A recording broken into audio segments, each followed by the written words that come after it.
From Hollywood, it's time now for... Johnny Dollar. This is Harry Branson at Philadelphia Mutual Life and Casualty Company. Oh, hello, Harry. What's with you?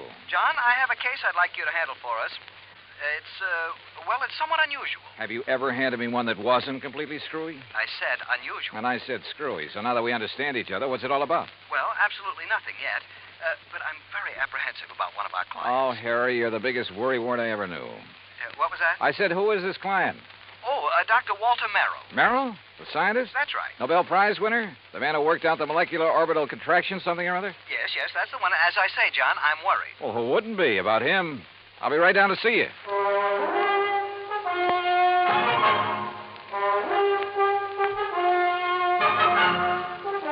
Bob Bailey in the exciting adventures of the man with the action-packed expense account. America's fabulous freelance insurance investigator. Yours truly, Johnny Dollar.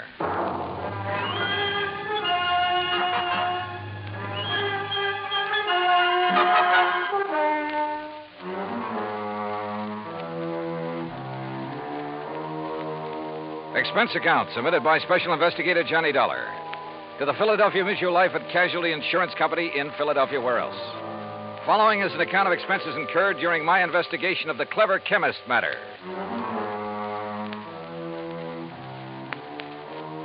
Expense of transportation and incidentals, Hartford to New York to Philadelphia. I didn't even stop to check my bag, but headed directly for the Philly Mutual building on Walnut Street. Harry Branson is a good insurance man, but a great worrier. Nonetheless, he'd given me some pretty important, too. And after all, what do we live for? There you are. Keep the change. Thanks, Doc. John, what took you so long? Oh, now, what's the matter, Harry? Forget to pay the rent on your office or just forgot the key? No, John, as a matter of fact, I have the key right... This is hardly the place for levity. Well, surely you haven't been waiting here on the sidewalk ever since you called me. No, I haven't, but by checking plane schedules, I was able to determine when you'd arrive almost to the minute, and not wanting to waste time taking you upstairs to the office. Pretty urgent matter, huh? For you should be here shortly. What? Well, now, usually I arrange these things myself, Harry. Yes, and how we pay of you. Oh, Harry, you touch me to the quick. Oh, now, please don't misunderstand me. I don't mean that there's ever anything really dishonest about you your don't? expense account. Well, It's only... you ought to. Believe me, I'll pad it to the hilt if I think I can get away with it. Anyway, the most important reason for engaging the car was so that you can leave immediate... Malaga? Yes, New Jersey. It's a... Oh, is that where Dr. Merrill is? Yes. As is his custom, he chooses to work in some isolated spot where he can't possibly be disturbed. He and his colleague, that is. Colleague? I always heard that he worked alone, freelance. And you heard right. However, he now has a Professor Theodore Nash with him. Nash? One of according to Dr. Merrill. Never heard of him. John, they're working together on what I'm sure is some top secret project. Oh? Oh, say, wait. Didn't Merrill have something to do with the early rocket experiments? Precisely. Which is why I suspect their present work may have something to do with the space satellite or intercontinental missiles or something of the sort. Yeah, possible. But what has all this got to do with you? Their insurance. Dr. Merrill has had a policy with us for some years. $25,000. Oh, and he took out a policy for $10,000. Beneficiary? Nash made Dr. Merrill his beneficiary. Oh, well, that sort of thing is often done between men working together. Harry, you know that. Yes, so that if anything happens to one, the other will be financially able to carry on what they've started. Sure, right. Which is no doubt why Dr. Merrill changed the beneficiary of his policy to Theodore Nash. So, what's the worry? No sooner was the change made than I received a letter of protest from Dr. Merrill's daughter. Who's she? Mrs. Howard Harding. She and her husband live in West Philadelphia. He's a welder for an aviation company, I think. Well, what did she base her protest on, Harry? She claims her father must have been coerced into changing the policy. Oh, now, wait a minute. That sounds like the hungry relative who complains about being cut out of the will. It might. If Mrs. Harding weren't a perfectly well-balanced, intelligent, and I'm sure quite unselfish person, a completely... Is she good-looking? Well, yes. And real sweet to you? Yes, she is. Well, now, John, I don't know what you're trying to imply. They do it every time. John. Particularly when there's a bit of money involved. Good-looking insurance broker like you. And you're a bachelor, too, aren't you, Harry? Oh, John, you're pulling my leg. Oh, Harry. But then I guess we're all suckers for someone like that. That has nothing to do with it. I've had these hunches before, John, and they've always been right. Even you will have to admit that. Yeah, I'll confess that in the cases I've handled for you so far. Why don't you call up Dr. Merrill? I think the quaint old fellow would die rather than have a phone near enough to disturb him in his work. Oh, there's your rental car waiting at the curb. So off you go, John, and see what you can find out. Okay, Harry. It all sounds like a lot of nothing you're worried about, but as long as you're willing to pay for it. And I always did like South Jersey this time of year. I drove across the Delaware River Bridge into Jersey and headed for Route 45 to Westville, Woodbury, and finally Pittman, where I picked up Route 47. What Harry had said was true. These hunches of his had a remarkable way of panning out. And yet, who was I to complain? After a pleasant hour's drive through cranberry bog and farm country, through miles of orchards and the intoxicating odor of the peach blossoms, I pulled into the quiet little town of Malaga. Population, I'd say around 500. First stop, the post office. Dr. Merrill? Yeah, sure. You go back the way you came, about a mile, till you see the name Wampus Bung. Wampus what? Wampus means cat. Bung, bungalow. Wampus Bung. Yeah. Yeah, the doctor and the professor got the fourth cottage beyond it. White one with a fence around it. Yeah, good, thanks. And if you don't mind, you can take their mail out to them. They haven't been in to pick it up for 5 days now. Oh? Nothing wrong, is there? Well, who'd know? The way those two keep to themselves. Well, you'd think whatever they're working on was the atomic bomb. Yeah, well... Just to be sure, you let them know that you're at the gate now before you try to go through the fence. Oh, what's that supposed to mean? The professor sees you prowling around, he's liable to take a shot at you.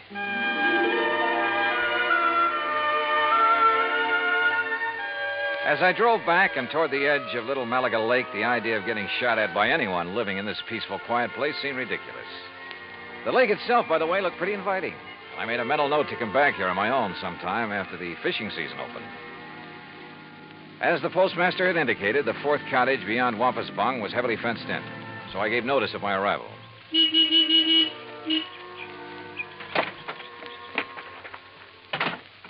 I'd barely left the car when the door of the little cottage opened. Yes? Who is it? Dr. Merrill? Oh, yes. My name is Dollar, sir. Johnny Dollar, insurance investigator.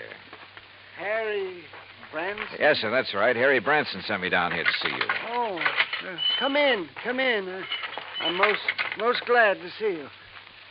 Please, come into the house. All right, thank you. Is, Professor Nash here? In the laboratory. But please, As come he spoke, into the sliding house. door on the garage at the side of the house opened. A rather swarthy man stepped out, quickly closed the door, and threw a heavy bolt on it. Then looked over toward us suspiciously. Yes, because it's better that you and I talk in private, alone. Doctor, who is that? Oh, yes, Professor. If we have a visitor, why do you not bring him here where we can both speak to him? Oh, yes, of course. This is Mr. Johnny Dollar, Professor Theodore Nash. Mr. Dollar? How do, Professor? I'm from your insurance company. Just making a little routine checkup. Oh, fine. I'm very glad to see you. As a matter of fact, I wish to talk with you. How do you do? Now, come into the laboratory. Professor, do you think it wise? Oh, of course, Doctor. Since he is not a man of science, I'm sure there is no harm in his seeing it. And you have an experiment going, remember? But I wish to Mr. speak Dollar, to him alone. within these four walls, the genius of Dr. Merrill and my own poor efforts are creating things that will startle the world. Outside, the small building looked like an ordinary two-car garage, someone in need of paint and repair. But inside, it was immaculate and loaded with scientific equipment of all shapes and sorts and sizes. There were racks of test tubes, bottles of chemicals, beakers, a centrifuge, machines and apparatus I'd never seen before, that I imagine much of the world never dreamed of. And all of it as neat as a pin, not so much as a stirring rod out of place. Look, Doctor. The polymerization step is almost complete. Eh? Now, you must continue the molecular balance check immediately. Oh, yes. And you must both leave me. This must not be seen by anyone. Yeah, we understand, Doctor. We understand. I hope you will pardon me, Mr. Dollar. Yes, of course, Doctor. Oh, come, Mr. Dollar. Yes, I will lock the door. Yes. He does require privacy, doesn't he? Yes. Oh, hey, you're not going to bolt that door, are you? Oh, of course not. Force of habit, I guess. Oh, it is he who keeps things locked so tightly when he is working, unnecessarily so. But then genius is permitted his idiosyncrasies, huh? Harry Branson seems to think you two may be working on something to do with guided missiles. Very perceptive man. But that is something we must not speak about. Now, why have you come here, Mr. Dollar? Well, like I said, just a routine checkup. We usually do this when a sizable policy has changed. Oh, there is something unusual about two men working together on important things, ensuring in each other's favor? Well, no. But when his daughter perhaps objects. You know Dr. Merrill's daughter? Oh, I know about her and about her unfortunate marriage to that day laborer. Nothing wrong with day labor, Professor. Yeah, but one who waits for a great man like the doctor to die so that he can get his hands on the insurance money. You think that's why his daughter objected to the change? Of course. But his money will be used to further his work by me. And, of course, for the good of humanity. I see. Well, how soon do you think the doctor will be through with his experiment? An hour, perhaps two. And then he will call me in to assist him with the next, the crucial step. But now, about this look, why don't I insurance- run in town, arrange for a place to stay, grab a bite to eat, and then come back here, huh? If you like. I'm sorry we have no room in the cottage. No, to don't put give it you a second up. thought. I'll see you later. Something of Harry Branson's hunch had passed on to me. A strange feeling about the whole setup. There was something wrong about both Merrill and Nash, particularly the latter. Something I couldn't quite put my finger on. Was Dr. Merrill afraid of Nash? I don't know. Item 2, $1 even for a quick bite in a little cafe along the highway after I'd made arrangements for a room for the night in a private home. It was not much over an hour later when I drove back to the little cottage by the lake.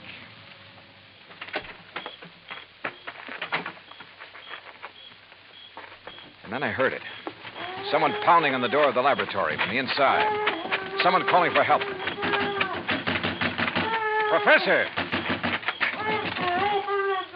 But the lock's on the inside. Turn the lock. What? Bolt here on the... Oh, what are you... Oh. Oh, thank heaven. Good Lord, Professor. What happened to you? You look like you've been run over by... Dr. Merrill. Oh, too late. Too late. Professor, what happened here? He beat me. Threw acid at me. The doctor? No, the man who... Then he killed the doctor with a gun. He killed him. Who, Professor? Who? I don't know.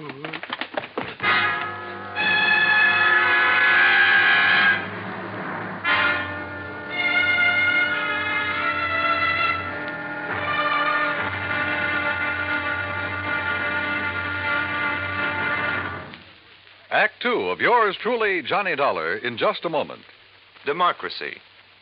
To the many who have lived under tyranny, democracy comes as a guiding light, shining on a brighter future. That is because democracy stands for the establishment of government conceived from deep thought and free choice, rather than being based on accident and force. It is also normal that the free choice of a democratic government happens because people who choose their own government are directed by true interests in the welfare of mankind. Democracy has been proven to be mankind's greatest legacy of freedom. Now, Act 2 of yours truly, Johnny Dollar, and the clever chemist matter.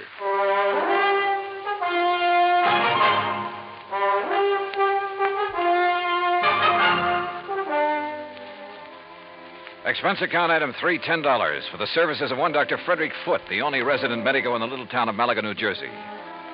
After pronouncing Dr. Walter Merrill dead, he took the badly beaten Professor Nash to his office clinic. While waiting for Nash to get in good enough shape to talk, I ran up item 4, 10 cents, phone call to the sheriff, who promised to come over as soon as he could enlist the aid of the nearby state police.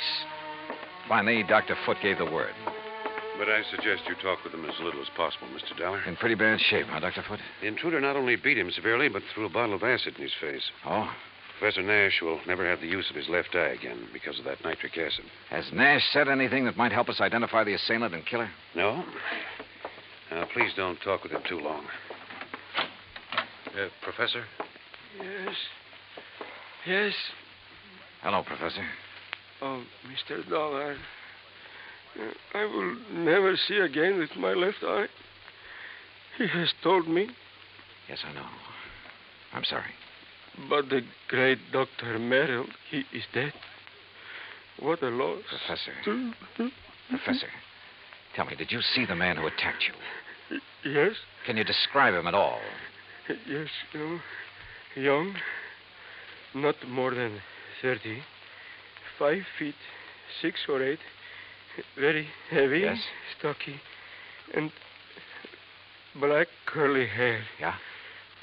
Hands like a working man, laborer. Come. Have you ever seen this man before? No, Oh, here. Some water. Thank you. Do you know why he came in and attacked you and Dr. Merrill? No, Was he after something there in the laboratory? no, only to kill Dr. Merrill. I tried to defend him. I'm sorry, Mr. Dollar, but I think that's enough. Yes, okay, Dr. Foote. I think I've heard enough. I managed to get back to the cottage by the lake before the police arrived and came up with one very damning piece of evidence. In one of the bedrooms, I found a picture of a wedding couple. It was inscribed, "Love to the dearest father in the world." And next to the bride stood a man who answered perfectly the description Professor Nash had just given me. The husband of Dr. Merrill's daughter, Howard Harding. And then I thought of what Nash had said about Harding. His antagonism, his conviction that Harding was the one who resented the change in the insurance policy. But there was something else, too. That had happened when I talked with Nash in the doctor's office that... By the time I got back to the laboratory, the sheriff and state police arrived. The sheriff, I'm afraid, mussed up any prints that might have been left on the bottle of acid. However, in the weeds outside, a state trooper found the pistol, a .38 caliber Luger that had killed Dr. Merrill. Fingerprints had apparently been wiped off, but the gun was carefully... Fingerprints. Before taking off on a mad dash back to Philadelphia, I stopped at Dr. Foote's and picked up one water tumbler. Item 5, $3.70 for a tank full of gas. Item 6, 50 cents. Parking in Philadelphia as close as possible to Harry Branson's office. John, what have you found out about Dr. Merrill? Harry, he's dead. Well, oh, dear. Now listen, write down the address of Mr. and Mrs. Howard Harding for me. His daughter, does she know? No, she doesn't know yet, and I hope I can avoid telling her before I write it down, will you, man? Well, yes, of course. Take but, this. Don't unwrap it, but see that it gets to Ray Kemper at the Federal Bureau fast. I'll check with him about it later, thanks. But now, John... Harry, this is one time this expense account of mine is going to save you a lot of money. I think. I don't know how many red lights I skipped on the drive out to West Philadelphia, but I felt like a hound dog in a hot scent. The home of Mr. and Mrs. Howard Harding turned out to be in a nice, quiet residential area. I was met at the door by the girl in the wedding picture. A tall, very nice-looking blonde in her late 20s. Oh, yes? Mrs. Harding? I'm Terry Harding. Well, I'm Johnny Dollar from your father's insurance company. Oh, good. Come in. Perhaps you can help me make him do something about that policy of his. Well, that isn't exactly... Someone has poisoned Daddy's mind, Mr. Dollar. Oh? What do you mean? Well, it isn't that I need the money if Daddy dies, which heaven forbid. No. It doesn't exactly look as though you do. No, of course we don't. Howard's been doing so wonderfully at Colonial Aviation. Yes, apparently. And I'd had a notion he was just a laborer or something. Oh, dear, no. That's what Daddy called him because he wasn't too fond of Howard.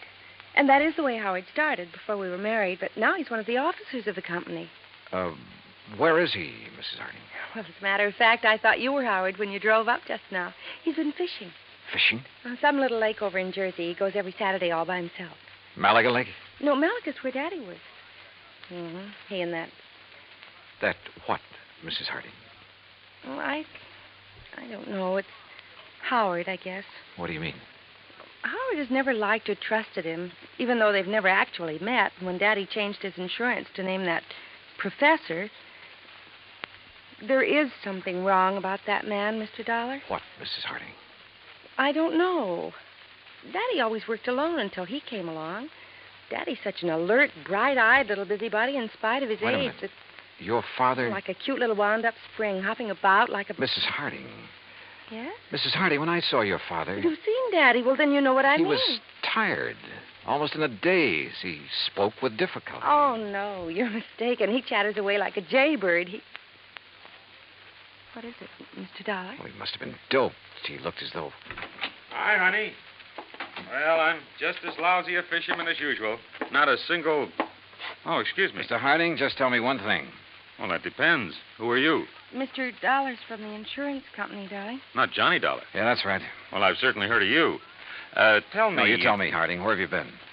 Why, fishing. Where? Over in Jersey. Where in Jersey? Little private lake. Where? Over near Mount Holly. One place I know of where nobody else ever goes, where I can get rid of the cobwebs at my job. Hey, wait a minute, Dollar. What is this? Harding, you've been identified as the man who murdered Dr. Walter Merrill. What? I'm sorry, Mrs. Harding. I'm sorry, but it's true. What are you talking about, Dollar? You didn't know about it? Of course not. How could I? Where did it happen? How? At his place in Malaga. Oh, Professor Nash. I'll kill that man. You'll take it easy. You seem to forget that so far you're the only suspect in the case. You're out of your mind. If it was anybody, it was that Nash. Never have trusted that man. And the insurance policy. If anybody killed Dr. Merrill, it was that professor. Now, listen to me. Nash was with Dr. Merrill when he was killed, there in his laboratory. Of course he was. But Nash was attacked also, beaten, acid thrown at him. He lost the sight of one eye because of it. And I tell you... You sure? Yes, of course I'm sure. It was I who found them. Nash beating against the inside of the door of that laboratory, crying for help. A door that was bolted on the outside. But, Dollar, You're sure of that? I'm sure. Well, I still think... Oh, Terry, I'm sorry, honey. Here, let me... Howard, it's so terrible. Better answer that phone, Howard. Yeah. Hello? Yes? Oh, yes. It's for you, Mr. Dollar. Oh, thanks. Terry, dear, come on. You've got to pull yourself together. Johnny Dollar. Right. John, this is Harry Branson. I just received a call from Mr. Kemper at the Federal Bureau. Yes. He says he must see you immediately. Call him back, Harry. Tell him I'll be there in 15 minutes. Harding, just to keep things straight, I wouldn't leave this house if I were you. Well, now, wait a minute, Just Dollar. sit tight. I think you're in the clear. More red lights got passed up on my way into the Philadelphia offices of the Bureau. So Ray Kemper felt that whatever he'd found was important. If so, it would back up one of my suspicions. But in view of the circumstances, that bolted door in the laboratory, for instance, how could it? Important is putting it mildly, Johnny. The prints you found on the water glass, Ray. 3 sets. 1, yours. Yeah, well, naturally. 2, Dr. Frederick Foote, who is currently practicing medicine. I know, in the town of Malaga, New Jersey. That's where the glass came from. Oh, but the 3rd set of prints. Yes. I had to go into the international file for them. And Johnny... Nash? Theodore Nash? Nash. Nashevsky. What? Fyodor Nashevsky. Chemist from one of our not-so-friendly countries. Huh? Expert on explosives. At one time, he was thought to have attempted to enter this country. That was in 1940. Ray, have you got any pictures on him? Plenty. From the time he was a kid. Here. Tell me how you picked up these prints. The beard in this picture. That looks like him, all right. Yeah, this too, with a shaved head. Almost as though he tried to keep changing his appearance. Johnny... Oh, wait a sec. This picture of him as a youngster, this eye patch on his left eye. Our dossier is pretty complete. He was quite an athlete until he injured that eye. But it doesn't show in these other pictures, and he hasn't a glass eye. No, his eye always looked perfectly natural. But now, Johnny, if you have information... Ray, this has done it for me, thanks. Hey, now, just a I'll minute. see you. Hey, Johnny! This is Kemper. Give me a man to tail Johnny Dollar. All the way back to Malaga, New Jersey, I hoped my rental car would hold together. It did, in spite of the fact I pushed it all the way. International intrigue is a bit out of my line, but this time, so help me, I was beginning to feel like an FBI man. I stopped at state police headquarters along the way, and according to them, Nash was off the hook. Not only because of the acid thrown in his face, but even more important, because of my own testimony that I'd found them locked in that laboratory. I stopped again at the lab. Nothing. Then back to Dr. Foote's office. Very well, Mr. Dollar. When they arrive, I'll insist that they wait for you. All right, thanks, Doctor. Well, Professor, you're sitting up. Oh, have they found anything, Mr. Dollar? Have they found the man who attacked us and killed poor Dr. Merrill? Professor, I think I have. Oh? But tell me something. Yes, of course. Your government doesn't pay you very well, does it? Merrill and I were not working for the government, Mr. Dollar. Although, of course, the results of our work... I'm talking about your government, your own real boss. I do not understand. No doubt it's very much interested in anything this country develops in the line of guided missiles, that sort of thing. Mr. Dollar. Now, let me go on. Merrill was doing important work. Stuff that would be of great value to any country in the world. Of course. Your country would have paid you well for the results of his work. But, brother, they'll never get it. I do not know what you are talking Money, about. the loot from Merrill's insurance, sure. Sure, it was enough to get you out of here after you'd gained the knowledge you need of Merrill's work. See here, Dollar. After you'd killed him, before he could give to his country, the United States, what he'd invented. You are what a he fool. I was beaten, The poor too. old man put up a pretty stiff fight, didn't he? Do you think I would have done this to myself? You My gave eye... yourself away earlier when you reached out for a glass of water I handed you right here in this room. A man who'd lost his sight in one eye would have lost his aim until he got used to it. Funny, though, it didn't come to me until You later. are mad. You haven't seen out of that left eye since you were a kid. I tell you, you are mad. And a little acid burn to make it look like somebody had thrown it at you would be well worth the alibi it gave you. Fyodor. That's right, Fyodor Nashevsky. Listen to me. You were the one who found us locked in, the door bolted from the outside. You found us. Yeah. Also the cord, the string you used to pull the bolt to. That you looped over the bolt and pulled after you got inside. You couldn't have. I dropped it in a vat of acid. Yeah. Thanks. I was bluffing. But I made a lucky guess. What? Oh, what a brain. Nashevsky, I'm sure glad you're not working on our side.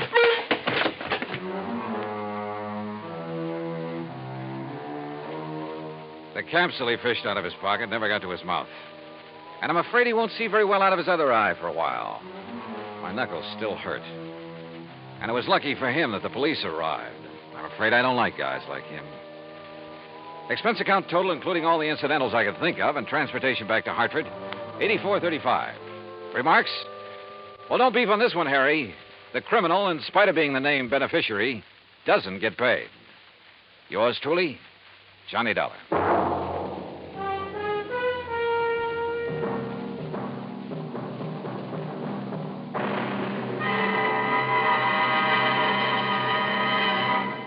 Now, here is our star to tell you about next week's story. Next week, a real close look at a little-known but very dramatic side of Hollywood.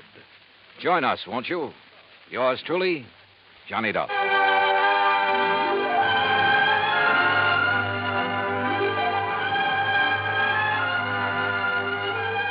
Yours truly, Johnny Dollar, starring Bob Bailey, originates in Hollywood. It is produced and directed by Jack Johnstone, who also wrote tonight's story. Heard in our cast were Virginia Gregg, Harry Bartell, Howard McNear, Forrest Lewis, Jack Crucian, Russell Thorson, Frank Gersel, and Bob Bruce. Musical supervision is by Amerigo Marino.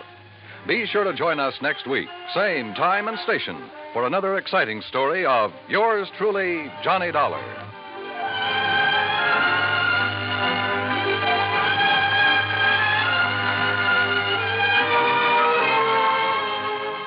Johnny Dollar has come to you through the worldwide facilities of the United States Armed Forces Radio and Television Service.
Johnny Dollar. Pat McCracken, Johnny, at Universal Adjustment Bureau. Greetings, Master.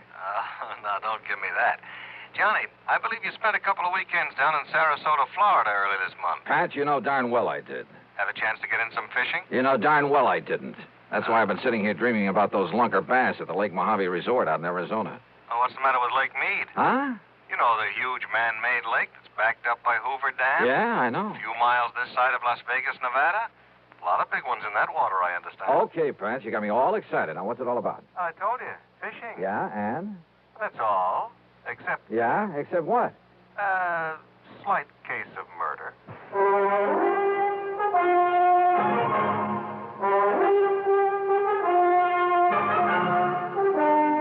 Bob Bailey in the exciting adventures of the man with the action-packed expense account, America's fabulous freelance insurance investigator. Yours truly, Johnny Dollar. Here's actress Joan Bennett. It's terrible to try to act with a dreadful cold. To feel better quickly, I take 4-way cold tablets, the fast way to relieve nasty cold distress. Yes, tests of 4 leading cold tablets proved 4-way fastest acting of all. Amazing 4-way starts in minutes to relieve aches, pains, headache, reduce fever, calm upset stomach, also overcomes irregularity. When you catch cold, try my way. Take 4-way cold tablets, the fast way to relieve cold distress. 4-way, 29 and 59 cents. Now, a word about another fine product of Grove Laboratories. Had dandruff for years? Now get rid of it in 3 minutes with Fitch Dandruff Remover Shampoo. 3 minutes with Fitch regularly is guaranteed to keep unsightly dandruff away forever. Apply Fitch before wetting hair, rub in 1 minute. Add water, lather 1 minute. Then rinse 1 minute. Every trace of dandruff goes down the drain. 3 minutes with Fitch, embarrassing dandruff's gone. Fitch can also leave hair up to 35% brighter. Get Fitch Dandruff Remover Shampoo today. And now, Act 1 of yours truly, Johnny Dollar.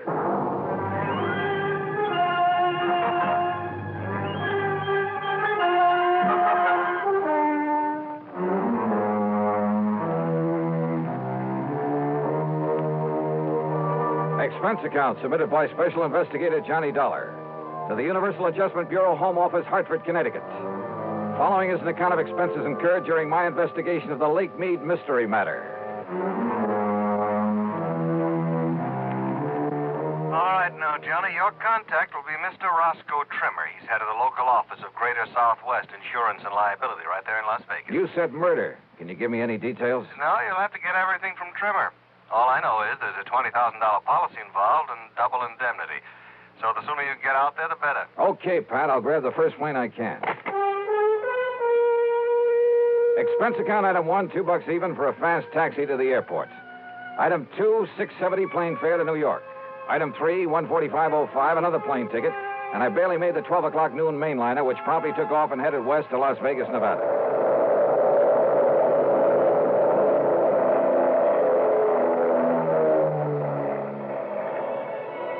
It was 9:45 p.m. Pacific time when we started the long glide down from a starlit sky to the landing strip at McCarran Field in Las Vegas, Nevada.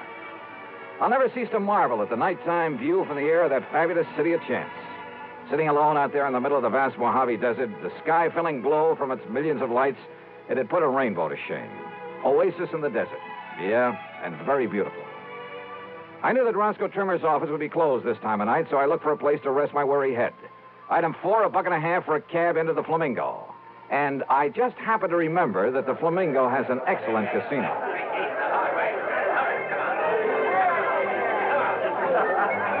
Now, I'm really not a gambling man in the usual sense of the word, but who can resist the lure of the dice and roulette tables, the blackjack, even the slot machines in a setting like this? Sure, the house always wins, and the sucker who forks out his hard-earned money doesn't stand a chance. But you know something?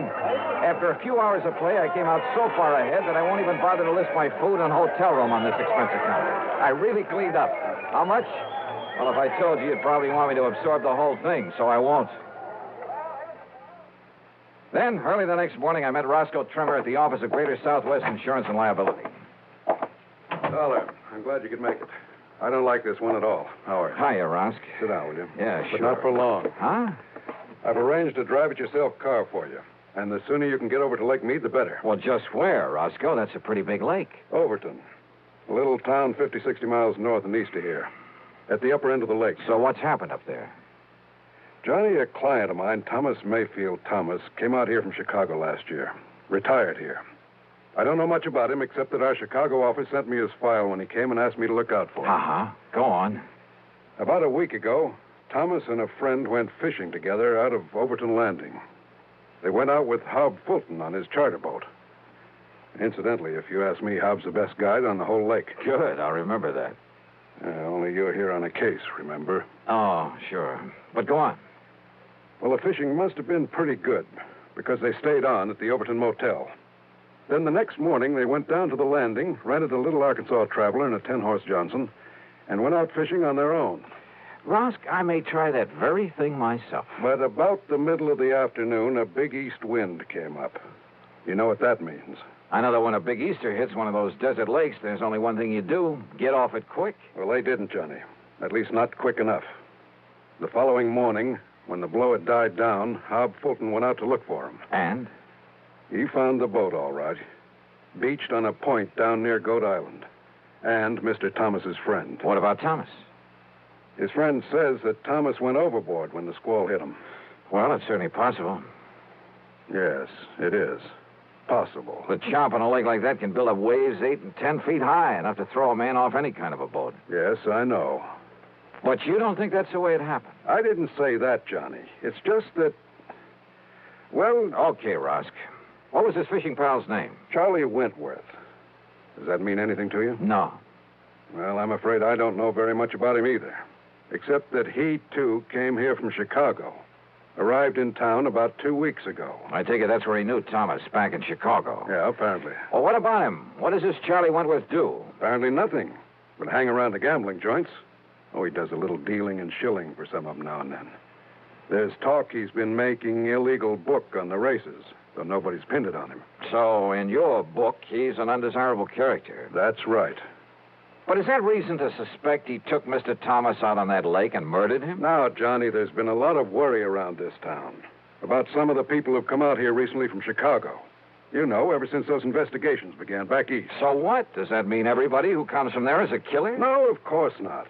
But a man who doesn't really work for a living, you know, just spends all his time around the gambling tables, has no visible, regular means of support. Thomas was retired. Maybe Charlie Wentworth is, too. Oh, Johnny. Besides, who knows? Maybe Thomas will show up. Maybe he swam to shore and is plotting his way back through the desert. Oh, now, you know the odds against a city man surviving out there. Well, does anybody really look for him? Everybody. The police, the National Park boys, everybody. Not only in boats, on foot, but they even use planes and a helicopter. They found no trace. Well, that still doesn't prove anything. Tell me this. Are the police holding Charlie Wentworth? No, they're not.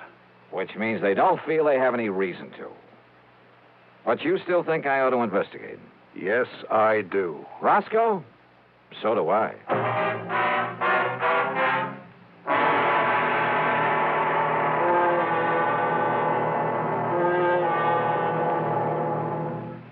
Act two of yours truly, Johnny Dollar, in a moment. Hey, Dad, did you check your car filters today? No, son, I didn't. Why? Because it might pay you $1,000. $1,000 for a car filter? That's right, folks. You may have a filter under the hood of your car worth $1,000 and not even know it. A Fram filter worth 1,000 silver dollars. A regular filter change is important to today's cars. So important that Fram Corporation is paying $60,000 to get you to check your filters now. Last year, in preparation for Fram's silver anniversary, 10,000 secretly numbered Fram filter cartridges were distributed all over the United States and installed in cars during regular servicing. These filters are worth from $1 to $1,000. You may have one in your car right now and not even know it. Check your oil filter and air filter now. If there's a specially numbered Fram filter in your car, you will win up to 1,000 silver dollars, and your dealer will win the same amount. Get in on Fram's big silver treasure hunt. Check your car filters now. And now, Act two of yours truly, Johnny Dollar, and the Lake Mead Mystery Matter.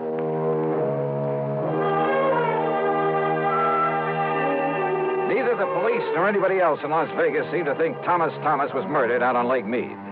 But what Roscoe Trimmer told me made me suspicious, yeah, of Thomas's fishing pal, a man named Charlie Wentworth. Expense account item 5640. I telephoned to my old friend Ken Bugby, reporter on the Chicago Citizen News. Thomas? Yeah, that's right, Ken. What can you tell me about him? Well, not everybody knew it, Johnny, but he was a mouthpiece for the old Moretti mob. That was some years ago. Oh? When they started the big cleanup, well, either Thomas couldn't or just plain wouldn't get them off the hook. Let them all go to jail. And he's settled down, retired in his home out in Elmhurst. Well, he's certainly not there now, Ken. No, about a year ago, he suddenly sold his place, packed up, moved out west somewhere. Why? Do you know? Change of climate, I guess. What about him, Johnny? Ever hear of Charlie Wentworth? You kidding. He was one of Moretti's trigger men. Casual Charlie, they called him. You, know where he is now? Oh, they sent him up to Joliet prison along with the rest of the mob. Those boys will be in the clink the rest of their natural... Oh, wait a minute. Yeah? Casual Charlie and Snooty Wilson were released. Yeah. And, hey, that was just about the same time that Thomas moved away from here. If that means anything. Baby, I got a hunch it means everything. Oh? Like what, Johnny? Thanks a lot, Ken.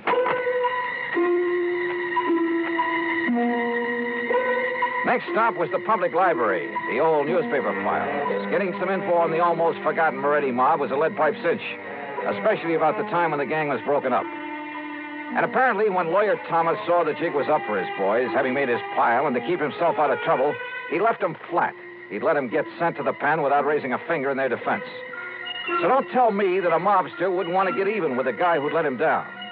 Sure, Charlie had killed Thomas. I was sure of it without even seeing him. But to prove it, without the corpus delicti, I spent item $632 even on some equipment at a sporting goods store. Then I drove north on Highway 91 to the quiet little town of Overton. There I learned that for once, Hob Fulton, the fishing guide, had a free day on his hands, that he was down at the lake some 12 miles east of the town. I met him at the dock, and within a few minutes, we were on board as Higgins run about and heading south. Lake Mead is a tremendous thing, something like a 550-mile shoreline, the biggest man-made body of water in the world, I believe. Just thinking about the record-breaking largemouth bass that have come out of that lake fairly made my mouth water. I carefully checked out the equipment I'd brought along. So you spent a lot of good money renting that stuff from Shelby's Sporting Goods down in Vegas, huh? Yep. Well, where's the spear? Bob, I don't think I'm going to need a spear. I don't think you're going to need any of that stuff. You ask me, Dollar, if you want to catch fish, borrow one of those rigs I brought along. Bob, I just want you to take me to the same spot you took Mr. Thomas and Charlie Wentworth. Too bad about that, Mr. Thomas. I got him a lot of nice bass, though. You know, fishing only the real deep holes. That's where they are this time of year. That's what I figured. If only they'd had sense enough to come back in that next day when the wind started to blow. Did they seem to get along all right, Hob? I told the police about that, Mr. Dollar, but I guess it didn't mean anything. Told them about what? Well, you ask me. Mr. Thomas wasn't any too happy fishing with Charlie Wentworth. But Charlie kept saying, let bygones be bygones, and let's enjoy the fishing, so... When you found Charlie in the boat the next morning, was there tackle still in it? Have you ever seen this lake when there's a big blow from the east, Mr. Dollar? I've seen Lake Mojave when it's been that way, but you haven't answered my question. No, sir. Their tackle boxes got thrown overboard along with everything else. Even that big one of Charlie's. Dollar, he had enough stuff in that thing to sink the Queen Mary. He did, huh? Like what, Hob? Well, I didn't poke around in it. When I heisted on board. Oh, look, there's the glory hole. First place to stop for him. So if that's what you want, that's where we'll start. How deep is it? Oh, I'd say about a 3.5. A 3.5? Well, you know how high a fair-sized tree is. Glory hole's about a 3.5. Oh, I see. Johnny, if you're going to use that rig you brought along... I'll just pull up to the same spot you showed them where to fish.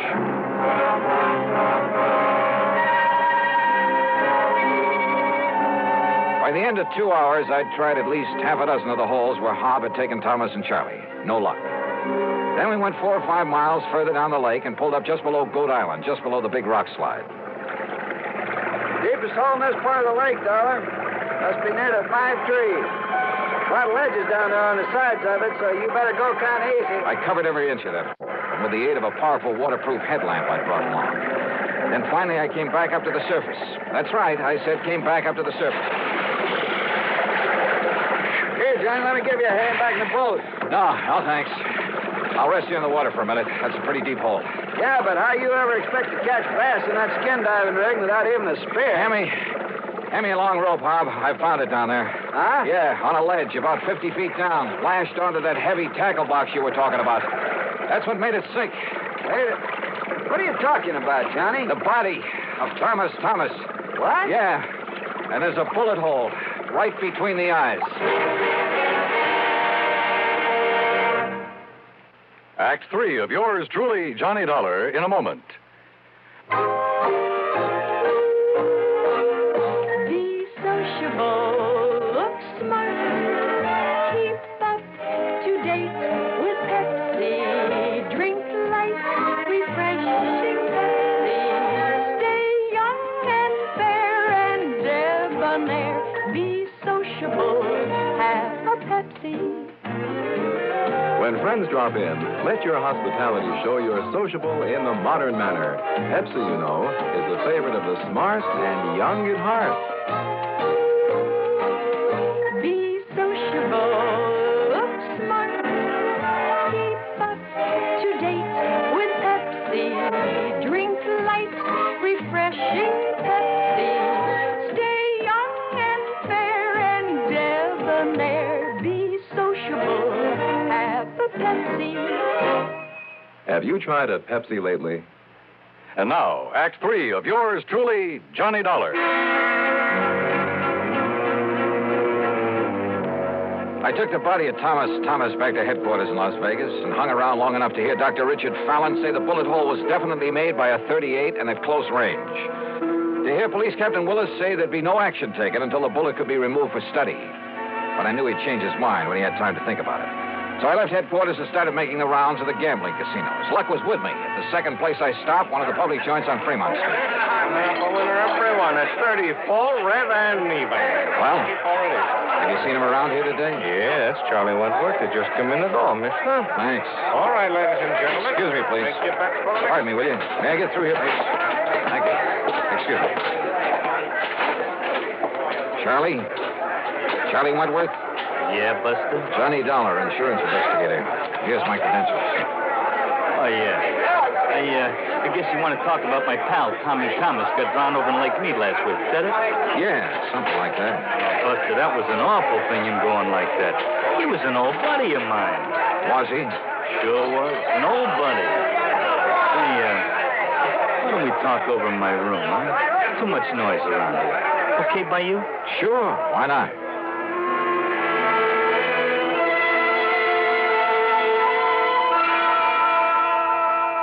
Are you kidding? I'm not kidding. No. Listen, Dollar, I haven't packed a rod since the old days of the Moretti mob back in Chi. I'll bet. That's a fact. It's a truth. You think I want to get in trouble again? Well, you're wrong, see? Maybe. Look, I did my stretch, and it learned me a lesson. I'm all through with that kind of stuff. I'm all through with it. Oh, sure. It's a fact. It's the truth. I'm strictly legit now. You understand? What about making book around town without a license? Who said that? Well? You can't prove it. You or nobody else. And what's that got to do with Tommy Thomas and the poor guy getting drowned? Tell me that, huh? What is this Dollar anyhow? You really hated his guts, didn't you? Well, sure, wouldn't you if... Well... Sure. Because when the chips were down, he didn't give you a hand. He let you and the rest of the mob take the rap. Kept his own skirts clean at your expense. Listen, what are you trying to do? Get me excited? Say something I shouldn't say? I don't mean... Keep talking, Charlie. Sure I hated it. I could have killed him. At first, that is. Only at first. Anybody would have felt that way. But, you know, after a few years in the clink, you learn better. What good's it do you? Those things don't matter. You've learned your lesson. I know I did. Oh, you became a paragon of virtue, I suppose. I don't know what you're talking about, but that's all over. You hear me? When I just happened to find him living here in Vegas, that was all over. Let bygones be bygones. I mean it. We was pals. Charlie, there's about as much truth in that. That's a fact. That's the truth. Then why did you kill him? That's a lie. You can't prove it. That's where you're wrong. Huh? I have absolute proof. Oh, yeah? Yeah. I found it on his body. His body? I fished it out of Lake Mead this morning. Now, listen. You had Hob Fulton show you all the deepest holes when you went out fishing with him. Then the next day, you took Thomas out there alone. You killed him, tied that weighted tackle box to his body, and let him sink down in the deepest hole of all, down below the rock slide. That windstorm. Yeah. Gave you the greatest excuse in the world for coming back alone, didn't it? You couldn't have had it better if you'd planned that storm yourself. But it didn't excuse the bullet hole in Tommy Thomas's head from your gun. from my gun? Yeah. No longer packing a rod, huh? Dollar, maybe I sort of, kind of, well, maybe I forgot about this one.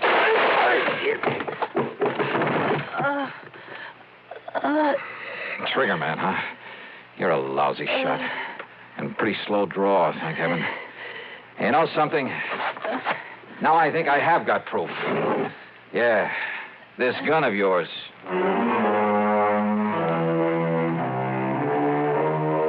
Down at headquarters, the ballistics team took less than an hour.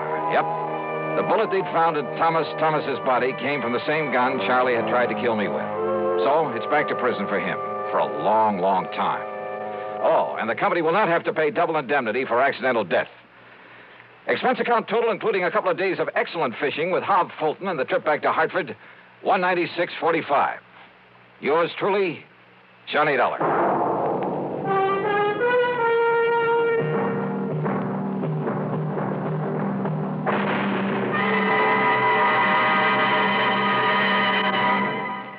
Our star will return in just a moment. I've used to medium-priced cars, but most of them raise prices way up for $59. Now what do I do? Come test our best, the Ambassador V8 by Rambler, the luxury car that did not raise prices. I've always bought medium-priced cars, but now they're just too long to handle, too hard to park, too big for my garage. Come test our best, the luxurious Ambassador. So compact, it outturns, outhandles, and out-economizes other medium-priced cars. Just what is the Ambassador? It's the compact luxury car, finest product of American Motors. Ambassador has generous shoulder room, hat room, and leg room, and no awkward hump in the middle of the floor. Ambassador offers personalized luxury, individual front seats that adjust to each person's exact leg room, adjustable headrests, 270 V8 horsepower, best power-to-weight ratio in the medium-priced field, air coil ride. It's the finest car ever priced so close to the lowest. Come test our best, the luxurious Ambassador V8 at Rambler dealers. Now, here's our star to tell you about next week's story. Next week, a little boy in a small New England town leads me to tangle with a killer. Join us, won't you? Yours truly, Johnny Dollar.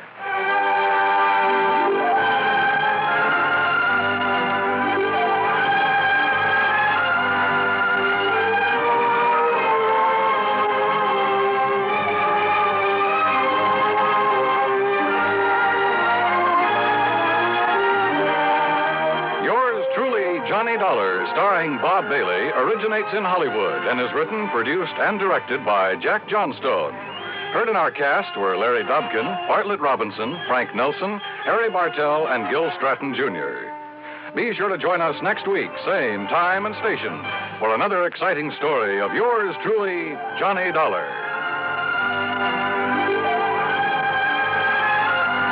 This is Dan Coverly speaking. By far, radio's outstanding theater of thrills, Suspense, next on the CBS Radio Network. 59 on your dial, WATW Albany.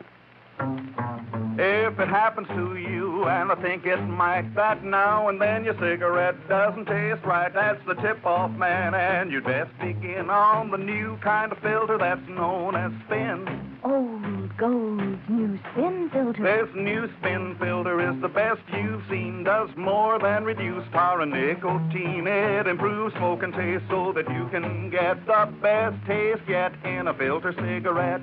Old Gold's new Spin filter. Test for taste, try your present brand against Old Gold. Test for taste, and it's 10 to 1 that you'll be sold. Test for taste with a cigarette, a carton, or a pack. Test for taste, find the flavor all the other filters lack.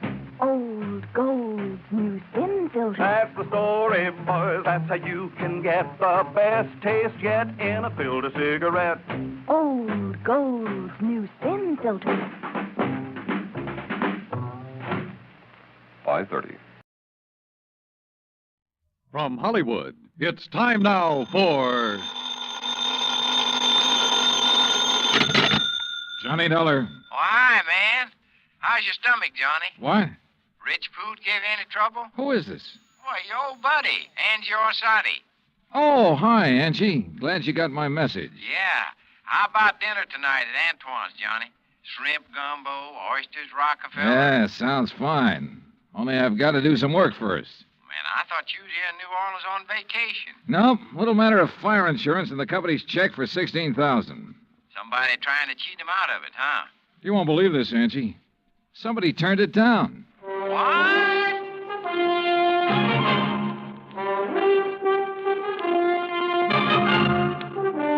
Bob Bailey in the exciting adventures of the man with the action-packed expense account. America's fabulous freelance insurance investigator. Yours truly, Johnny Dollar.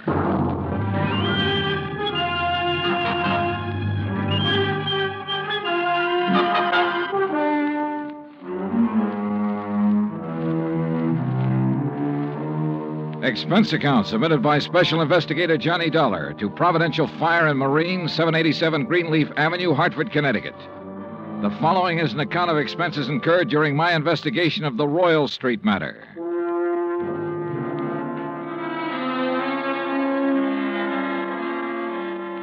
Expense account item 1, $103.82, transportation to New Orleans. Item 2, $4.20, cab from the airport to the Roosevelt Hotel. After unpacking, I put in the call to my old friend Angie Orsatti. Nobody knows the French Quarter or the people living there like Angie does. For 3 months of the winter, he stays in the swamp trapping muskrats. The rest of the year, he lives with his mother near the Cabildo. Angie wasn't in, but his mother said she knew where to reach him, and 5 minutes later, he returned my call. We arranged to meet for dinner, then I phoned the agent who had sold the policy in question. His name's Binford, and naturally, he was anxious to see me. C.D. Binford's office is on the 3rd floor of the Hibernia Bank building. He's a stocky, red-faced man, probably in his late 50s. Come in, Mr. Dollar. Come in. Thanks. Help yourself to the chair. Say, you fellas sure don't waste any time, do you? We try not to, Mr. Binford. C.D., boy. What? You call me C.D. like all the other folks do. Oh, okay, C.D. Yeah. Now, like I was saying, you boys sure don't waste any time at all. Why, I didn't even call the home office till day before yesterday. I know. When was the fire? Last week on Thursday night. What'd they tell you about it? Well, not very much. Figured I'd get all the information from you. Well, it's a doozy. First time I've ever run across a policyholder who wasn't yelling for us to pay him yesterday for his loss today. You know what I mean? Yeah. Who is the insured, Mr. C.D.? Man named Dupas, Henry Dupas. Took out a policy for $48,000. That's full coverage on his antique shop down on Royal Street. How long ago? August, just 3 months back. I'd been after him for, maybe 5-6 months to buy some protection, but he kept saying didn't have the money. Didn't have the money? And one day I dropped in to see him about his car insurance, and right off he told me to write a policy giving him full fire coverage on the shop. Well, how'd he arrange to pay it? Cash, in full, the day I delivered the policy. He tell you why he changed his mind? Yeah, not exactly. Bet he mentioned something about times being better. I reckon there must have been. Why'd he say that? Well, a few days later, he had the back part of his shop all painted and fixed up. That's the part that burned. And he hired himself a girl to work in the office. A real good looker, too. Well, what caused the fire? You know? I sure do. Antique kerosene lamp got knocked over accidental. According to what Dupas told the fireman, he was in the back of the shop with a customer showing him the lamp. Uh-huh. When it fell, the fire started. The two of them tried to put it out. Reckon that's why they didn't call the fire department right off. Uh-huh.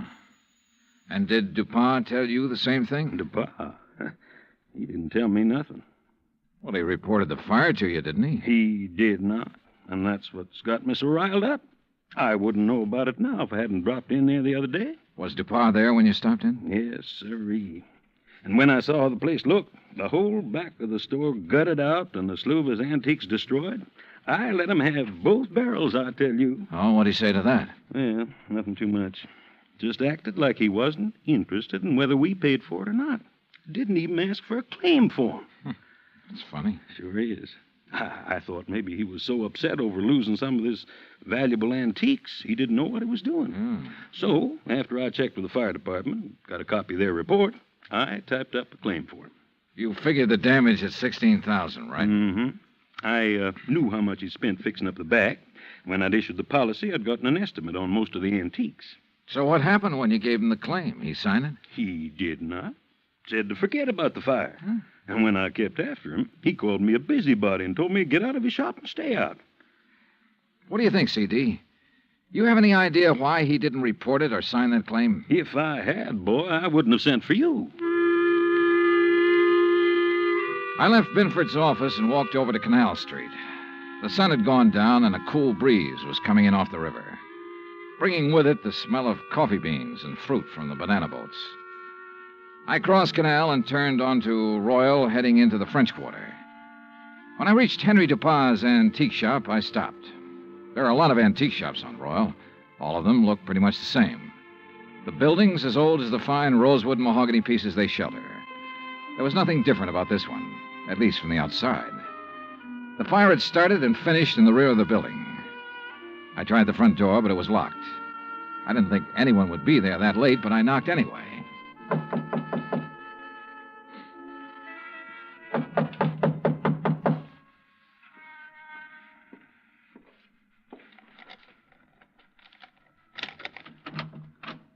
Yes, who is it?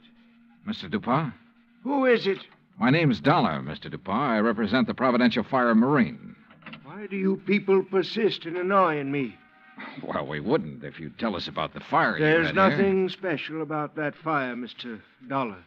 It was an accident. Well, then why didn't you file a claim? You're entitled to enough money to cover your Mr. loss. Binford explained that to me quite carefully. If you haven't talked to him, Mr. Dollar, you should. Oh, I've talked to him. Well, then go away. Well, not until you answer a few No, questions. leave me alone, please. I'd noticed an alley next to the shop that ended where the rear door had been. I started back along it, not quite sure what I was looking for or what I expected to find. But I was sure of one thing. Dupin was a frightened man. It was too dark to see anything at the end of the alley, so I returned to the street. Item 3, $30.50, phone call, taxi, and dinner for two at Antoine's. Oh, man. Kind of nice, ain't it, Johnny? Oh, the way it never changes. Same waiter, same chef, same clientele. Yeah. Like another Cafe Royale, Ashy? No, thanks. Well, Johnny? Yeah? Well, when you going to ask me? Ask you what? Oh, don't kid me, John. You had that old bloodhound look in your eye ever since we sat down. What's the question? Okay, Angie. What do you know about a man named Henry Dupin? Dupin's antique shop? That's right. Oh, not much. Seen him around some's all. Yeah, where? Oh, you know what kind of places I like, Johnny. Yeah, but I can't picture Dupin liking them. Well, maybe he don't, but maybe that little old blonde he's been carrying with him does. Blonde? Yeah, you know. Female, girl, bleached hair. I know. Yeah. How old? Oh, 24, 5. Yeah, real nice for old coot like him. Real winter and spring, huh? Yeah. You seen them together often? Oh, a few times. Saw him about 2 weeks ago at Butcher's place. Hey, you know something? I walked in there that night with a 5, and I walked out with 200. How about that? Great. You know who the blonde is? No, but I might be able to find out. You want? Yeah, I want. I left Angie and started back toward Royal Street. On the way, I ran up item 4, $1.85 for one flashlight and batteries. The shades on Dupin's shop were drawn, but I could tell there were lights on inside. In the alley, a small pickup truck was parked near the side entrance to the shop. In the back of the truck, looking like they'd just been taken off the boat, were several stalks of bananas. There wasn't much else to see except the charred wood and refuse left in the alley after the fire.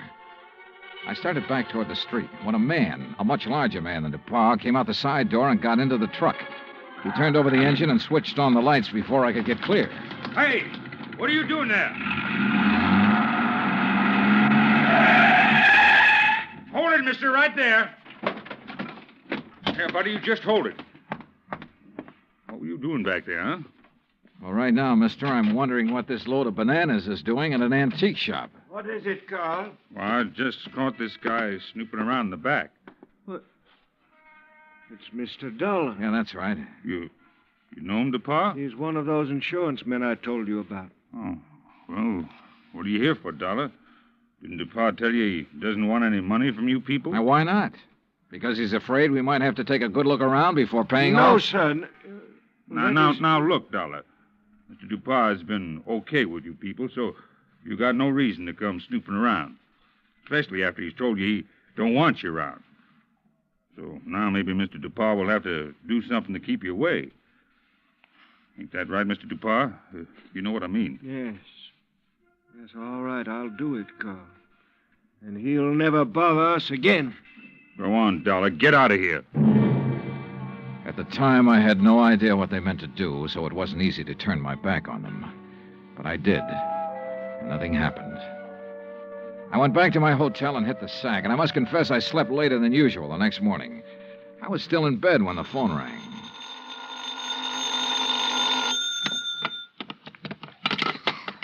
Johnny Dollar. Well, hey now, where's my dynamic northern friend? Oh, he's off today. I'm taking his place. Well, in the news I got, well, I reckon it'll keep till tomorrow. Yeah. Well, so long. No, wait, Angie. Yeah. Did you find out anything about that blonde DePauw's been seeing? Sure, everybody around the French Market coffee shop used to know her. Used to, meaning up till she went to work for Mr. DuPont. She worked for DuPont? Yeah, in the office at his store. Started in there about 3 months ago. Well, come on.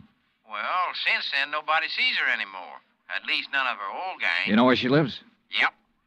The Ponte Alba Apartments. That is, unless she has moved. What's her name? Rose Ellen. What? Yeah, she used to be a dancer. That enough for you to go on? Yeah, Angie, thanks. That's plenty. Expense account item 5, $1.40 cab fare from my hotel to the Pontalba Apartments. The list of names on the register near the manager's office told me Rose Ellen's apartment was number 215. But when I got up there, the girl who opened the door wasn't a blonde. Yes? Oh, I'm looking for Miss Rose Ellen. She isn't in. Oh, she at work? Who are you? I mean, are you a friend of hers? My name's Dollar, Johnny Dollar. I'm an insurance investigator. Well, she hasn't done anything, has she? Well, not that I know of. Look, Miss... Garbo. Garbo? May Garbo. You're a dancer, aren't you? How'd you guess? Oh, I'm good at recognizing talent. Oh? Would you like to come in? I've got some coffee on. Well, that'll be just fine. Say, you've certainly got a nice view of the square from here. I suppose. Don't you think so? Oh, sure, if you like that sort of thing. Me, I just think the square's kind of square. Oh, that's good. That's very good. I brought it up the day we moved here. You and Rose move in here together? Uh-huh. Oh, sit down, Johnny. Make yourself at home. Well, thanks. Gee, you're so polite. You wait to be asked. Yeah. Look, tell me, what time do you think Rose will be home? Oh, I couldn't say. May, this is important. What time does she usually get home? Well, I don't know. I mean, after all, she's got her own life to live, you know, and I'm not her keeper. Okay. Sometimes she doesn't get home for days. Oh, I better get the coffee. She ever say anything to you about the fire? Yeah? What fire? The fire down at the antique shop. No, you want cream and sugar? No, thanks, just black. Good. When was that? The fire? Last Thursday night. That's funny. What's funny? That was the last time I saw her. What? Yeah. Rose went to work last Thursday, but she never came home.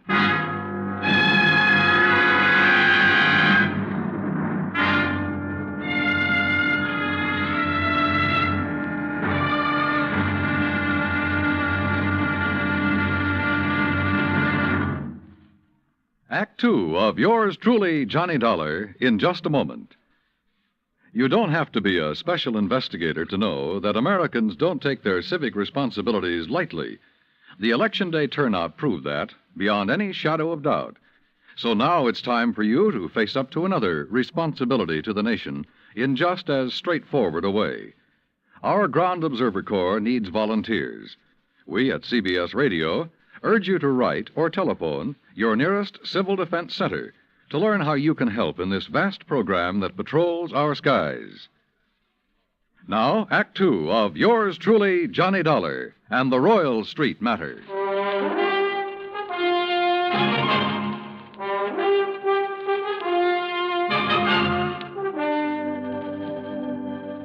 This was the screwiest deal I'd ever seen. A guy refusing insurance money he was entitled to.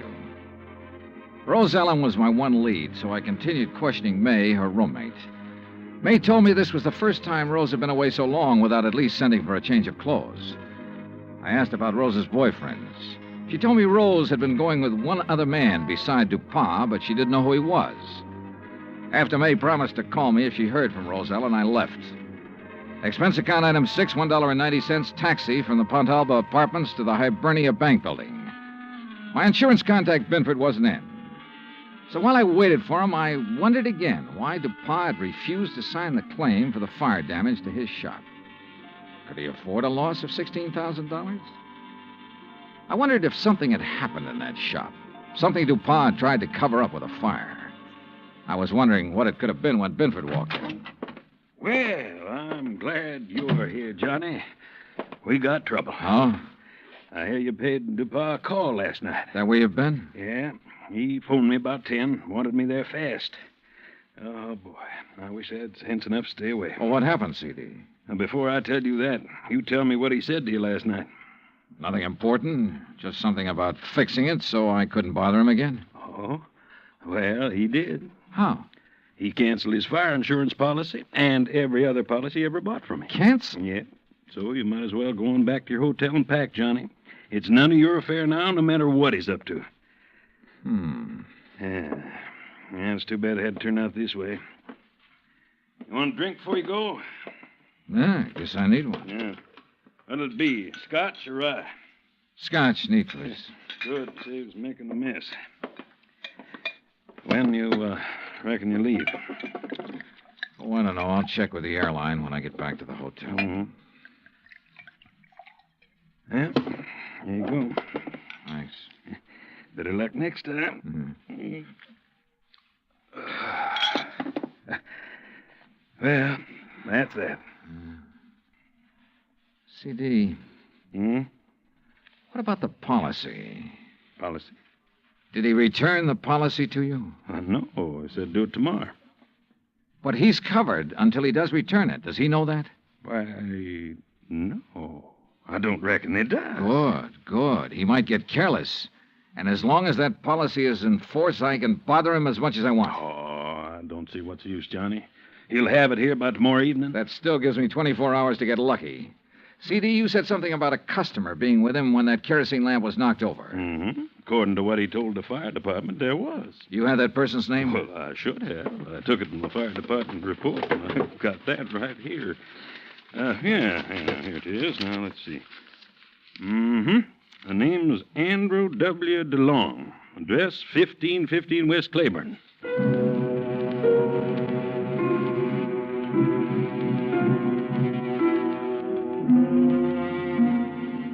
There wasn't any Andrew DeLong at that address.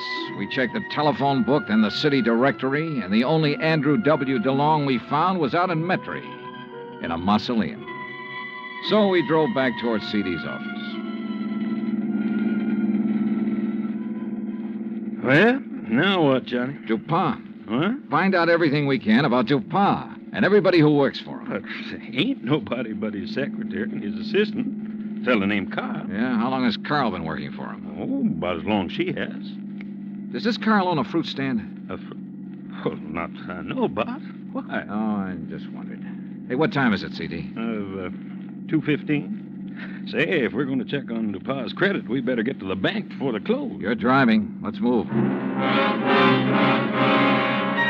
Expense account item 7, $22.80. Telephone calls and a couple of gratuities to obtain a lot of information about Dupont. I learned, among other things, that he'd banked almost $11,000 in the past 3 months. Before that, almost nothing. But there's no law against making money, so I still had nothing concrete to go on. At 5:30, I left Binford, went back to my hotel, and there found a message from May, Rose Ellen's roommate, asking me to go to her apartment immediately. So I did. Oh, Johnny. Yeah, hi, May. Oh, well, come in. Johnny, you know what you made me promise. Yeah? Well, it happened. You mean you've heard from Rose? Well, no, not exactly. But a man called this afternoon and talked about her. Oh, well, I hope he had only nice things to say. Oh, yes, he said she's just fine. What? Didn't you hear me? Yeah, he said she's fine. Fine. Well, what else did he say? Well, he said he was going to come by at 4 o'clock and pick up her clothes. I should have them ready. No, but of course he didn't. Well, he did so. He did? Oh, what man? You know him? You get his name? Mr. Dollar, you don't think I'd let Rose's things go out of here with a complete stranger, do you? Of course he told me his name. Well? You aren't nearly as polite as you were this morning. All right, I'm sorry. What's the man's name, darling? Oh, well, that's much better. It's Grant. Grant? That's right. That doesn't register. From the way he talked, he must be the one Rose was going with while she was dating that old antique. You ever see this guy, Grant, before? No, but I'm sure he's the one she talked about. Really, it used to get so tiresome. Carl this and Carl does that. Oh. What? I said, oh. May, tell me, where did he say he was taking her clothes? Well, he didn't say. Just put them in that old truck. Thanks, sweetheart. See you later. I needed a fast car and a driver who could handle it, so I called Angelo Arsati. 20 minutes later, we parked in front of Dupas' antique shop. There was a dim light on inside. Now, look, brother, there's really no reason for you to get mixed up in this thing. Oh, you kidding, son? Looks like Dupas ain't gonna answer. All right, let's see what this hunk of stone will do to the glass. Here. Hey, that got it.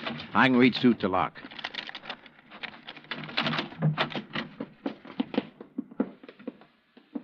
Looks like nobody here. Well. Hey, wait a minute. Yeah, I see him. Carl, what happened to you? Dollar. Angie, call an ambulance. Tell him a man's been stabbed here. Yeah, right, Johnny. Dollar. Get to her before he can. Dupas? Gonna kill Rose.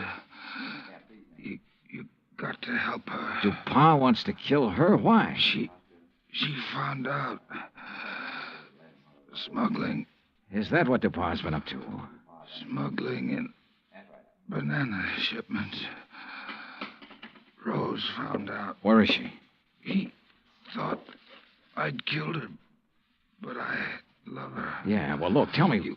You gotta get to her before he does. Where is she? Old Spanish fortress. Yeah? Out on Bayou Slidell. Old Spanish fortress on the Bayou Slidell. Yeah. You know where that is, Angie? Oh, sure. An old ruin out in the swamps north of town near the highway bridge. It goes over to the Gulf Coast. Carl, how long ago did Dupas leave? 10 or 15 minutes. Yeah, well, we could beat him, Johnny, by cutting across the swamps. That is, if you could take it. What do you mean by that? Well, it's rugged. Like what? Johnny, did you ever ride a swamp buggy?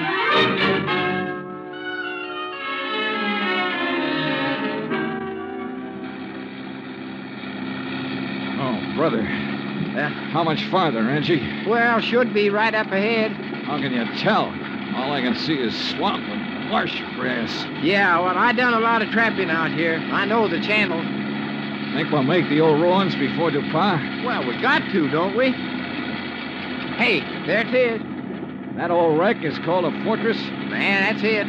Well, get us up as close to it as you can. I don't see anybody parked. There's nobody approaching the bridge. There we are. Come on, let's go. Hey, look, John. There she is at the side entrance. Yeah, I see. Rose! Rose Ellen! She's scared. She ducked back inside. Rose! We're friends of Carl's. He sent us to help you. Well, come on, Johnny. We can get inside to her through this here doorway. Okay. This place looks like it's about ready to fall apart. Rose! Yeah, man. Dark in here, too. Yeah, don't step on them falling bricks. Okay. Rose! Rose Ellen! Yes? Where's Carl? Dupas tried to kill him. Oh, no. Rose! Come on out here where we can see you. Rose!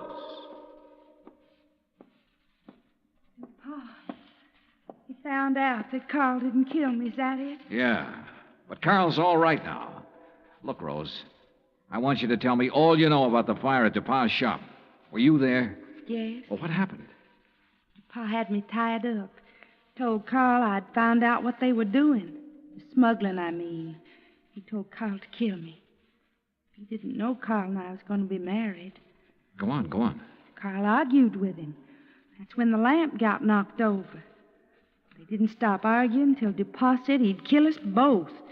So finally, Carl told DuPont he'd take care of me. Well, he had to, or DuPont would have killed us. But instead, Carl brought you here. Yes. Oh, come on, John. Now, let's get out of this dark hole. Wait a minute, Angie. Rose, do you know why DuPont was afraid to report his fire to the insurance company? Some of the things he smuggled in was lost in the fire. If anybody come poking around, they might have found out what he's doing. What was he smuggling, do you know?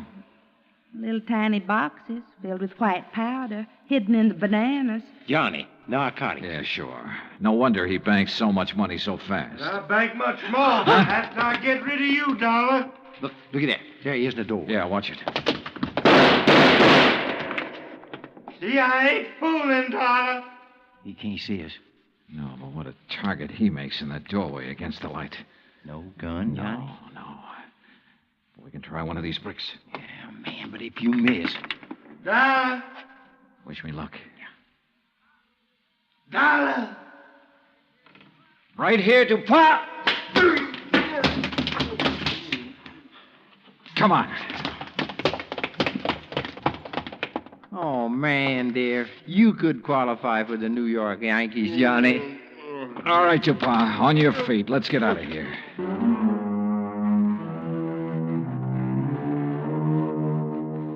Expense account total, including rental on the swamp buggy, incidentals and transportation back to Hartford, $517.20. Remarks? Well, where he's going, DuPont wouldn't have any use for the insurance money anyway. Carl Grant turned state's evidence and clinched the smuggling charges against him. Because of that, Carl may get off easy. I hope so. He and Rose could make a very happy couple. And to remarks and a report. Yours truly, Johnny Dollar.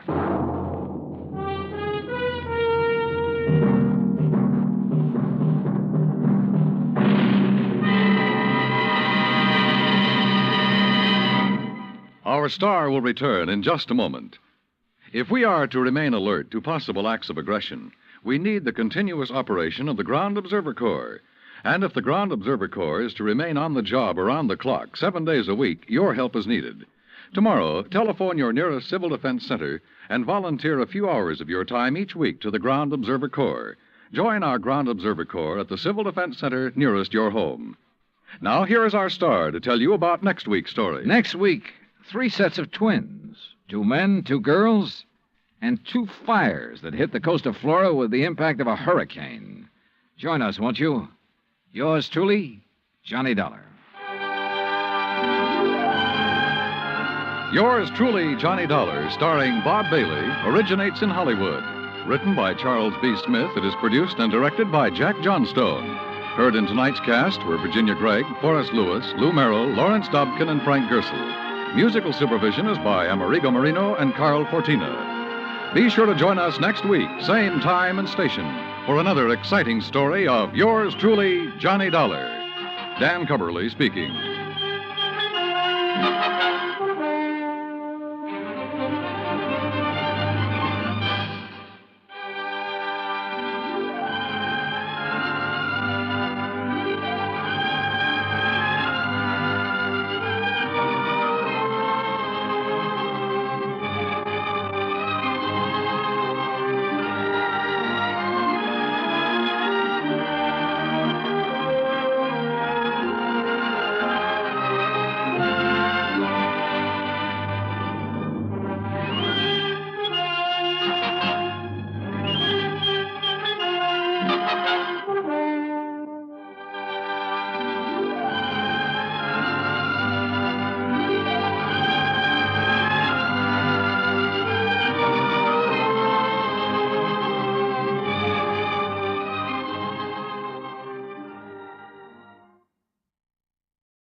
From Hollywood, it's time now for Johnny Dollar. George Reed speaking. Oh, good morning, George. Is it? Well, sure. The birds are singing, the bees are buzzing. And there are whales in the Gulf of Mexico. So there are. What? You know anything about whales, Johnny? Can't say that I do. Well, neither do I. Neither does our agent down in Gulfport, Mississippi. Can you go down there? Well, yeah, sure, but what's this all about? I told you, a whale. Oh, come on. You people didn't insure it. Now, George. Oh, Johnny, of course we didn't. But we did write a floater policy covering 80 pounds of ambergris. Amber who? Gris comes from a whale. Very valuable, used in the making of perfume. Oh, yeah. We issued the policy a week ago. Yesterday, the stuff disappeared. How much did you cover it for? $20,000. And our agent down there is W.C. Owen. Got it? Owen, huh? Yes. You really shouldn't have any trouble locating the stuff. No? Why not? Because, and I quote Mr. Owen, ambergris smells worse than a hound dog which has caught a skunk.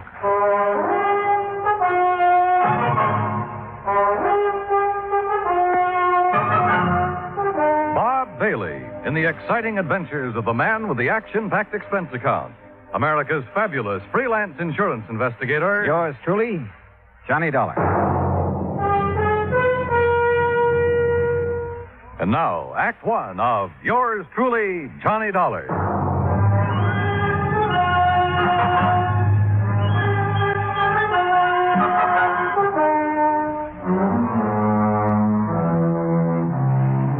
Expense account submitted by Special Investigator Johnny Dollar to Floyd's of England, American Branch Office, 443 North 15th Street, Hartford, Connecticut. The following is an account of expenses incurred during my investigation of the Michael Meany Mirage matter. Expense account item 1, $168. Transportation from Hartford to the Markham Hotel in Gulfport, Mississippi. I called W.C. Owen, the agent who had sold the policy covering the ambergris.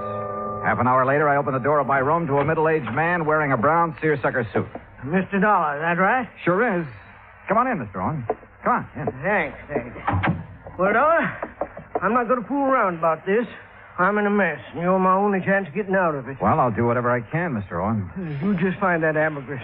And, man, please find it within the next 48 hours. Oh, why the rush? 2 reasons. When the ambergris was stolen off the freight platform at the train depot day before yesterday, it was packed for shipping.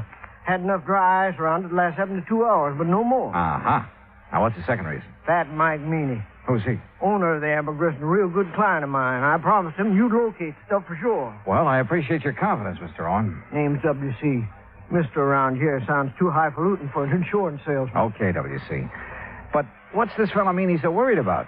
The ambergris is covered for $20,000. He told me he'd learned it was worth a lot more than that since the floater was issued. Something up near $60,000. Pretty rare stuff. It is. Matter of fact, this is the first time I've ever heard of anybody finding ambergris in the Gulf. Who fished in out of the water? Meany? No, a young fellow worked for him named Billy Fisher. Did Meany buy it from Fisher? Didn't have to. Belonged to Mr. Meany right off. Oh, why's that? Well, because Fisher works for him. Mr. Meany lets out his fishing boats to fellas which ain't got no boat of their own, or even a chance of getting one. He rents them out, you mean? No, he don't rent them. He lets them out on share. Mr. Meany puts up the boat, gas, nets, everything. And whoever runs the boat, well, whatever he catches, he belongs to Mr. Meany. Oh, and because Fisher happened to be in Meany's boat when he found the ambergris, it automatically became Meany's property, huh? Now you got it, boy. Uh-huh. Did Fisher know what it was? Or the value of it when he turned it over to Meany? Well, you have to ask him about that. Yeah, I plan to. But first, I'd like to have a talk with this Mike Meany. I'm way ahead of you, Dollar. I called Meany right after you called me. He's waiting for us. How far does he live from here? Oh, about 3 or 4 miles down the beach road toward Biloxi. Place called Mississippi City. Mississippi City? Uh-huh. But don't let the name fool you. Ain't nothing there except a couple of stores, fishing boat landing, and the train depot. Sounds like a real quiet place. It is. It's also where this whole thing started and where I hope it finishes. And the sooner, the better. A few minutes later, we were driving east along the coast. Ahead of us, we could see Mississippi City's one and only landmark, a long wooden pier extending far out into the Gulf. Anchored near the end of it were several small fishing boats. We passed the Meany General Store and the Meany Fish Market, then turned into a narrow driveway. I'm not sure what kind of a house I'd expected Mike Meany to live in, but this certainly wasn't it. It was too small and it needed a coat of paint. We got out and Owen led the way to the side porch.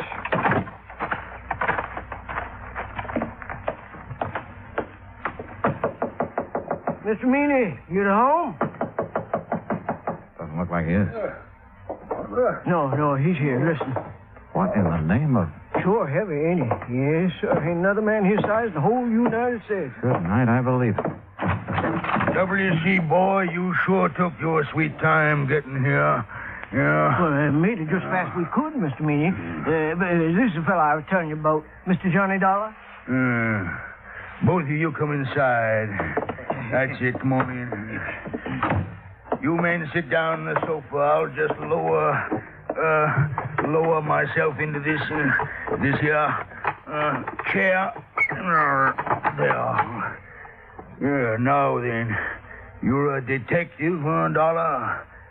Well, then me ain't giving me an answer. You're a detective or you ain't a detective. Now, which is it? I'm an insurance investigator. Right now, I'm being paid to find 80 pounds of ambergris that you lost. Lost?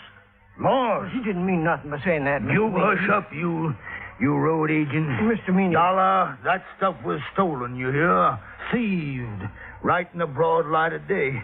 You're sure? Why, I'm sure 80 pounds of ambergris didn't get up and walk off by itself. Yes, sir. Me too. Itself.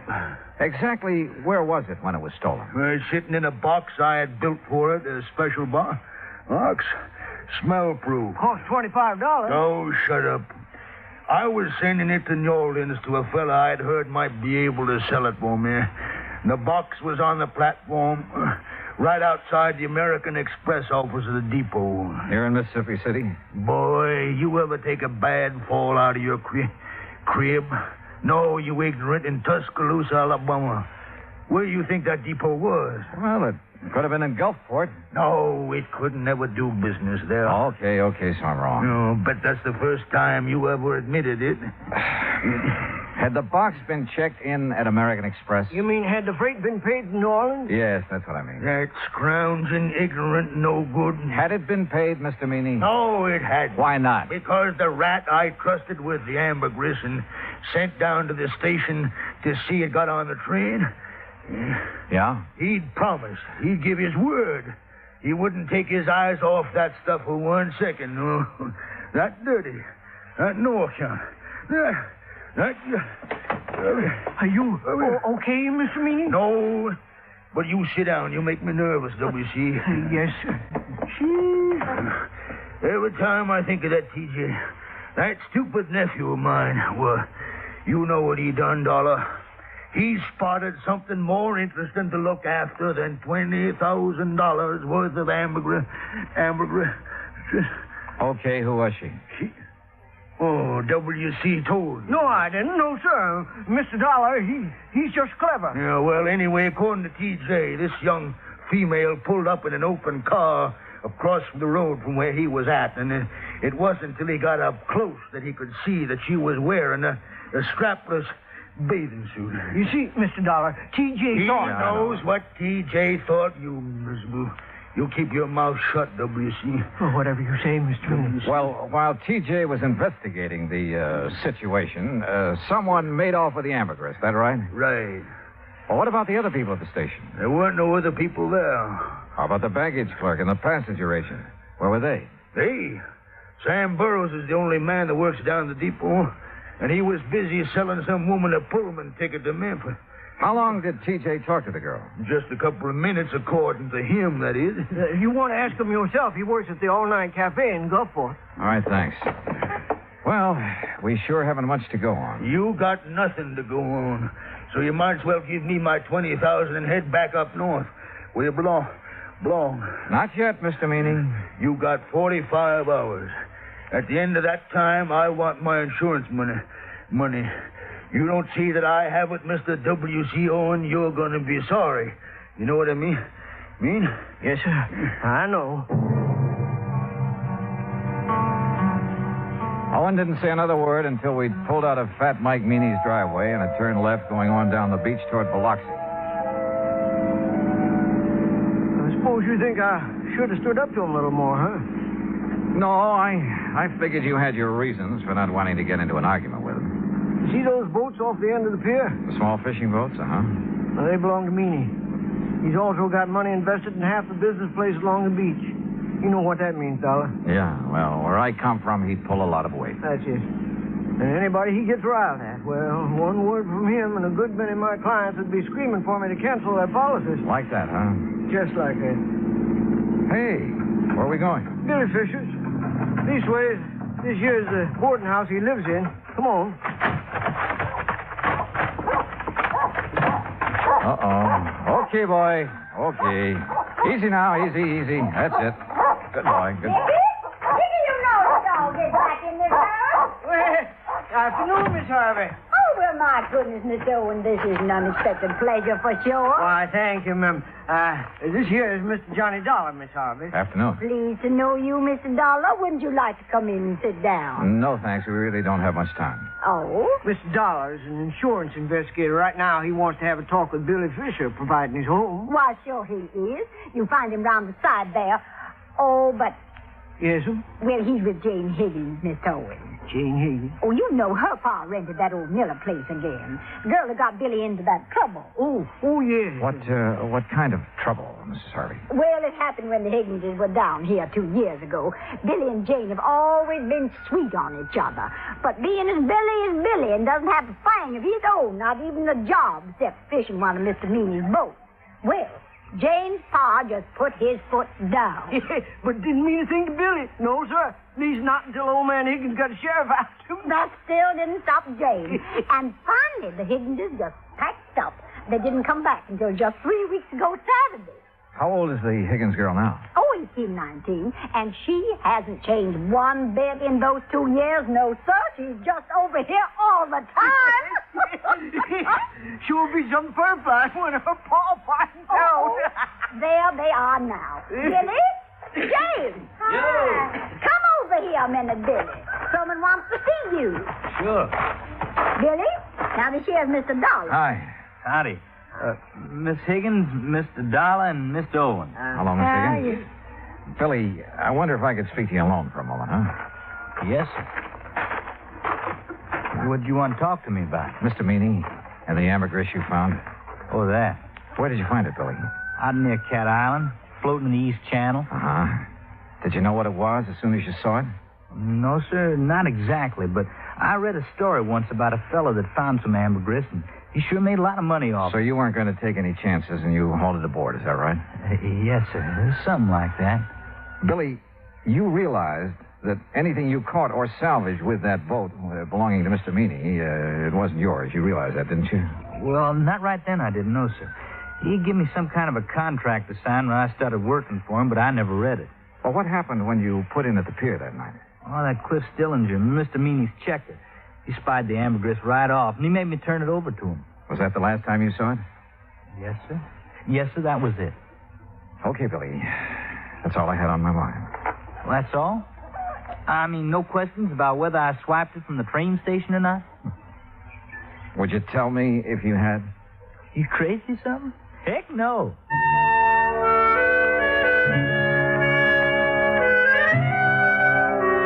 After saying goodbye to Jane Higgins and taking a rain check on a dinner invitation for Mrs. Harvey, Owen and I drove back to town. I was tired and I was discouraged, and I needed a good night's sleep, so I had him drop me off at the hotel. At the desk, I found a message to call long-distance operator 19. A few minutes later, the call was completed.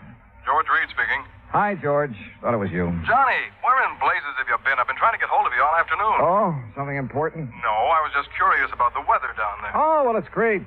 Warm, but not too warm. Johnny.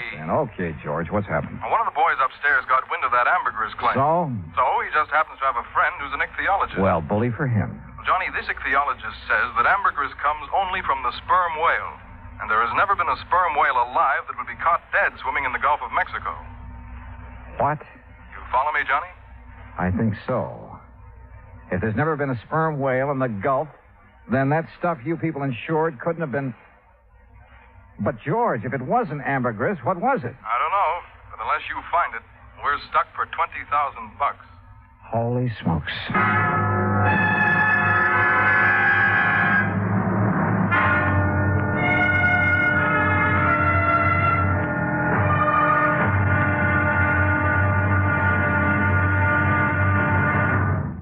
Act two of yours truly, Johnny Dollar, in a moment.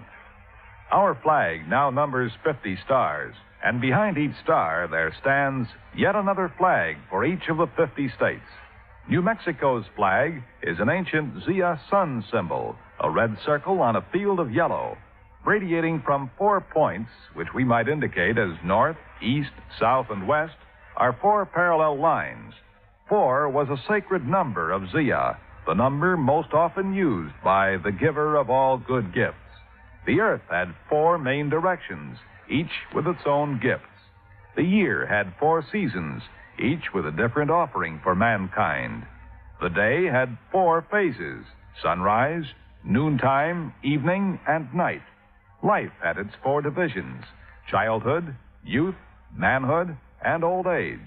Everything in life and nature was bound together in a circle, the circle of life and love, without beginning and without end. And in this great brotherhood of all things, man had 4 obligations. He must develop a strong body, a clear mind, and a pure spirit. Fourth, and most sacred, he must spirit to the welfare of his people. From this simple symbol, the Zia sun, we read the legend of a wonderful philosophy. The flag's colors of flaming red and golden orange represent the banners of Ferdinand and Isabella, which were carried by Columbus across the Atlantic. New Mexico's state flag, the flag of the 47th state to enter the Union, was adopted on March 19, 1925.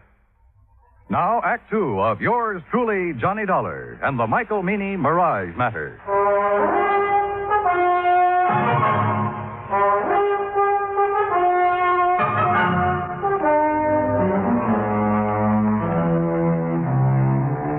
After talking to George Reed and learning that there was considerable doubt in his mind concerning the origin of the ambergris Mike Meany had insured with Reed's company, I called WCO and the agent who had issued the policy to come down to the hotel. He was as shocked and surprised as I'd been. Johnny, I just can't believe it. Yeah, well, it's true. At least according to a man who studied the habits of sperm whales for years. Oh. And those kind of whales never come into the Gulf? No, not according to him. What if ambergris isn't ambergris? What is it? WC, your guess is as good as mine. But whatever it isn't worth $20,000. No, guess not. Johnny? Yeah? You don't think Mr. Meany's trying to pull a fast one, do you? Trying to defraud the company? Yeah. Oh, no, I doubt it. He has all the money he'll need for a while. Yeah, that's for sure.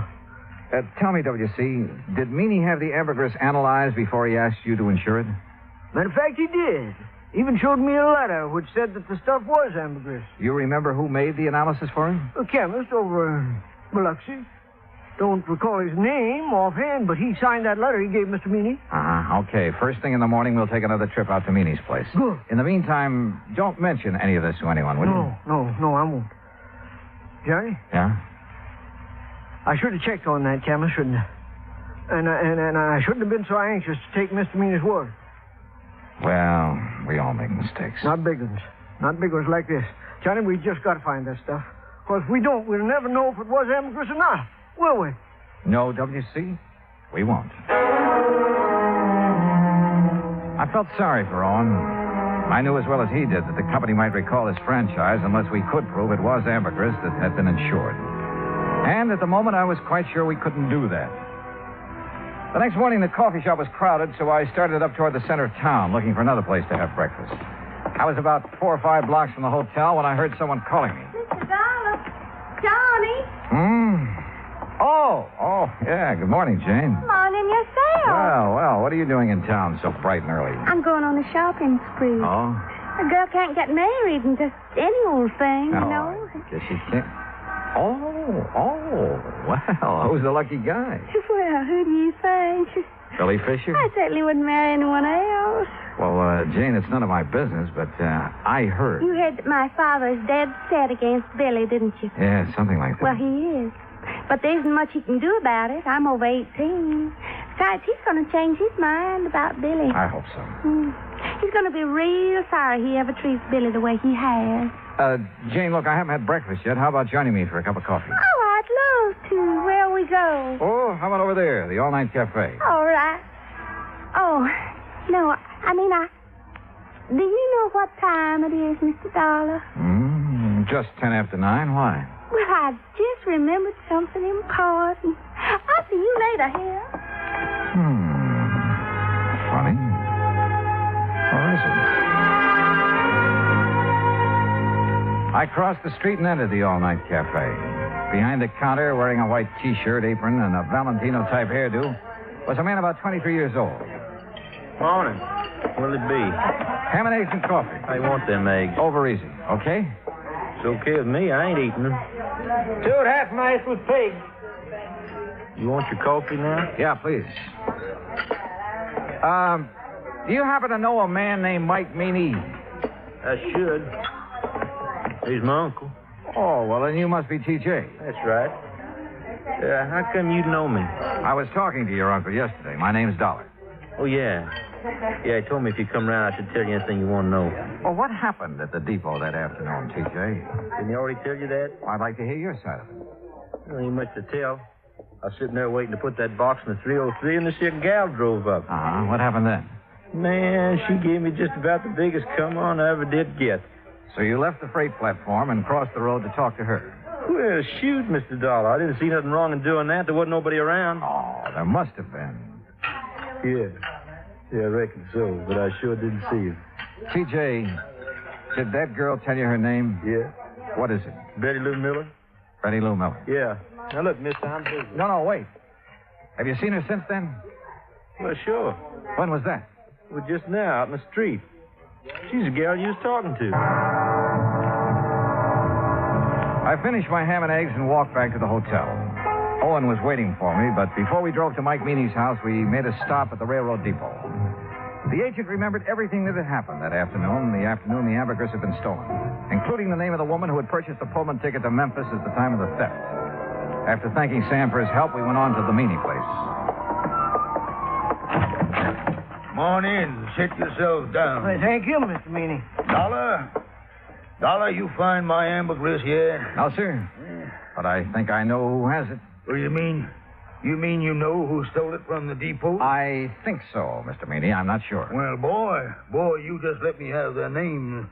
Yes, sir, I'll get the sheriff out here and see their foot under the jail. Now, you come on.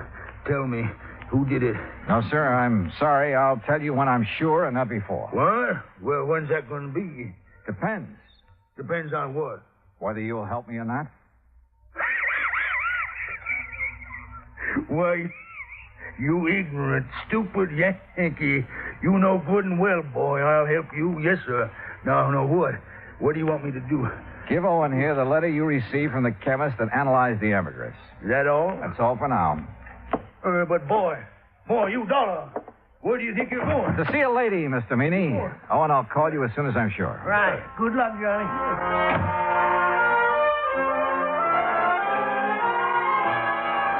In Owen's car, I drove down the beach to Mrs. Harvey's boarding house. Billy Fisher was out with the boat, so I had plenty of time to tell her what I knew. It's all my fault, Mr. Dollar. I planned the whole thing and put Billy up to it. And bought the Pullman ticket? Yes, I still have it. Been meaning to turn it in for the money, but just haven't had a chance to get down to the depot. Tell me, Mrs. Harvey, how did you know that T.J. would leave the ambergris when he did? Oh, everybody around here knows T.J.'s weakness for girls. Wonder to me he hasn't been locked up long ago. Yeah. Well, it was a beautiful job. You timed it just like a professional. I thank you for the compliment. Where was Billy? In the woods on the other side of the railroad track. He waited till Jane got T.J. all mixed up, then he scooted across, got the ambergris, and ran back into the tree. And Jane picked him up after leaving the depot? Yes, sir. You care for a cup of coffee, Mr. Dollar? No, thanks, Mrs. Harvey. You look so downhearted. Well, I guess that's part of my job, too. What did Billy do with the ambergris? I sent it on to Atlanta. A man there's going to sell it for him. Oh, I see. My, you sure look like you lost your best friend. Yeah, well, I ran into Jane this morning. She was going shopping for her trousseau. Yes, I know. Mrs. Harvey, if it turns out that isn't ambergris... Oh, they'll still get married no matter what, Mr. Dollar. If not now, then someday. Dollar! You Yankee schemer! What? Where you at? What on earth? Miss Harvey! Well, that sounds like Mr. Owen. And my friend, Mr. Meany. Dollar! Just what you trying to pull? I tried to keep him from coming over here, Mr. Dollar, but I just couldn't handle him at all. All right, Deputy. It's a long way from being all right. Just what do you want here, Mr. Fat Mike Meany? What do I want? Why, woman, I want to arrest you and that dirty, backbiting Billy Fisher and his girl for stealing my ambergris. That's what I want. Hush. I want to see you in jail. Jail? Don't be ridiculous. Ridiculous? Why, woman... That's what I said. Now, if you don't get off my property... Yeah, but you, woman, you stole it. How do you know I stole anything? I know because this here worm of an insurance agent wouldn't have a customer left on the beach, unless he told me. Well, he told you wrong. Billy took that ambergris, No. but it belonged to him all the time. Well, woman, that's a lie. Ain't that right, Mr. Dollar? Yeah, it sure is. At least it is if it was ambergris. It's ambergris right enough. On. Well, I called that chemist, but he quit his job a couple of days ago. Couldn't find no record he'd made of it. Don't need no record. It's ambergris, and it's mine. It's Billy's. Mine. You think it's yours? You're seeing a mirage. Tell him, Mr. Dollar. Dollar, if this is some kind of a low-down yank, he trick. It's no trick, Mr. Meany. Mrs. Harvey showed me the contract you have with Billy. Well, what's that got to do with him stealing the ambergris? Just this. Yes. The contract states that all fish and fish products and byproducts caught or seined while using your boat belong to you. That's right. Exactly right, so? So, the ambergris doesn't. What? No, sir. Ambergris comes from a whale, and the whale is not a fish. It's a mammal. But, Dollar, now, Dollar, you boy, no, wait a minute, Dollar. Well, doggone. They say that young love can work miracles, and I guess it must be true, because later that day, a huge sperm whale was sighted about 3 miles offshore near the Cat Island Channel. Proving, as I've always said, you can't figure whales any more than you can people. Expense account total, including hotel bill and transportation back to Hartford, $420.10. Yours truly, Johnny Dollar.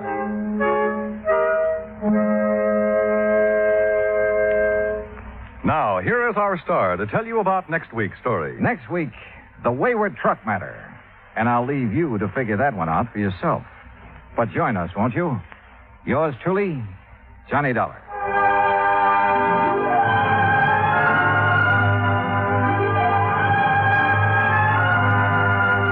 Yours truly, Johnny Dollar, starring Bob Bailey, originates in Hollywood. Written by Charles B. Smith, it is produced and directed by Jack Johnstone. Heard in our cast were Virginia Gregg, Jeanette Nolan, G. Stanley Jones, Junius Matthews, Gil Stratton, Dick Crenna, and John Daner. Musical supervision is by Amerigo Marino.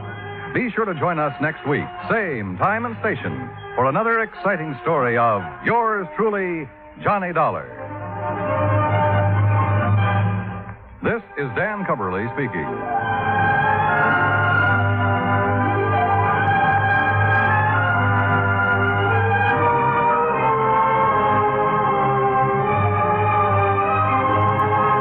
Johnny Dollar has come to you through the worldwide facilities of the United States Armed Forces Radio and Television Service.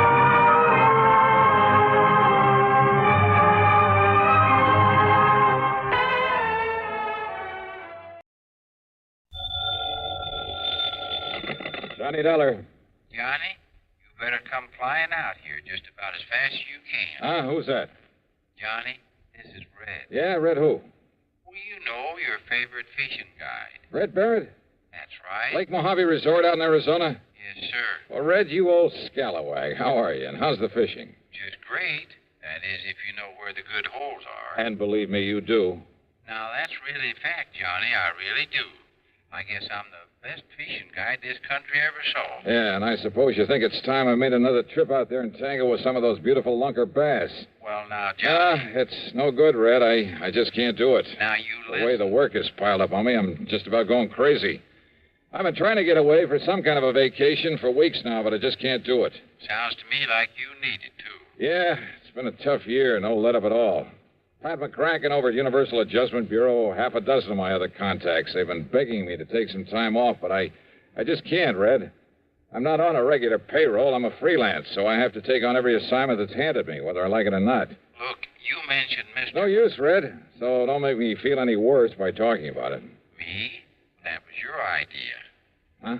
Did I say anything about fishing until you did? Oh, now, wait.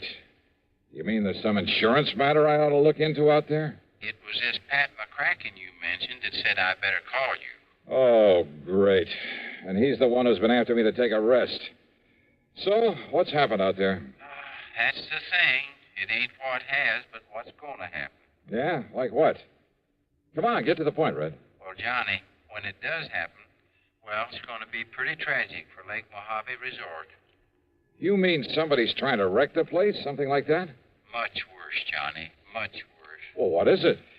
Well, I just don't think I ought to tell you over the phone. But, Red, unless I know... And if somebody was to hear me talking to you this way... Red, look. And anyhow, you'll find out soon enough when you get here, Johnny.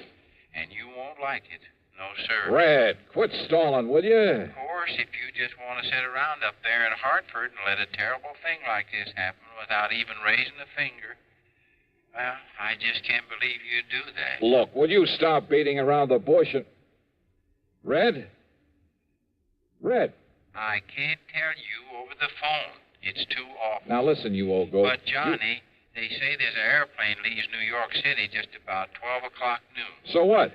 So it'll get you in Las Vegas about 9:45 tonight. Okay? What do you mean, okay? I mean, just you be sure and be on it. And I know you will. Oh, now look, I can't... Goodbye, Johnny. Red! Oh, if that crazy old coot thinks I'm going to fly all the way out there just because he... And yet, if he was serious...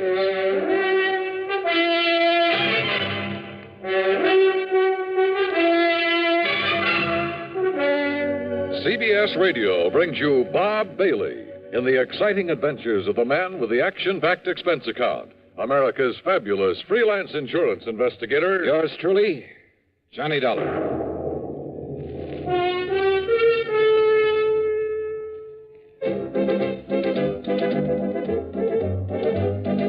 Winston tastes good like a cigarette should. Winston tastes good like a cigarette should. Winston gives you real flavor, full, rich tobacco flavor. Winston's easy drawing too. The flavor comes right through to you.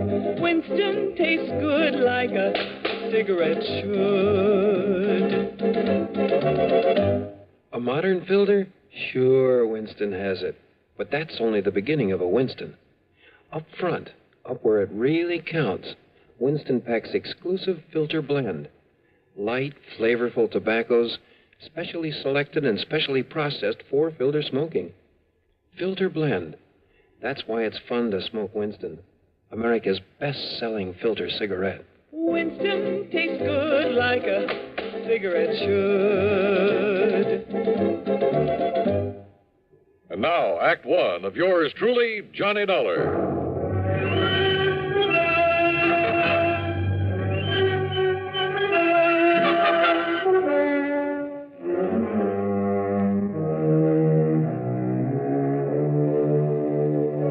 Expense account submitted by Special Investigator Johnny Dollar to the Universal Adjustment Bureau, Hartford, Connecticut. Attention, Mr. Pat McCracken.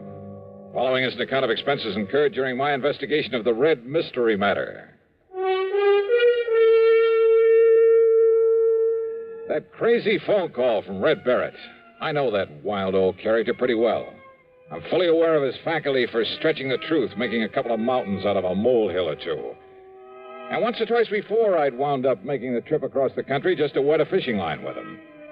And yet, those other times I'd fallen for his gag, I'd run headlong into serious insurance matters. Trouble with a capital T. And if he really meant what he said about something terrible impending at Lake Mojave Resort, well, there was one way to find out. Expense account item 1, $153, plane fare, Hartford to New York to Las Vegas, Nevada.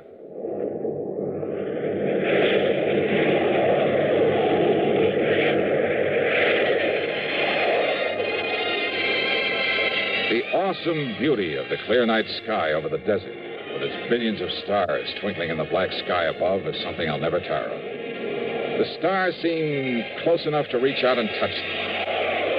As the plane hit the glide path down to the landing strip at the south end of Las Vegas, the myriad, many-colored lights of the city winked and sparkled like the lights on a gigantic Christmas tree. Yeah, from the air, Las Vegas, the fabulous city of chance, is just plain beautiful. I'd like to have stuck around Vegas for a while and tried my hand at some of the casinos and clubs along the gambler's alley they call the Strip, but I had other things to do. So, item 2 was $50 deposited on a rental car. And within minutes after the plane landed, I was heading south and east across the desert, down toward Davis Dam, down to Lake Mojave Resort.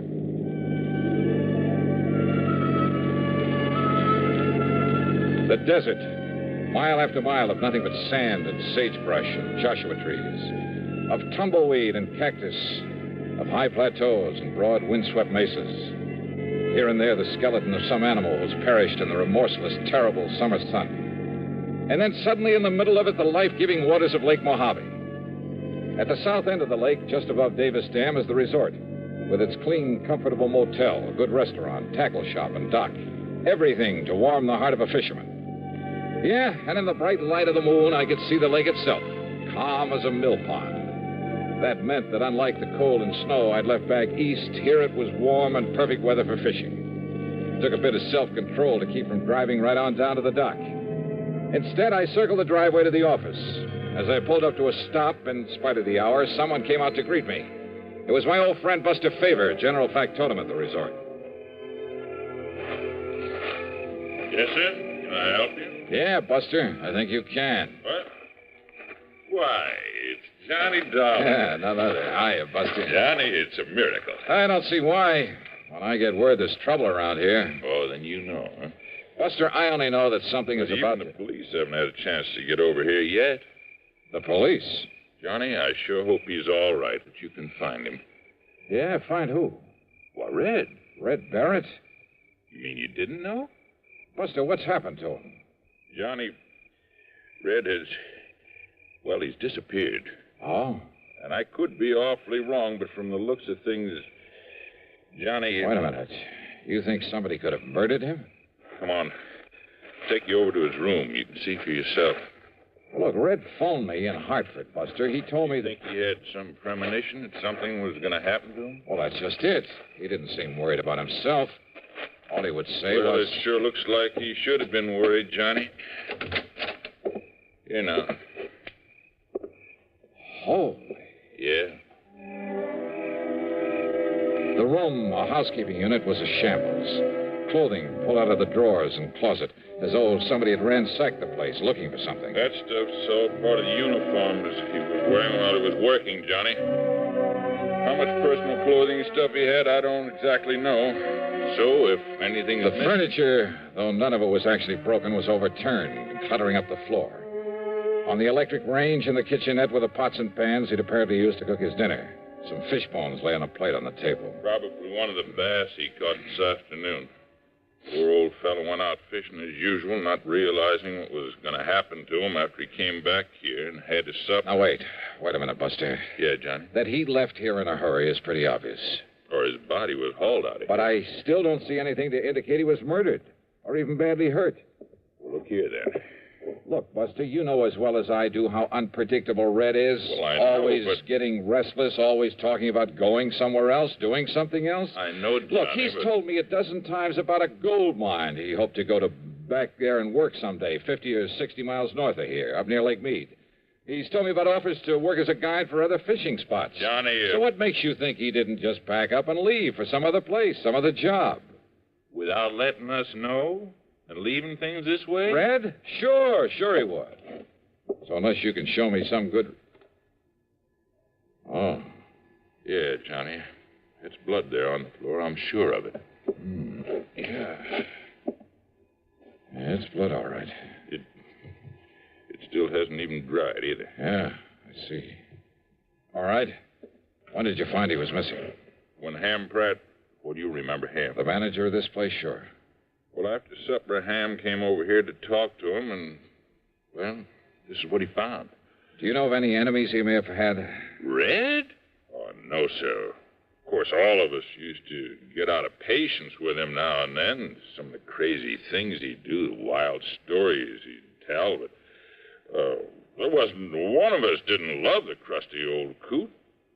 Same thing applied to everybody else who knew him. Then why? Why would anybody want to do him in? I don't know. I can't figure it out. But it sure looks like somebody did, Johnny. You can see the evidence yourself. Yeah, maybe. What do you mean by that? Red's phone call that brought me out here. If he'd thought that he himself was in danger, don't you think he would have said so? Yeah, I guess Red would have built it up, too. Would have made it sound real dramatic. Sure he would. But instead he told me something tragic was going to happen to the resort. Like what, Buster? Like nothing I can possibly think of. But now, Johnny, this blood on the floor. Yeah. Hey, did Red have a car? Yeah. Where is it? It's gone, Johnny. Whoever did Well, did whatever they did to him, must have used it to carry away his body. The poor old... Buster, I've just got a lead on it. Oh, Ham, come in. You see, I'd phoned everybody up and down the lake to look out for Johnny. Ham, how are you? Buster's told you about Red? Yeah, and in spite of this so-called evidence around here, I still Johnny simply doesn't believe that Red was murdered. But there's blood on the floor the way things were left around. Or, Johnny, have you some reason for thinking he wasn't? First, I want some definite reason why he was. But look... Now, Johnny... If you want the truth, I think you've both gone overboard about this. Are you kidding? Give me a reason. A reason for killing him, for anybody killing him. Just one good reason. Well, now, Johnny... Johnny, there's blood on the floor. Yeah. Yeah, this. What is it, Johnny? Johnny? You, haven't called in the police yet? Oh, I was just about to when you arrived. Don't you think I'd better call them then right away? Well, yeah, Johnny, why don't you do that? No. No? I've done something better, Johnny. I spread the word up and down the lake, all the way up the Colorado River by telephone. And listen, it's paid off. And that's what I came in here to tell you about. Well? I just got word that a car, same description as Red Barrett's, that was seen pulling off Highway 93 about 33 miles this side of Boulder City. Oops. What, Johnny? You want me to find poor old Red, huh? Well, of course, if the poor old fella's still alive. Then maybe I will. And when I do, I have a sneaking suspicion I may have a score to settle with you two. Now, just a minute, Johnny. If you mean to imply that either of us did him... I didn't say that. Well, Johnny, what do you mean? You don't know, Buster? Well, if you think you can find Red, and if I can be of any help to you... No. That's exactly what I don't want. Well, now, Johnny... Just let me work out this little mystery myself. Well, of course. No help, no interference from either of you. Johnny, this isn't like you. I don't understand. You don't, huh? I swear it. Yeah? We'll see.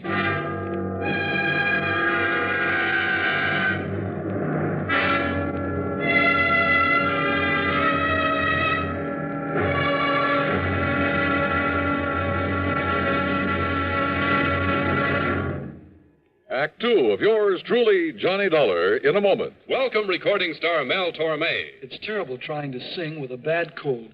So I always take 4-way cold tablets to relieve cold miseries fast. Good idea. Tests of all the leading cold tablets proved 4-way fastest acting. 4-way starts in minutes to relieve muscular pains, headache, reduce fever, calm upset stomach, also overcomes irregularity. When you catch cold, try my way. Take 4-way cold tablets. The fast way to relieve cold distress and feel better quickly. 4-way, only 29 cents. Now, here's a word about another fine product of Grove Laboratories. To get rid of embarrassing dandruff in 3 minutes, change to Fitch Dandruff Remover Shampoo. 3 minutes with Fitch regularly is guaranteed to keep unsightly dandruff away forever. Apply Fitch before wetting hair, rub in 1 minute. Add water, lather 1 minute. Then rinse 1 minute. Every trace of dandruff goes down the drain. 3 minutes with Fitch and embarrassing dandruff's gone. At the same time, Fitch can brighten hair up to 35%. Get Fitch Dandruff Remover Shampoo today. And now, Act Two of yours truly, Johnny Dollar and the Red Mystery Matter. Suddenly, things had begun to add up. Yeah, from right in the beginning, when Red had mentioned over the phone that he'd talked with Pat McCracken at Universal Adjustment Bureau. Had Red called Pat, or vice versa? And there was the lamp there in Red's room, apparently knocked to the floor in a struggle.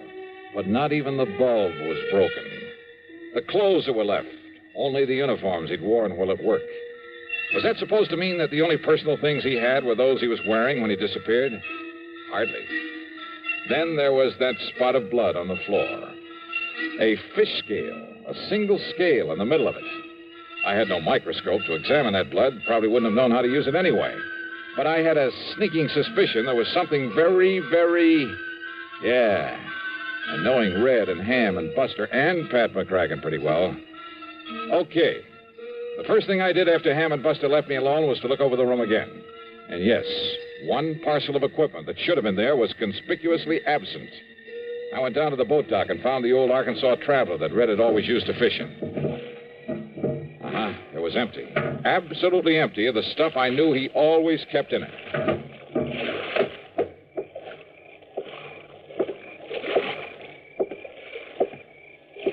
Johnny? Wow. doing up and around this time of night, Ham? Oh, just sort of checking up on things. Yeah? Or checking up on me? Oh, now, Johnny. You hoping to find some lead on Red there and his boat? I found exactly what I expected, Ham. Nothing. I don't understand. Don't you? Johnny, what goes with you? You've certainly been acting kind of feisty this trip. Yeah, well, I'm sorry. Now, if you feel you have some lead on Red, on what may have happened to him, well... Yeah, I think I have. And you helped to give it to me. I did. But there's no point in following it up till morning. What is the lead? No help, no interference, remember? Okay, Johnny, whatever you say.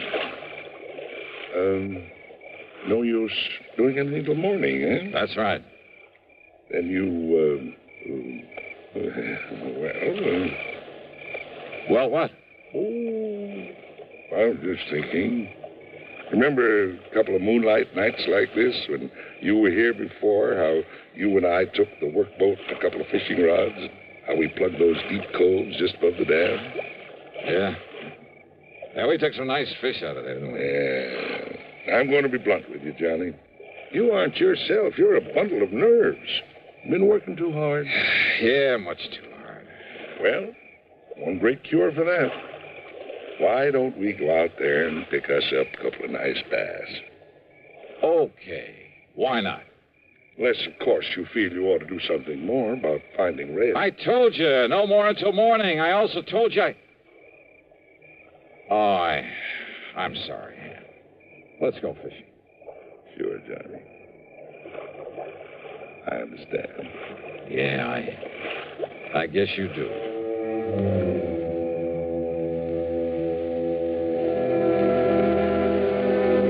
Maybe I had been a little feisty, as Ham had put it. And he was right about the fishing out there in the smooth black water with the bright moonlight overhead.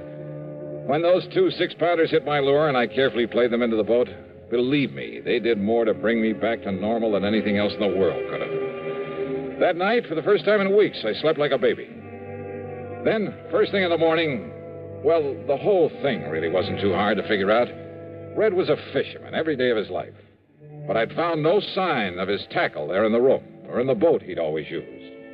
In other words, no matter how or why he'd left, he himself must have taken those things with him. Also his personal clothes and stuff, but naturally not the uniforms that belonged to the resort. The blood on the floor from one of the bass he'd had for dinner, carefully put there after he turned the room inside out. As for his whereabouts, Ham had given me the clue when he told me Red's car had been seen at the highway turnoff 33 miles south of Boulder City.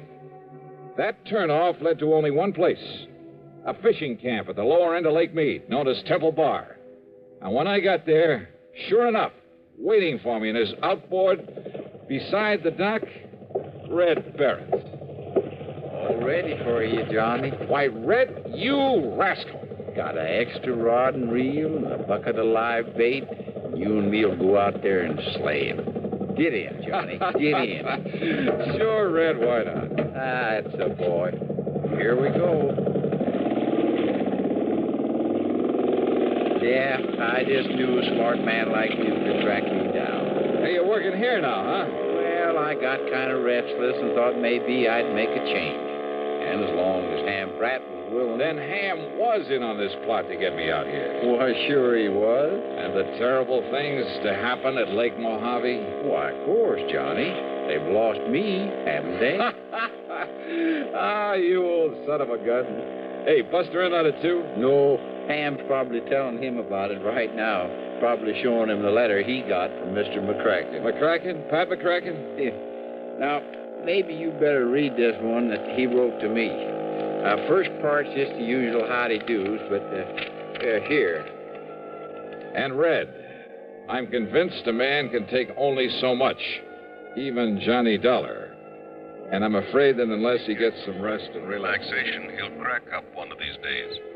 So if you and Ham Pratt can somehow contrive to get him out there for some of that fishing he loves so much, go to it. If he catches on, if he starts worrying about the expense, tell him it's on the house. Tell him Merry Christmas. Sincerely yours. Well, God bless Pat McCracken. As for you, Red, you old reprobate, Johnny, there's a hole over near the gyp beds where there's an old 10-pounder laying under a rock, just waiting for you and me. Brother, let's go.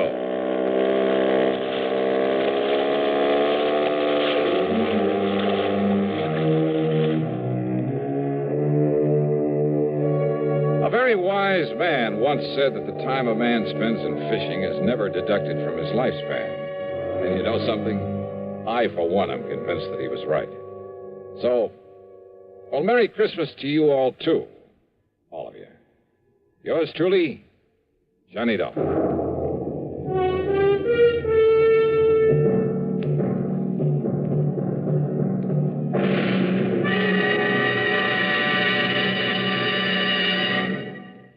Our star will return in just a moment. Every year, some Christmas celebrations are ruined by fire. A little precaution can prevent a Christmas fire from happening in your home. First of all, make sure your tree is on a firm foundation so it can't fall over. Then be sure to use only approved lighting. Wiring that's frayed may be dangerous. Replace it. Never use lighted candles. Let all the glow of Christmas come from within, not from fire. With a safe Christmas plan, here's an idea for Christmas giving. Almost Christmas, no time to lose. Lots and lots of gifts to choose. Give him, Give her a gift set by Yardley. For her an array of all new Yardley gifts, $1.50 to $13.50. A Yardley Red Roses Spray Mist and Soap Set, $3.50. All prices plus tax. Yardley. Give him, Give her a gift set by Yardley. Now, here is our star to tell you about next week's story. Next week, a man, a girl, and a gangster. That's right. They add up to trouble. For me. Join us, won't you? Yours truly, Johnny Dollar.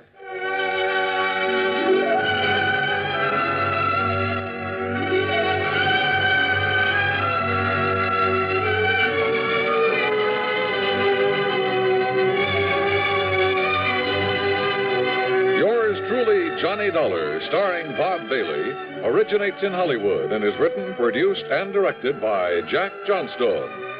Heard in our cast were Forrest Lewis, Barney Phillips, Alan Reed Sr., and Lawrence Dobkin. Be sure to join us next week, same time and station, for another exciting story of yours truly, Johnny Dollar.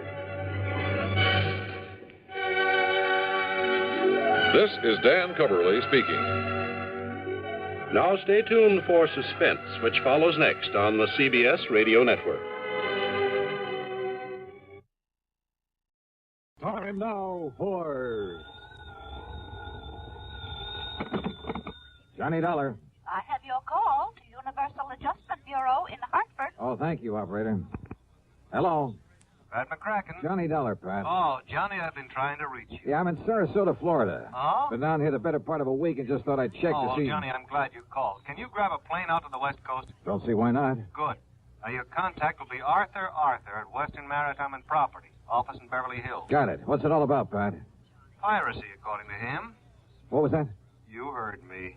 No, for a second there, I thought you said piracy. Maybe you'd better go out there and see him, huh? Yeah, but I still don't believe it.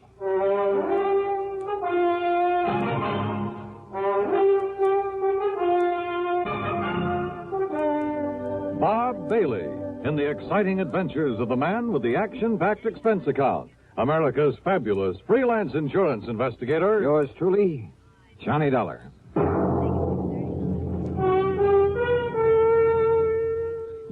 Welcome, William Bendick. Nobody can act up to par with a nasty cold.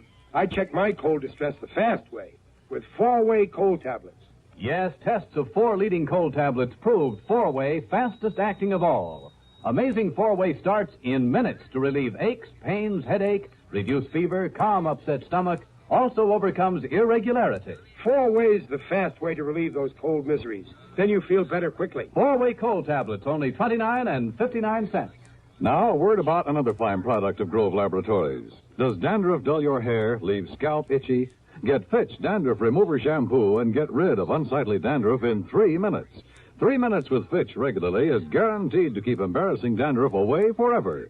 Apply Fitch before wetting hair. Rub in 1 minute. Add water. Lather 1 minute. Rinse 1 minute. Every trace of dandruff goes down the drain. 3 minutes with Fitch, unsightly dandruff's gone. Fitch can also leave your hair up to 35% brighter. Fitch Dandruff Remover Shampoo. And now, Act One of yours truly, Johnny Dollar.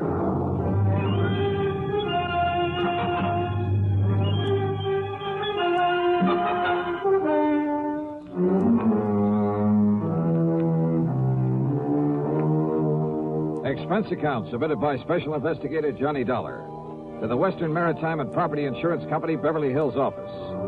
Following is an account of expenses incurred during my investigation of the Baldero matter.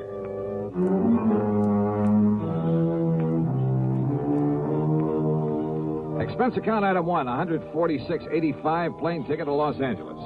Earl Poorman, with whom I just finished working on a case, drove me from Sarasota to the International Airport in Tampa.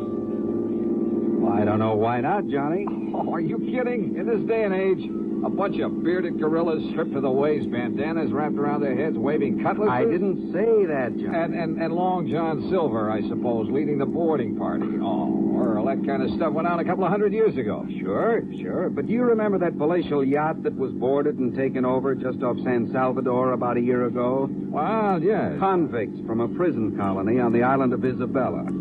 They had control of that yacht for 3 days, Johnny. And when they left, they took along everything of value they could get their hands on. Yeah, I remember. You don't call that piracy? Well, maybe so. You think that's what happened in this case? There's only one way to find out. The flight to Los Angeles was uneventful. Thanks to the time zone differential, it was only 4:30 p.m. when I arrived. Item 2, $6 even for a cab to the Beverly Hilton, where I parked my bags. Item 3, 10 cents for a phone call to Arthur, who, if I remember correctly, was quite a character. Good insurance man, but, a character. Item 4, 75 cents for a cab to his office on Wilshire Boulevard. Yes, it all happened somewhere off the coast of Mexico. Mr. Baldstein and his party were just cruising around. They were just taking life easy. Baldeston is the owner of the yacht? H.B. Baldeston.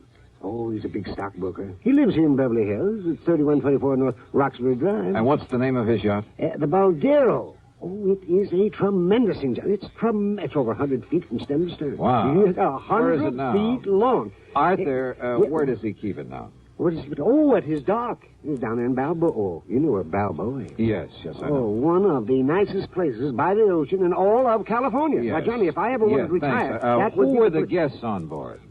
Well, let me see. His wife, of course, and Mr. and Mrs. Gerald Hooper, and young Richard Speidel, and Lee Woolway. Just cruising around, huh? Yes, but they'd planned to sail on up to San Francisco for that big charity ball up there on the 30th. Oh.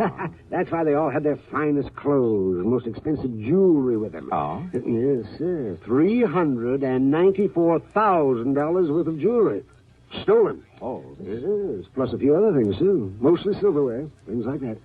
Actually, it was reported to me by one of the guests on the yacht. These pirates simply pulled alongside in the middle of the night, held them at gunpoint, took the stuff, and left. That's right. There were 2 of them. Oh, my, they must have been horrid fellas. Just where off the coast of Mexico did this happen? Well, I'm not quite sure. Mr. Baldeston was, he was kind of vague about where it happened. You know, he's kind of vague. Maybe I better talk to him. Yes, by all means, Johnny. Yeah. Art, I'll see you later. Item 5, $50 deposit on a rental car. I drove to the Baldeston's home on North Roxbury. It was a tremendous place in one of the most wealthy parts of Beverly Hills. A snazzy-looking sports car was parked in the broad driveway, and as I walked up to the front door, another car, a big sedan, pulled in the drive. A heavy-set, well-dressed, rather nice-looking man of about 50 got out of it and came over to me. Are you looking for someone, young man? Well, I believe this is the Baldeston residence. That's right. And I'm Harry Baldeston. Oh, well, my name is Dollar, Mr. Baldeston. Johnny Dollar? The insurance investigator that Mr. Arthur sent for? That's right, sir. Well, come in. We'll have a cocktail or two. I understand it's that time of day, and I'm sure you won't object. Not a bit. Good. And I'll tell you all about the unfortunate affair aboard the Baldero. Happened just night before last, you know. So I understand. But I'm not quite clear as to just exactly where you were when it happened. Down off the Mexican coast, Dollar. Sit down. Thanks. Yes, it took us nearly 12 hours to get back to Balboa. And at 11 knots, well, you can figure it out for yourself. Mary Lee, Yes, Harry? come on down, dear. I want you to meet Mr. Johnny Dollar. Oh, all right, dear. Now, I'll pour us a drink and tell you all about it. So he poured. His wife joined us, and we talked. But I'm afraid I didn't learn much more than I already knew. They'd both been asleep when it happened. The so-called pirates had come aboard very quietly. Both they and their guests had been held in their respective cabins by one of the men while the other gathered the loot. The men had worn long oilskin raincoats, had nylon stockings pulled over their faces to conceal their identity. Only one of the guests, Lee Wilway, had even seen the boat they'd used. Balderston never did tell me definitely where it happened. And the more I listened, the more suspicious I got. Yeah, suspicious of him. Act two of yours truly, Johnny Dollar, in a moment. There goes a treasure car. There goes another. And another. And one of them may be your car. Yes, folks, you may have a Fram treasure hunt filter in your car worth $1,000 and not even know it. A Fram filter worth 1,000 silver dollars. A filter change is important to today's cars, so important that Fram Corporation, in conjunction with its silver anniversary, is paying $60,000 in cash to get you to check your filters now. Last year, 10,000 secretly numbered Fram filters were distributed all over the United States and installed in cars during regular servicing. These filters are worth from $1 to $1,000. You may have one in your car and not even know it. A Fram filter worth 1,000 silver dollars. Check your oil filter and air filter now. If there's a specially numbered Fram filter in your car, you will win up to 1,000 silver dollars, and your dealer will win the same amount. Get in on Fram's big silver treasure hunt. Check your car filters now. And now, Act two of yours truly, Johnny Dollar and the Baldero matter.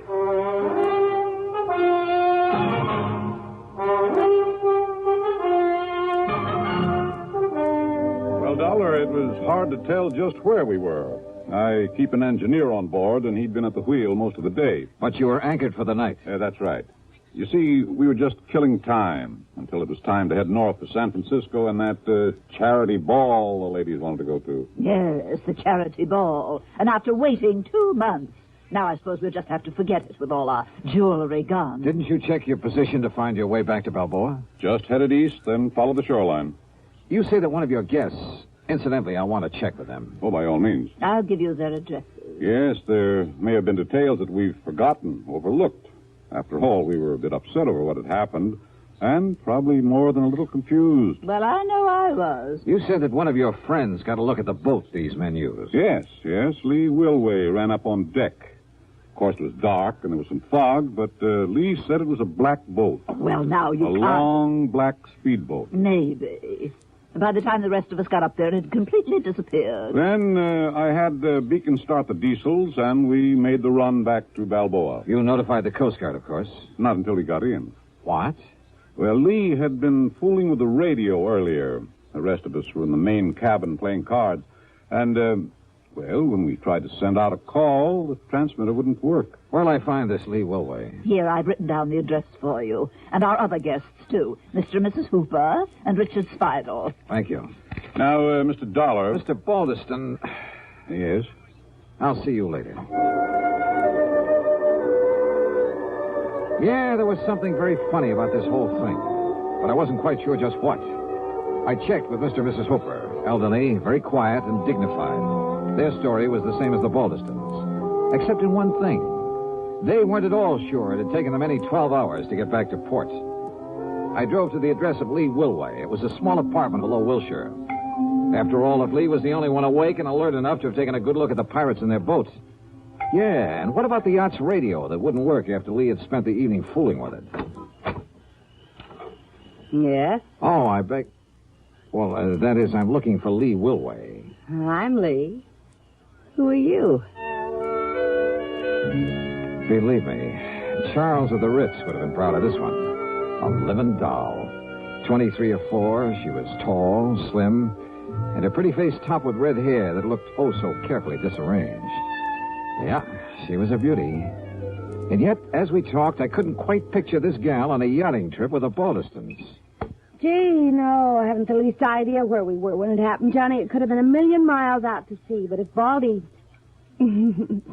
Mr. Baldiston says it took us 12 hours to get back. It must have taken us 12 hours. And you're sure you didn't recognize either of the men who boarded the yacht, Lee, huh? No, I certainly didn't, but I saw the boat they had. It was a long black one. Solid black? Solid black. Did anyone else on board see that boat? No, at least... I don't think so. What did you do after they left? Went up to the bridge, to the radio. Didn't they tell you? To call the Coast Guard? Well, yeah, sure, only... They said you were at the radio earlier. Yes, just listening. But after it was over and I tried to call the Coast Guard, well, it just wouldn't work. Like another drink, Johnny? The Baldistons and Hoopers were playing bridge earlier. Yes. Look, Johnny, have you had dinner yet? Where were the other guests? Dickie boy? Yes, Dick Speidel. No, I don't know. And what did he do after you were boarded and robbed? He was probably down in his cabin with his head under the covers, scared to death. If he had any nerve, he could have stopped them, too. What do you mean? Well, his was the one cabin they didn't go into. They didn't bother him. And he knew there was a rifle they used for shooting sharks. He knew it was on the rack just outside his door. And if he'd come up shooting with it, why, those pirates would have jumped overboard and run for home. I'll just bet they would. Apparently you don't think much of this Dick Speidel. Would you? Acting like that? Doing nothing when he could have? Incidentally, when I stopped at the Baldistons, I saw a sports car outside. Oh, yeah. Isn't that a dreamboat? It's Larry's. Who's Larry? Larry Baldiston. He's my... Oh, gee, Johnny, I'm getting hungry. Why don't we have another drink and then have some dinner? Sorry, but I'm afraid I can't. I'm not used to being turned down, Johnny. Well, I'm sorry, but there are a couple of people I've got to see. Oh, like who? Your friend Dick Speidel, among others. Oh. I'll see you later, Lee. I'll be here, Johnny. I guess I'm not as familiar with the streets of Los Angeles as I thought.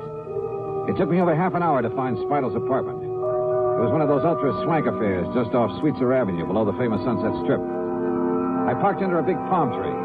Then, as I backed out of my car, another one roared up and stopped behind me. The glare of the headlights partly blinded me. Just a minute, you. Huh?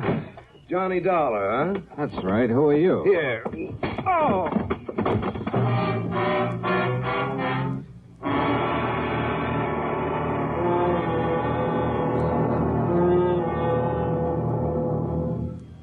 Act 3 of yours truly, Johnny Dollar, in a moment.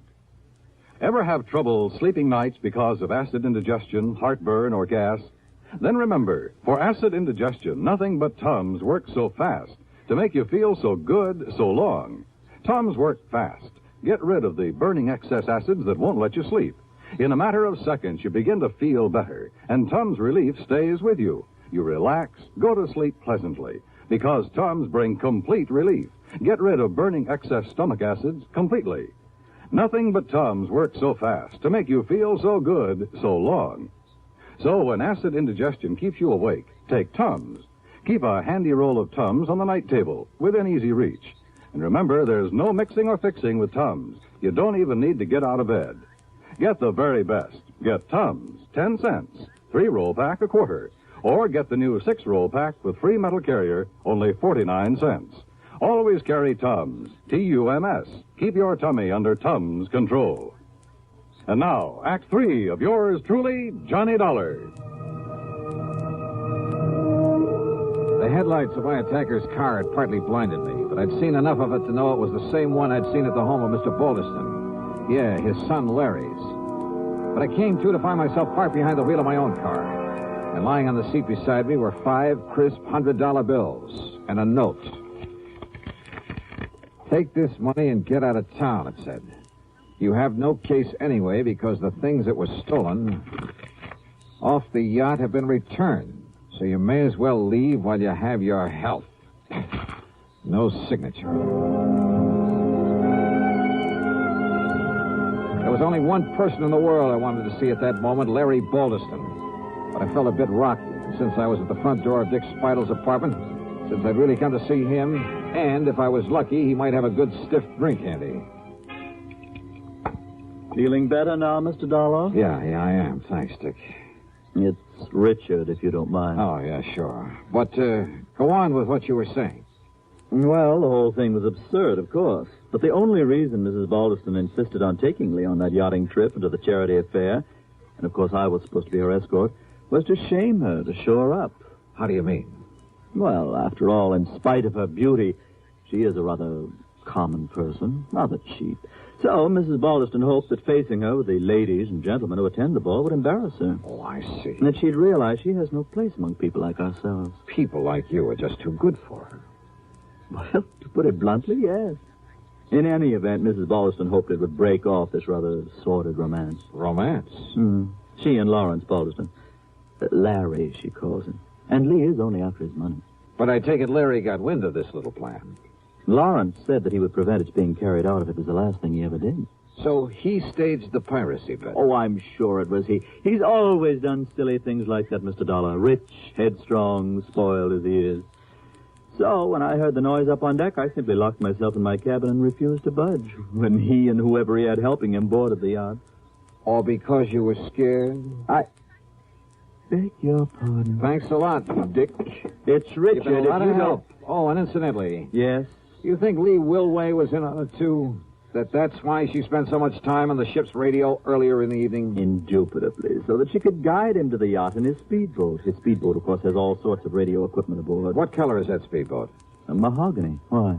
Lee said the pirates were using a solid black boat. Which simply proves she was onto his plan. What do you mean? Well, the wench was lying, that's all. Maybe you're right. Thanks, Dick. It's Richard, if you don't know.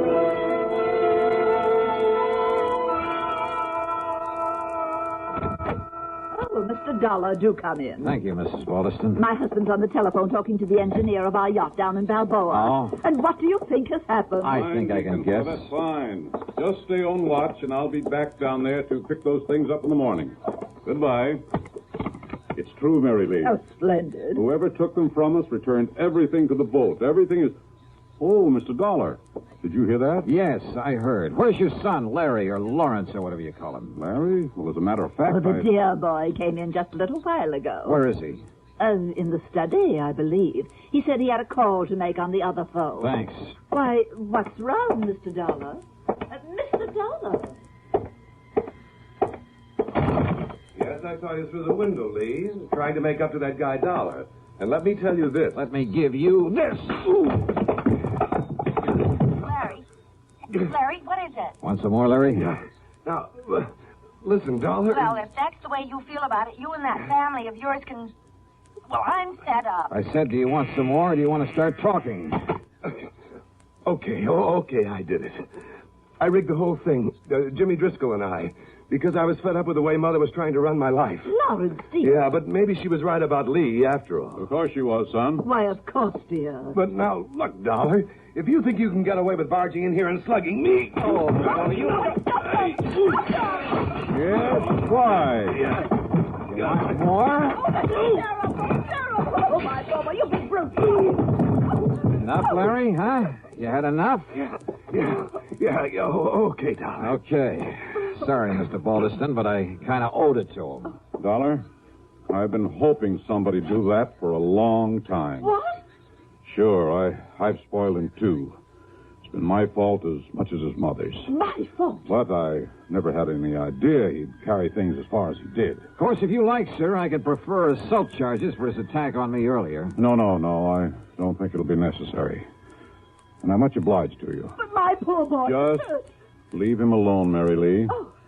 And suppose you leave us alone while I settle things with Mr. Dollar.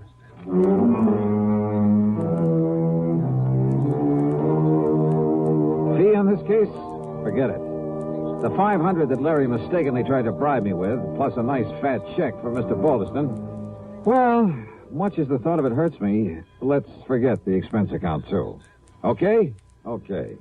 Yours truly, Johnny Dollar.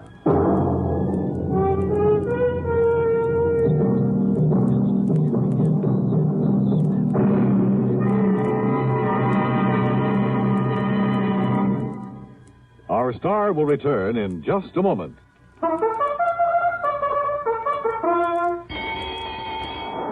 Hey, Hey, who's gonna win the Thoroughbred Kentucky Club's Thoroughbred? Who's gonna win that horse and make it pay lots of money? Well, Kentucky Club Pipe Tobacco has to find the winner. So the horse is here, the time is near. Get your entry blank today. Yes, enter the annual Derby Day contest sponsored by Kentucky Club's 9 brands of pipe tobaccos. First prize, a Thoroughbred Bay Colt, son of famous oil capital, who won over $580,000. Jockey Ted Atkinson helped select this prize colt. You name him and he's yours. He could win a fortune for you. Get Kentucky Club Derby Day contest entry blanks free at tobacco counters now. Hey, who's gonna win the Thoroughbred Kentucky Club's Thoroughbred? Who's gonna win that horse and make it pay lots of money? Well, Kentucky Club Pipe Tobacco has to find the winner. So the horse is here, the time is near. Get your entry blank today. Now, here's our star to tell you about next week's story. Next week? Oh, wait a minute. Belated congratulations to station WJLS in Beckley, West Virginia on its 20th anniversary. Next week, I really go fishing. Yeah, for a body in the middle of Lake Mead. Join us, won't you? Yours truly, Johnny Dollar.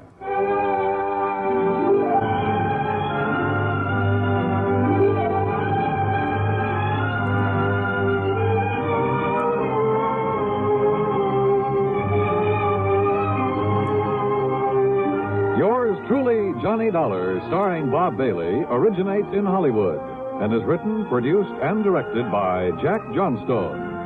Heard in our cast were Virginia Gregg, Eleanor Audley, Vic Perrin, Howard McNear, Larry Dobkin, Will Wright, Carlton G. Young, and Jack Edwards. Be sure to join us next week, same time and station, for another exciting story of yours truly, Johnny Dollar. This is Dan Cubberly speaking.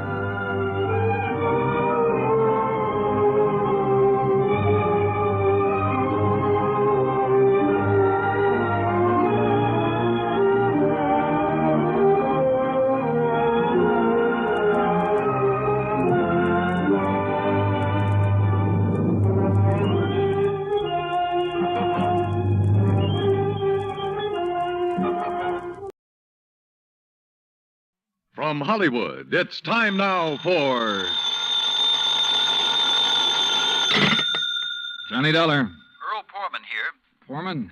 Tri-State Life and Casualty. I'm the branch office manager down here. Oh, sorry, Mr. Poorman, but the answer is no. Well, this is an arson case, Dollar, and we're already having to make one payoff on I'm sorry, but it'll have to wait. I'm going to get as far away from this New England winter as I can. Well, for that, I don't blame you, but there's no reason you shouldn't come Look, down. I've had a rough year of it. I'm tired, and I'm cold. And unless I can get down to where the warm, balmy breezes waft in... Dollar, I have got to have you on this case. There's a lot at stake. Now, my office is down here... No, sir, I'm sorry. You down see... here in Sarasota. I just can't do it, Mr. Poorman. I've already made a plane reservation for Sarasota, Florida. And this is one time I'm going to... Where did you say your branch office is? Sarasota, Florida.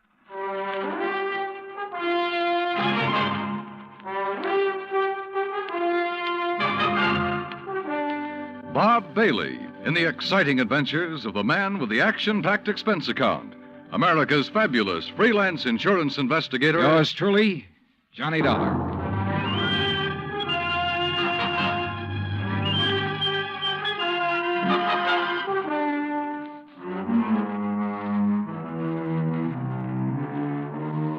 Expense account submitted by Special Investigator Johnny Dollar to the Tri-State Life and Casualty Insurance Company, Home Office, Hartford, Connecticut. Following is an account of expenses incurred during my investigation of the burning car matter. Expense account item 1, which I'd thought I was going to have to absorb myself. $129, transportation and incidentals to Sarasota, Florida. It was nearly 5 p.m. when I got there, so instead of checking into a hotel, I taxied, that's item 2, $1 even. I taxied to Earl Poorman's office in the Conroy building. He turned out to be a tall, lanky, easygoing fellow with clear blue eyes and a ready smile. Sit in an office and talk business this time of day? You're in Florida now, Johnny. Well, I thought from your call this was a pretty urgent matter, Mr. Poorman. It is. Arson, you said. Yeah, probably, but here's no reason we can't go out to my little shack on the quay and be comfortable while we talk about it. Besides, Michael wants you for dinner. Mike? My wife, Gertrude. Oh. Come on, my jalopy's right out at the curb. Come on, Johnny. foreman was a misnomer for this man because his jalopy turned out to be a spanking new Cadillac, complete with air conditioning and all the fixings. And the shack, anything but. It was on St. Armand's Key across Sarasota Bay from the mainland, a beautiful 2-story concrete and stucco job. The big yard backed on a quiet bayou, and there, tied up at a private dock, was a 24-foot lap strake speedboat, ideal for fishing the Gulf of Mexico. After all, as long as you're down here on expense account. Yeah, but it's charged to your company, remember? Oh. Hey, there she is at the door. Huh? The big, fat, overbearing broad I'm married to. This was another switch. For Earl's wife, standing in the doorway, was the cutest little trick I'd seen in a long time. Petite, pretty, and blonde, and with eyes that you noticed right away because they were almost green.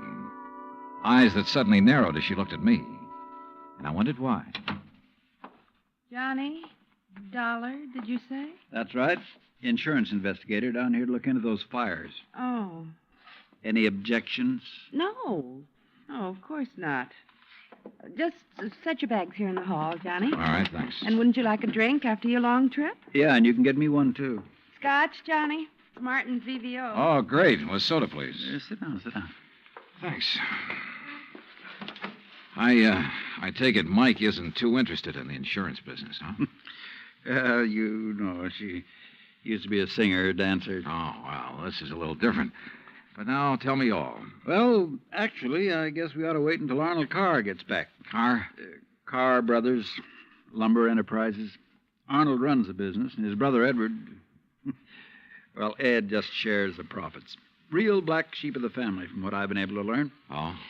Anyway, they have yards all over the state. There's one here in Sarasota, one up the coast a ways at Fort Pierce, and still another at Arcadia. That's about 40 miles inland, just east of here. And there was one up in Orlando. Was? Completely destroyed by fire a couple of weeks ago.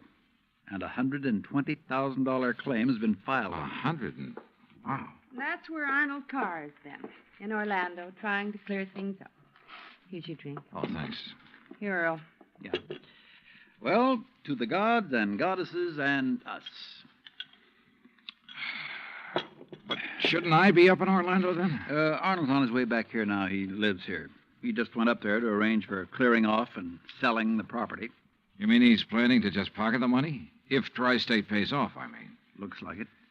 But I take it you suspect arson. Yes, Earl suspects arson, Johnny, and so does Arnold Carr. At least he says he does, but they have no reason. No? How about the other fires? Or attempted fires? Oh, where? At Arcadia, for one, but they got it out in time. At least that's the way Arnold Carr reported it. The way he Let tells me it... tell it, Mike. Oh. There was another at the yard here in Sarasota. Arnold himself discovered it one night when he was just driving around. But nothing to indicate it was attempted arson. No, Well, and the authorities up in Orlando found no indication of it there. Mike, you know as well as I do that a lumberyard fire will obliterate signs of arson better than any other kind of fire in the world. Yeah, but she has a point, though, Earl. Unless there's some evidence of arson. Of course. Yeah, why send for me? Well, mostly because... Actually, because Arnold Carr suspects it. But he's given you no real reason. None at all. I think he has a real reason, but he just won't tell us. Wait till you see him. He's going to call when he gets in. We'll run over to his place on Longboat Key. What about his brother? Edward, did you say? I've never met him.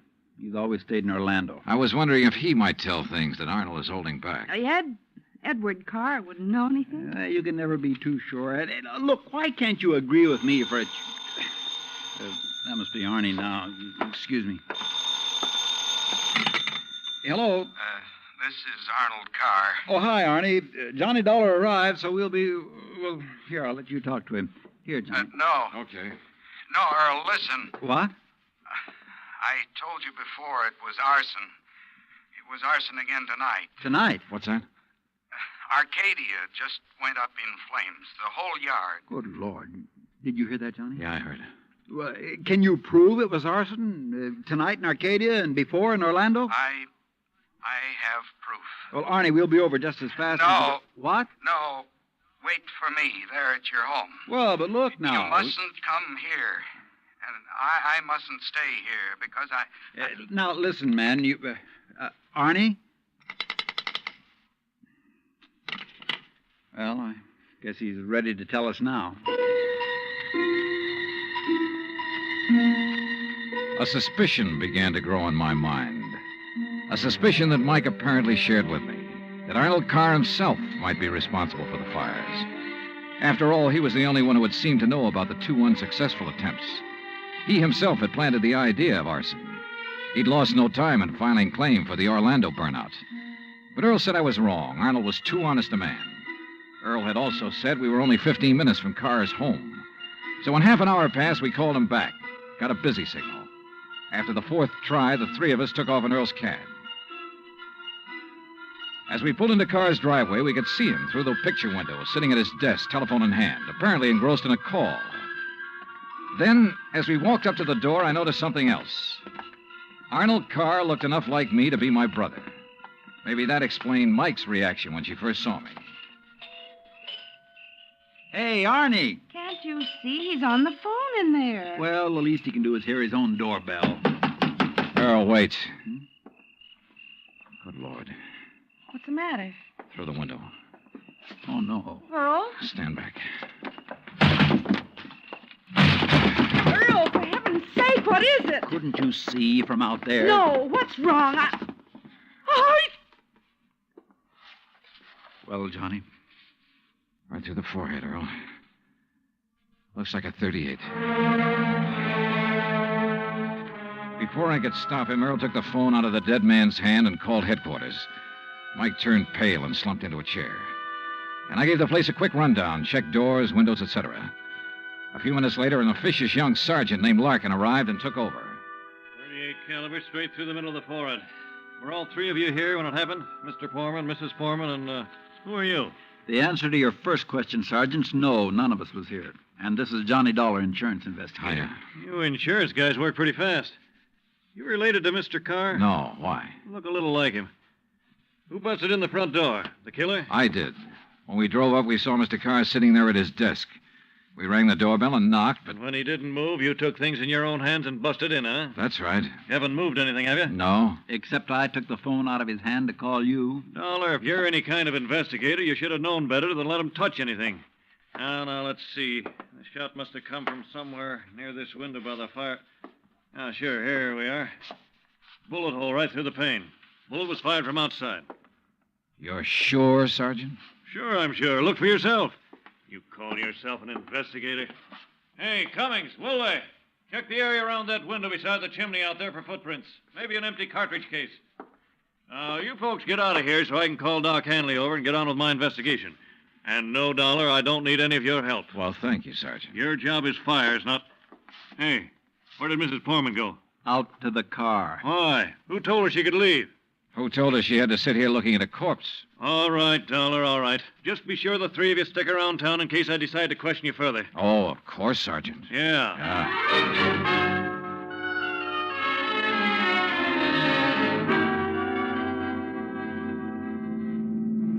Not shot by somebody standing outside? What do you mean, Johnny? Oh, I spotted that bullet hole in the window, too. So? I also noticed there were no particles of glass on the inside sill. But there were some on the outside. Yeah. The shot that made that hole was fired from inside that room to make it look as though it had come from outside.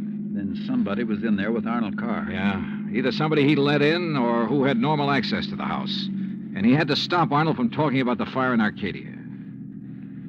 Hey, how much do you know about his brother, Edward? Nothing, really, outside of what Arnold told me. Was either of them married? Family of any sort? Arnie wasn't, but Arnold's death means Edward will own the business, then. Well, yes. And he lives up in Orlando, scene of the first big fire. Yes, very good heavens. Johnny, you don't think his own brother... Where can I rent a car? Take Mike's Chevy. It's in the carport at the house. But what are you going to do? Drive up to Orlando by way of Arcadia.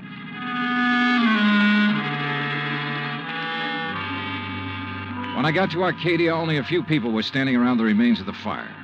One hose company was still working on it, and a couple of police were poking about in the embers. Walking toward it, I almost stumbled over a little old man sitting alone in the darkness beside a palm tree, hunched over, his head in his hands, sobbing. He didn't even look up when I stopped beside him. It's like losing part of my own life, it is. You lost someone in the fire, sir? No, son. Only part of my life. I helped build up that yard, me and Mr. Arnie. Arnold Carr. All along, he's been worried about it.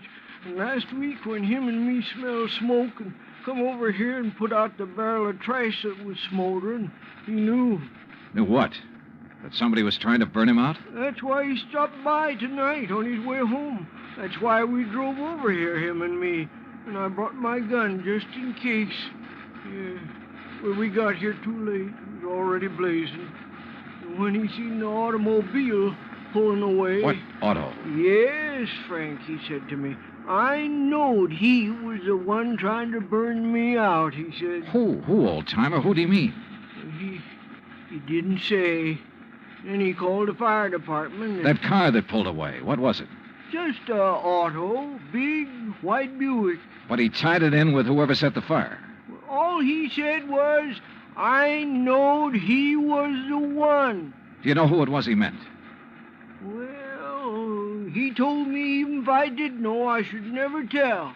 Even the police. Well, who do you think it was? Break my word to Mr. Arnie?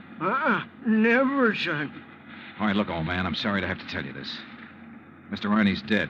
What? But he can't be. He was... You. Huh? Maybe you thought in the darkness I wouldn't know you. But I do know you. Oh, now, just a minute, old-timer. If Mr. Arnie's dead, it's because you killed him. What? Just like you set the fire. No, I'm not who you think I am. And I'll kill you. That's what I'll do. Put down that gun. I'll kill you.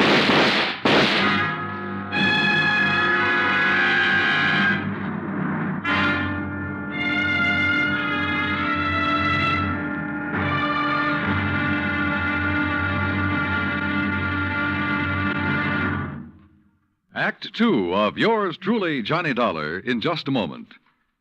Back in the old days, the very old days, that is, a girl named Cassandra had a corner on the oracle market. But nowadays, you can do some foretelling yourself. On Jukebox Jury, for example, you can help decide which of Tin Pan Alley's new recordings are destined for the hit brackets and which ones are likely to spiral all the way down to oblivion. Remember, Jukebox Jury is yours to hear on most of these same stations every Sunday. Now, Act Two of yours truly, Johnny Dollar, and the burning car matter.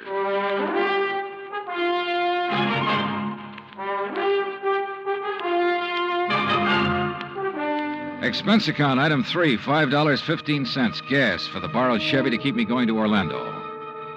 Either the old man's eyesight was bad or he was just a lousy shot. Either way, it was okay by me. I hated to slap him down, but there was no point hanging around Arcadia trying to explain things to the local authorities. So after making sure I hadn't really hurt him, I appropriated his gun and took off fast. He'd thought I was someone else. Even I had noticed a family-type resemblance to myself in Arnold Carr. Sergeant Larkin had asked me if I was related to him. And now the old man at the fire had apparently thought I was the one who... Oh, well, I'm afraid I made the rest of the trip to Orlando in somewhat less than legal time. And at police headquarters, I barged into the office of Lieutenant Cal Hudson without bothering to be announced. Early in the morning? Sit down while I finish up a report, Mr. Carr. Thanks. I was trying to reach you, but we got no answer to the phone at your house. Well, that's very interesting, Lieutenant. I'm afraid I have the painful duty of notifying you that your brother Arnold down in Sarasota last night... Why did you say very interesting, Mr. Carr? Or had you already learned... I'll be doggone. Yeah. You're not the first one. Who are you? Johnny Dollar, insurance investigator. I can't believe it. Dollar, you look enough like Edward Carr to be his twin. You even sound a lot like him. I take it you haven't located Edward yet? Well, no. Lieutenant, I think Edward Carr is the firebug we're after. And the killer. Wait a minute. Briefly as possible, I told him of Arnold Carr's phone call to Earl Poorman, his emotional upset just before he was killed. I told him Arnold had been murdered by someone inside the house, someone close to him, and that everything indicated that someone could very well be Edward Carr. That's still all just theory, Dollar, without any proof. Well, I will admit that Edward is a pretty worthless playboy living off the profits of the lumberyard. In any event, the lieutenant promised to put out an APB on Edward Carr. That was at breakfast for the two of us, item 4, $3.25. Before I left him, he gave me Ed Carr's address, 1726 Allen Place. As I expected, there was no answer to the doorbell at 1726, so I tried visiting up the street. It quickly became clear that Ed Carr wasn't very popular in this otherwise quiet, well-ordered neighborhood. Those big, noisy parties at all hours of the night, cars parked up and down the street, blocking respectable people's driveways. Yes, ma'am. You know, Well- once in a while you expect a person to have callers and such. Me, I have the ladies' bridge club every third Wednesday, for instance. Oh, that's nice. But these are all ladies, not like some of the trash that man and his friends have, dancing and drinking and carrying on at all hours. Yes, you mentioned cars, Mrs. You Harper. know, people like Mrs. Hereford Robbins. She's awfully nice. And Janet Osterworthy. Now, she's a widow. Well- And, you know, she could have her pick of anybody she liked. But does she ever look at another man? No, sir. And then there's Mrs. Harper, Yes. you mentioned cars. Do you know what kind Mr. Carr drove? Why, yes. It was a big white one. And the make? Well, no. My husband, when he was alive, always drove a Maxwell, and I guess that's the only kind I ever got to know by name. But Mr. Carr's is white. Only I guess that isn't much help to you, is it? All the white cars here in Florida, I mean. Look. Now, even that blonde hussy who's around him all the time drives a white car. Oh, I really shouldn't use a word like that, though, should I? But it fits. Wait a minute. What blonde, Mrs. Harper? Mr. Dollar, I don't pay any attention to people like that. Why, you'd think she owned that house of his, the way she keeps popping in and out all hours as if she belonged there. Mrs. Harper. And drives all the way up from Sarasota, too. Do you know who she is? I do not. I refuse to pay any attention to people like... And the way she dresses, too, like a newly rich chorus girl with all her fancy clothes and furs and things. How do you know she comes from Sarasota? By the license on her car, of course. Every city has its own number. You know that very well. And hers is 12WW something. And you don't know her name? Of course not. Flaunting all those expensive furs as though she bought and paid for them herself. And if there's anything I hate to see, it's a little shrimp loaded down with furs. Now, a tall person I like see. me... And Well, her thanks. eyes... Oh, if there's anyone I don't trust, it's a person with green eyes. Well, Thank you, Mrs. Harper. Her description of Carr's girlfriend stopped me in my tracks. That description could fit Mike Porman to the letter. Petite, blonde, green eyes, and she came from Sarasota. And then I remembered Mike's reaction when she first saw me. Her dismissal of Edward as a possible suspect. There was obvious friction between Earl and Mike, too. I figured it was just normal in a couple who'd been married for a while. But now... Item 5, a $1.30 phone call from the nearest booth I could find to Earl Porman at his office in Sarasota. No, she isn't, Johnny. Why? Well, do you know where Mike is? When I woke up this morning, I could hear her talking to her girlfriend, Betty, on the phone downstairs. Betty? Betty lives here in Sarasota. They used to be on the stage together, sister act, you know. Yeah, well, Well, then when I went down for breakfast, she was gone. Took my car, too. I had to come here to the office in a taxi. Yeah, well, okay, Earl. Thanks a lot. Hey, now, wait a minute. How are you doing? You found out anything I ought to know about this arson and murder business? No, Earl, nothing that you need to worry about. Liar. I sat down at a corner drugstore. That's item 5, 80 cents, over a sandwich and a Coke to try to think things out. But I'm afraid I didn't like anything that I thought. Finally, I drove over to Allen Place again. I parked a couple of blocks away and walked to 1726. I rang the front doorbell, knocked a couple of times. Then I slipped around to the back door, finagled a lock on it with a little celluloid pocket calendar, finally got it open. I left it open for the sake of a quick exit if such became necessary. But I guess that was a mistake. For a couple of minutes later, as I rounded the corner from the den into the living room, I felt the barrel of a gun poked into my back. Out of town, huh? Now, wait a minute. Don't move, Eddie boy. Trying to stall off pay me the $5,000 by saying you're going to be out of town, huh? Okay, so you think I'm Edward Carr. You kidding? Don't you know what happens when somebody tries to stall me? I don't know exactly how long I was out, but when I came to, it was dark. Except for the glow from a streetlight outside. And what roused me was the sound of footsteps, feminine steps, cautiously entering the back door.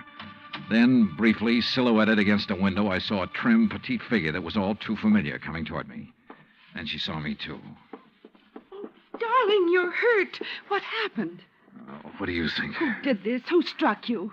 You don't know? Yes, of course. It was Tony. Because you didn't pay him soon enough for the Arcadia job. Here, Eddie, let me help you. No, just let me rest for a minute.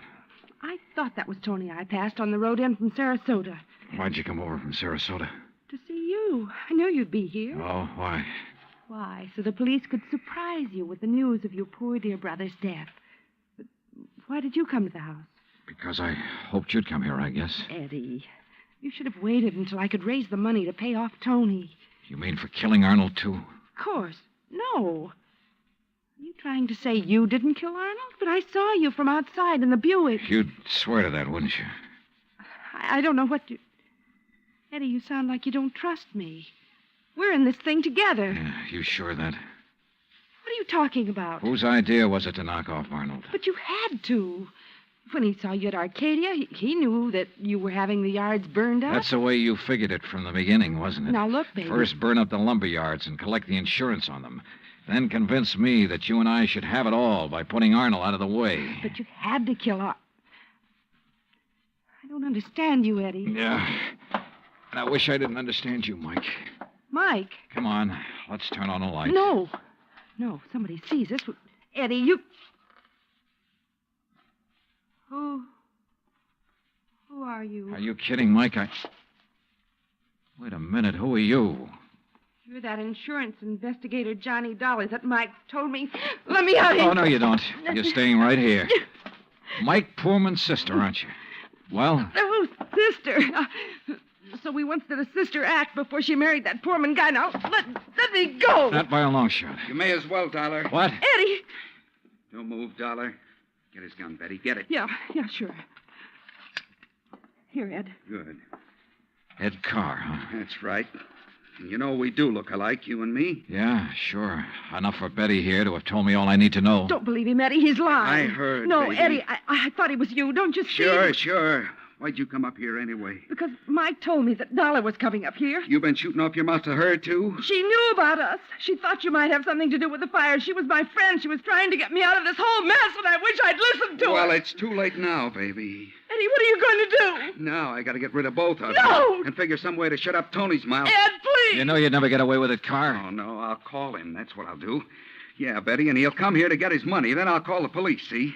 Tell him to come right away. Tell him I found out about you having Tony start the fire. What? That's right, that you had him burn up the yard so there'd be even more money for you to bleed from me, like all the dough you got from me already. You're crazy, Ed. I'll tell the police to meet me here. And when they come in, it'll just be in time to see me kill Tony in self-defense. After getting here too late to save you, I'll tell them. You're out of your mind. They'll check that gun of yours so fast. And that'll prove it. Because the only shot out of my gun will be the one that gets Tony. This gun of yours is the one that's going to knock you two off. And they'll think it's Tony's. Oh, Eddie, please, you're drunk. Are you crazy? Crazy? To save my own life? To keep you and Tony and Dollar from putting a noose around my neck? If you think that harebrained scheme of yours will ever work, you're off your rocker. It's got to work. Because it's my only chance. So it's going to work now.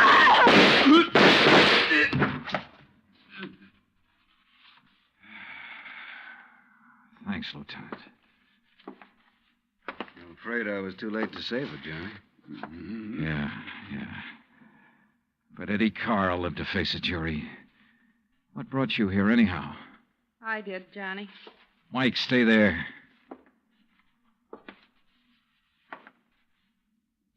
Stay right here, Mike. I know. I don't want to see it. She was my friend. Where's Earl? I came alone. When I talked to Betty this morning, I knew your suspicions about Ed were right because, you see, I knew Betty and Ed were going together. Earl didn't know.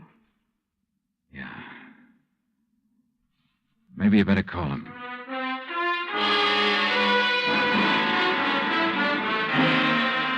Expense account item 6, $9.80, gas and incidentals for the drive for the two of us back to Sarasota. Remarks? Betty, of course, has already paid for her part in the deal, and I guess it's pretty obvious what'll happen to Ed Carr and Tony Ricardo. The insurance money in the Carr estates will be distributed according to Florida law. Further remarks, the apparent friction between Earl and Mike was only part of a normal married life. They're a pretty nice pair. Oh, and I thoroughly enjoyed 3 days of fishing in the Gulf, thanks to Earl. Expense account total, including all the incidentals I could think of, $385.26. Yours truly, Johnny Dollar.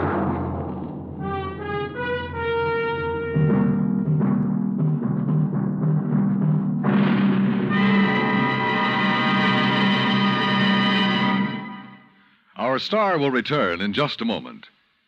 You don't have to be an efficiency expert to figure out that it's easier to lend your support to several worthwhile fundraising campaigns all at once than it would be helping one campaign at a time. That kind of efficiency is yours to enjoy through the United Community Campaigns. CBS Radio hopes that when the United Community Campaigns are underway in your town, that you'll remember how much good you can accomplish with one gesture of support. Now, here is our star to tell you about next week's story. Next week, a case with a real twist. One that I think will just about tear your heart out. Join us, won't you? Yours truly, Johnny Dollar.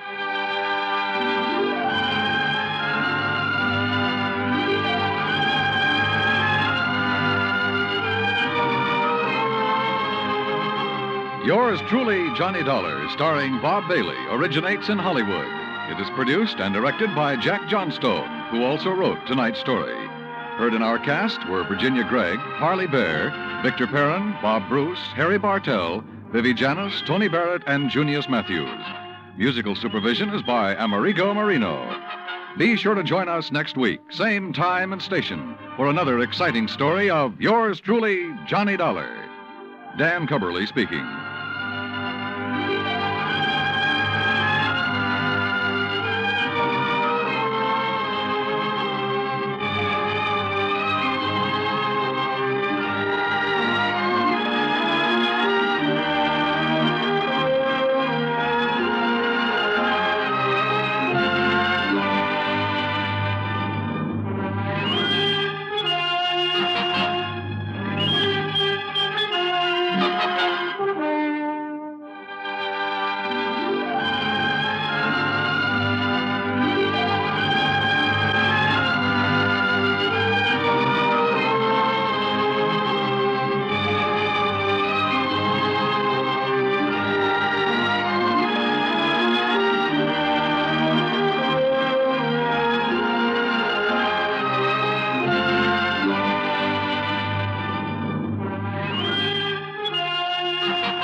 From Hollywood, it's time now for... Johnny Dollar. Johnny, this is George Reed. Well, hiya, George. What's troubling Floyd's of England this time? Johnny, one of our clients, only quite frankly, he's far more than just a client. Oh? Yes, his life is being threatened. Oh, George, you know I hate these bodyguard assignments. Every Johnny, time I handle one of them, it ends up with my own life being in danger. I fully realize Yeah, that. one of these days my luck may run out. Heaven forbid. Nonetheless, Johnny, If somebody needs protection, why don't you just call in the police? there are certain, confidential aspects of this case that, if any sort of publicity can be avoided. Johnny, Yeah? if it can any way help to minimize the danger to yourself, I'll gladly go along with you on this one. You mean literally, physically go along with me? Yes. Well, now, George, that's not the way I usually like to work. I know, but as I told you, this involves a man who is more than just a client. Yeah? Just what does that mean? It's my brother, Johnny. My own brother. Oh. Yes. Okay, George. I'll be over to see you.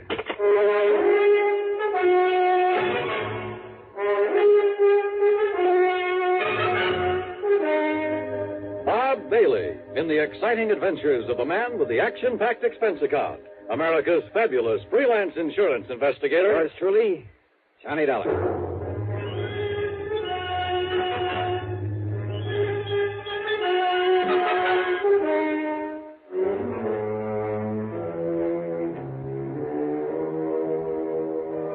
Expense account submitted by Special Investigator Johnny Dollar to Floyd's of England, North American Office, Hartford, Connecticut.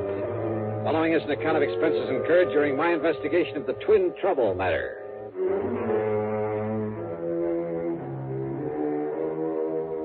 Expense account item 1, $1.20 for a taxi over to George Reed's office at Floyd's of England in downtown Hartford. I found him pacing the floor waiting for me, and needless to say, he didn't waste any time getting down to business. As I told you over the phone, Johnny, this matter involves my brother, my twin brother, Adam. Oh, you're a twin? Yes, we're identical in every way, except perhaps for our manner of speaking. Why is that? Well, you see, Adam completed his education at the University of Dublin, whereas I stayed on in England, then did postgraduate work over here. Oh, I see. About 18 years ago, Adam and his wife came here to the United States. Is he also with some branch of Floyd's of England? No, Johnny. Adam owns a small brokerage office down in Newark, New Jersey. He lives in a nearby town called Upper Montclair. Say, tell me, has this business of his anything to do with the threat against his life? Everything, I'm afraid. Now, don't tell me he went around selling a lot of worthless stocks and bonds, and now somebody wants to get even with him. Of course not. Adam is a completely honest, reliable dealer in legitimate securities. Then what's the trouble? Well, you see, when he first arrived in this country, he traveled around quite a bit, not only sightseeing, but, well, looking for a good business connection. Figures? While on the West Coast, he met two men, Shockley and Barron, independent stockbrokers. Uh-huh. They seemed to like him immediately, offered to take him in with them. Well, since his funds were beginning to run out, he jumped at the chance. Naturally. But, Johnny, it turned out that they were swindlers of the worst possible sort, dealing in completely worthless securities. Uh-oh. Yes. Because of his lack of familiarity with American manners and methods, it took Adam quite a while to catch on. But when he did... George, I'm way ahead of you. What? When he finally got wise to them, he called in the law. So they got sent up the river, including your poor misguided brother. And now... Yes, Johnny. It was Adam's information, his testimony, that brought the whole foul operation into the open. As a result, of course, his prison term was a relatively mild one. I didn't know there was such a thing. But now that the others are free, they're out to get him. At least the one named Shockley is. It's he who has contacted Adam with this impossible proposition. Uh-huh. When did he and Barron get out of the clink? About 2 weeks ago. I see. So what's the proposition Shockley has made your brother? Johnny, Adam has spent the past 9 years, ever since he was released out there, building up this small brokerage office here in the East. Now he and his wife are finally beginning to reap the fruits of their labors. Children, 2 fine, upstanding kids, are in college over in New York State. So? But if it were ever to become known that he once served a term in prison for participation in a stock swindle... Yeah, I know. It would kind of pull the rug right out from under him, wouldn't it? It would completely ruin him, Johnny. And it would probably kill his wife. What then? This 9 years of struggle of trying to make up for that one mistake has been just as hard for her as it has for him. Right now, she happens to be in the hospital with a serious heart condition. Oh, I see. Is she the beneficiary of his insurance? Yes, she, and then, of course, the children. All right. Now, what is this proposition that Shockley has made? He's demanded $75,000. 70? Wow. Yes. Unless Adam pays it, in cash, in unmarked bills, Shockley will release to the papers, anonymously, of course. Well, he'll tell them all about Adam's unfortunate part in that stock-selling racket years ago. Yeah, which means that if Adam had a single customer left inside of a week, it'd be a miracle. Then Shockley says, after he's ruined him, he'll kill him. He'll what? Unless he pays this money, of course. He'll make it look like suicide.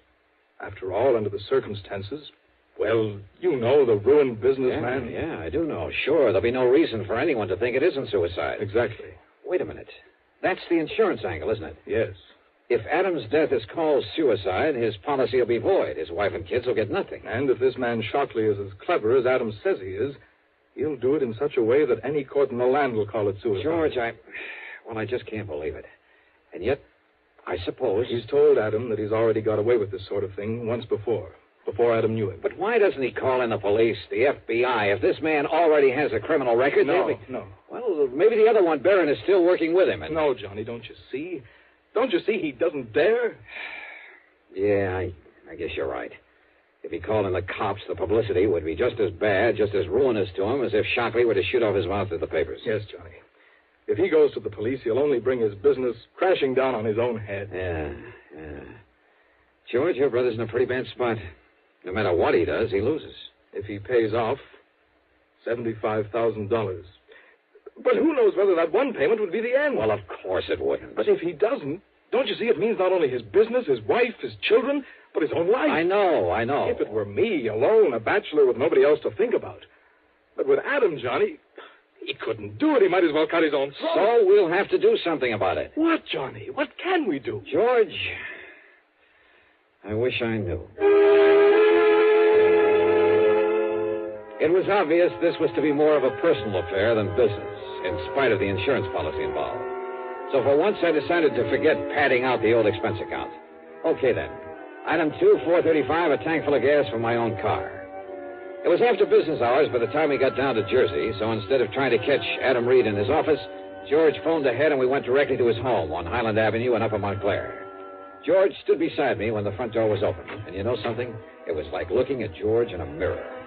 Yes, can I... George! Even their clothes were alike. Hello, Adam. Yeah, these twins were certainly identical, except for the slight difference in their manner of speech. Adam, this is the man I told you about on the phone. The man I hope can somehow help you. Johnny Dollar. Yeah, how are you, Mr. Reed? And excuse me for staring. Oh, it's quite all right, Dollar. Quite understandable. And please call me Adam, if you don't mind. Sure. But so help me, I've never seen two people look so much alike. You know something? What, Johnny? What are you thinking? Just a wild, crazy idea, Adam. George. This perfect similarity might... No, well, we'll see. Well, now, wait. Maybe you have an idea there. No. Look, George, forget all about it. Come on, let's go inside where we can talk about this thing. I'm in complete agreement, Dollar, because we have no time to waste. If there's anything you can do about it. Why do you say that, Adam? I've heard from Shockley again. Oh? When? This morning, after the last time I talked to George. He called me at the office. I'm afraid I didn't get as much business done today as I might have liked. Then I left as early as I could. I went to the bank and called on my wife at the hospital. She's very seriously ill, sir. Yes, so I understand. I've not yet had the heart to tell her about this whole ungodly affair. And I can't say that I blame you. And yet, what difference would it make? Whatever happens, whatever this man does to me, it's bound to affect my darling. Oh, it's a terrible thing, Dollar. Now, this phone call today. Yes. Shockley says that he's coming here tonight. Tonight? Yes. Uh-oh, with my car out front. Well, that's why I stopped at the bank today. He says he must have $10,000 as a sort of down payment, as evidence of my good faith. $10,000? Well, I say that he won't get it. Oh, no, wait a minute, George. No, Johnny. I tell you, I won't let Shockley get away with this. George, if please. he comes here tonight and demands that money, I'll kill him rather than let Adam give him a single cent. Now, listen, will you? I told you, Johnny, with me it doesn't mean a thing. But with Adam, his wife, his children... You think he'd come in here with my car out front? If he does, I want to be ready for him. Give me your gun, Johnny. George. This whole rotten thing has gone too far. I tell you that if I have to in order to stop it, I'll... No, Adam, wait. Is there an extension phone? In the next room, in the library. Good. But, Dollar, if it's Shockley and he hears you pick it up... He won't, if we do it right.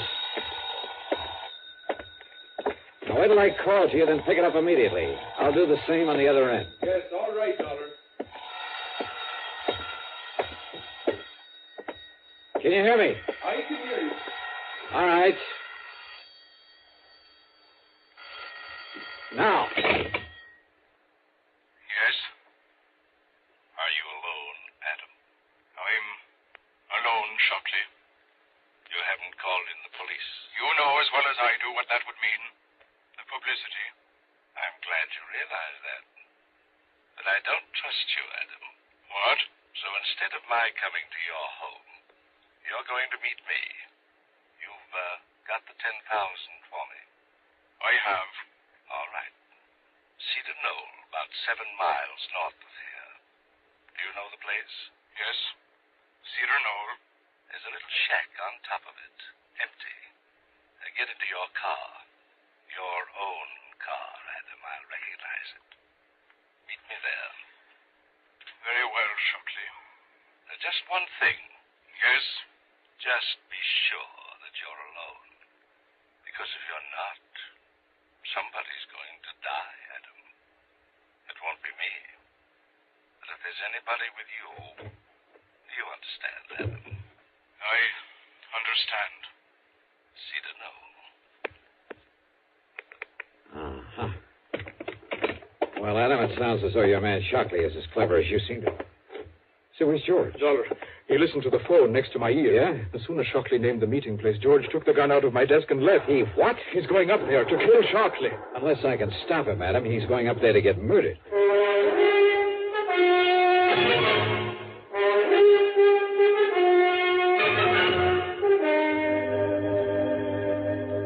Where is it, Adam? The Cedar Knoll, where Shockley will be. Here, Dollar. I can show you on a map.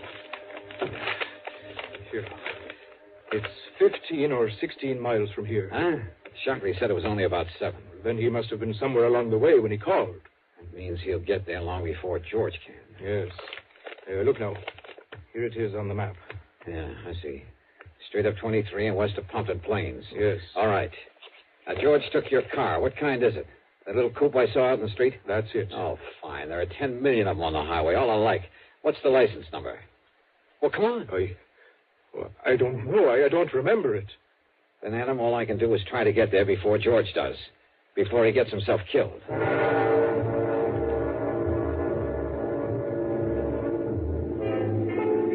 Traffic was heavy, and I don't know why, but Highway 23 was lousy with police patrol cars. I wanted to stop one of them, tell him to come along with me. But this was one case where I couldn't. So instead, I drove within the speed limit, except for a cutoff above Mountain View where I could open her up for a few miles before getting back on the highway. I'd probably bypass George as well as the highway traffic. But the important thing was for me to get there first. That's why I left 23 again, took the curving, narrow, but much shorter back road to Cedar Knoll. Finally, I could see the knoll, a sort of big mound, a high, barren hill. I could see the little building on top of it in silhouette against the moonlit sky. And I could see a car parked up there, a big sedan. So Shockley had arrived and was waiting there. At the bottom of the knoll, I pulled off to the side, cut the engine, doused the lights, and went the rest of the way on foot. As I slowly approached the shack, through a drawn window shade, I could see a light in it, waving around like a flashlight, and the shadow of a man. No, wait.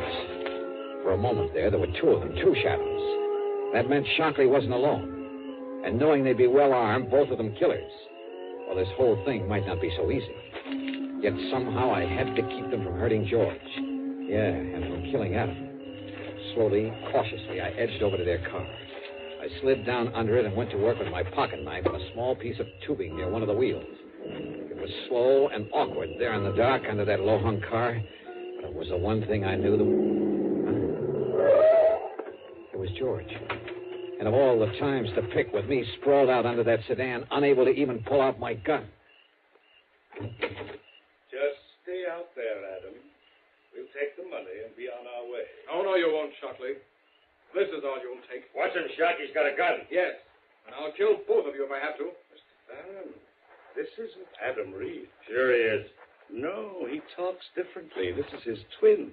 It's George. You're right, Shockley. And I'm here to put a stop to this nefarious scheme of yours. Well, listen to the fancy talk. Of course it isn't Adam, so it must be George. And George, my name is... No, don't move. Just drop your guns, both of you. Mr. Barron, I'm afraid that Mr. Reed, Mr. George Reed, has the advantage of us. Yeah? Well, listen. He shoots at you, I get him. He shoots at me, you get him. That's right. I'll kill at least one of you. So, under the circumstances, I'm afraid there's only one thing we can do. Yeah? What? Hand over our guns to him. So, here you are. George! No! You I yanked myself out from under the car, and just in time to have George land right square on top of me. Before I could push him away and get to my feet, he was out like a light, and both Shockley and his pal were on top of me. I never got off the ground. No! Kill him, Charles! Blow his head off! No, wait, Hewitt. You had enough? You had enough, mister? Get away, Shock. Let me shoot him. No. But listen, we've got to get out of here. Those shots he got off, the cops will be coming up from the highway to see what they were. But don't you see if we leave him here? We've got to, but we're not leaving this state until we kill his brother. Come on. No, you wait. Yeah? You want some more? Never get away. Oh, no? Use that car. Kill yourself. Drop dead. Come on, Barry. No. Listen. Yeah, you listen. Oh! Come on, Barry. Okay. Take the back road down the hill. Yeah, hold this up fast.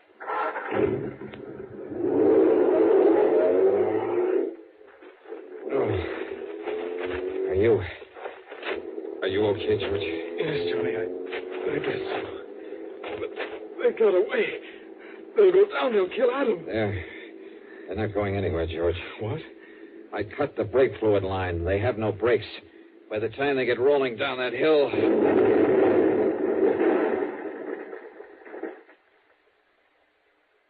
Good heavens. No, George. They're not going anywhere.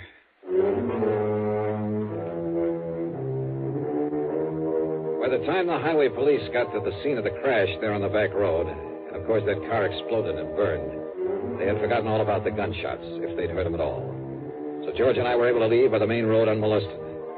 At the bottom of the hill, I picked up my own car without attracting attention. I suppose I'll have to make some sort of report to the police. But I don't see any reason why I should have to reveal the name of the man they were out to get. Do you? It's certainly too late to need anyone to bring charges against them. As for the expense account, So what's a couple of gallons of gas in so good a cause? Yours truly, Johnny Dollar.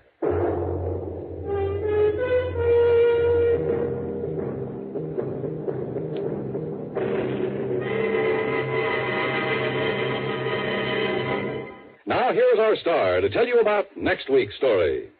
Before I do, I just want to say thanks to all you good people who write in to tell me how much you like the show. It may seem like a little thing to you, but it means a great deal to all of us. Believe me, I'll answer your letters just as fast as I can get around to them. But you'll just have to be patient if it takes a little time. Now, as for next week, well, I suggest you read The Cask of Amontillado by Edgar Allan Poe. Then join us, won't you? Yours truly, Johnny Dollar.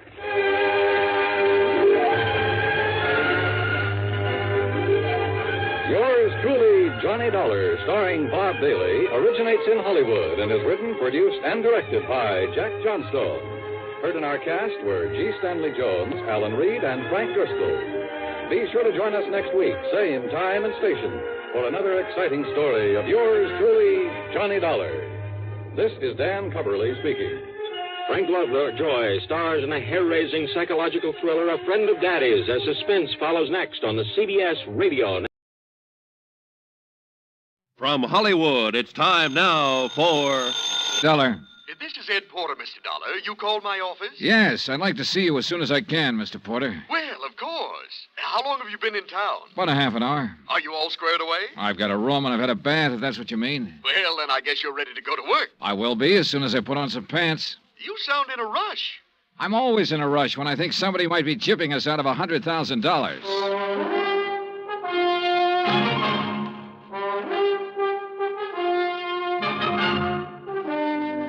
Bob Bailey in the transcribed adventures of the man with the action-packed expense account, America's fabulous freelance insurance investigator. Yours truly, Johnny Dollar.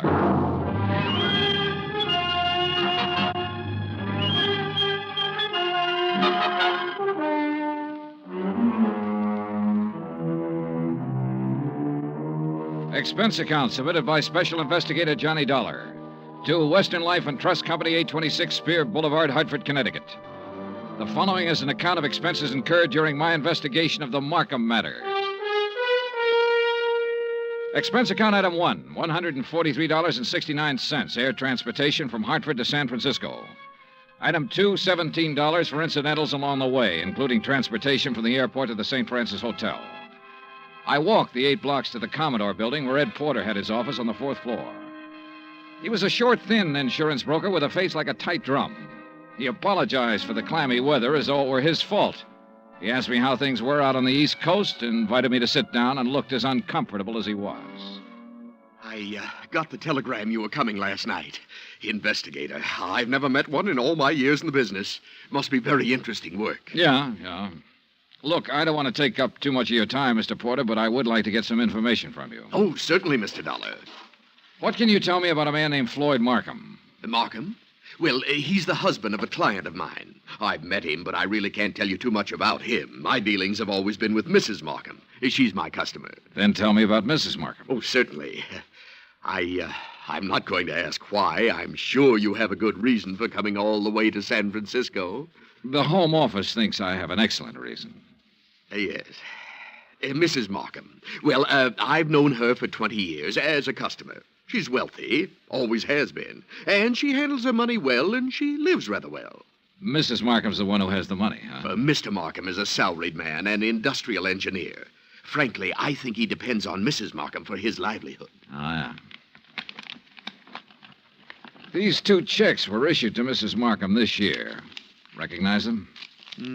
Yes.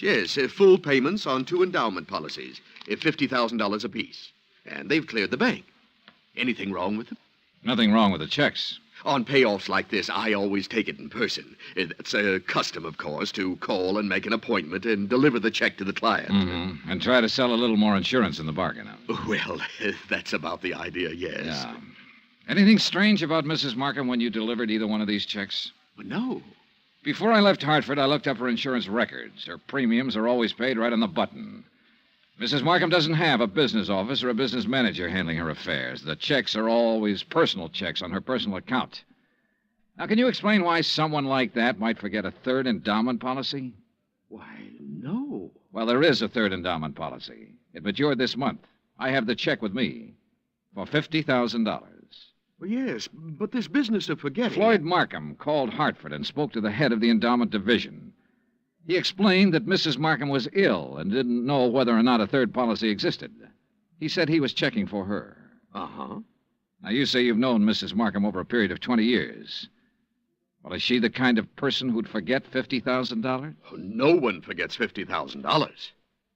Did you notice that both of those checks were deposited in the Markham's joint account?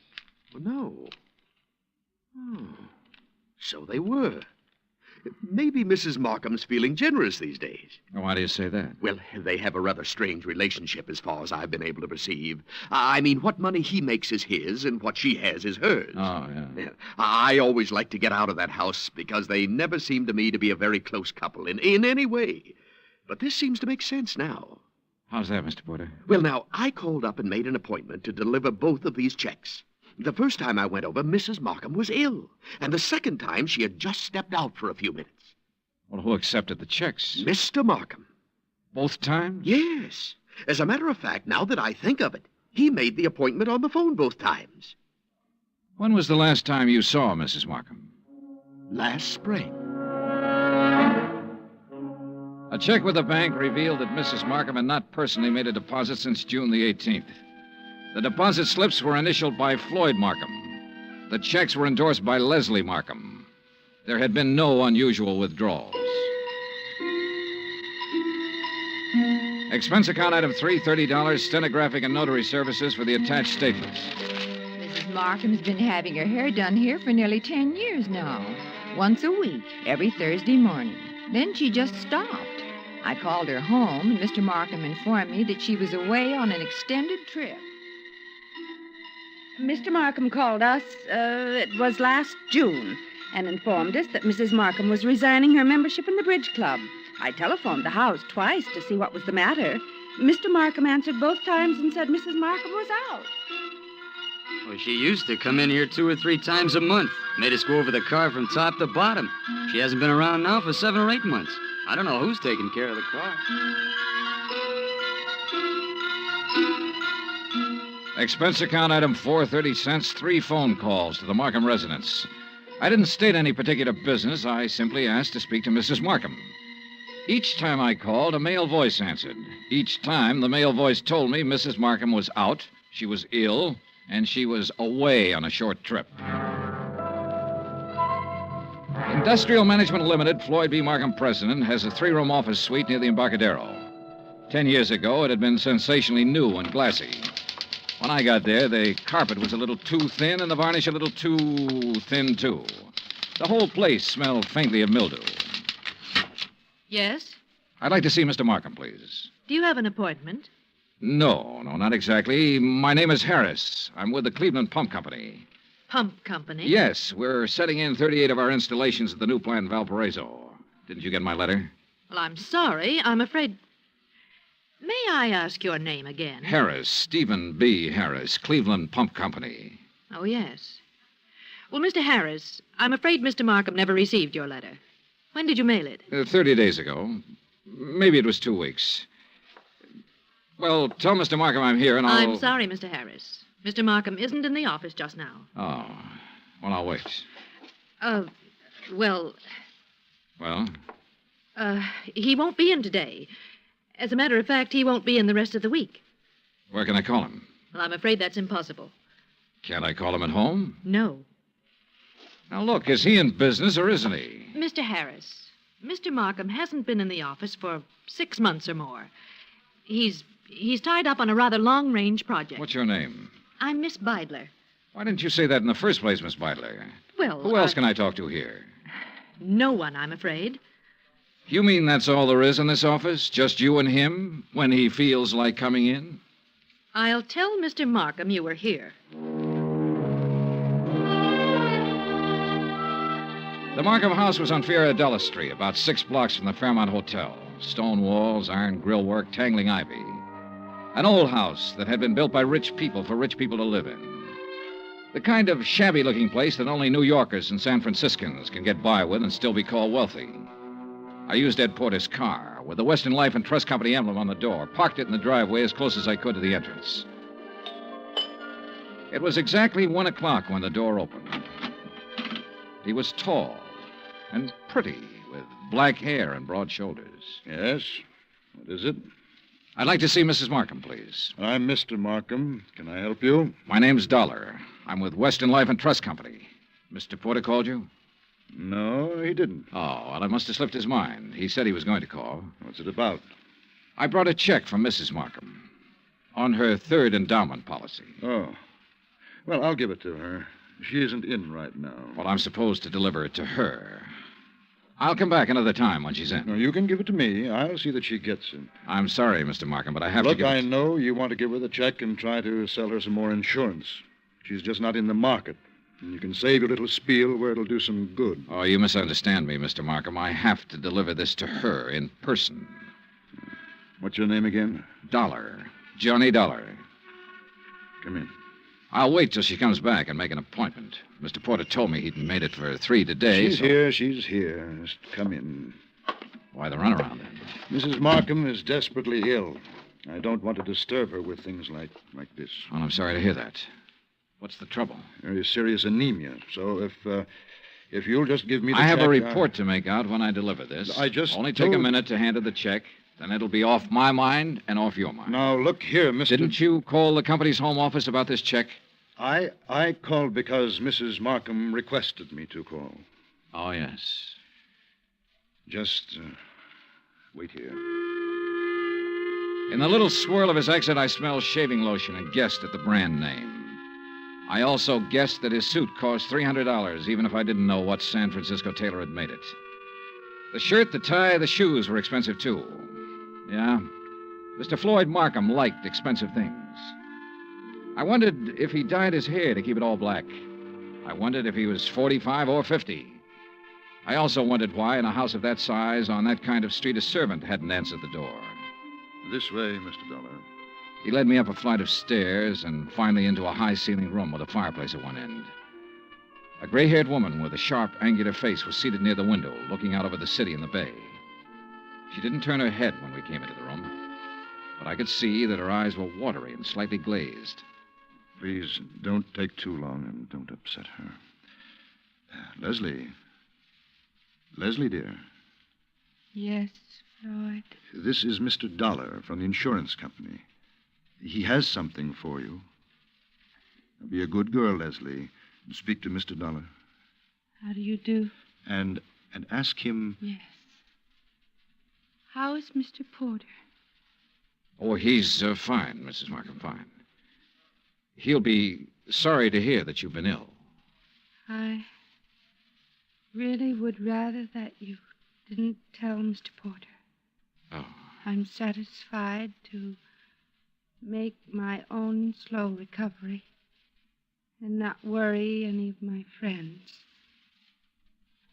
We'd like some sherry, Floyd. Now, you know what the doctor said, Leslie. Mr. Dollar, you'd like some sherry, wouldn't you? Why, yes, I'd like that very much. Floyd? No, I'm sorry, Mr. Dollar. It's absolutely forbidden, and you know that, dear. Do you have the check, Mr. Dollar? Yes, right here. Here you are, Mrs. Markham. Thank you. Is there anything else, Mr. Dollar? Well, Mr. Dollar? Now, Leslie... Yes? What is it, Mrs. Markham? I'm very tired. Excuse me if I seem impolite. Good day. Good day, Mrs. Markham. Expense account item 5, 10 cents. Phone call to Ed Porter at his office. Yes, Mr. Dollar? Look, Mrs. Markham's 5'5", about 120, black hair, gray streak to the right of the part, blue eyes, looks about 40 years old, a good 40. Why, yes, that sounds like her. You mean you've seen her? I've seen what's left of her, Mr. Porter. Oh, good Lord, she's not dead. Almost. What? He's killing her, Mr. Porter. My guess is he's been at it for about 6 months.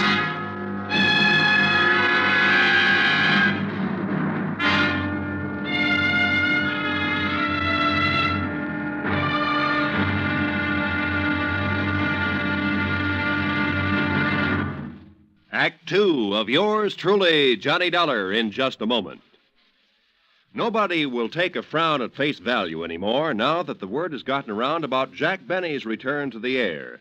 With Mary Livingston, Dennis Day, Rochester, Don Wilson, Mel Blanc, Frank Nelson, and Mr. Kitzel, nothing less than your very best smile will do for the occasion. Tonight and every Sunday night, hear CBS Radio's Jack Benny Show and give your sense of humor a real workout. Now, Act Two of yours truly, Johnny Dollar, and the Markham Matter.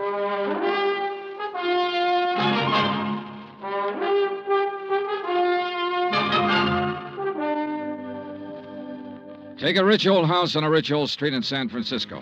Walk in with a legitimate insurance check for $50,000 and tell a man named Floyd Markham you want to deliver it to his wife. Tell him this when you know that no one has seen or heard from his wife in 6 months. Just tell him you want to see her. Insist that you see her. Then stand around and listen to him lie a couple of times. Then let him take you to her. Give her the check. Say goodbye.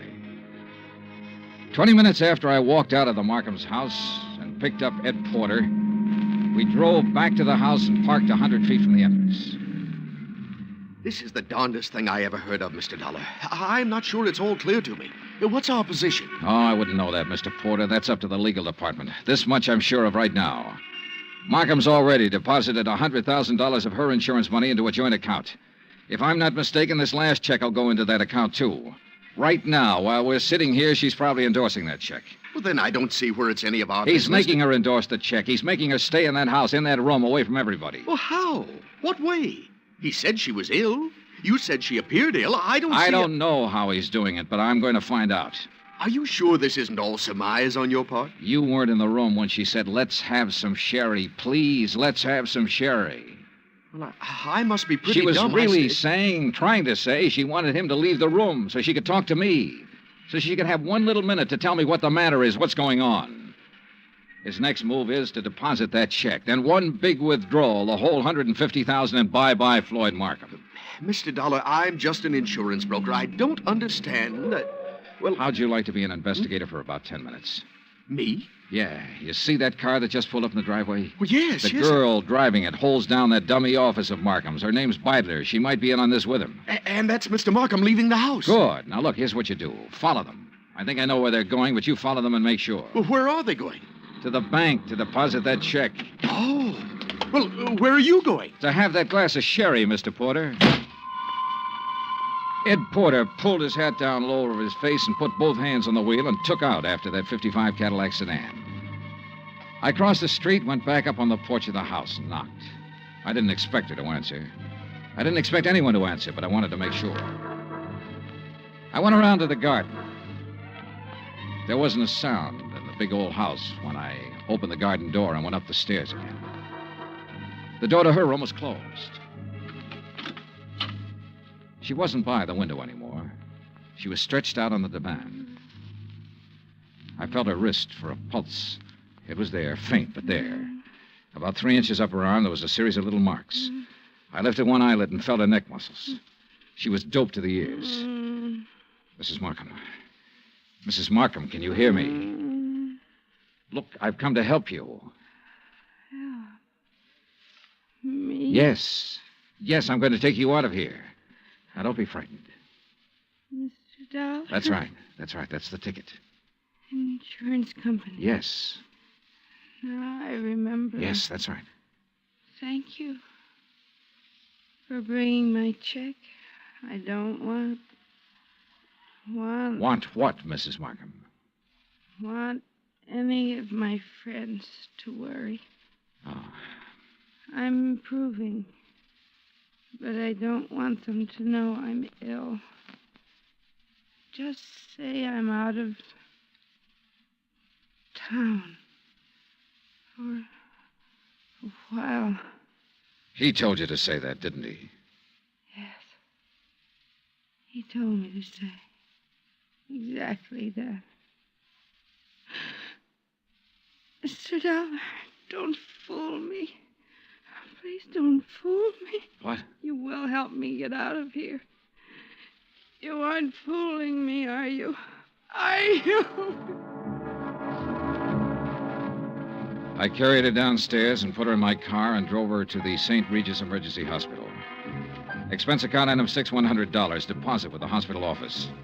I explained as much as necessary to the intern who promised to advise me when Mrs. Markham became rational. After that, I drove back to the house. Ed Porter's blue coupe was parked across the street. I didn't know what to do but come back here. And when I got back, I didn't know what to do either. Slow down. You're doing fine. Oh, you were right. You were absolutely right. They went straight to the Bank of America to deposit that money. I kind of thought they might be back here by now. No, they're over at Angelo's having a drink and some dinner. I followed them there. You're getting to be quite a sleuth, Mr. Porter. Well, I try to do my best and use my head. Mr. Dollar, did you talk to Mrs. Markham? As much as I could. She was doped. I took her out and put her in the hospital. Oh. Well, should you have done that, Mr. Dollar? I could have left her up in that room to die, Mr. Porter. Oh, yes. Well, what's our next move? Ours? Well, certainly. I can't quit now, Mr. Johnny. Well, let's go to Angelo's, Eddie. Ed Porter settled the hat lower on his ears and gripped the wheel harder, and we took off for Angelo's on Stoker Street.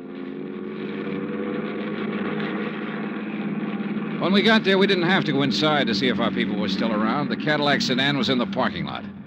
So we took up a plant across the street. Well, why wait? Why not go in and take them out of there and take them down to the police? Well, that might blow the whole thing. Now, we have to wait and see what Mrs. Markham has to say when she's well enough to talk. Yeah, but... I'm sure she'll have some charges to prefer. In the meantime, we wait and see what's what. Yeah, what do you think he'll do when he goes home and finds her gone? Well, that'll be pretty interesting. What do you think he'll do? Well, I imagine he'll think she got up and walked out. No, he knows better than that. He's had her doped up for 6 months. He knows he can go out of the house and she'll stay right where he left her while he's gone. No, that isn't it. Oh. Well, then he'll know that she had help. That's more like it, Mr. Porter. I liked Eddie. It gives me kind of a feeling. Okay, Eddie. Now answer the question. Oh, what'll he do? Well, he'll try to get out of town. That's it. He'll try to leave town. He'll know that he's had it. Come on. Huh? They're pulling out. We followed them to a cocktail lounge near the Presidio. We waited around outside the place for 2 hours. Expense account item 7.25 cents. I called the St. Regis Receiving Hospital. Mrs. Markham's condition was unchanged. Item 8, $2, 2 hamburgers, 2 Cokes, and cigarettes for Mr. Porter and myself. We had just finished eating when Floyd Markham's Cadillac turned out onto the street. We followed it for 10 minutes. When Markham parked on a dark hill, we cut our lights and came to a stop. Mr. Dollar. Yeah, Eddie? Can you see what they're doing? Yeah. What? Necking. Huh? Necking. You know. I should have telephoned my wife. At 12:10, Floyd Markham turned the car around and drove back into town. We followed once more. We saw him double park outside a 4-story apartment house on a steep hill, let the woman out, then drive on. Eddie? Yeah, Johnny? Think you can handle something else alone? Oh, I'd love to. Women sometimes talk a lot easier than men. You keep on him. When he finds his wife absent, I want to know where he goes. Wherever it is, I'll let you know. You gonna shake her down? Something like that. Yeah. Get going.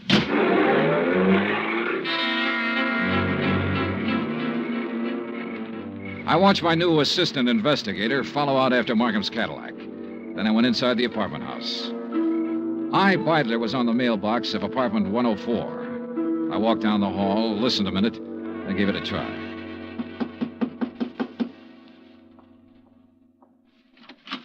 Yes?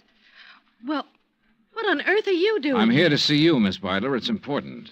You're, Mr. Harris. I'm Mr. Dollar, Johnny Dollar. I'm an insurance investigator.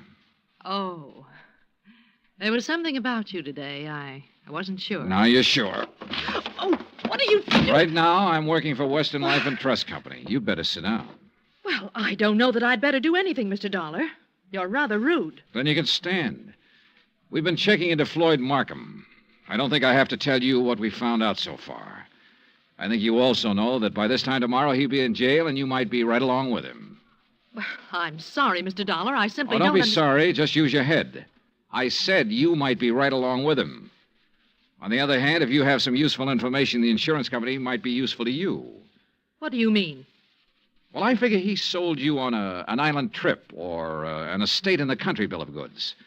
It'll be harder getting it out of him, but we'll get it one way or another. We'll get it all right. Now, what do you want to do? I want a drink. You? Oh, thanks. I'm not bad. I'm not a criminal. I've never been in trouble. You are now. Why? Because I fell in love with him? Because you were helping him kill her. What are you talking about? Mrs. Markham. She's in a hospital right now. What? I took her there myself today. He's had her doped with I don't know what for months. Having her sign checks, endorse deposit slips. Funny. Is it? He told me that Mrs. Markham was out of town, divorcing him. I wondered how. You were right. It was a country estate. In England. A genteel life, he said. The London theater, walks in the country, little harmless things that most people can never do. He said we could do them as soon as he cleaned up his affairs. Why, tonight he said we could start packing.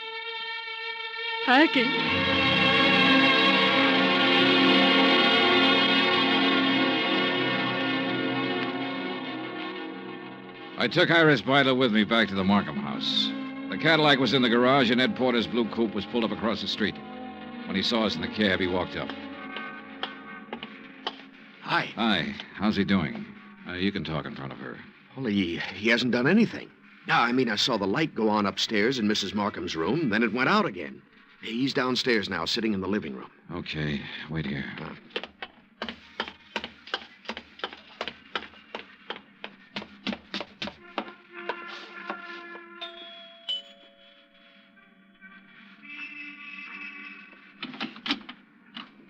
Hello, Markham.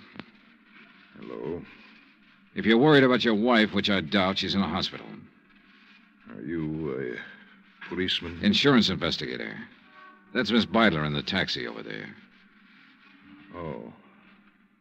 I want you to come with me now. Of course. Yes. You said your name was Dollar? That's right.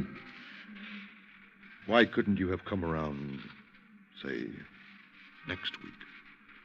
She'd have been dead by then. That's the way she should have been for 16 years. Dead. Yeah. Come on, Markham.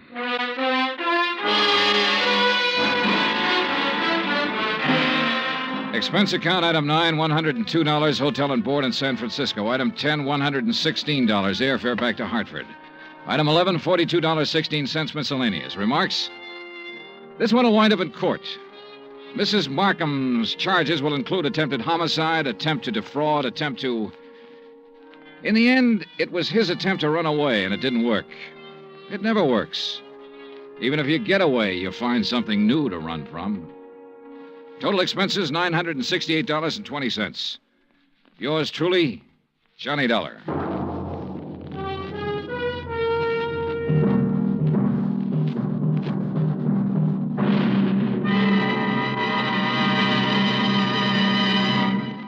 Now, here's our star to tell you about next week's story. Before I do, I want to say something to you about Thanksgiving. Now, there's a day that deserves celebration. And heartfelt thanks to the God who made us for being able to live in the most free and peaceful and bountiful country in the world. And yet, why wait for next Thursday or any Thanksgiving Day? For Americans, it seems to me, Thanksgiving should be every day. Think about it, won't you? Next week in our story, New Orleans, the French Quarter, a beautiful girl, and high adventure. Join us, won't you? Yours truly, Johnny Dollar.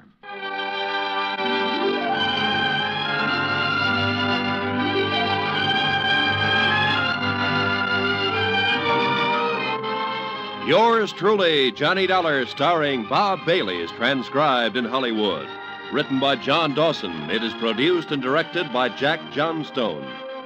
Heard in tonight's cast were Lois Corbett, Frank Nelson, Virginia Gregg, Bert Holland, Paula Winslow, and John Daner. Musical supervision by Amerigo Marino. Be sure to join us next week, same time and station, for another exciting story of yours truly, Johnny Dollar. Roy Rowan speaking.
From Hollywood, it's time now for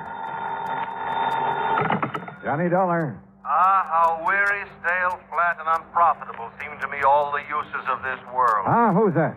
Garrett Reynolds, Johnny. Reynolds in Trenton? That's right, New Jersey State Mutual Life. Well, what was the quote from Shakespeare about? Hamlet, wasn't it? Alas, I would a tale unfold whose lightest word would harrow up thy soul, freeze thy young blood, make thy two eyes like stars dart from their sphere, Hey. thy knotted and combined Hey. lungs depart, Now, wait a minute, will you? particular hair to stand on end like quills upon the fretful porpentine. Garrett, have you gone off your rocker? Why don't you come on down here and see? Yeah, I think I'd better.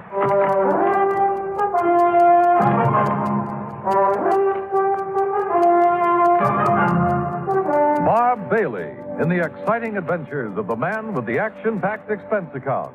America's fabulous freelance insurance investigator. Yours truly, Johnny Dollar.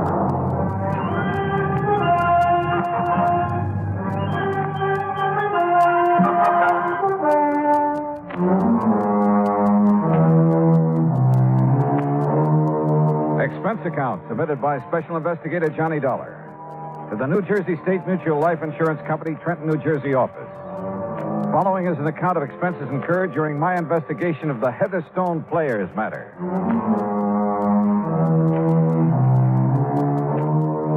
Expense account item 1, $9.80. Train fare, lunch, and incidentals on the trip from Hartford to Trenton, New Jersey. Item 2, 70 cents. Taxi to Garrett Reynolds' office. Oh, glad you wasted no time, Johnny. Sit down. I'll get right to the point. Big rush, huh? If I read the signs right, yes. Okay. Whom were you expecting to get bumped off this You ever time? hear of the Heatherstone Players? Huh? Sounds like a summer theater or a traveling stock company. It's Cyril Peter St. George Heatherstone. Cyril And he's Peter. just as bad as he sounds. An old Shakespearean actor, a real ham. Oh, friends, Romans, Oh, no. countrymen. Don't do it. What's the matter? It'll be bad enough when he gets here. Any minute now. What do you mean? Every other sentence, a quote from the immortal bard. Oh. By the time you've listened to him for 5 minutes, you never want to hear of Shakespeare again. Sounds like he might be fun. Fun? He's poison. And if he gets knocked off, it'll cost the company $10,000. All right, come on, tell me all. He keeps traveling around, conducting classes in Shakespeare and putting on occasional performances with the local talent. After he gets all their dough from them, that is. Whenever he pulls out of a town, he leaves behind a lot of unpaid bills. No wonder he keeps traveling around. It's no joke. He also leaves behind a lot of enemies and a lot of broken hearts. He thinks he's Romeo himself or Casanova. Anyhow, he's back here in Trenton. He's putting on a Shakespearean festival over radio station WVGR. Oh, well, hey now, maybe I can join the cast. But soft, what light through yonder window breaks? It is the east, and Juliet is Will the you sun. cut it out? This is serious. So am I. But go on. There is not one of his cast or crew there at the radio station doesn't hate every bone in his body. Except maybe young Joni Carter. And who's she? Oh, she's the girl he picked to play Juliet and Ophelia. He's promised her a shining career on the stage and stardom in pictures and that sort of thing. Well, maybe she's good. Oh, don't kid yourself. It's part of his act to charm her away from Charlie Cubberly. And who is he? He's also in the cast. He's getting nothing but bit parts. Well, I still see no cause for alarm. Oh, you will, Johnny, if you ever attend one of those rehearsals. Well, look, if they all hate him so, why don't they just walk out on The him? old shyster's got him tied down to contracts. Must have signed them with their eyes closed. They're stuck with him, Johnny, until the festival is over. Or until somebody kills him. You think it's that serious? Johnny, one way or another, he has taken everybody he's ever come into contact with. Even you? Even me. Number of times I've had to go through the operation of changing the beneficiary on his policy. Who is the beneficiary? As of the moment, Joan Carter. The actress you mentioned. The girl I mentioned. He uses the policy as a come-on to charm the poor, unsuspecting young... So, what has he stated? What has he done that it, in golden letters, should be set among the high tides of the calendar? What the Sam? King John, my boy, Act 3, Scene 1. Mayhap for your plebeian ear, I should have asked this churlish fellow next to you why for he sent for me this hour. Heatherstone, this is Johnny Dollar. Oh? And here's my hand. And mine, sir, with my heart in it.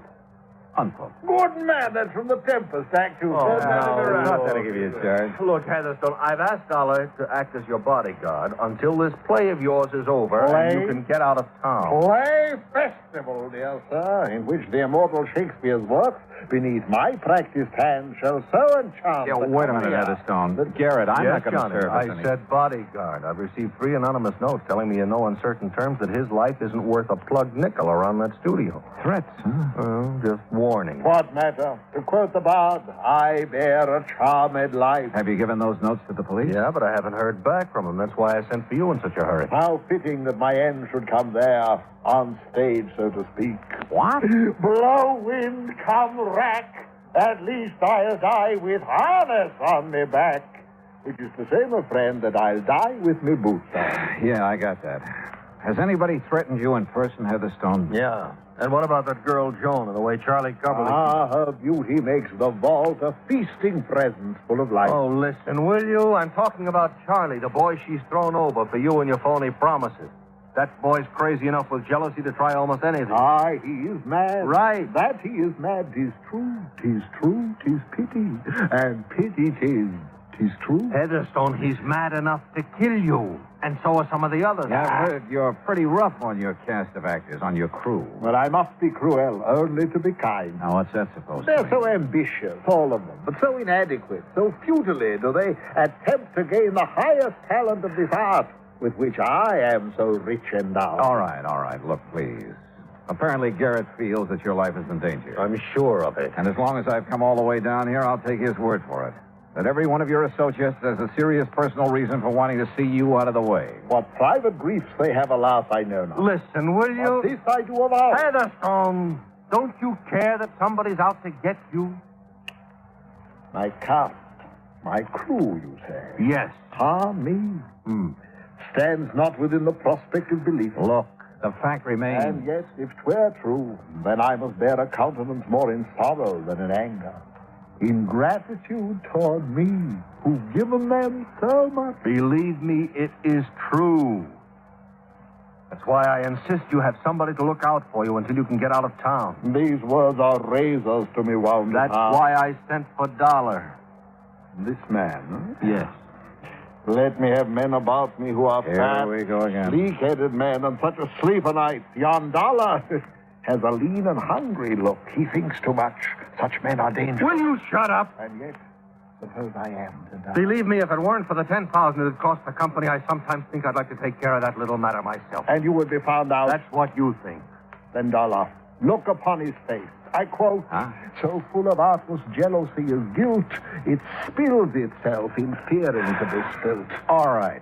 The fact remains that in spite of what Garrett says, you're determined to go ahead with this play, this festival of yours. I am. In spite of the threats on your life. Why not? All that live must die, passing through nature to eternity. Okay. When's your next rehearsal? Well, this afternoon, but, sir... Station WVGR, right? Aye, correct, but, sir... And I'm going to be there. to interfere with me at work? No. To hide in a corner and see if all this fuss over you is justified. To see if the atmosphere down there is as thick as Garrett says it is. To either take on this case or not, depending on whether I think your life's really in danger. Oh, Johnny, his life has been in danger for years. Of course. You, admit it? Aye, that I do. So therefore, harm, if harm they could have done, would long ago have caught me in its grasp. Yeah, well, maybe you've just been lucky. Aye. In the past, I quote, treason has done his worst.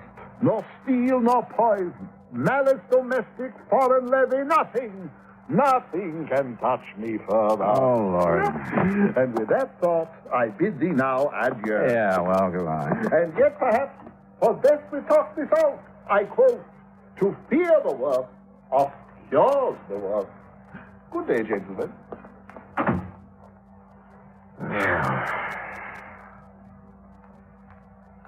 You want a drink? Garrett, that is the craziest clown I've ever met. But I still don't really see what you're worried about. That's because all you've seen is the amusing side of him. But I tell you, Johnny, look, did you mean that about going over to the studio? Yeah, sure. And frankly, more to see how a radio show is put together than anything else. Then I'll arrange for you to sit in the control room with the engineer, the fellow who keeps the voices and sound effects and music and things in balance. Great. I'll have a ball. Yeah? Well, you'll see why I sent for you. Why I'm so sure somebody's going to murder Heatherstone.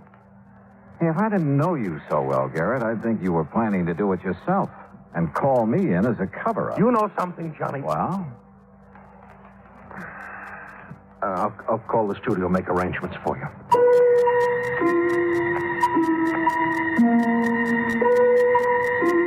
I couldn't help feeling that Garrett's own resentment of Cyril Heatherstone was for a lot more than the mere fact he'd have to revise his policy a few more times. But if so, he wouldn't admit it to me. Item 3, $1.25 taxi to the studios of WVGR. There I was escorted backstage, so to speak, to the control room. It was a small room, facing into the main studio through a large soundproof plate glass window, and it was loaded with complicated equipment. Before the control panel, with its knobs and keys and dials, sat Gordon Mitchell, the engineer, a nice-looking chap in his 30s. Through the window, we could see Heatherstone and the cast gathered around a table, working on the script. Sit here right beside me, Dollar, and you can see and hear everything that goes on in there. Oh, well, sure. Thanks, Gordon. Is that microphone sitting in the middle of the studio there the one they use when they're on the air? Yeah, that's one of them. There's one over there beside all that equipment for the sound effects men. Oh, yes, I see. And then there's another one in that booth over against the wall. And what's that for? To isolate it for special voice effects, like a voice coming over a telephone, things like that. A filter mic. Oh, I see. And then the one hanging over the table where they're reading will be for the orchestra when it comes in later. Uh-huh. Say, you have a lot of stuff to balance when you're doing a show, haven't you? More knobs and dials and stuff. You see here?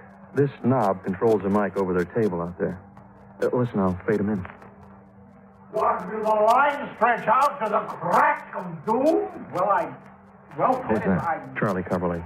Plays one of the small... Well, what? Oh. Well, idiot! Well, you said to get everything we could out of the line. That I did. So I added a couple of words to make the seats sound You more... added to Shakespeare. Well, I thought... There we go, Dollar. Fool! Listen to his own words. To gild refined gold, to paint the lily, to throw a perfume on the violet, is wasteful and ridiculous excess. Remember that and stop being ridiculous. You heard enough, Dollar? Yeah, I'll cut it off. A gentleman's son. Brother, he really tears into them, doesn't he? Believe me, that was nothing. Dollar, he's the most hated man in this town. So I've heard. Pretty fast dealer, too. You're not kidding. Yeah, he sure nicked me. How do you mean? All my savings. You know, invest in this Shakespearean festival. He'll get a sponsor. We'll all make $1 million. Well, if it wasn't for the beneficial finance company, I'd be on my uppers. That way, huh? And poor Charlie out there not only lost his shirt to Cyril, but his girl, too. That little blonde beside him? The one who's talking now? Yeah. Well, listen, I'll open their mic again. That's right, my dear. Go ahead. There's rosemary. That's for remembrance. Pray you, love, remember. What? And there is pansies. That's for thought. There's fennel for you, and here's some for me. We may call it herb grace o' Sunday. Wonderful. You make the role of Ophelia live. Now, Oh, boy. if you don't get pawing her, I'm going to... Silence! Unhand me, sir. I'm silent. Yes, Charles, you mustn't interrupt Cyril. You mustn't.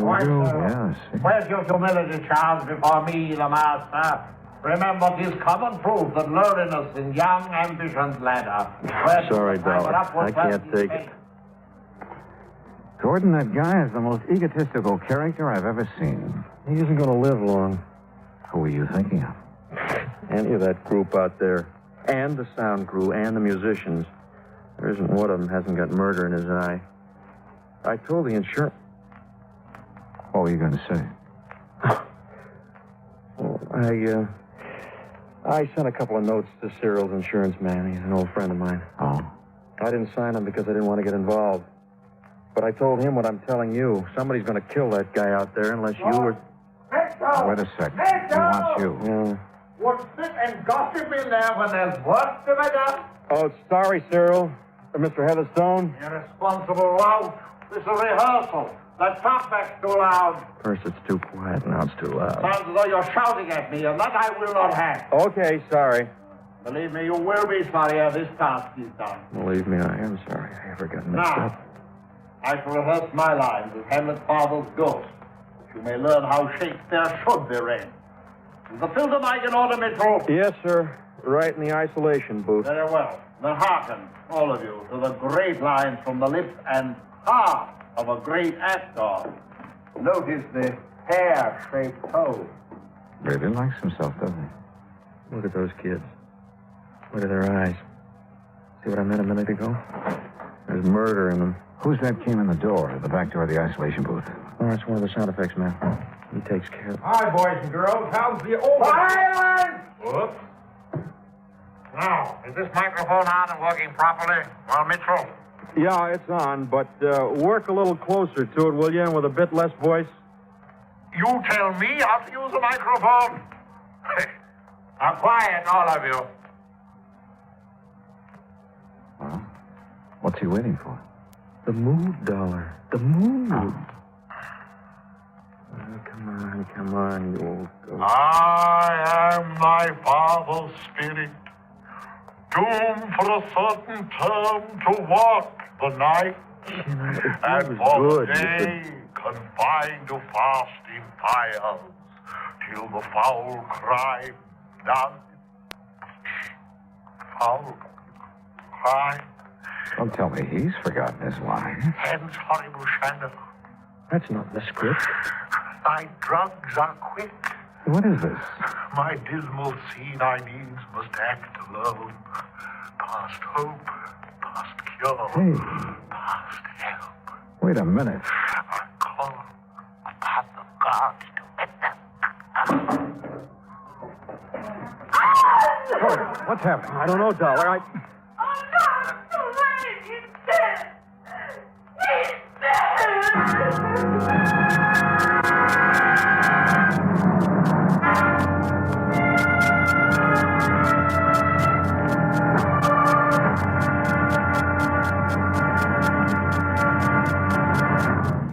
Act two of yours truly, Johnny Dollar, in a moment. Who among us has not hoped for a better life? Who has not had a desire to help stamp out disease and suffering among more unfortunate people throughout the world? Many have wanted to help, and many have done so. That sort of work is going on everywhere. Everywhere there is hope for freedom and a better life. Outstanding in this field of activity is Project Hope, which operates from a converted U.S. Navy hospital ship called, appropriately enough, the Hope. The good ship Hope carries out its mission of mercy in far eastern waters. Wherever doctors, nurses, dentists, sanitation, and public health experts are needed, the Hope steams full speed ahead and gives what help it can. In addition to giving medical aid, the staff of the Hope works with local doctors to acquaint them with the newest of medicines and medical procedures. At the same time, the staff of the Hope learns a great deal about the symptoms the cures of diseases with which they have had no previous contact. When the Hope was in the United States Navy, it was called the Consolation.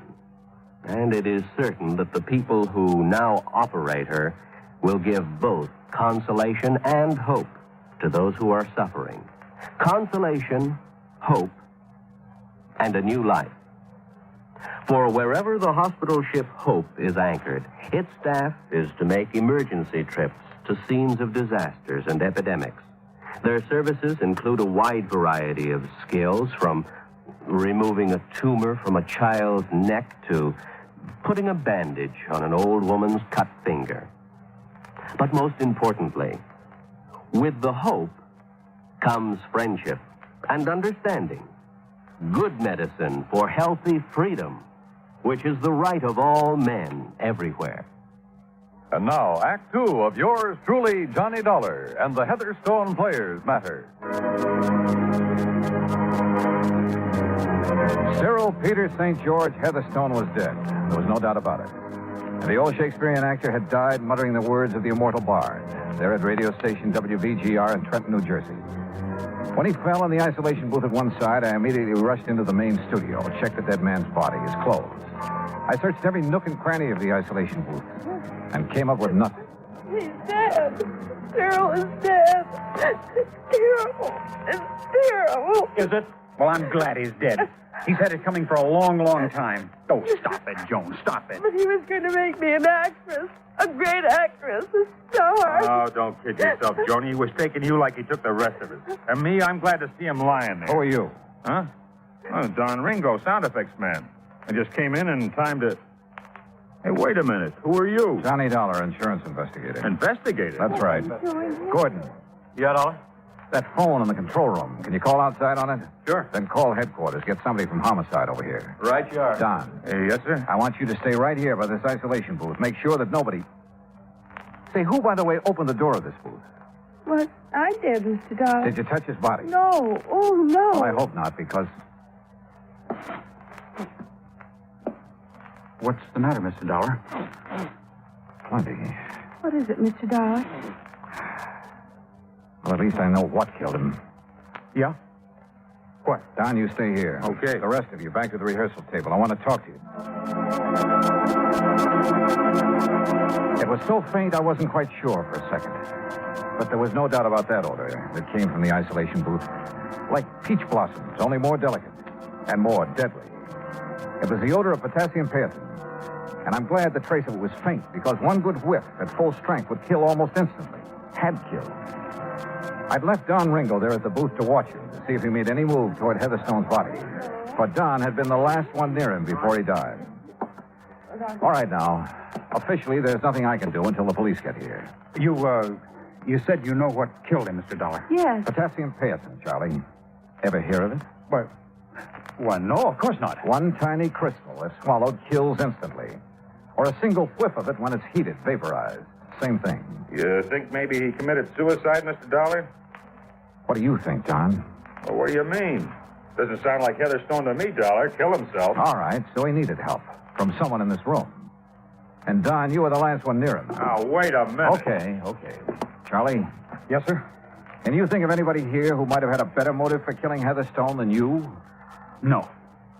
No, I can't. Charlie. I wanted to see that phony, egotistical shyster dead more than anything else in the world. But I wouldn't have killed him. Well, I would, Charlie, gladly, and I make no bones about it. Police will be here any minute, Dollar. Good. How about your feelings in the matter, Don? Sure. I'm glad he's been knocked off. But don't accuse me of having done I'm not accusing anybody yet. But isn't it kind of funny? The only one who admits he would have killed Heatherstone is Gordon here. But he was in the control room with me, not only when it happened, but long before it happened. And potassium paetin doesn't wait. The rest of you, though, were right here next to Heatherstone. Any one of you could have slipped the stuff to him before he walked into that isolation booth. Yeah? But how would we have made him take it? That's a good question. Did you find any of that potassium, whatever it is, in the booth? No, but I got a good whiff of it. Well, you said it had to be vaporized. For the paetin gas to do its work, yes. Dollar, could a capsule of it have been tossed into the booth or maybe left in there for him to step on? Then where's the capsule? Gordon and I went over that booth with a fine-tooth comb. Joan. Yes, Mr. Dollar. Are you the only one who touched him before I came in from the control room? I didn't touch him. I told you. But you were the only one who went into the booth, weren't you? Yes. The only one who could have removed any evidence of the means used to get that vaporized Peaton in there. Mr. Dollar, Look here, Dollar. If you're saying that Joni had anything to do with... What's the matter with you? Didn't you know that she was in love with that... All right, Charlie, all right. Take it easy. I thought I loved him, Charles. Honey. I guess it took this to bring me to my senses.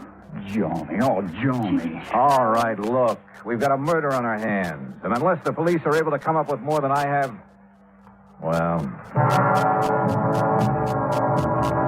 But they weren't. The doctor who came along with Lieutenant Harper agreed with my conclusion that Heatherstone had died from a hefty whiff of Peaton gas. But neither of them could find any possible source of the gas, even after thorough inspection of the isolation booth, the studio, and every one of us in it. Nothing. Dead end. Finally, after some 4 hours of futile questioning. Well, it was murder, all right, Dollar. No question about it.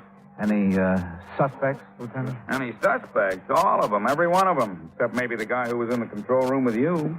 Lieutenant, that should make him number one in the list. You've been reading too many mystery stories. Oh, look, Lieutenant.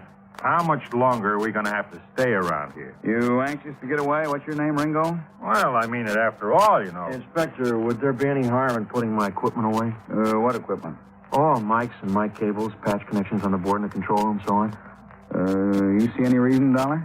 No. Go ahead, Gordon. Thanks. I'm a little tired of just standing around. What about us, Lieutenant? Is it doing any good to keep us here? Look, somebody in this place killed Heatherstone. Yeah, but you're not getting anywhere finding out who it was. Are we all under suspicion? Yeah, excuse me, Dollar. You're standing on this mic cable. Oh, sorry. I asked you a question, Lieutenant. The answer is yes. Yes, you're all under suspicion. But what good is keeping us here? You'd rather be locked up? Hey, excuse me again, Dollar. Now this cable. Oh, sure. Hey, now, wait a minute. That's the cable for the mic in that booth? Yeah, that's right. Hey, excuse me.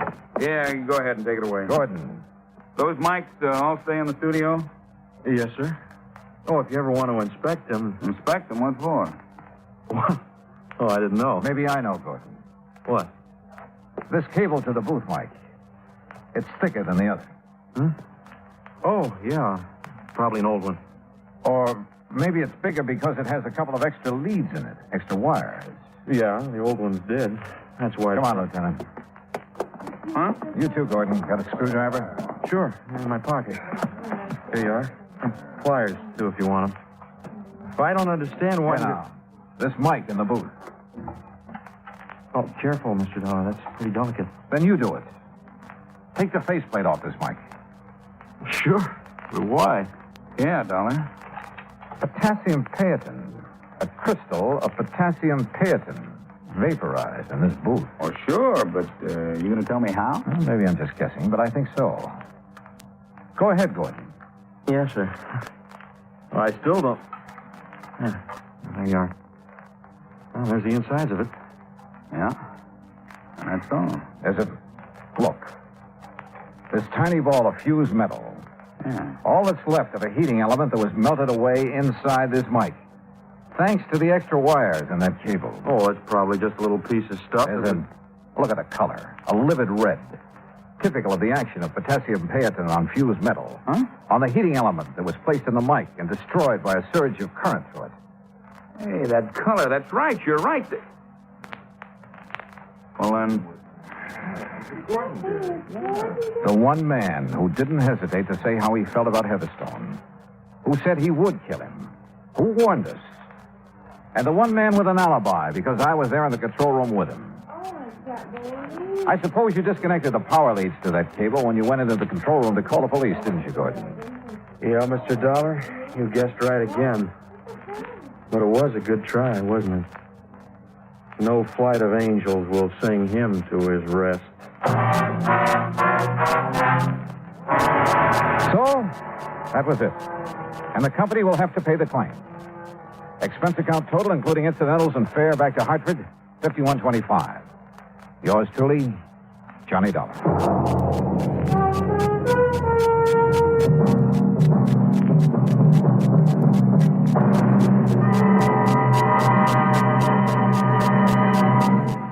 Now, here is our star to tell you about next week's story. Next week, the Yours Truly matter.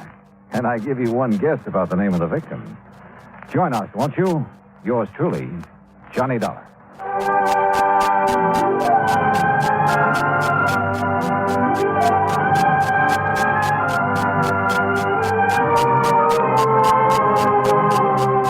Yours truly, Johnny Dollar, starring Bob Bailey, originates in Hollywood.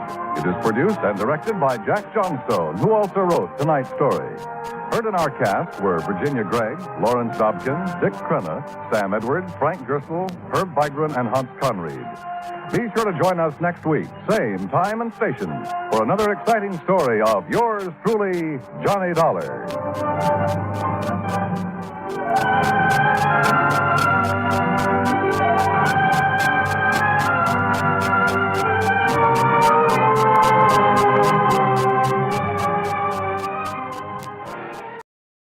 From Hollywood, it's time now for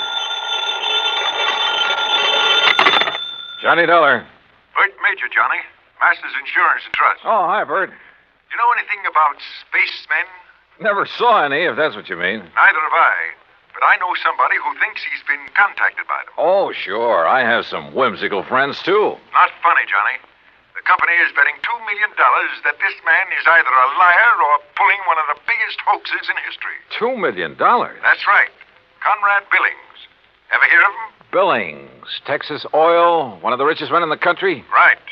Presently of California, where he's holed up in an isolated mountaintop lodge, minus a $2 million collection of diamonds he took up there with him.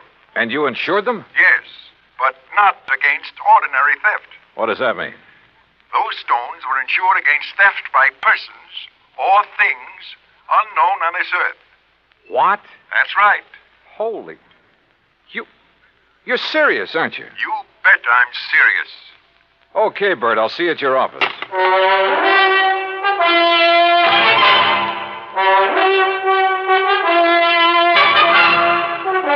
Bob Bailey in the exciting adventures of the man with the action-packed expense account. America's fabulous freelance insurance investigator. Yours truly, Johnny Dollar. And now, Act One of Yours truly, Johnny Dollar.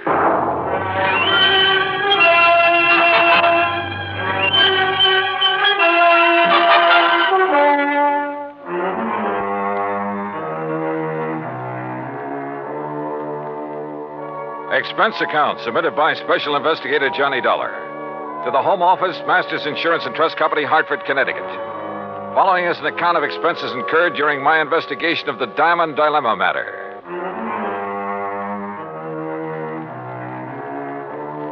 Expense account item 1, $3.20 for a taxi to the office of Bert Major. I've known Bert a long time, and he's been in and out of too many deals, big and little, to get excited over nothing. But he was excited now. This whole thing is incredible, Johnny. Fantastic. It's utterly impossible for $2 million worth of diamonds to simply vanish into thin air. So it's impossible. But it's happened. The police out there in California state positively that no man on earth could possibly have gotten to those stones. Then, Bertram, tell me all. All right. 2 weeks ago, Conrad Billings called me from his lodge up in Northern California. Said he wanted to insure the diamonds immediately. Over the phone? Over the phone. You're sure it was really he? I'm not that naive. I had the call traced. How come he called you? We've done some business with a wealthy friend of his in Dallas. Recommended. Uh-huh. And he had the stones with him there at the lodge? Yes. And, Johnny, it's one of the most isolated spots on Earth. You're sure he had them there? He loves diamonds, Johnny. Almost to the point of obsession. He plays with them like a kid plays with marbles. Lord knows he can afford to. So you insured $2 million worth of diamond marbles over the phone? I did. And you say you aren't naive. Oh, look, a remote lodge, an eccentric old man, some expensive baubles. A rank amateur could get at him. You haven't listened to me, Johnny. You've missed the point entirely. I wouldn't care if he left the diamonds lying out on his front doorstep. I insured those diamonds solely against theft by persons or things unknown on this earth. That's the exact wording of the policy. And now they're gone? Yes. So, someone took them? Prove it. What? Someone, and not something. Now, why would anybody in his right mind want to insure against theft by other than people? I asked myself that question. My answer was that a billionaire in active command of his business empire must be of sound mind. And if he wants to satisfy a whim and is willing to pay for it, why should my company refuse his money?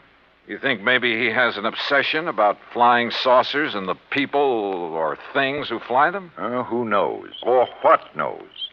Johnny, you've got to go out there and make some sense out of all this.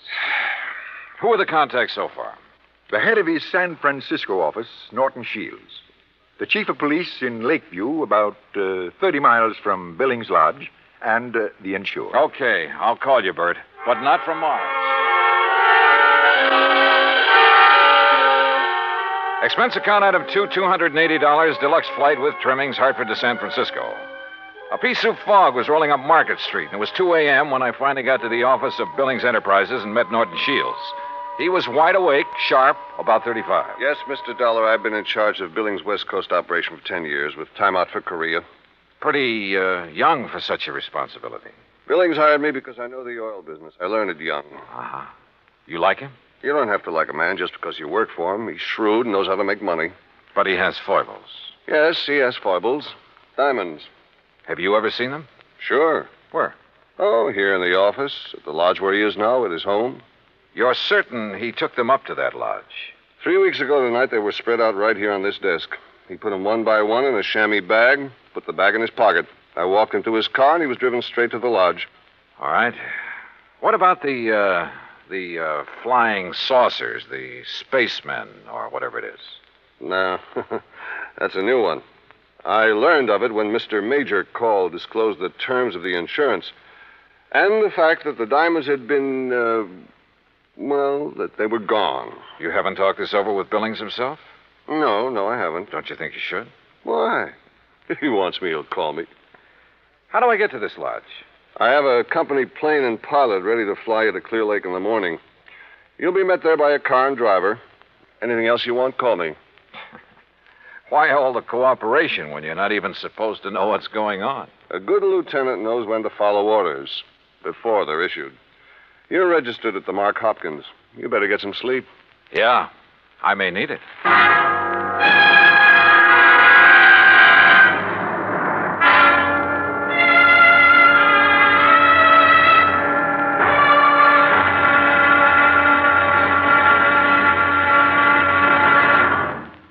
Act Two of yours truly, Johnny Dollar, in a moment. And now, Act Two of yours truly, Johnny Dollar, and the Diamond Dilemma Matter.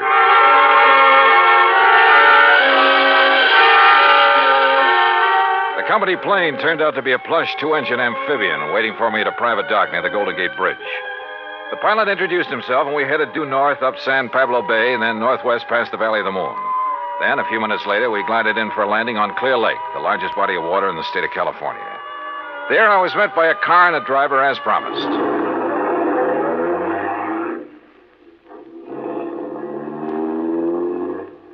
How far is it to Mr. Billings' lodge, driver? About 30 miles. What do you do when Mr. Billings isn't here? Wait for him. Do you, live at the lodge? Nobody does. Just Mr. Billings.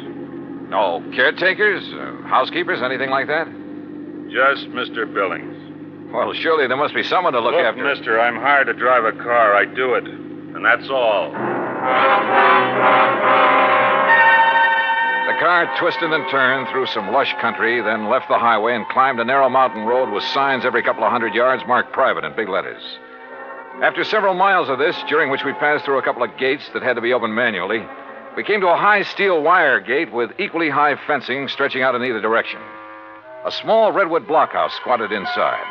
The driver made a U-turn, stopped in front of this gate, then reached around and opened the door. This is it, mister. This is it? Yep. Okay, if you say so. But if this is a millionaire's idea... Hey, wait a minute! Huh. Well, if this really is the place, I may as well get... Can't you read? You touch that gate and you will be electrocuted. What? Your name, Dollar? That's right. Who are you and what's the idea? Speak up. Where Where were you at exactly 2 o'clock yesterday afternoon? Well, if it means anything to you, I was talking with a man named Bert Major in Hartford, Connecticut. Come in. The big gate swung open, and I gingerly walked through it, as per instruction from the loudspeaker nestled in the wall of the Redwood blockhouse. You drive, don't you? Yes. Then get in that car you see there and follow the road. The car referred to by the voice was parked against the blockhouse on the far side. I did as I was told. After a while, the road narrowed to a single track and continued on up the mountain. At one point, there was a solid granite overhang, a sheer drop of 1,000 feet or more, and another gate that opened as I approached it and closed behind me. Finally, I rounded a turn where a fill had been made, and a moment later, it came out on top. A few hundred yards away, across the terrace top of the mountain, was a charming rustic lodge. I drove over to it.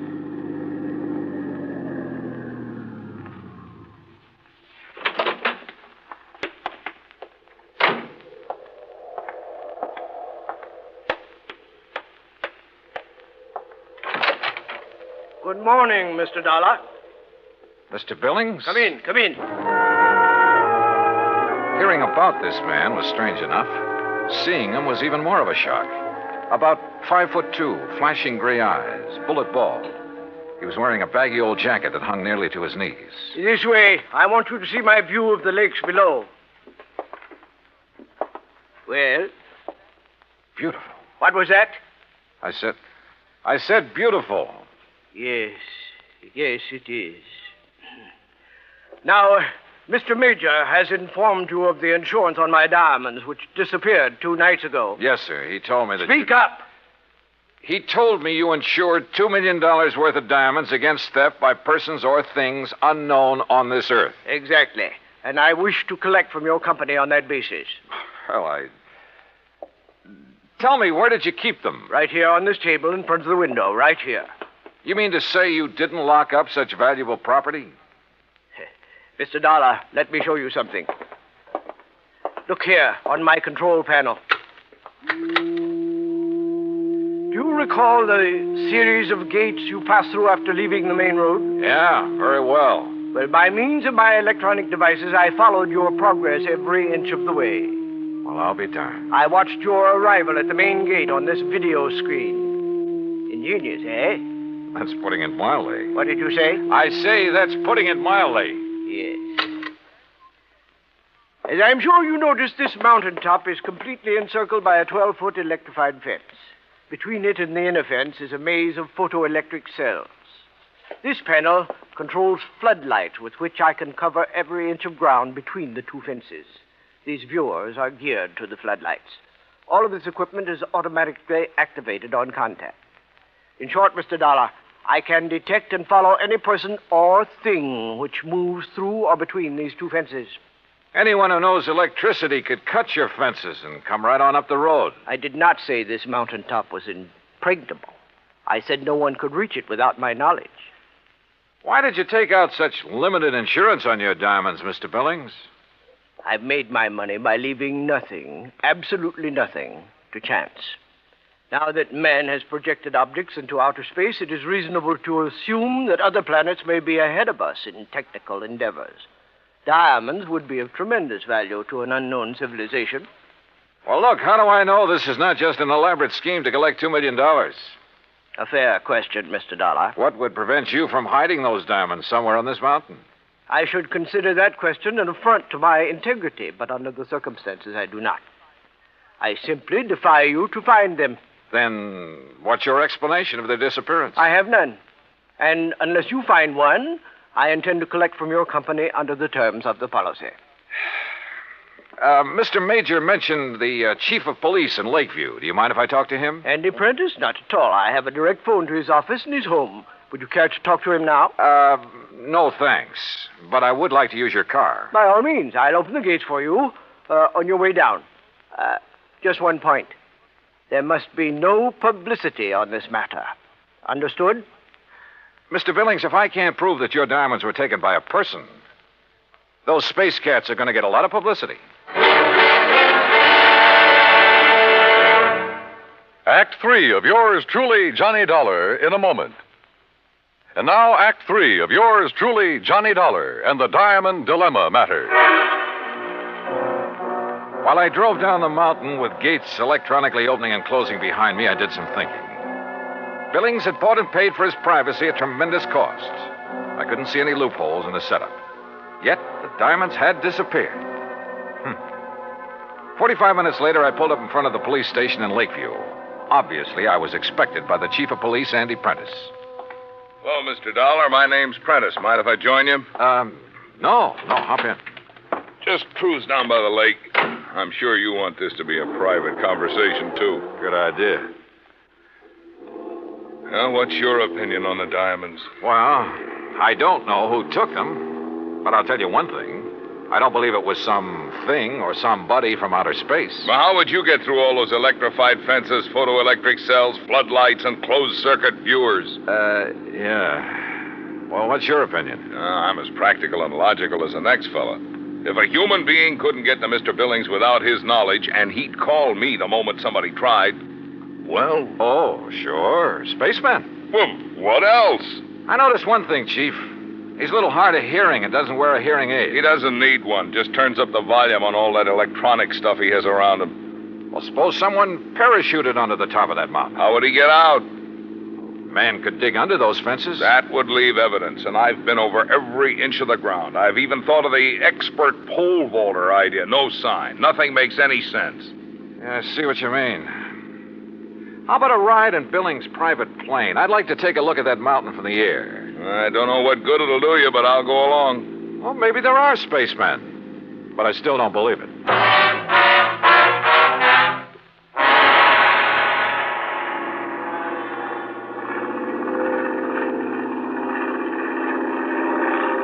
We're coming to it now. See the road winding up? And there's the lodge. Yeah. I asked the pilot to circle around the top as close as the air pockets will permit. Good. Chief, have the pilot drop down just below the top and steer a course between the two fences all the way around. Whatever you say. Oh, pilot! For the next few minutes, I studied the top of that mountain from all possible angles. The road leading up to it, the terraces, the lodge itself. Suddenly, an idea hit me. And a few minutes later, I left a somewhat puzzled chief of police at the landing dock on Clear Lake. An hour later, I was explaining who I was and what I wanted to do to a somewhat incredulous captain of police at San Francisco's International Airport. I finally convinced him I wasn't out of my mind, and he reluctantly agreed to cooperate. Then, about dusk, I found myself exactly where I wanted to be, on top of Billings Mountain, calmly walking toward the lodge.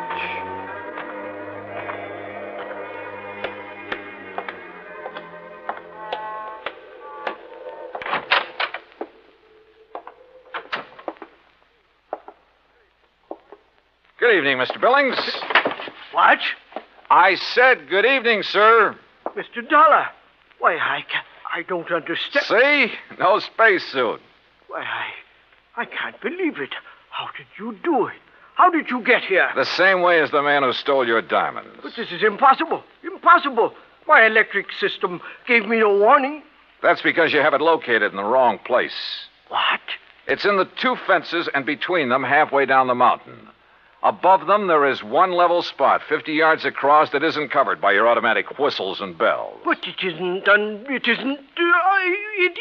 it's not necessary. Wrong. It's just big enough for a helicopter, which is waiting for me out there right now. A helicopter? You didn't see us because we came in and landed below your line of sight. You didn't hear us because you don't wear a hearing aid. I can't believe it. But you must be right. And you'll have to agree that your diamonds were not stolen by persons or things unknown on this earth. The terms of the policy. Of course, I disallow all claim, but Good. Now, it's none of my business, Mr. Billings, but was your San Francisco manager, Norton Shields, a pilot during the time he was in Korea? Why, yes, he flew rescue missions in a helicopter. Yeah. The company that insured your diamonds against ordinary theft might be interested to learn that. Good night, Mr. Billings. Yes. Good night, Mr. Dollar.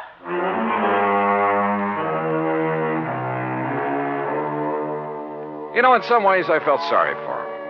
He'd spent millions of dollars to insure his diamonds and his privacy. Came a real showdown, and it turned out he had neither. Oh, he'll get his diamonds back, sure, and probably buy some more. But privacy, with or without money, is a pretty hard thing to come by. At least in this man's world. Expense account total, including incidentals and transportation back to Hartford, $284.30. Yours truly, Johnny Dollar.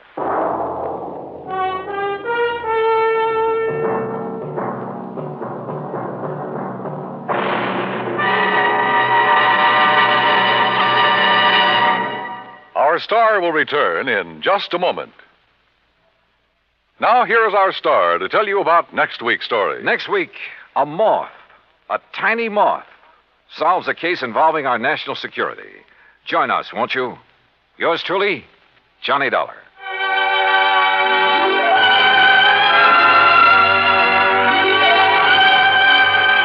Yours truly, Johnny Dollar, starring Bob Bailey, originates in Hollywood and is produced and directed by Jack Johnstone. Today's story was written by Alan Botsey. Heard in our cast were Edwin Jerome, Paul Dubois, Frank Gerstle, Junius Matthews, and Marvin Miller.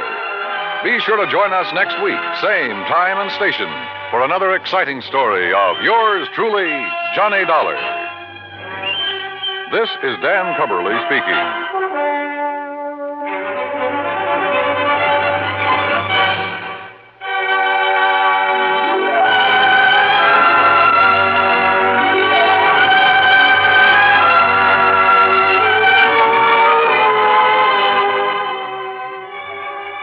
This is the United States Armed Forces Radio and Television Service.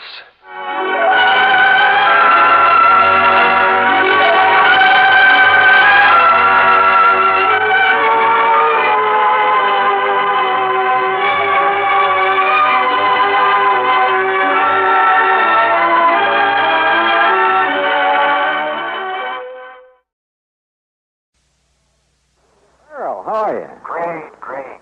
Johnny, do you remember the Lucky Fall Ranch? Well, if you're talking about the one out in Green Mountain Falls, Colorado. That's the one I'm talking about. Well, sure. That's where you and I and Ray, what's his name? Ray Smishney. Yeah, Ray Smishney, who owns the Lucky Four. You and he and I investigated the death of that concert pianist. That's right. Also, we had some real fine trout fishing up in 11 Mile Canyon. Do you remember the little private lake up in the mountain back of Ray's ranch? Cherry Lake? Yeah, it's Old Bill Cherry's lake. Only it isn't there anymore. Oh, that's too bad. Old Bill isn't around anymore either. Well, what's happened to him? According to all the information, he was killed when the dam broke and sent his farmhouse crashing down into the valley below. Oh, gee, that's too bad. I have the claim for his insurance right here on my desk. I'll send a copy of the policy to you there at the Lucky Four. Hey, wait a minute. Is something wrong, Earl? That's what I want you to find out. What makes you think something's wrong? A phone call I just got from Ray Smishney said he's found a couple of things that make him think the breaching of that dam was no accident. Okay, Earl. I'll grab the first plane I can.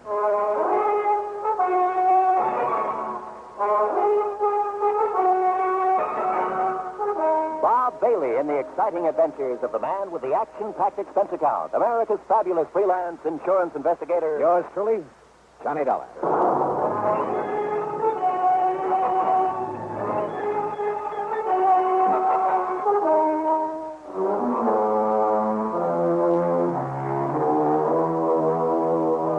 Expense account submitted by Special Investigator Johnny Dollar to the Tri-State Life and Casualty Insurance Company. Attention, Earl Pullman. Following is an account of expenses incurred during my investigation of the Lucky Four matter.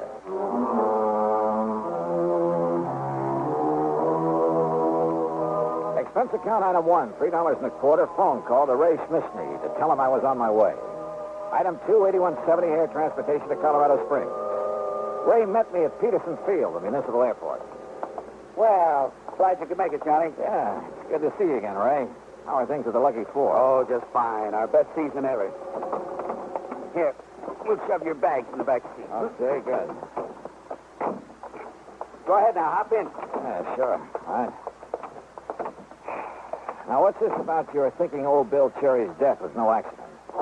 Johnny, I'd better give you the whole story. You remember Cherry Lake, don't you? Sure. I I remember taking a couple of nice trout out of it on a Silver Doctor. Or was it a Royal Coast? Well, you didn't meet Old Bill because he was away at the time. Actually, we were kind of poaching when we fished up there. Oh? If he'd suddenly come back and caught us, he'd probably have filled our hides with birdshot. And here I always thought you were on the side of law and order. He was a kind of ornery old cuss, but in spite of it, we got along pretty well. Even after he put in that dam. How'd the dam affect you? 3 Mile Creek used to water some of my property before he put it in. Some of the others down below, too. Oh, I see. But now what happened? Johnny, Old Bill's little plot of farmland is up around the 9,000-foot level, you know. Yeah, I know. So the snowpack melts down pretty late. That meant a big summer flow of water into his lake. Yeah. And what about when some of your big summer rains come pouring down? It was during one of the big rains a couple of weeks ago, one night it was, that the dam gave way. Johnny, that thing busted loose like an explosion. And what was left of Old Bill's house came tumbling down on the Lucky Four property. And Old Bill? Oh, we found his body in the wreckage. Oh, hold on. I'm going to take my favorite shortcut and get away from the highway traffic. Sure. But now, Earl Foreman told me you seem to think that dam didn't give way by itself. Well, I did in the beginning. Everybody did. And why not? Homemade dam, more water in the lake than ever before, more water pouring down out of the sky to fill it up. Big storm. Maybe it was even hit by lightning. But now? Johnny, I went up there and poked around a couple of days ago. First chance I've had since the rain quit. And what did you find? A couple of things I want you to look at. What kind of things, Ray? Now, they may not mean a thing, Johnny, any more than who's the beneficiary of Old Bill's insurance. Which reminds me, did Earl send me something in the mail? Oh, yeah, a big envelope, Johnny, and I opened it by mistake. It was supposed to contain a copy of Bill Cherry's policy. It did.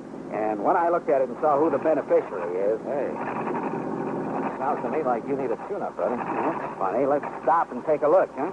Yeah, why not?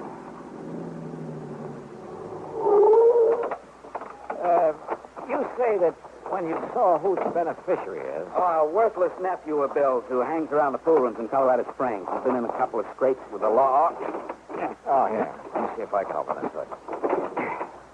There. Maybe the catch is stuck. I got it. Here now. Well, anyhow, I've always felt this Tommy Walker wouldn't stop short of murder if he thought it. There you are. Oh, good. And... Holy... Ray. Hey, look at all those crazy wires. No wonder she was missing. You didn't put that wiring in there? Are you kidding? Ray, come on, hit the deck. Huh? Come on the side of the road, back of this rock. What's the matter? All right, get down fast. What's got into you, Johnny? And look. No, you look. Johnny, holy smoke. Yeah, you look. Well, that was some kind of a bomb wired up in there. Yeah, by somebody who meant business. Johnny. By somebody who must have seen you poking around up near Old Bill's dam. You mean... Who must have found out you'd sent for me. What'd you say the name of Old Bill's nephew is? Act 2 of yours truly, Johnny Dollar, in a moment. Many of us on the job are clock watchers and time clock punchers just waiting for time to quit. When is it really time to quit?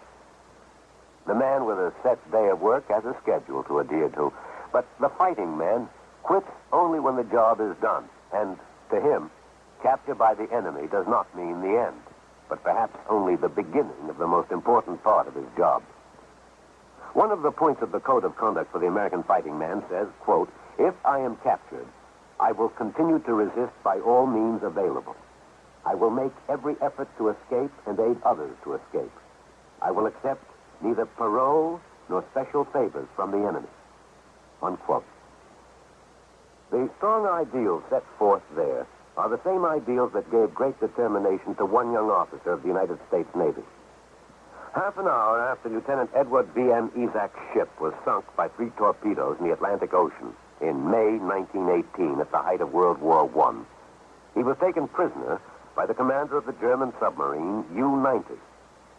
During the U-boat's trip back to Germany, Lieutenant Isaac learned a great deal of vital secret information about U-boat movements. Determined to make this information available to the United States and allied naval authorities, Lieutenant Isaac, while on his way to a prisoner of war camp, risked his life by jumping through the window of a rapidly moving train. Severely injured by his fall, he was again captured. Months later, aided by several American Army officers who short-circuited the prison lighting system, Lieutenant Isaac escaped through barbed wire fences and amid heavy rifle fire from the guards. After 7 days and nights of rugged travel over the mountains, and with only raw vegetables for food, he swam the swift current of the Rhine River right under the noses of the enemy sentries. Evading many enemy soldiers, he reached the American legation in Bern, Switzerland, and completed his self-assigned mission. For risking his life many times above and beyond the call of duty, Lieutenant Edward Isaac was awarded the Medal of Honor. His personal code of conduct had made him realize that war doesn't end with confinement as a prisoner of war. That is when the real responsibility may begin. And now, Act Two of yours truly, Johnny Dollar, and the Lucky Four matter.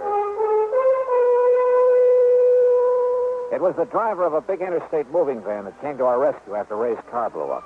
He'd seen the explosion from the highway, seen one of the fenders flying through the air. Yeah, somehow those big truckers are always around to give you a hand. He drove us into Colorado Springs. Item 3, $50 deposit on a rental car, and we headed east on Highway 24 to Green Mountain Falls. The Lucky Four is on a level spot on the side of a mountain, about half a mile up from the highway. 6 or 8 nice modern cottages share a beautiful view of Pikes and several other high peaks that surround colorful Ute Pass. I dumped my luggage, said hello to Ray's pretty wife, Lee, and we headed up a narrow wagon trail up the side of the mountain in Ray's Jeep. Here, Johnny. That truck driver gave me this souvenir. Hey, looks like a piece of the wiring we found under the hood before your car blew up. That's what it is. Now, look. You see there where 3 Mile Creek bounces down over the rocks? It's quite a flow there, Ray. And I see that it goes on down through your property again. Just like it did before old Bill put in his dam. Of course, I don't really need the water, not as much as Ralph Kimball, at least. Who's Kimball? A property next to mine. Retired man. Used to be a math or physics prof or something. Nice neighbor? Oh, he keeps to himself. He and his wife. Ornery old cuss like old Bill. They have no use for each other. Didn't like interference. Now, you see that clearing up ahead? Yes?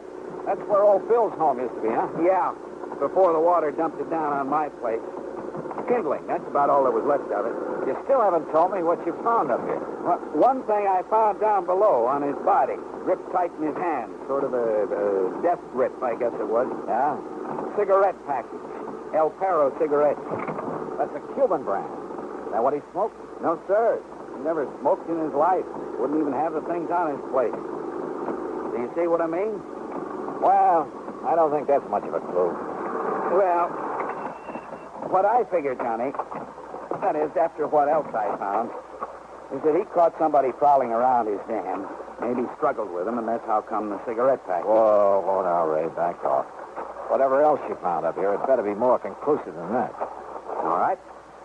Look here. Here's where the dam was, between these big rocks. What kind of a dam? Concrete, with planks across. Oh, yeah. I can see where cement is still stuck to them. Used some dynamite, too. You can see the mark where he drilled to pack in the stuff. That's my clue number 1, Johnny. He didn't use any dynamite. He was afraid of it. Also, I'd have known. I'd have heard it go off while he was building his dam. But somebody... Yeah, somebody, all right. Look at this. Plastered on this rock. A piece of label? Plastered on the rock by the force of that explosion. Says Titan Super IXL Dynamite. Johnny, he wouldn't even have the stuff around. Another thing. It's a brand you can only get in one little store in Denver, and he'd never go there. He hated the place. Yeah, you said the dam went like an explosion. Yes, sir. But, of course, with all the thunder and lightning that night, who could be sure which was which? Oh, well, chances are lightning wouldn't reach down here, Ray, with all the high peaks around. That's what first hit me, Johnny. Come on. Let's go into Colorado Springs and find this nephew of old Bill's. Tommy Walker. Yes, sir, Johnny. Being the beneficiary and all, who else could it be? Ray, I'm with you.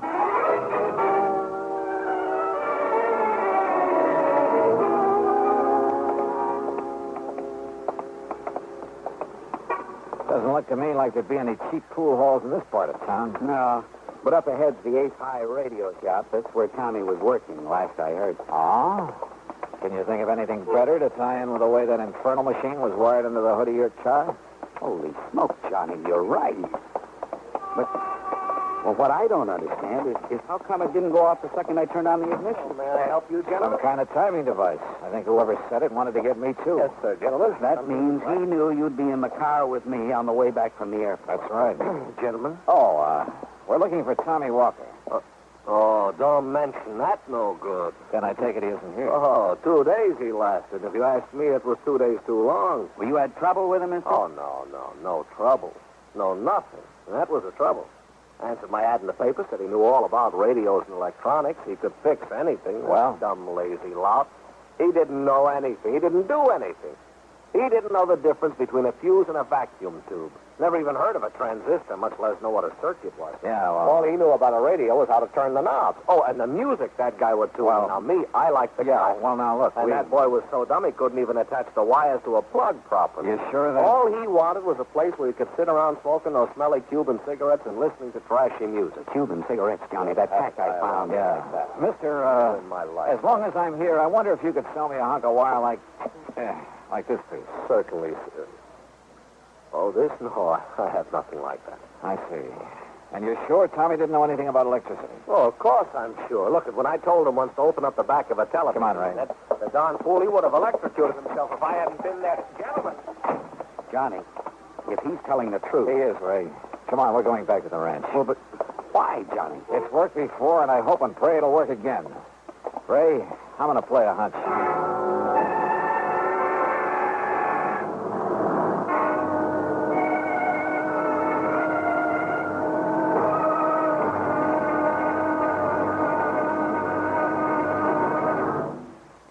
Act 3 of yours truly, Johnny Dollar, in a moment. And now for another episode in the life of Sergeant Donald Bellwether, my husband.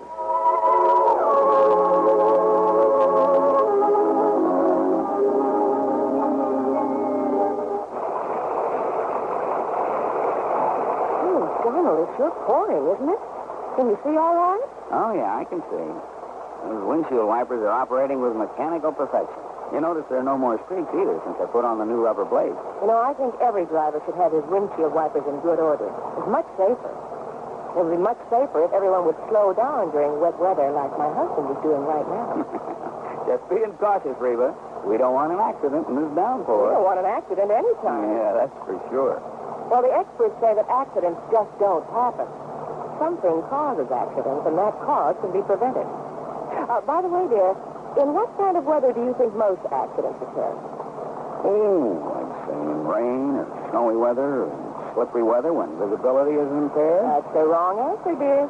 Wrong? Are you serious? Statistics show that 8 out of 10 accidents occur when the weather is clear or with a cloudy overcast. Are you positive? I wonder why. But, here's our house girl. Oh, yeah. Now, you sit right here, Reba. I'll get out with the umbrella, and then I'll come around and open your door. All right, honey. I wonder why. Wonder why what? Why 8 out of 10 accidents happen in clear weather? Oh, well, I don't know for sure, Sergeant. But I do know that you drove very carefully tonight in the rain. Thanks. Now, if everyone drove as carefully during clear, dry weather, there'd be less accidents, I'm sure. Hey, that must be it. People automatically get cautious in the rain and snow. Too bad they don't stay that way in good weather. You will, won't you? I mean, drive safely in good weather, too? I promise. Oh, that's my Donald. That's my doll.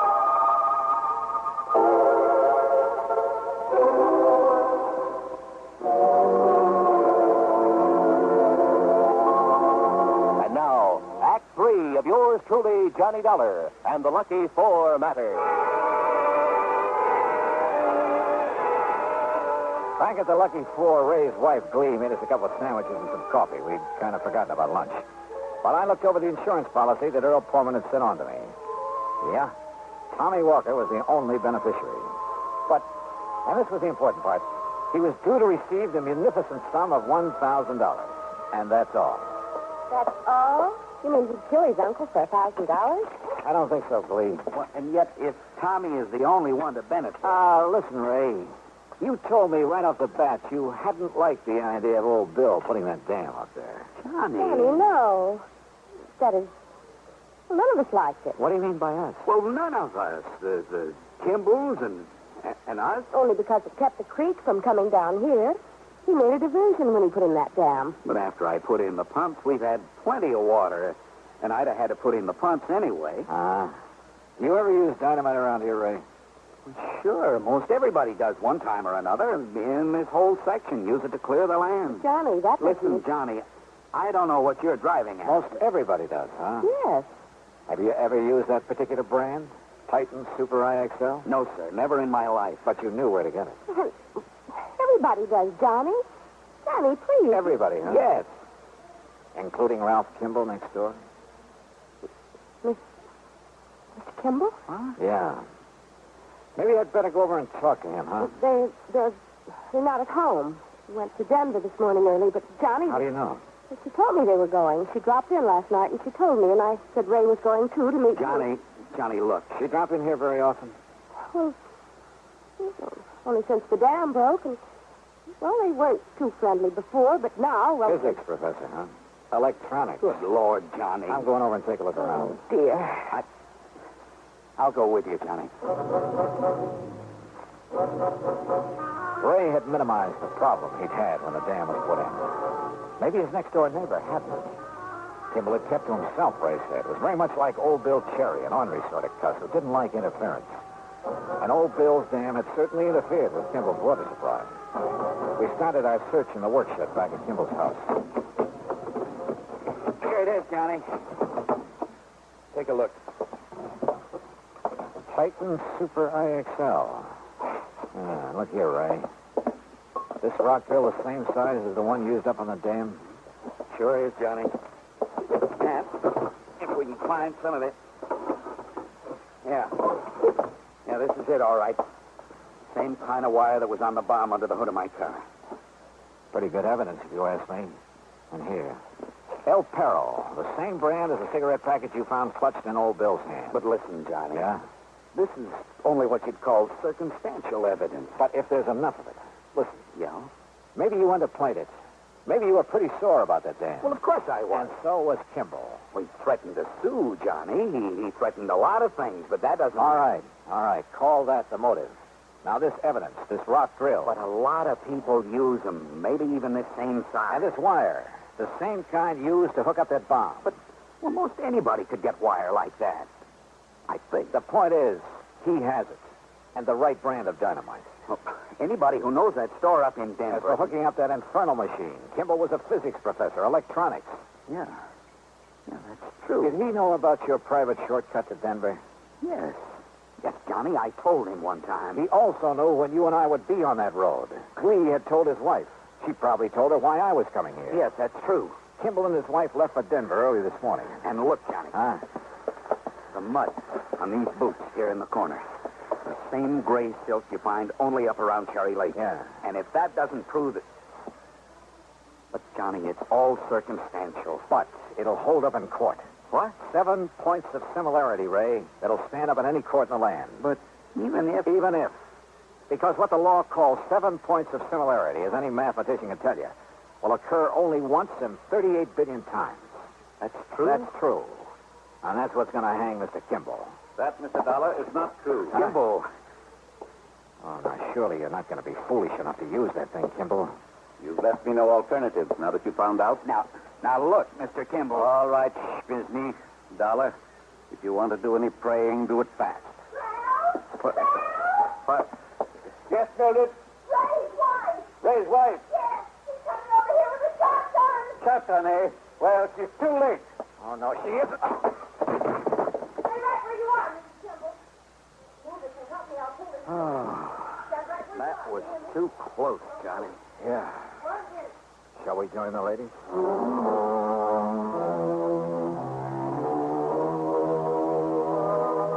Well, it's up to the authorities now, the courts. And I don't think there's much doubt about the outcome. Kimball's attempt to kill us was the clincher. As for Tommy Walker, the heir, well, you'll have to pay him off on old Bill's policy. Expense account total, including the trip back to Hartford, $224.95. Yours truly, Johnny Dollar.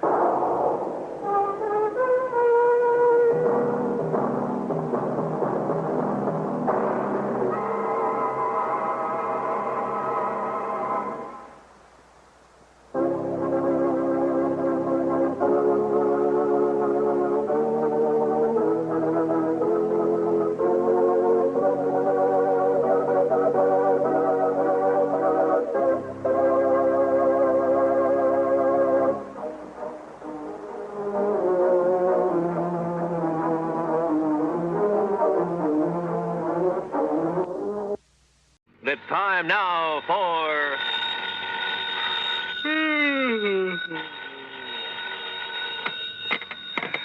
Johnny Dollar. Hi, Johnny. This is Art Price, International Press Service. Oh, holy smoke, Art. What are you doing up at this hour of the morning? I'm on the night desk, and I'm sorry to have to wake you up. So am I. Listen, I just got a call, a real frantic one, from a guy who insisted on having your phone number. Well, did you give it to him?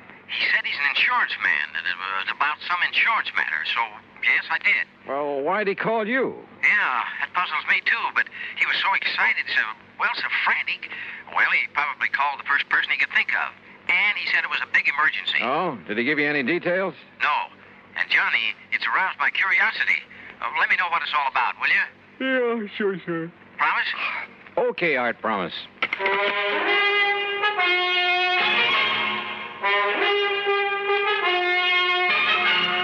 Bob Bailey in the exciting adventures of the man with the action-packed expense account, America's fabulous freelance insurance investigator. Yours truly, Johnny Dollar.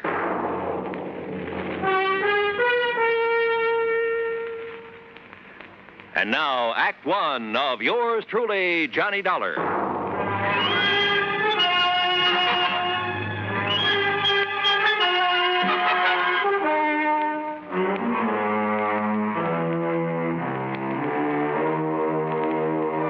Expense account submitted by Special Investigator Johnny Dollar. The State Unity Life Insurance Company, Home Office, Hartford, Connecticut. Following is an account of expenses incurred during my investigation of the ghost-to-ghost matter. I'd no sooner rolled over in the hope of getting back to sleep when the phone beside my bed started jangling again. Oh, nuts. Johnny Dollar. This is Oscar H. Trimley, Mr. Dollar. Trimley? I represent State Unity Life here in Lake City, New Jersey. Oh, look, are you the man who called Art Price over at International Press Service? Yes, I did get your phone number. I knew he'd have it, you're being such a famous investigator and all that. Yeah, well, you could also have got it from Universal Adjustment Bureau, your insurance directory, the long-distance operator. Oh, dear, I guess I've been so upset over this whole thing that it never occurred to me, but can you come down here to Lake City, Mr. Dollar, right away? Well, it depends. What's this all about? Ian McAndrews. Who's Ian McAndrews? Oh, don't you know? He's the man who founded Lake City. So what's happened to him? He's dead, Mr. Dollar, or rather, he isn't. Huh? Well, that is to say, he died, Mr. Dollar, about 5 years ago. And? Well, in due time, of course, we paid off the claim on his life insurance policy, $55,000. Everything in order and perfectly all right. Well, then? But now... Oh, no, Mr. Dollar, you just won't believe it unless you come here and see for yourself. Oh, won't believe what? Ian McAndrews has come back. Huh? Either he or his ghost has come back here. Oh, now, wait a minute. No, it's true. It's absolutely true, sir. Ian McAndrews is haunting Lake City. So please come as quickly as you can. I'll think about it. Oh, dear, is that the best answer you can give me? Yeah, I'm afraid so, until I see how things line up for me these next couple of days. Goodbye, Mr. Trimley. Think about it. I could hardly wait to grab a train. But I didn't want Oscar Trimley to know that. Because I had a strong suspicion that if you can catch a ghost off guard, you'll be one up on him. Expense account item 1, the promise phone call to Art Price at International Press. Are you kidding, Johnny? No, I'm deadly serious, Art. But a ghost in a little New Jersey. Yep, I'll keep in touch. Then I remembered Nancy. Nancy Turner, an old flame, or rather, a young old flame. She'd said something one time about taking up investigation of the supernatural. So, expense account item 2, another dime for another call. You old rascal, Johnny, you haven't called me in ages. Well, you know how it is. Look, Nancy, did you ever go ahead with your study of psychic investigation? Psychic... Oh, no, Johnny. I found I'd have to read a couple of hundred musty old books, so I gave it up. Oh, well, that's too bad. Oh, why? Well, I've got to run over to Jersey to investigate a haunted town. A haunted town? How thrilling. Except that such a thing is impossible. Oh, it is? Sure, but I'd kind of thought that maybe you were still... Well, I guess we better forget it. Forget it, nothing. I'm going with you. Oh, no, wait, No excuses. I'll put on my face and another dress and be waiting by the time you can get here. Yeah, but look, honey, Huh? Johnny. Okay, Nancy, I'll pick you up.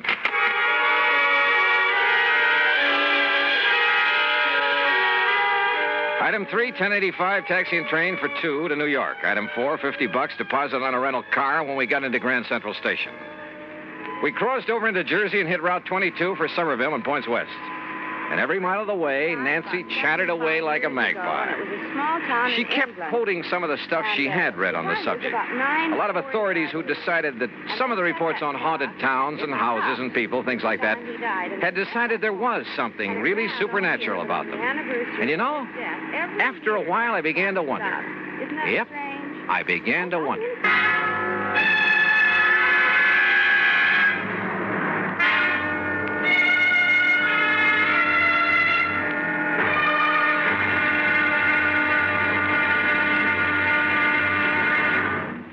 Act 2 of yours truly, Johnny Dollar, in a moment.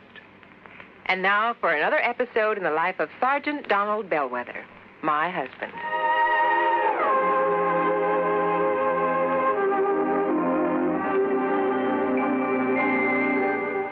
Donald!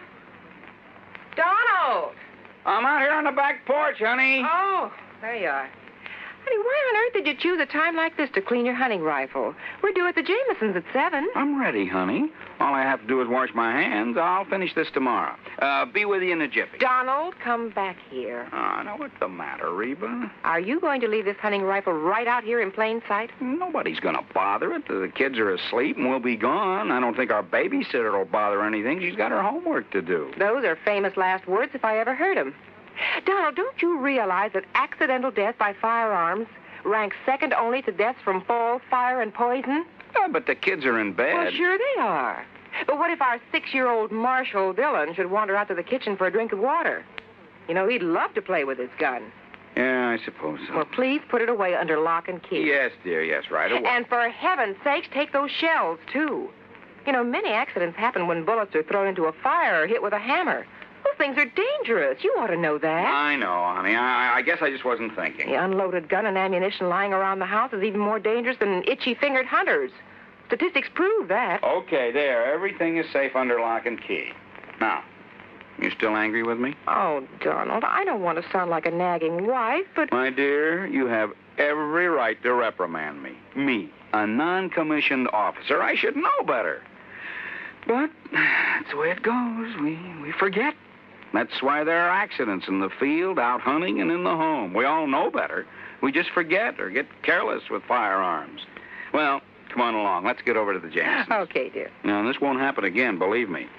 You know, I wouldn't have started to clean that rifle if you hadn't taken so long to get dressed. But you sure did a good job. Oh, you look beautiful. That's my Donald. That's my doll.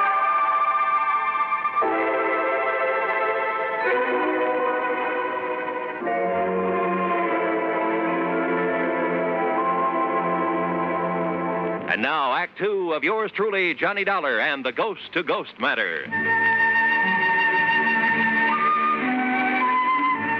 Lake City, nestled in among the soft, rolling North Jersey hills.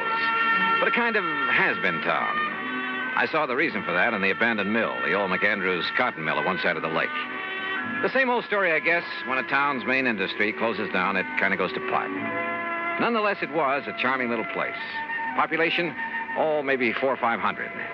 When we finally located Oscar Tremley's insurance office, we found a bit of a gathering there. And Mr. Dollar, that is Miss Turner and Mr. Dollar. This is Charlie Reed, very happy to know you. Foster, and Tony Gray. We're sort of local businessmen's club, Johnny, you know. Okay, then let's get to the point. Sit down. Thank you.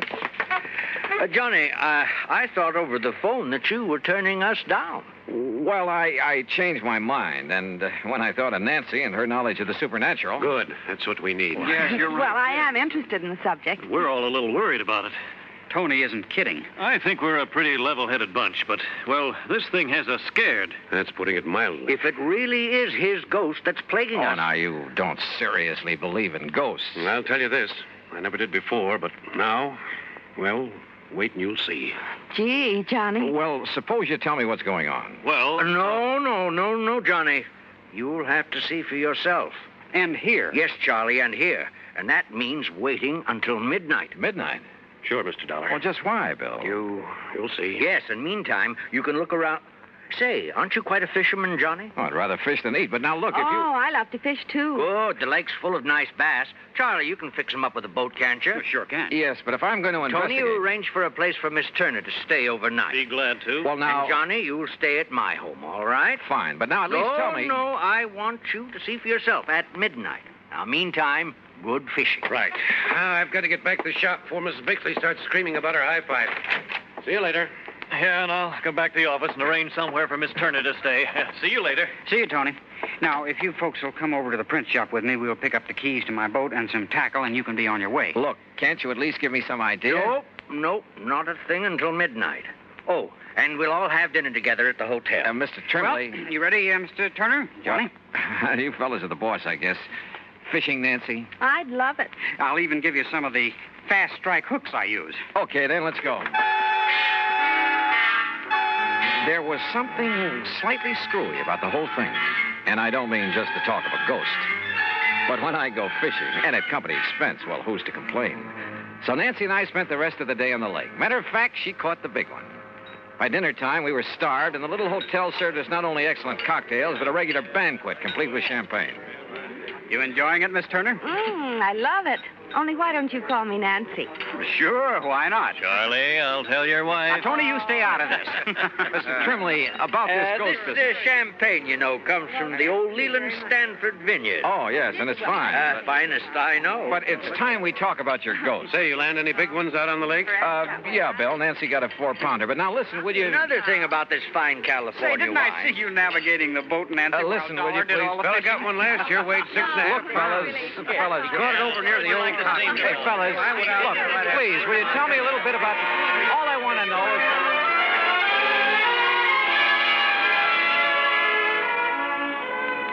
So, I got nowhere. But then, finally, after a lot more food and wine and chatter, we drove off in Tony's car. Now, I'm stopping here in the middle of town, Johnny, because it's the best place to be when things start popping. Like what? Hey, when are you fellas going to stop this runaround and start making sense? You'll see. I'm all excited. Look, Johnny. Yeah, Charlie? You see the old tower clock? Almost midnight. So what about it? Old McAndrews passed away at the stroke of midnight, Johnny. Personally, I think that has something to do with this. You still haven't told me with what? Wait. Listen. There goes the tower clock. Oh, midnight. Count them, Johnny. That was 4, 5... And, Johnny, see how all the lights are flickering along the streets? That happens every night? And no reason for it. Look, that. Huh? Millions of that coming out of that clock tower. Yeah, I see him. But I don't... What under the sun is that? That's the ghost, wailing. Oh, now, wait a minute. That scream fills the air, comes from everywhere. Oh, it's a horrible sound. Johnny. Easy, honey, easy. No, listen. Didn't you hear? That clock struck 13. Yes, Johnny. Why, yes. You asked me, the devil's in old McAndrew's ghost. That's why it comes out of his house every night. Out of his house? Right, Johnny.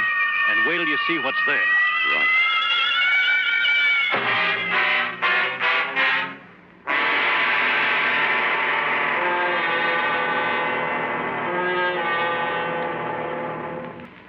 Act 3 of yours truly, Johnny Dollar, in a moment. Do you know who said, "They that can give up essential liberty to obtain a little temporary safety deserve neither liberty nor safety"? Those words were written by Benjamin Franklin in the year 1759. Even before the United States of America had come into being, Franklin realized that the path toward freedom was a difficult one. He knew that there would be many people who would prefer easier paths to the difficult one that led toward freedom. These people, he felt, did not deserve to enjoy freedom. Just as there were in Ben Franklin's time, there are people today who would choose what looks like the safe and easy way to protect American freedom. They would be willing to sacrifice some of their liberties in order to be comfortable. But the surrender of a little freedom soon leads to the surrender of all freedom. Liberty can be protected only by constant vigilance and the willingness to fight to protect it, if necessary. Remember the words of Benjamin Franklin. They are part of your American heritage. Temporary safety must never be purchased at the price of liberty. And now, Act 3 of yours truly, Johnny Dollar, and the Ghost to Ghost Matter.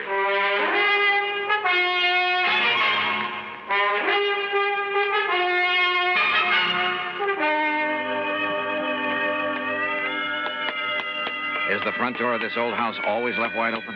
Yeah, Johnny. Sure you want to go in? Sure. Come along, Nancy. I'm coming. Oh, there was more light around. Oh! Well, that's nice. Slammed right in our faces. I knew it. Unlocked, though. Let me have that flashlight, Tony. Here. No sign of wires or strings on it. Come on. Okay. Come on, fellas. Now, Johnny. Yeah, Bill? As you can see, there's just one big room downstairs here. Johnny. Easy, Nancy, easy. Don't you see that? Look, I admit this is all pretty strange, but a ghost. Well, what else? We've been over this house with a fine-tooth comb. Hey, listen. You hear that? Somebody's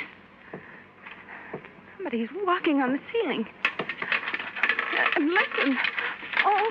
Oh, yeah.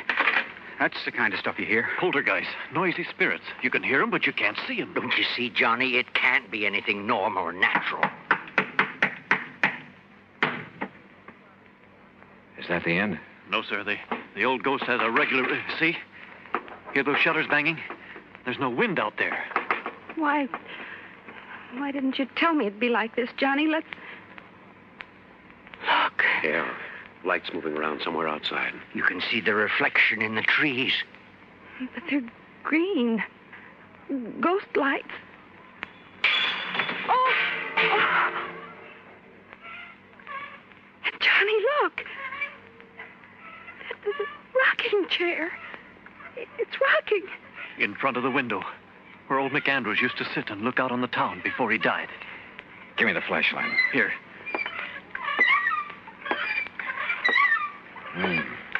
No strings or wires on this either.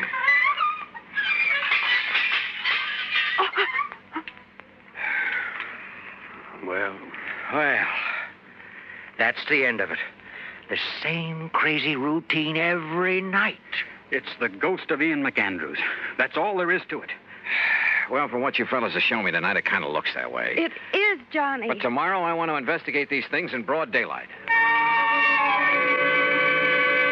I investigated all right, the old house, the clock tower, everything I could find. And thanks to the help of the boys, we covered a lot of ground. Result? Nothing. Meantime, I noticed that the town, the sleepy little town of Lake City, was being mobbed. People from all over, streets jammed with cars. And as we sat down at lunch in the hotel... Miss, waitress, will you please bring me another cup of... Oh, dear, she didn't hear me. Where'd they all come from? Yeah, business has certainly picked up around here. Why, yes, I'd noticed that. Any idea why, Bill? Not the least. No wonder Tony couldn't be with us for lunch. And Charlie's at his print shop getting out an extra. Hey, excuse me. Aren't you Johnny Dollar, the investigator? Yeah, that's right. Man, can I use you? Now, just let me get a picture. Well, now, wait. Hold it. Okay, Johnny. Thanks a lot. Hey, that photographer's from one of the New York papers. No kidding. Oh, really? Listen, if Art Price at International Press gave out the word about this ghost story... Oh, now, Johnny... Okay, Nancy, you all finished? Uh-huh. Then, Oscar, Bill, we're going to leave the check with you and pull out. You mean leave town? Yep, going back to Hartford. Well, Johnny... I've investigated, I've come up with nothing. So there's no point in staying around any longer. Oh, Johnny. Thanks a lot, fellas. And, Oscar, I'll send you my expense account. Come on, Nancy. Give up? Hardly. Sure, Nancy and I hit the highway, but for only a few miles. Then shortly after dark, we drove back. And for a couple of hours, for 3 or 4 hours... Well, anyhow, shortly before midnight, Nancy and I walked quietly up on the porch of Oscar Trembley's insurance office. You mean you didn't leave a message at my office to be here tonight? I certainly didn't. I found a message from Charlie. Are you kidding? Somebody left a message at my print shop to be here. And I got one at my radio shop. Well, I'll be Good girl, darned. Nancy. Now, I want... And, of course, they couldn't know your handwriting. Wait a minute. There's somebody outside. Huh? Johnny. What's he... Good evening, gentlemen. Why, I thought you'd left town, Johnny. What are you doing back Yeah, here? that's right. I wanted you to think so. Well, listen. The old tower clock has started to strike midnight. Oh, yeah, that's 5, 6. Boys, I suddenly realized that in all my investigation this morning, I was being handicapped by what I thought was help. What do you mean, Handicapped? Johnny? Yeah, what's that? I had too much help. 2 or 3 of you were with me every second. Oh, we wanted to be sure you wouldn't overlook anything. That's right. You wanted to be sure I would overlook a few things. Huh? Hey, wait. That's 11, 12. Well, hey, it only struck 12. Yeah, that's right. No ghostly wail tonight, is there? Why, no. No, fellas, no. Because the ghost is no more. You, found the ghost, Johnny?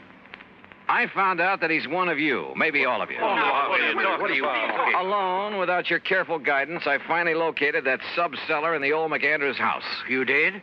And that mess of complicated electrical stuff that was making the weird sound effects, the rocking chair, the banging shutters, and so on. Oh. Very clever. Your handiwork, Bill? Sure. But Johnny... Oh, fellas, it was a wonderful publicity stunt, especially after international press was notified. But you did that. Not only for your radio and electronics shop, Bill, for your real estate business, Tony, your print shop and newspaper, Charlie, and your insurance business, Oscar. Well, now, but Johnny... for the whole town. It's going to put Lake City on the map again.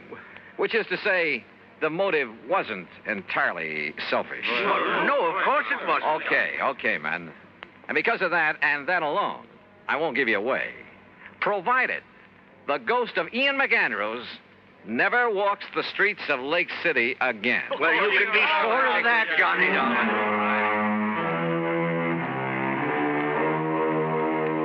I don't know. I suppose I ought to really hit you over the head with this expense account. But after all, the cause was a kind of worthy one. So I'll be honest with it for a change. And it was fun to have Nancy Turner along. Expense account total, including mileage on the rental car, less deposit, $31.50. Yours truly, Johnny Dollar.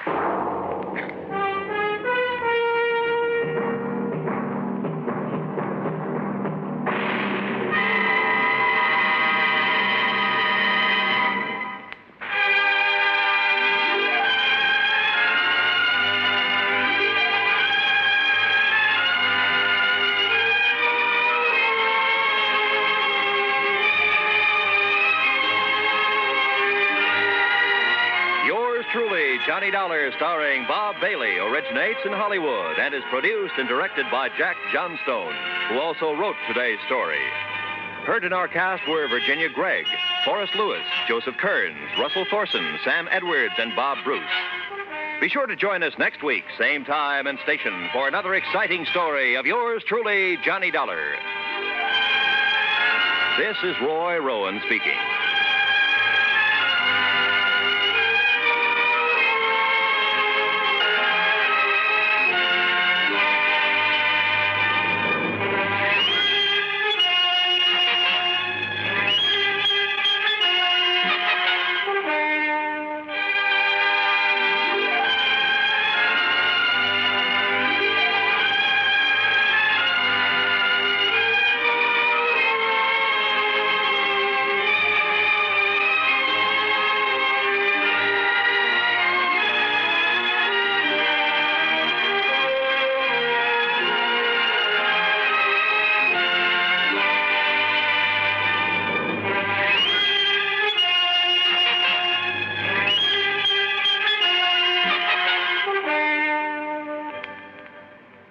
Johnny Dollar has come to you through the worldwide facilities of the United States Armed Forces Radio and Television Service.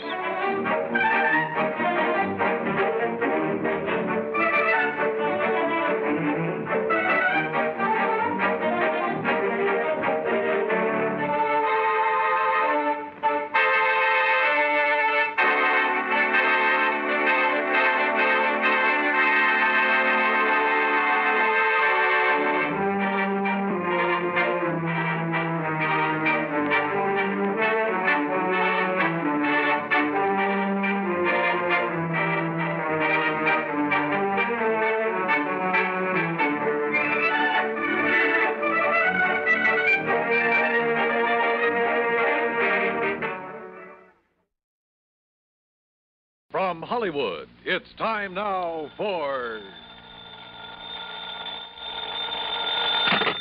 Johnny Dollar.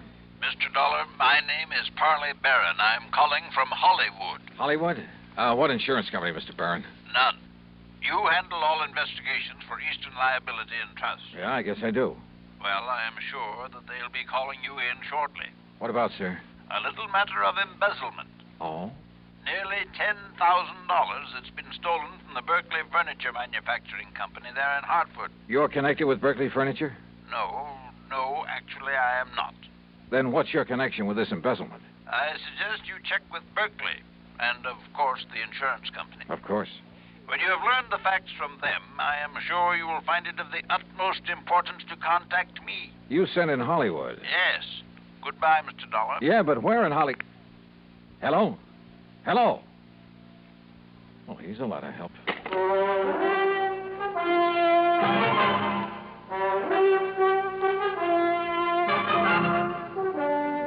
Bob Bailey in the exciting adventures of the man with the action-packed expense account. America's fabulous freelance insurance investigator. Yours truly, Johnny Dollar.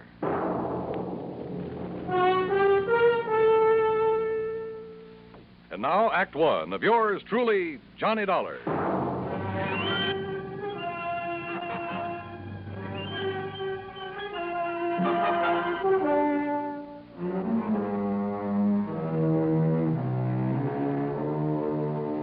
Expense account submitted by Special Investigator Johnny Dollar to the Eastern Liability and Trust Company Home Office, Hartford, Connecticut. Following is an account of expenses incurred during my investigation of the Hollywood mystery matter. Expense account item 1, 10 cents for a phone call to Hal Speidel, who's my regular contact at Eastern Liability and Trust. Well, hi, Johnny. Nice to talk to you again. Yeah, nice to talk to you, Hal. Listen, have you received a report of loss from the Berkeley Furniture Manufacturing Company? Well, they're a client of ours, but no. What makes you ask a thing like that? A phone call I just got. They called you direct? Well, somebody did. A man by the name of Polly... Wait a second. Yes, Miss Turner. Who? Hold everything, Johnny. I'm holding. Hey, what did you say? When? We'll find out how much. Johnny. Yeah? You've got an assignment, boy, and it's Berkeley Furniture Manufacturing Company. Embezzlement? Yes. 10,000? But how you found out about it? Listen, they just found out about it themselves, so get on over there and see what goes, will you? Hal, will do.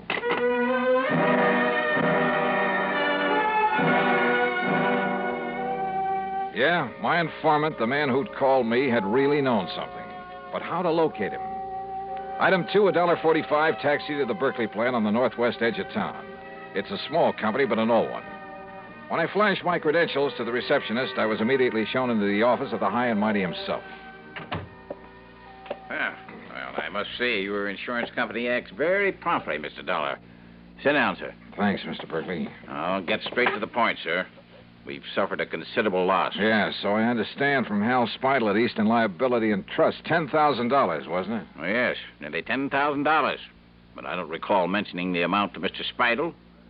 In any event, Mr. Dollar, what I want is that money back. I don't care what you do with the thief. All right, have you any idea who took it, Mr. Berkeley? I certainly have.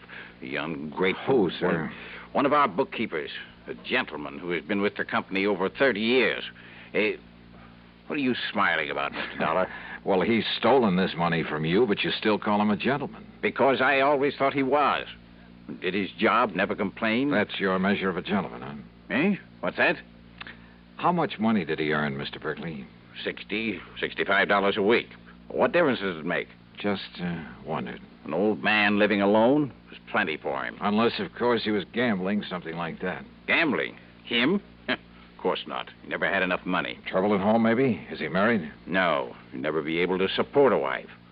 After 30 years with your company? I paid him as much as I thought he was worth. Yeah? Or as little as you thought you could get away with? That is really no concern of yours. Return of the money is. All right. Where does he live, Mr. Berkeley? In a small apartment on the north side of town. And when did you last see him? Yesterday morning. Said he had to see his doctor in the afternoon. Yes, it's against my usual practice, but I let him off. Mm-hmm. But, of course, you decided to dock his pay. Naturally. I have to keep discipline in a place like this. Oh, sure. And this morning, when I opened the safe, I discovered that the money was missing. $9,984.75. The cash that we had on hand for emergencies. I also discovered that he hadn't come to the office. So I phoned his apartment. And? I learned that our respected gentleman bookkeeper left town yesterday afternoon, bag and baggage. That doesn't necessarily mean that he took the money. I'd like to know why not. Well, was he the only one who had access to the safe? Of course not. All of the bookkeepers have. How many of them? Others, I mean. 3. But you think for 1 minute they'd dare take that money and then come back here and face me? Maybe you got a point there. What? Have you notified the police of this loss? No. I prefer that the whole thing be kept as quiet as possible for the sake of my company's reputation. Please, remember that, sir. Whatever you say, Mr. Berkeley. That's why I have no desire to prosecute him, why I'll refuse to even file charges, as long as I get the money back. Yeah. Now, what's his address? 11231 North Maple Street. 11231. But as I told you, he isn't there. He's left town. Yeah, you told me. How old a man is he? In his 60s. But what difference does that make? Oh, and, Mr. Dollar. Yeah? Just how did you happen to know about this so soon? I mean the amount that was stolen. From somebody who called me on the phone. Oh? Somebody who apparently knew a good deal about it. If I can locate him, get in touch with him, he can probably be a lot of help in running down this Come to think of it, you haven't told me what his name is. The bookkeeper? The embezzler? Yeah. Barron, sir.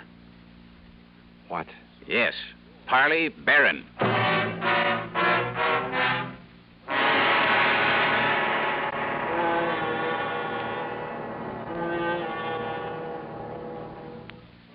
Act 2 of yours truly, Johnny Dollar, in a moment. And now, Act 2 of yours truly, Johnny Dollar, and the Hollywood Mystery Matter.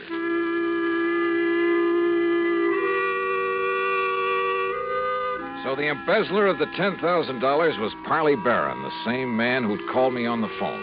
Apparently called me before the company even knew the money was missing. And he'd had the audacity to inform me that I should contact him. Yeah, somewhere in Hollywood. Which is like saying the needle is somewhere in the haystack. Item 3, $250 for a taxi to the little apartment house on North Maple Street. I paid off the driver, then walked into the open foyer and looked for the usual bank of mailboxes to find out which apartment was Parley Barron's. Hey, you want me to wait for you, mister? No, it's all right, driver. You go ahead if you want to. Okay, let me see. Now, let's see. Nelson, Davis, Parrots. Oops. Oh, excuse me, sir. That's all right. Spaulding, Pierce, Robeson. Taxi, wait a minute! Oh, here we are. Barron, apartment 103. Just a minute, young man. Are you a salesman? Oh, no. I was just looking up the apartment number of Mr. Parley Barron. Well, he ain't here, mister. You're sure? No, sir. He left here bag and baggage yesterday afternoon. Any idea where he went? Nope. Who are you? Cops or something? Here. My credentials. Johnny Dollar Insurance. Yeah, that's right. Now, look, I want you to let me into his apartment. Well, yes, sir. Right this way. Something wrong, Mr. Dollar? No, just a routine investigation. Oh, well, I was sure he'd done nothing wrong. Oh, why do you say that? Why, nice, quiet old man like him, why should he? Only excitement he ever has is when his niece comes to visit with him. His niece? Yes, sir. Name's Virginia. Jenny Lockhart. Wonderful girl. Sort of drops in here to look after him once in a while, cook him a good meal. Now, here we are.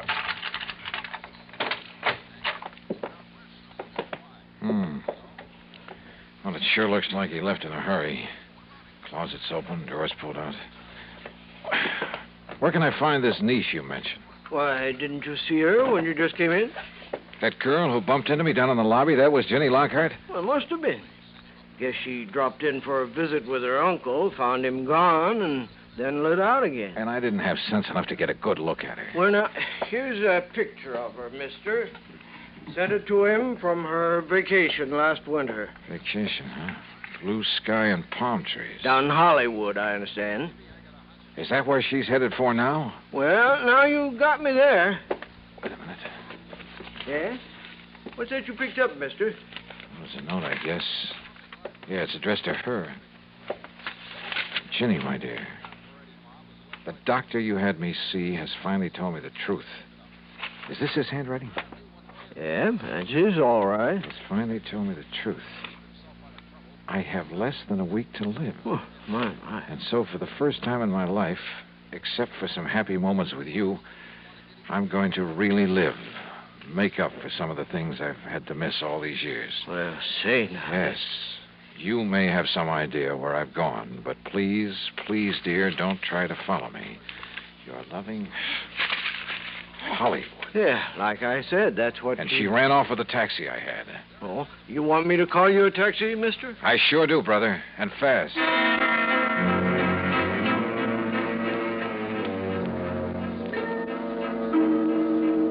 Item 4, $7.50 for a trip to the airport that should have got the cabbie locked up for life. We ran every stoplight along the way. So what happened? I got there just in time to see a plane taking off. And the man at the ticket counter politely informed me that Virginia Lockhart was among the passengers headed for New York. And where would she go from there? Hollywood. I'd bet my last nickel on it. Yeah, and she could lead me to the man I was after. I checked the schedules of all the airlines leaving New York. If I took the next plane out of Hartford, I could barely make a flight out of New York to the West Coast. In other words, Hollywood. Item 5, $162.80 for a through ticket. When we arrived in New York, where I had only seconds to change planes, I was the first one off. And then I saw her. She was boarding a plane from another ramp. By breaking a couple of records for the 100-yard dash and bulling my way through the gate, I managed to climb aboard just as the doors were being closed. A quick flash at my credentials kept the stewardess from throwing me off, and in a couple of minutes we were airborne. Now, I guess we'd better make some arrangement about your ticket, sir. Huh? Tickets? Yes, sir. Oh, no, here, I already have it. Here you are. Oh, thank you. I'll just... Mr. Dollar? Yeah? I'm sorry, but this ticket is for Los Angeles. Well, sure, that's where I'm going. Well, not on this plane, I'm afraid.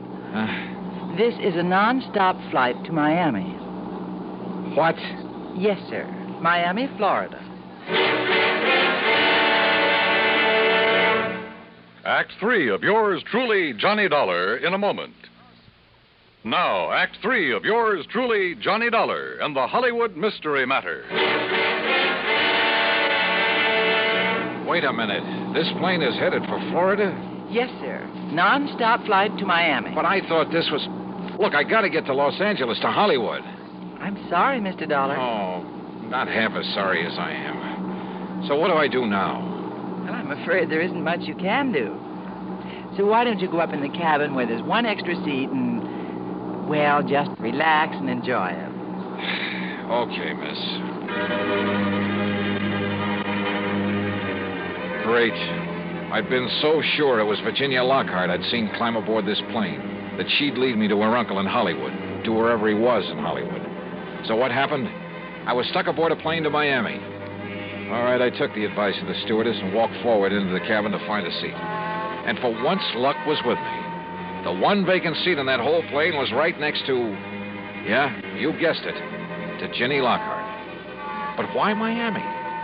Could she possibly know that I was on the trail of Parley Barron? Was this a trick to lead me off his trail? I decided there was only one thing to do, play it like I hadn't the least idea in the world who she was, and at the same time, see if I could learn anything from her.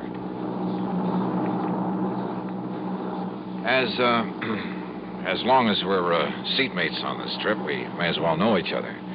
My name's Johnny, Johnny Dollar. How do you do, Mr. Dollar? Be kind of nice to get on down south and away from all the snow and cold, won't it? Would you like some champagne? I understand all I have to do is flag down the stewardess, and she'll be... how about it? No, thank you.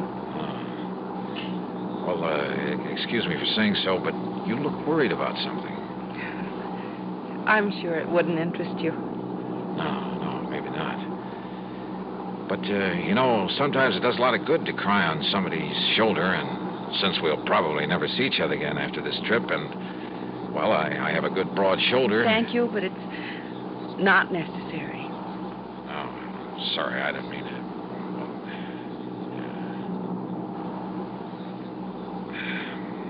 Going down to Florida for a vacation? No. I'm going to Florida to try to save somebody's life. Oh? But I'd rather not talk about it. And she didn't. Or did she talk about anything else during the rest of the flight? As we came into Miami, I decided the only thing I could do was transfer to a plane for Los Angeles and hope for the best. But she was my only real lead to Parley Barron. And if I left her here and went on to Hollywood. So I changed my mind. I decided to stay with her. Item 6, $9 even for a taxi that followed hers out of Miami Airport, then headed north. And where do we end up? Hollywood. Hollywood, Florida. Hollywood by the sea. And the Diplomat Hotel. I watched her make inquiries at the desk, heard the clerk tell her room 716. I managed to get an elevator before she did. By the time she reached the door of 716 and raised her hand to knock, I was standing right beside her. Mr. Johnny Dollar, what are you doing here? I've been following you, Ginny, Why? to find your uncle, Parley Barron, who stole $10,000 from the company he was working for. He what? Yeah. And unless I'm all wet, this is the door to his suite. You say he stole... I found the note stole... he'd written to you, Ginny, back at his apartment in Hartford. Mr. Dollar, Johnny... Yeah, and it all ties up, including his phone call to me. It was to make me think he was headed for Hollywood, California, to throw me off, give him time. Please listen to me. He said that for once in his life, for the few remaining days of it, he was really going to live it up. So he came here, to the Hollywood that you told him about. Came here for one last desperate, glorious fling. Listen, that's what he thought. But don't you see... And the more I've thought about that crummy, penny-pinching outfit that he worked for 30 miserable years, the more I hated this assignment. Hated the thought of having to deprive that poor old man of this one last chance to get some fun out of life. Because all I know about him is that he's a decent sort who's been taken advantage of. He's a wonderful man. And he's been a good man all his life. Jenny, don't you see? Unless I get him return the $10,000 to his firm... Johnny, listen. He can't have spent $10,000, and I'll make up the rest. Sorry, Jenny. You're not the police. You're not the law. But I have a job to do. Does that dirty old company want the money? Or does it want him? Johnny? For the sake of my company's reputation, that's why I have no desire to prosecute him.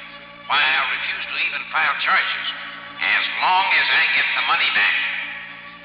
Johnny, if I give you enough to take the $10,000 back to them? Okay. Okay, Jenny, it's a deal. Oh, thank you. I'm awfully glad. And because of something else, Johnny. Oh? The reason why I was looking for him. What do you mean? The new doctor I'd had him go to a couple of weeks ago, my doctor. He gave him a lot of tests. Then Uncle went back to see him yesterday afternoon. Yes, I understand. It was to find out the result of the tests, and the doctor told him wrong. The lab reports had got mixed up. You mean that he isn't going to die? No. And the doctor tried to call him, but couldn't reach him, so he called me. That's why I went to his apartment. But he'd left, so I came down here to try to find him. I tried to tell you, Johnny, because...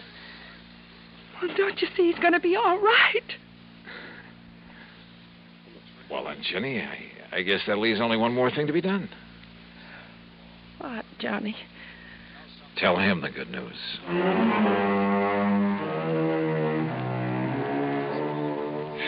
Oh, I don't know.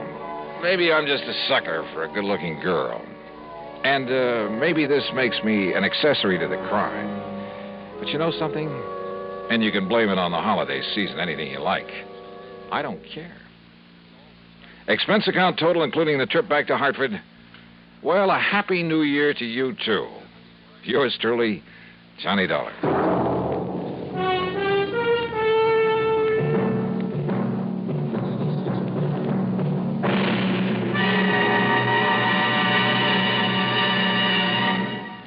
Our star will return in just a moment. Because of another adventure in Hollywood, Florida. But that one you'll have to read about in the February issue of Harper's Bazaar. It's just out, so grab a copy, will you? Yours truly, Johnny Dollar.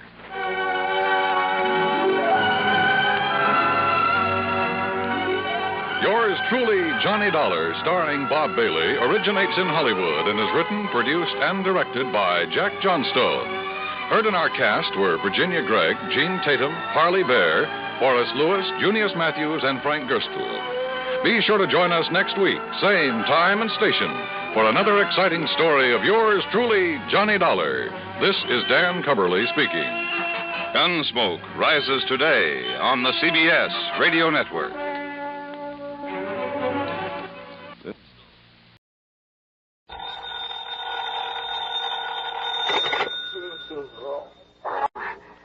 Johnny Dollar. This is Carol Carson, Mr. Dollar. Oh?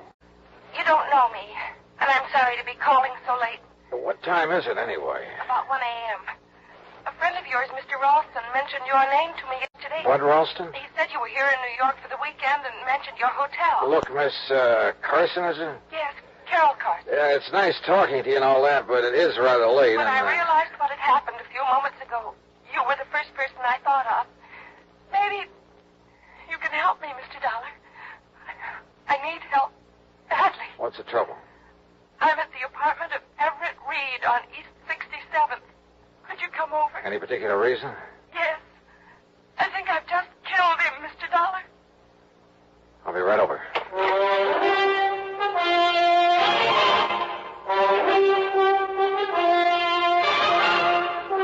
Bob Bailey in the exciting adventures of a man with the action-packed expense account. America's fabulous freelance insurance investigator. Yours truly, And now, Act One of yours truly, Johnny Dollar.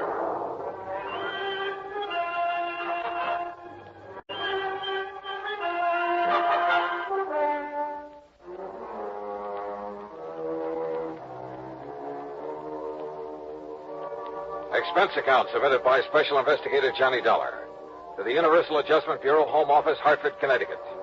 Following is an account of expenses incurred during my investigation of the Deadly Doubt matter.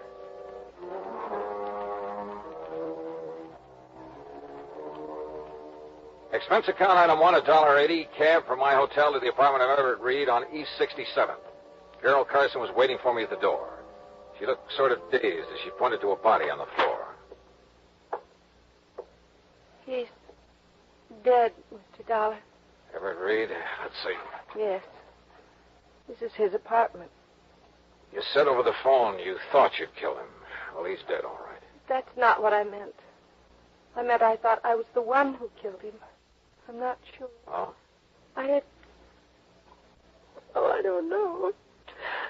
Doesn't seem to matter. He's dead. I guess that's all that matters. He's dead. Come on now, get hold of yourself, Carol. I'm sorry.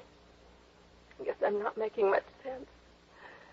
I feel sort of funny, lightheaded. All right, yeah. Better sit down. Thanks. Now, why don't you start at the beginning? All right. I came to see Everett tonight about 11 o'clock, I guess. He was a friend of yours? No. He sent for me, and I had to come. Mind telling me why? He insisted that I have a drink with him. Then I started to feel funny. How so? Dizzy. I had to get some air. You think there was something in the drink? There must have been. He didn't want me to leave, but I had to. What time was that? Around 11:30, I think, a little before, maybe. Go on. I wandered around the streets. I was in kind of a daze. How long were you wandering around? It seemed like a long time. Then what? I came back here to the apartment. I had a terrible headache. I remember walking in the door and... Well, that's all. That's all? What do you mean, that's all? That's all I remember. I must have passed out. When I came to, I was lying on the floor, and that gun was near my hand. In front of me was... That's when I called you. That's all you can tell me? I'm afraid so. It isn't much, is it? It sure isn't. Mr. Dollar, I can't believe I killed him. I couldn't have... Now, look, Carol. You see, you left this apartment a little before 11:30. The police medical examiner will be able to tell the approximate time of death. If you weren't here at that time... But that's just it, Mr. Dollar. I don't know how long I was on the streets. It seemed like a long time, but... Well, my head was spinning and everything was pretty hazy. Now, look, you gotta remember where you went. Try to think. Oh, it's no good. Wait. Coffee. A cup of coffee. You stopped somewhere for a cup of coffee? I think so. Where? I remember a neon sign on 3rd Avenue. Oh, you gotta do better than that. That's all I remember. Did you talk to anyone while you were walking around? I don't... Yes. Yes. Somebody was following me, I think. A man. He was following me for quite a while. He told me his name. Ted? No, Tom. Yes, it was Tom. What did he look like? Curly hair, I remember that. Dark eyes. Oh, look, that description fits thousands of guys in New York. I know, Mr. Dollar. The whole story, well, it doesn't sound very convincing, does it? I called Detective Lieutenant Mike Tovich of Homicide, and he was there 10 minutes later. He was still questioning her when I left. Item 2, $1 drinks for me while I thought about the whole deal. Of all the guys in New York, why did she have to pick on me? But yeah, I'd do what I could to help her. Because that story of hers, it sounded so phony. It just might be true. Act 2 of yours truly, Johnny Dollar, in a moment. Act 2 of yours truly, Johnny Dollar, and the Deadly Doubt Matter. Item 3, $2.20, a telephone call to Pat McCracken at Universal Adjustment Bureau. Yeah, Everett Reed had been insured by one of Universal's member companies, so I got myself officially assigned to the case. Then I went to work, checking out Carol Carson's story, what there was of it, and it wasn't much. All she'd remembered was wandering around the streets, getting a cup of coffee somewhere on 3rd Avenue, and being followed by a guy named Tom. I started checking every joint on 3rd Avenue from 60th to 70th Streets. An hour and a half later, I hit pay dirt at Eddie's Bar and Grill. Yeah, I think I remember all right. Carson. Carol Carson. Her name don't mean nothing, but from the description you give me, yeah, sure, I remember now. I remember thinking she looked kind of funny when she walked in, like she was in a daze or something. All right. Now, what time was it when she came in here? I don't know, 2 or 3 hours ago. That's not good enough. Was it 11? 11:30? Midnight? Well, what? Well, maybe around midnight, maybe. Was she home? Yeah. You sure about that? Well, as far as I can remember, I kind of remember somebody in the doorway after she come in, but I didn't know if it was somebody with her or not. All right, what happened then? So she asked for a cup of coffee, so I poured it and set it down in front of her, so she left. She what? Yeah, got up and left, still acting sort of funny. I see. How much of her time can you account for then? Huh? I mean, how long was she here in your place? No more than about 1 minute, Mac. Oh, great. Item 4, $1.80, cab fare to police headquarters and Lieutenant Mike Tovich in Homicide. Look, Johnny, you're not trying to tell me I should buy an alibi like Carol Carson's, are you? So it is pretty vague, Mike. Vague enough to be true. At least she was telling the truth about going into that joint on 3rd Avenue for a cup of coffee. So she's covered for 1 minute out of 2 hours. 2 hours? She said she went to Reed's apartment about 11 o'clock. Right. The medical examiner says time of Reed's death was between 11:30 and 12:30. She called you at 1 o'clock. But if she can prove she was out of that apartment for that hour... She's only proved she was out of it for a minute plus the time it took to get to 3rd Avenue and back. Say, 5 minutes each way. That'd still give her plenty of time to kill him. But if we could find this guy named Tom, she says that was following her around, maybe he could prove she was out of the apartment during the time of the murder. Oh, sure. That was a real helpful description she gave us. Curly hair and dark eyes. Yeah. Look, Johnny, so you're taking a liking to her. That's too bad, but don't let it make a fool out of you. Mike, did Carol tell you why she went to Reed's apartment? No, she wouldn't talk about it. She also wouldn't explain a lump she has on the side of her head. Lump she has? Yeah, we think she got it fighting with Reed. What do you know about him? Bad boy. A big gambler. And the way we heard, he'd been winning pretty big lately. Maybe somebody he won from couldn't pay off, except with a bullet. Yeah, maybe anything, Johnny. Prove it, and I'll listen. Who did Reed run around with, you know? Usual crowd, Johnny. Jack Vissel, that outfit. Vissel? Huh? Now, if Reed won a lot of money from him... Like I say, Johnny, anything you can prove. Yeah. Come in. Lieutenant Tovich? That's right. I'm Larry Bowman. I want to know what's going on with Carol Carson. Oh? What's it to you, Mr. Bowman? Well, she's my fiancée, and you've got her locked up. That's right. Suspicion of murder. Oh, that's ridiculous. She didn't kill anybody, and you know it. Look, Mr. Bowman, if I knew it, she wouldn't be locked up, would she? Now, maybe you can tell us why she went to this Everett Reed's apartment last night. I don't know why she went, and I don't propose to ask her either. I trust the lieutenant. And if she went to see him, she had good reason. But Carol's not the kind who could kill anybody. You must have realized that just talking to her. The main thing that I realize is that my personal opinion is beside the point, Bowman. Look, the thing we need to know is if Carol was away from Reed's apartment for almost an hour and a half, like she seems to think she was, walking around the streets. Oh, why didn't you say that sooner? I can prove she was. How? I was with her. Oh? Funny, she didn't mention it. She was probably confused. You sure you're not the one who was confused? Now, look, I tell you, I was with her. Okay. Where were you? On the street. What street? Well, I don't remember. 68th Street, I think. That's not the street Carol says she was on. As I say, she was probably confused. Where'd you go? To a bar. What'd you have to drink? Oh, Carol, too? Well, sure, why not? Oh, you're fighting a losing battle, Bowen. Carol says she had a cup of coffee on 3rd Avenue and that a guy named Tom was following her. Now, listen, You told us enough, Bowman. I can't blame you too much for trying, I guess, but it won't work. You weren't with Carol, and you know it. I know she didn't kill him. You mean you hope she didn't? When it comes to knowing, right now, every bit of evidence we got says she did. And we've got nothing that says she didn't.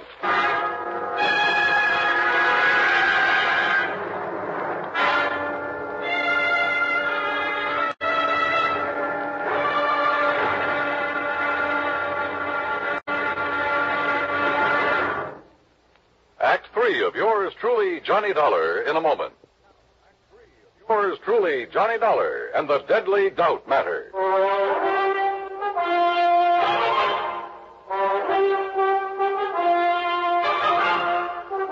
Item 5, 30 cents, coffee for Larry Bowman and me at a little joint around the corner. Lieutenant Tobich can talk about evidence until he's blue in the face, Dollar. Carol's not a killer. You prove that, and Tobich will be the first to listen. But cooking up phony alibis for Carol is not going to help any. Okay, so it was a stupid thing to do. But I can't just stand by and do nothing. Don't you have any other leads you can follow up? One, maybe. Well, what is it? Reed was a gambler. Could be somebody was losing big to him. Well, Carol's my fiancée. I know she doesn't have that kind of money. Anyway, she doesn't gamble. I wasn't thinking about Carol. Who then? Jack Vissel, for instance. We found out Reed's been seen with Vissel several times lately. Well, you going to question him about it? I may as well. After all, at this point, we got nothing to lose.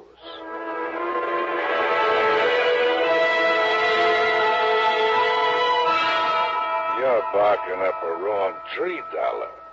What reason would I have to kill Reed? Could be a real good reason, Vissel. Maybe you lost money to him gambling. Some nights you win, some nights you lose. So maybe you lost more nights than you won. So maybe you owe Reed some money. Oh? That could be the motive. Look, Dollar, why don't you take your crazy theory someplace else? Yeah, I owed Reed money. I owed him all of 2 bits. Now, is that enough to bump him off? So I started making the rounds along 3rd Avenue again. But I got nowhere. Nobody remembered seeing her, and nobody remembered the guy named Tom, the one she told me had been following her. 2 hours later, I gave up. I was beat. I went back to my room and flopped on the bed. Yeah? Okay. Yeah? Johnny Dollar? That's right. Who are you? Well, I'm the guy you've been looking for. What? My name's Tom. That ring a bell? It sure does. Are you the one who was walking around the streets with Carol Carson? That's right. I'm her alibi. So I bust my neck trying to find you, and it ends up with you finding me. Well, I read in the papers it looked bad for Carol unless they found the guy who was with her. You didn't show up any too soon, believe me, brother. How long were you with her? Oh, I figure at least an hour. I kept following her, and once in a while she'd stop and talk, but she seemed kind of dazed. Apparently Reed put something in her drink. Anyway, I finally gave up. I figured if it was that tough to get acquainted, what's the use? But you're willing to swear you were with her for an hour? Why, at least. From around 11:30 to after 12:30. That clears her. Come on. Item 6, $1.80 cab fare to headquarters. Tom repeated his statement, and Carol identified Tom as the man who'd been following her. So, it looked like it was all over. I guess I'll never be able to thank you enough, Johnny. Well, if it hadn't been for you... Well, let's just say I'm the stubborn type, Carol. Once I believed your story, I had to follow through on it. It's hard to realize I'm free. It's been like a bad dream. Yeah. I'll bet Larry Bowman's glad it's over, too. Have you called him yet? No, I'll call him from my apartment. Johnny, all I can say is thanks again.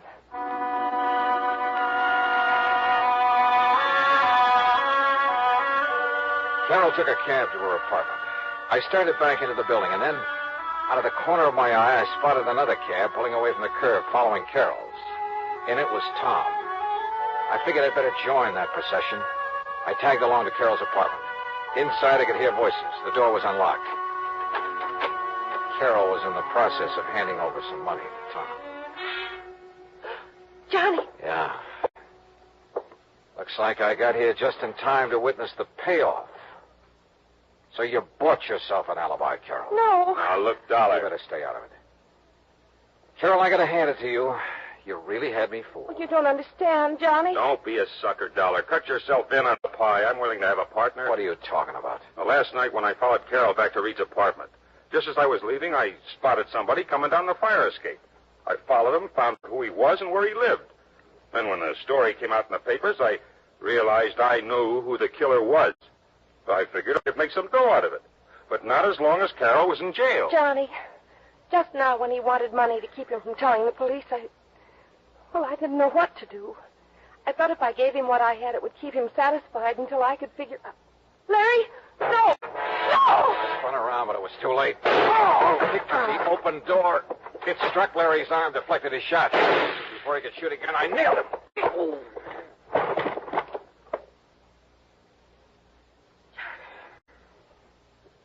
Johnny, are you all right? Yeah. Larry Bowman's the killer. I guess I was afraid of that right from the start. You see, Larry'd been gambling with Reed and losing to him. I tried to make him stop, but he wouldn't. Finally, he lost more than he could pay. So you went to Reed's apartment to try and square it, huh? Reed told me maybe something could be worked out. When he put something in my drink, I realized what he meant.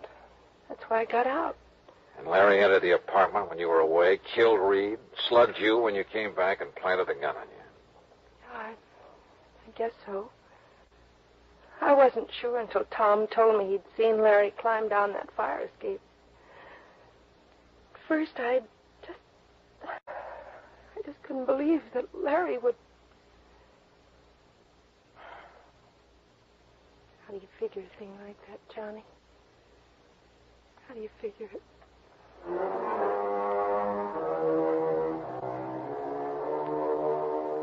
I didn't try to answer that one because I didn't have an answer. It just isn't any. Item 8, $13.40, incidentals and transportation back to Hartford. Expense account total, $41 even. Yeah, Larry Bowman's gambling was a big, fat mistake. First with Everett Reed, then in trying to frame Carol. I guess that's the trouble with gambling. You push your luck too far, and sooner or later you're bound to lose. Yours truly, Johnny Dollar.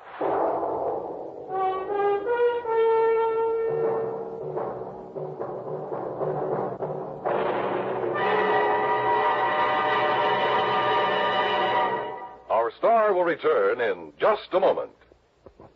Now, here is our star to tell you about next week's story. Next week, a doting dowager who sets me out on the wildest case I ever handled. Join us, won't you? Yours truly, Johnny Dollar.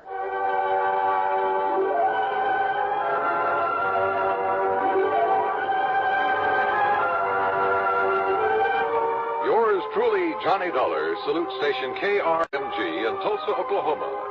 KRMG is our newest affiliate station and serves nearly 1 million families in the Southwest. Yours truly, Johnny Dollar, starring Bob Bailey, is produced and directed by Jack Johnstone. Today's story was written by Robert Stanley. Heard in the cast were Virginia Gregg, Julius Matthews, Paul Duboff, James McCallion, Alan Reed, and Frank Gerstle. Join us next week for another exciting story of yours truly, Johnny Dollar. This is Dan Coverly speaking.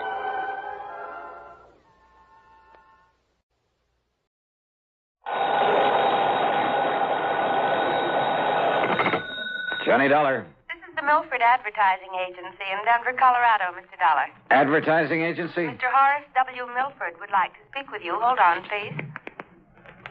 Hello, Dollar. That's right, Mr. Milford. Yes, can you come out here to Denver to see me right away? Well, now, look, sir, if you're interested in buying commercial time on my weekly radio program, you'll have to contact CBS Radio in New York. No, Dollar. This is a purely personal matter that I wish to see you about, that I must see you about. Well, I'm sorry, Mr. Milford, but unless there's insurance involved... Well, yes. Yes, there is. The same company that's insured my life. One of the outfits I work with? Tri-Western Life Insurance Company? Yeah, that's one of my clients. Well, then, please, come out here right away. Well, I'd better check first with the company and get their authorization to... What was that? No, by all means, do not contact the insurance company. Not yet. Well, there's a little matter of my expense account. That will be taken care of, most adequately. Okay, whatever you say. Now, what's this all about, Mr. Milford? Mr. Dollar, here on the phone, I can only tell you it's a matter of preventing... Yeah? Yes? Of preventing a murder.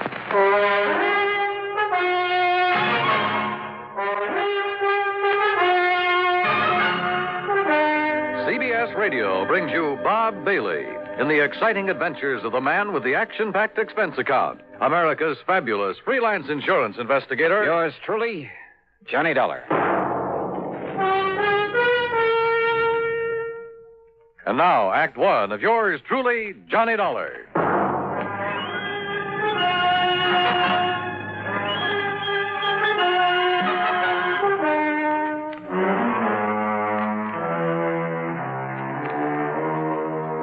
Expense account submitted by Special Investigator Johnny Dollar to Mr. Horace W.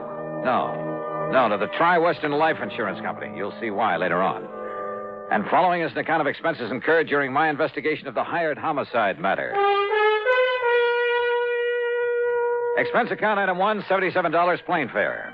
The big mainliner took off from Bradley Field in Hartford at 8:25 p.m. and set me down at Stapleton Field in Denver at the ungodly hour of 3:35 a.m. Item 2, $5 for a cab into the Brown Palace Hotel, where I added some sleep to the few hours I'd had aboard the plane. Breakfast was item 3, $1.50. And then I walked over to the office of the Milford Advertising Agency on California Street. Horace W. Milford was tall, gray-haired, and with a very dignified bearing. He got to the point immediately, and yet in a kind of roundabout way. Mr. Dollar, I must emphasize that this whole thing must be completely confidential. Oh? Well, now that depends. I will pay you well, very well. You sound as though there might be something illegal about whatever it is you want me to do. I can only hope that you can prevent something illegal from happening, something terribly wrong. You mentioned murder. I said prevent a murder. Whose, Mr. Milford? Yours? I'll be as brief as possible, Mr. Dollar. Time is of the essence. But first, you must know some background. Right ahead, sir. Since my wife passed away some years ago, this advertising business and my daughter Claire have been my sole interests in life. How old is Claire? She was 27 on her last... now, listen, please. I'm listening. I built this business by myself. Until 2 years ago, I made all the client contacts, planned the campaigns, wrote the copy. I bought the space and radio time, everything. And then Tony came along. Tony? Anthony Ferringer. He's my son-in-law. And he works for you, Mr. Milford? Out of pity for a young man who seemed to be struggling to make his way in the world, I gave him a job. Oh. And then by way of repaying me, I thought, he brought the Bonar Electronics account to this office. Bonar Electronics Corporation. Yeah, I've heard of them. Pretty big outfit, I understand. It means annual billings of some $2 million to us. That's a sizable advertising account. Now, the point is, well, he told me later, that his means of getting it were somewhat unorthodox. Unethical is a better word. No, how do you mean, sir? He told me that he had something on officers of the Bonar organization, that he threatened exposure and ruinous scandal if he weren't permitted to handle their advertising here. Well, now, that doesn't seem possible with a big company. But thanks largely to my own efforts and ideas, we have established them as one of the most important companies in their field. Don't ever underestimate the value of advertising, huh? Yes, to the public as well as to the company. Yeah. Well, now, Mr. Once Milford... I took over the account, Young Tony was content to sit around, collect his salary and a big commission and do nothing. Nothing, that is, but constantly remind me that he had brought the business here. I see. But, Mr. Dollar, were the account suddenly to go to some other agency, it would ruin me. Oh, how so? Buying this building, setting up the organization adequately to service such an account cost me everything I had. I'm not a young man anymore. Well, is somebody else gunning for Bonar Electronics? Oh, far worse than that. Mr. Dollar. Now, wait a minute, please. I'm afraid we've got far away from the subject of murder that you talked Mr. Dollar, about. far worse than his simply falling down on the job is the fact that Tony Ferringer, against my will, mind you, because I knew him well enough not to trust him, courted and eloped with my daughter. Well, now, and Mr. it wasn't because he loved her, believe me. It was only a further step in a plan to get his hands on this advertising business of mine. You're sure of that? He had the nerve, the audacity to say so himself. I can see him now, sitting right there where you are, with a smirk on his face, blandly telling me that now that he'd lost her, he'd have to resort to other tactics. Oh, wait a minute. That he'd have to take this important account away from me by opening his own agency, and that I couldn't stop him. Wait a minute, please. You said lost her. What did you mean by that? Because of his duplicity, what he'd done to me. Because of the miserable way he treated and tortured her. Claire, my daughter, my only child. Claire took her own life. Oh, I'm sorry. Oh, the shock of it almost killed me, Dollar. Tony Ferringer was bringing my whole life crashing and crushing down upon my head. I hated him. With every fiber of my being, I was beside myself. I could see only one thing left for me to do. Milford, please, But if then, you're leading up to then what my I think clients you at are. Bonar came to me 2 days ago, and they told me they realized what had happened and why. And they assured me there was nothing Tony could do or say that would hurt them and that they would stand by me. Well, that straightened me out, Mr. Dollar. It made me realize that killing Tony, there was no point, no use in it. Well, I'm glad of that, sir. But then I'm afraid I don't see why you sent for me. Because it was too late. What? Because I had already hired a man, a professional killer. To murder him? Yes. Well, then, good heavens, man, call him off. I can't. Sure, get in touch with him and... What do you mean you can't? There's no possible way for me to reach him, contact him. Until after he's murdered Tony Ferringer.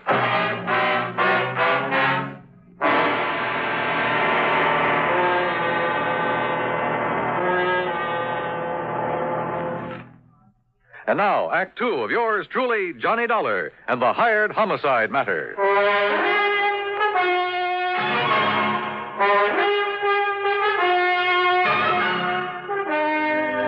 Now, wait a minute, Mr. Milford.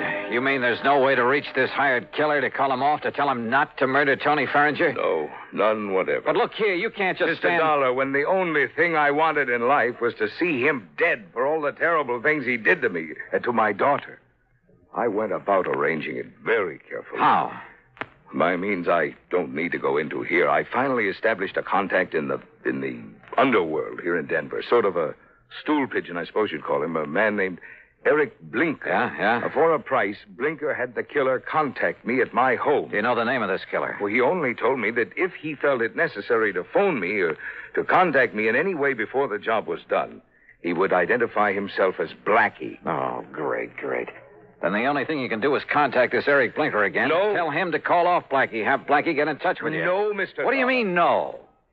Eric Blinker's body was found floating down the Platte River yesterday afternoon, just before I called you. Oh, but don't you see, Mr. Dollar?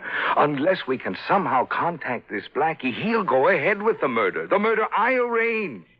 It must not happen. All right, how much do you know about Blackie? What does he look like? I don't know. But you just finished telling me that he called on you to make arrangements for the killing. He came to my home at night. He insisted on talking to me from outside a window where I couldn't see him. I couldn't see him. All right, did you give him any money? $5,000 in cash. Marked? Huh? Marked bills? No. Oh, fine. Well, he said that if any of the money was marked in any way, that he would know about it and that he wouldn't hesitate to kill me. All right. When was he to do the job? He would only say by the end of the week. And this is Friday. This is Friday. And you can't give me anything to go on to find this man, Blackie? Nothing, unless he calls. Well, if that happens, you don't need me. Mr. Milford. Yes? Have you told Tony Ferringer anything of this? Good heavens, Dollar, you don't know the man.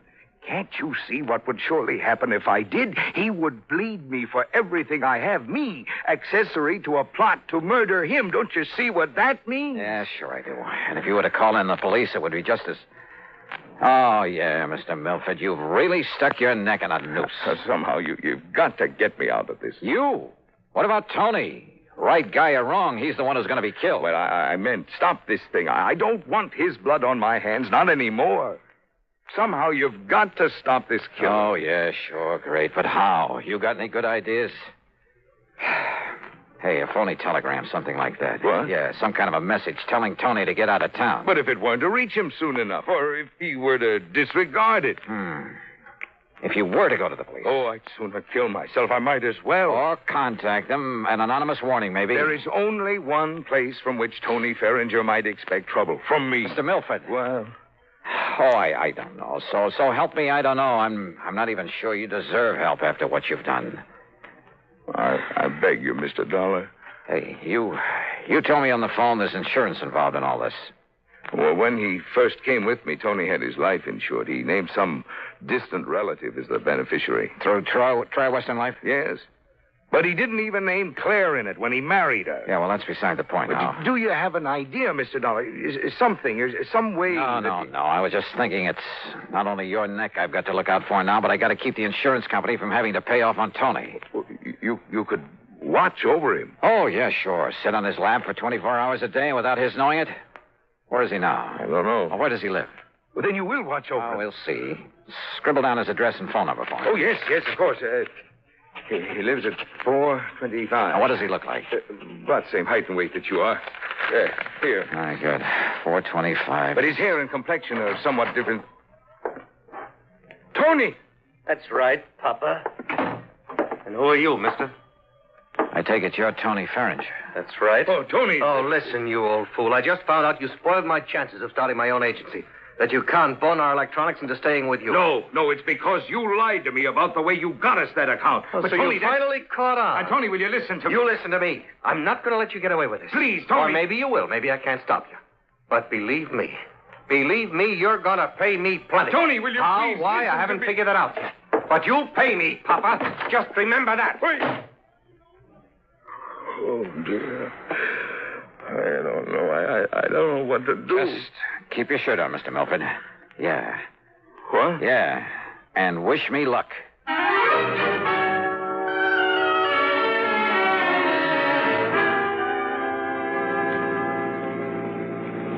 Item 2, $5 for a taxi that followed Tony Ferringer's car to a residential section east of town. And sure enough, he pulled up in front of his own home. Maybe the crazy idea that I'd suddenly got back there in the office would work. Driver. Yeah? End of the line. Pull around this corner and stop.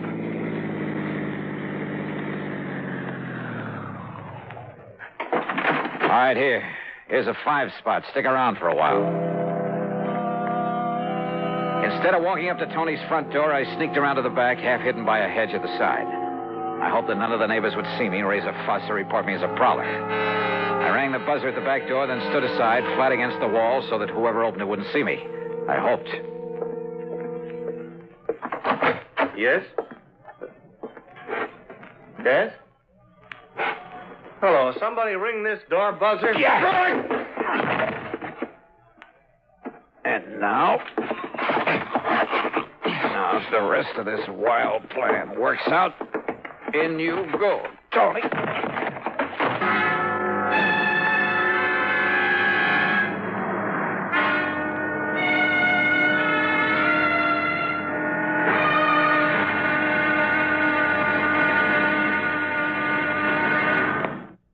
And now, Act 3 of yours truly, Johnny Dollar.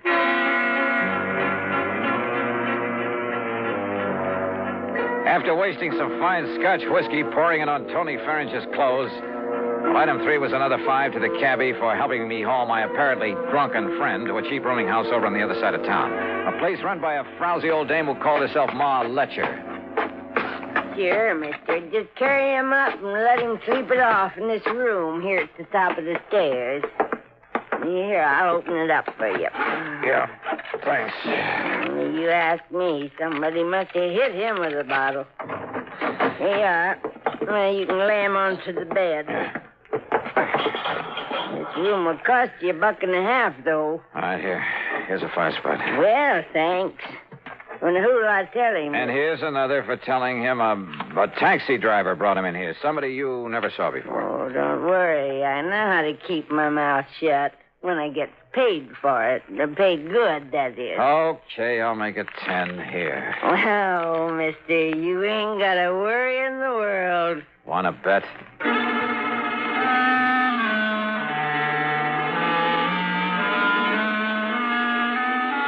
Item 4, $1.10 for another cab back to Tony Ferringer's house.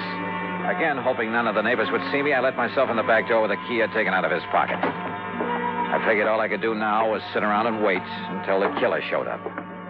But as I walked through the doorway into the living room... Just hold it. And don't turn around, mister. Hands up high. Blackie? That's right, Blackie. Well, carrying a gun, huh? No, don't turn around. Just walk over to that bench now and sit down. The piano bench. There, in front of you. Now, look, if you think I'm Tony Ferringer... Sit down. Now, keep facing that way. Well, I suppose I haven't got much choice. I know you're not Tony, but you know who I am. That means you know what I was hired for. That means you know too much. All right, now listen, Blackie. Face front. I was afraid Eric Blinker might talk, but I didn't dump him in the river soon enough. And listen. I'm listening.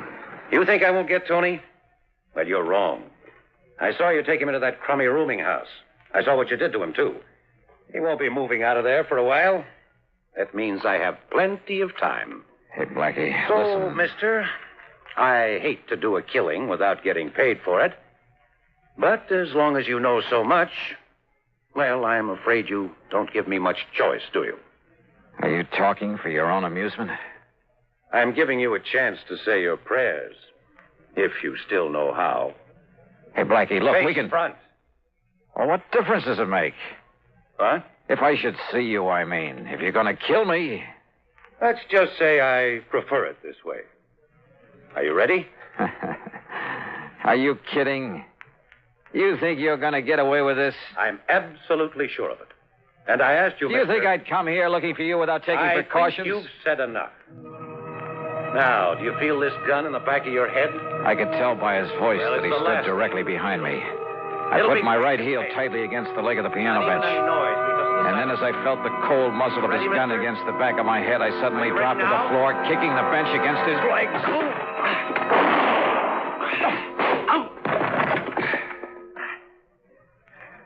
Well, Blackie, I'm afraid your rather unique career has finally come to an end.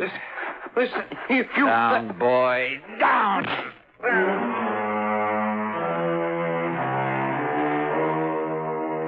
Nailing Blackie for the murder of Eric Stuley made it easy for me to keep Mr. Milford out of the picture completely. Nor did Blackie talk. Some code in the underworld, I guess. As for the expense account, well, in view of the fee that was handed to me, you can forget it. Tony Ferringer, incidentally, never did quite know what happened to him. Now, will somebody please give me a nice, clean case to work on? Yours truly, Johnny Dollar.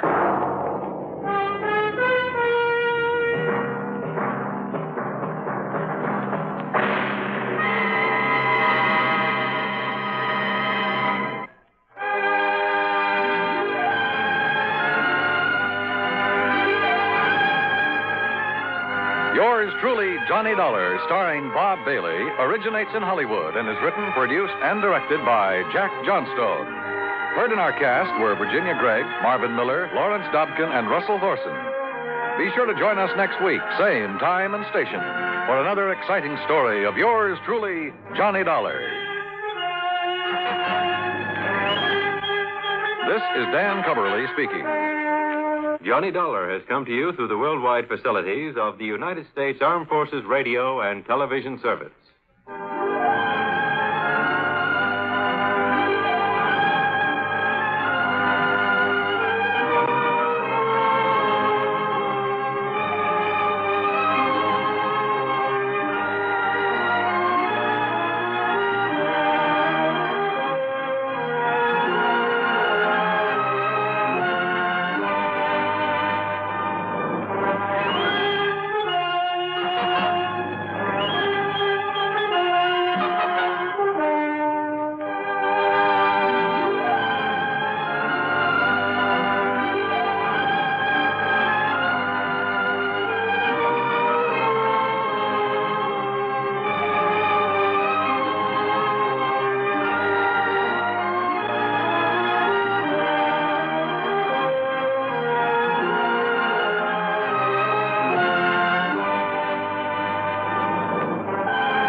From Hollywood, it's time now for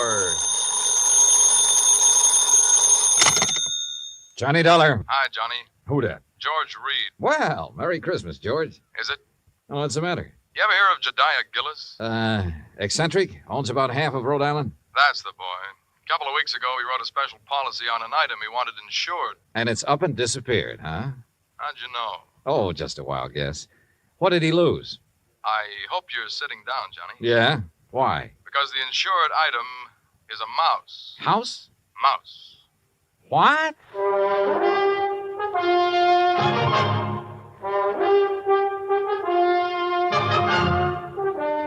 Bob Bailey in the exciting adventures of the man with the action-packed expense account. America's fabulous freelance insurance investigator. Yours truly, Johnny Dollar.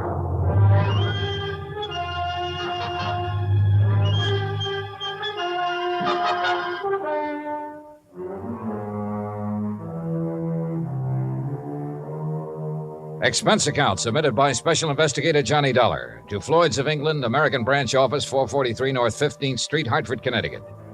The following is an account of expenses incurred during my investigation of the missing mouse matter. Expense account item 1, 85 cents, taxi from my apartment to George Reed's office. He was on his feet waiting for me. His Ivy League suit looked as though it had been slept in, and he needed a shave. Close the door, Johnny. Yeah, sure. Johnny, I'm going to level with you. This thing has me going. Well, it serves you right. Anybody who'd insure a mouse deserves what he gets. Yeah, but it isn't an ordinary mouse, Johnny. No? Not according to Mr. Gillis's original application. Yeah, take a look. Item to be insured. One unusually talented grayish-brown mouse. Unusually talented? Like how? I don't know. What? I tried to find out, but Gillis wouldn't tell me. And still you issued the policy? You know our company, Johnny. We have a reputation for insuring almost anything, but we have to draw the line occasionally, and we would have here, except for one thing. What's that? And believe me, it better be good. It is. Gillis carries all of his insurance with us. Yeah, but even so. Just one of his several policies is a straight life for $350,000. Wow, king-size premiums, huh? Exactly. So when he called asking us to insure this fellow's mouse for a few weeks... Wait a minute. Gillis doesn't own it? No. Well, who does? It belongs to a friend of his, a man named Glazer. He's spending the holidays with Gillis. Gillis didn't want to be responsible if something happened to Glazer's mouse while he's there, so he asked us to write the policy. How much did you insure it for? All the company would allow, $5,000. Oh, now, George, you think I want to get all worked up over a lousy $5,000 loss? What kind of a commission can I possibly make on that? Look, give me a chance to finish, will you? All right, but only because it's Christmas. All right. Late last night, I received a call from Gillis. He wanted to know whom we considered the best investigator in this part of the country. When I told him, he told me about the mouse and insisted I send you up to help look for it. No, George, I'm sorry, but I'm going to pass. I've handled some screwy cases in my time, but this is... Please wait till I finish, will you? I told Gillis you wouldn't be interested. That's when he started putting on the squeeze. Squeeze? How do you mean? He said if I didn't get you, he'd cancel his policy. Oh, come on. You don't believe that, do you? I don't know what to believe. Gillis is a screwball of the first water. We've known that for a long time, and frankly, I'd rather not take a chance. Well, you've got to. Maybe not. I've received an okay from upstairs. On this one, you can write your own ticket. Well, why didn't you say so in the first place? You didn't give me a chance. Look, there's a train for Providence at 3:30. Here's Gillis's address. He wants you to stay with him. That'll cost more, Georgie. It figures. Merry Christmas, Johnny. Same to you, Santa Claus.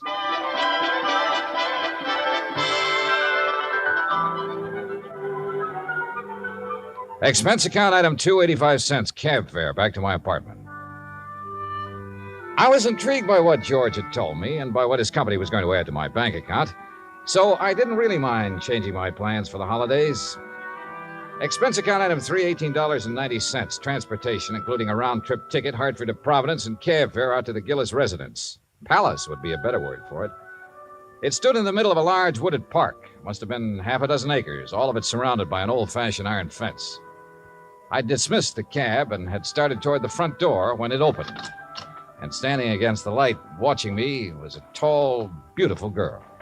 Careful of the steps. What? The steps, they're icy. Oh, thanks. We've been expecting you, Mr. Dollar. Hi. Well, hi. Mr. Glazer and Father are in the library.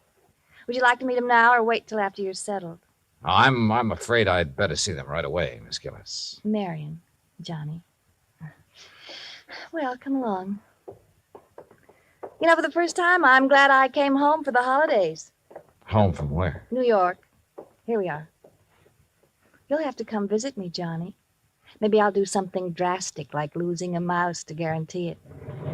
Marion, I told you to keep that door closed. Oh, Mr. Dollar's here, Father. Oh, well, have him come in. Yes, by all means, have him come in. See you later, Johnny. Well, Dollar, glad you finally got here. Yes, indeed. Thank you, sir. This is my friend and associate, Bert Glazer. Hiya, Mr. Glazer. Bertie and his pals, Mr. Dollar. Beg pardon? My dog act. You investigators are supposed to have good memories. I hoped you might have caught us at some time or other. No, afraid not. Oh, would you like to have a drink, Mr. Dollar? No, thanks. Now, suppose I got anything you want to drink. I got an eggnog, hot buttered rum. Well, maybe later. Right now, I'd like to hear the details of your loss. You mean that insurance agent didn't give you all the information? He didn't know it all, Mr. Gillis. All he did know was that a so-called talented mouse has disappeared. So-called. And he hasn't disappeared either, not at all. He's been kidnapped, that's what. Kidnapped, yes, sir, and we know who did it, too. And why. We know why, too. And it's your job to get him back, Dollar. Oh, now, wait a minute. And I'm not going to pay 1 red cent for ransom. Not 1 cent. Not 1 cent. Okay. But what makes you so sure the mouse was kidnapped? Well, I'm afraid I can't tell you that without Bert's permission. Well, Mr. Glazer? Well, if we tell you, we must have your solemn promise you won't repeat it to anybody until Christmas Day. Well, I'm not sure I can do that. If you can't, we don't open our mouths. Right. Well? Okay. Till Christmas Day. Good. Dollar, suppose I told you Gulliver was worth at least $50,000. Gulliver? The missing mouse. Oh. You'd be surprised if I said he was worth that much? Depends. You claim he's talented. Does that have something to do with this valuation you put on him? Something. Oh, it has everything to do with it. Yes, sir. Well, what does Gulliver do that other mice can't? Nothing. But it's how he does it that counts. How he does what? Sings. What? Can't you hear the man, Miss Della? Can't you hear him? Gulliver sings. He carries a tune. You know. With the clarity of a clarion, the fervor of a female opera star, and the tone of a tenor. That's how we plan to bill him. I see. But he doesn't believe us. Oh, no, wait. I didn't say that. There's no need to. We can tell by your face. Can't we, Bert? But a mouse. Mr. Dollar, it is a scientific fact that mice sing. Mice sing? Well-known magazines have published articles proving it. Unfortunately, most of them sing in a scale too high for human hearing. But not Gulliver. Well, not Gulliver. Yeah, that's right. He's a basso. A basso? By mousy standards, that is. Oh, no. No, Bert, he still doesn't believe us. Very well, Jedediah, there is only one thing to do. There's only one thing to do. You follow us, Dollar. We'll erase the doubt in your mind forever. I took a good look at Bert Glazer, then reluctantly followed the two of them out of the library and down a long hall. At the moment, this thing had all the earmarks of a good old-fashioned con game. Or better still, a benefit on behalf of Bert Glazer with Jodiah Gillis and Floyd's of England as the sole cash contributors. We wandered for what seemed like blocks through the old mansion and finally reached a large playroom. On top of one of the billiard tables was a small brass cage. In it were 2 small grayish-brown mice. Glazer opened the cage and let them out. Mr. Dollar, allow me to present Hecuba and Esmeralda. Oh, how do you do? I suppose they sing, too. Oh, they certainly do. But not nearly as well as Gulliver. Just don't have the instrument, you know. Instrument? The voice, Dollar, the voice, the vocal cords. Oh, yeah, I see. But, now, where did you keep Gulliver? In here with the others. Bert didn't want to separate them. That's right. I originally started to make the 3 of them into a singing, trio, like the Andrews sisters. But Gulliver advanced so rapidly, I decided he should be a soloist. Oh, sure. You aren't afraid of mice, Mr. Dollar? No. No, well, that's fine. They sense it if you are, you know. It upsets them. Upsets them. All right, now, Hecuba, move over a bit. Give Esmeralda some room. That's it. Now, up on your haunches. Up, Esmeralda. There we are. Now, what would you like to hear, Mr. Dollar? Oh, anything at all? Oh, Bert, how about my favorite, huh? Over the Waves. Good. Yeah, da. You got it, Esmeralda? Over the Waves. That's it, Hecuba. All ready then? Good. That'll be fine. Ready now? 1, 2, 3. 1, 2, 3. Oh, that's it. Oh, beautiful, Esmeralda. Beautiful. Yeah, da.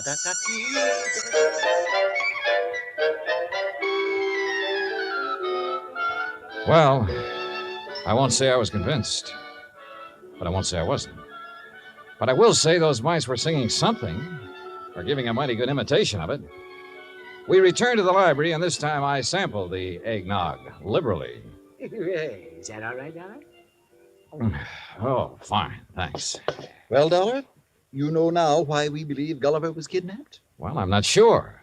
To exploit him. What else? Exactly. You have any idea who did it? Harry McQueen, that's who. McQueen. Who's McQueen? Used to be my agent. Theatrical agent? Uh-huh. He's been snooping around here lately, Johnny. We figure he's gotten wind of our mice. Well, what do you mean by snooping around, Mr. Gillis? Oh, you know, he's been out here twice this week wanting to see me. Had to kick him out of here yesterday morning. How'd he get in? Well, my daughter answered the door. Yes, she didn't know McQueen from Adam. So when he asked for me, she figured he belonged in here, rehearsing the show with the rest of us. Rehearsing what show, Mr. Gillis? What show? The show for the Children's Hospital. Jodiah puts one on for the sick kids every Christmas Eve. Of course. You know, Dollar, variety act, a Santa Claus. This year, though, we got a radio hookup. Go all over the state. And Gulliver, well, he was going to headline. And that's why I sent for you, Dollar. I figured you can get him back by tomorrow afternoon if anybody can. How long was McQueen in here before you noticed him? Long enough to lift Gulliver. This was our dress rehearsal, Dollar. We'd asked some of the kids from around the neighborhood in to watch, so it was pretty crowded. Where were the mice during the rehearsal? Well, that's where I made my mistake. What do you mean? We were keeping them a secret till the real show. Well, where were they? In their cage, over there on the mantel. Now, we were using this part of the room for the stage, so McQueen could have just reached in and taken Gulliver without us seeing him. Now, what makes you so sure McQueen did it? We told you. Besides, who else would want him? Who else? And it was right after I kicked him out of here that I discovered Gulliver was missing. What'd you do then? I called off the rehearsal and started searching for him. McQueen? Big Gulliver. And I put in a telephone call to the Providence house where McQueen was staying. Did you talk to him? Nope. They said he checked out. After questioning them for a while, I finally had a nightcap with Jediah, then went to the phone in the hall and made some calls, including one to George Reed. Well, how's it going, Johnny? It's not. That's why I'm calling. Look, they think a theatrical agent named Harry McQueen stole the mouse. He has offices in Boston and New York. I placed a person-to-person call to both offices, but with tomorrow Christmas Eve, he might not get the message. So, what do you want me to do? Find out his home number. Ask him to call me here. Okay. Anything else? Hello? Johnny? Johnny, you there? Yeah. And so is a cat. What? A big yellow cat. What's so unusual about that? Oh, nothing. Except he's got a grayish-brown mouse between his two front paws.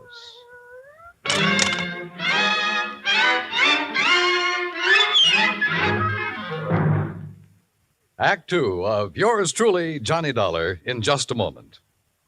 You can't buy happiness by the pound or the yard, but you can have it by the hour with no strings attached every Monday through Friday evening and each Saturday in the daytime when the Robert Q. Lewis Show is on the air. Join him and his fun-loving gang 5 nights a week and Saturdays in the daytime on most of these same stations. Now, Act Two of yours truly, Johnny Dollar, and the Missing Mouse Matter.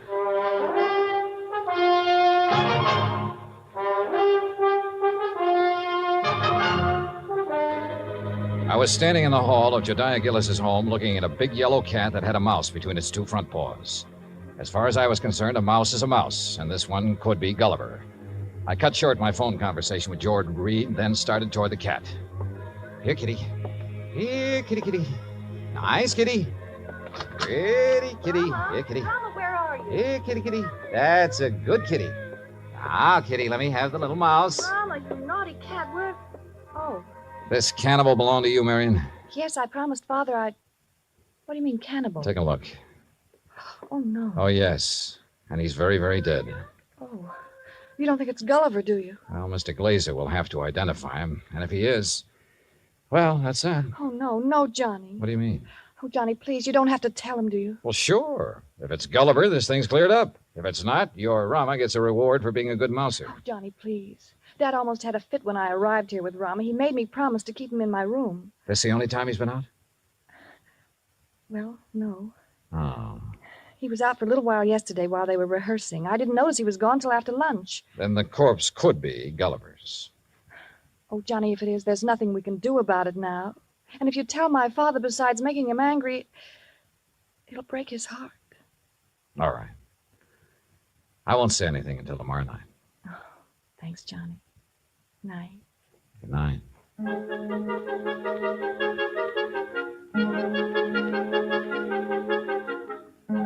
Christmas Eve morning came cold, crisp, and clear. The Gillis grounds were covered with new fallen snow, and the trees were heavy with icicles, giving the whole place the look of a winter wonderland. I dressed and went down to join Gillis and Bert Glazer at breakfast. I was on my third strawberry when the phone started to ring. Yeah. You expecting a call, Dollar? Yeah, matter of fact, I am. Yeah, and you'd better answer it.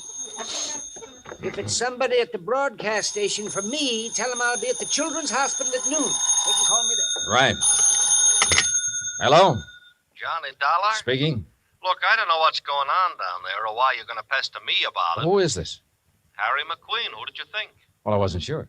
Well, your friend Reed got me out of bed this morning, Dollar. He told me you wanted to ask me some questions about a mouse that's missing from Jediah Gillis's place. Hey, that's right.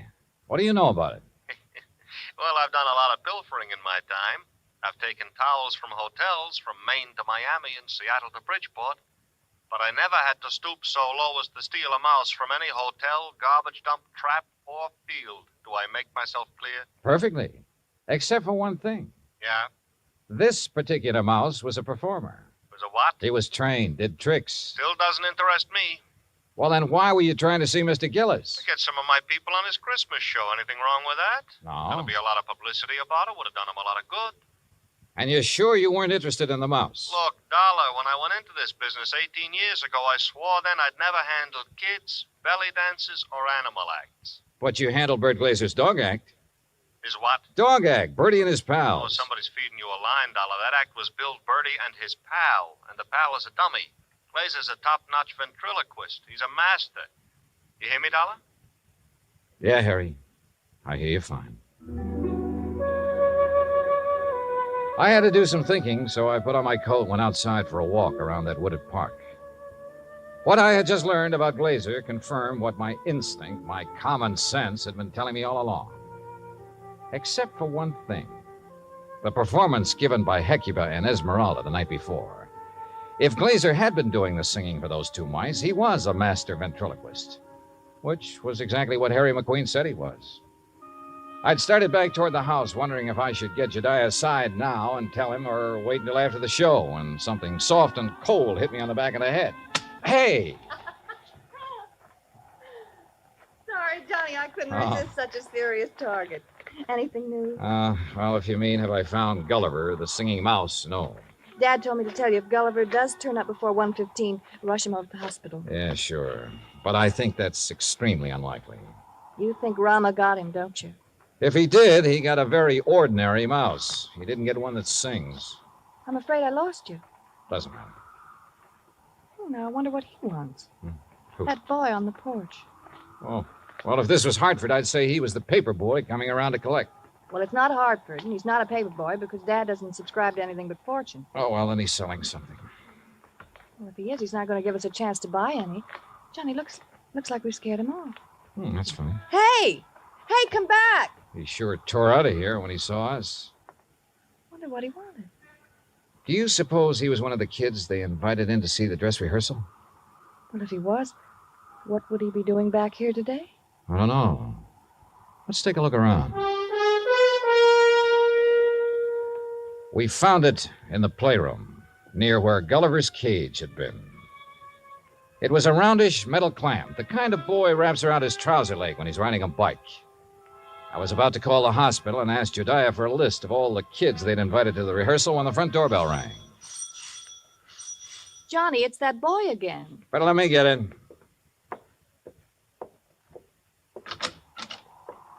Hi. Hi.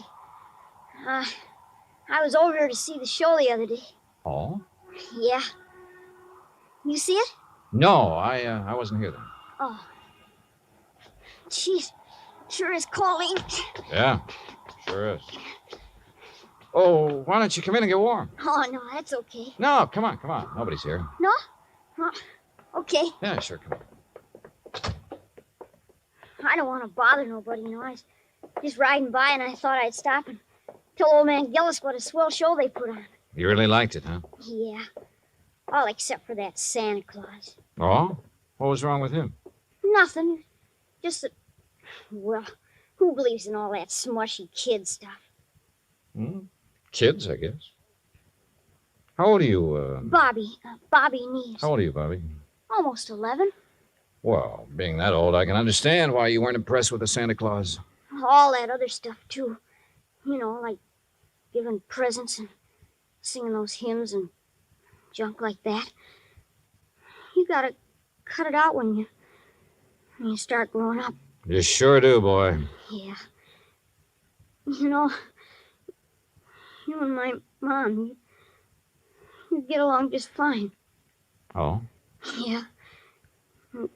She feels about Christmas. She feels about Christmas just like you and me do. All right. Yeah. Boy, this log fire sure makes your eyes smart, don't it? Yeah, it sure does. Where do you live, Bobby? Crosstown, Scully Avenue. Well, how'd you happen to be over here the other day? Well, I was riding my bike when I saw this dog. Well, gee, he was... Anyhow, when I tried to catch him, he ran from me. I followed the silly mutt clear over here. Uh-huh. You ever catch him? No. I was about to when this man hollered and asked me if I wanted to see a free show. So I came in. I see. Well, you must like dogs a lot, huh? Sure. You got one? Used to have one when my pop was with us, but we can't have no pets where we're living now. Oh, that's rough. Yeah. You know that poem?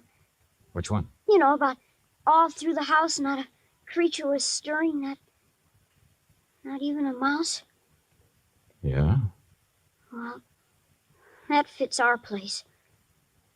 Especially now. How do you mean? Well, I didn't think he'd miss it, you know.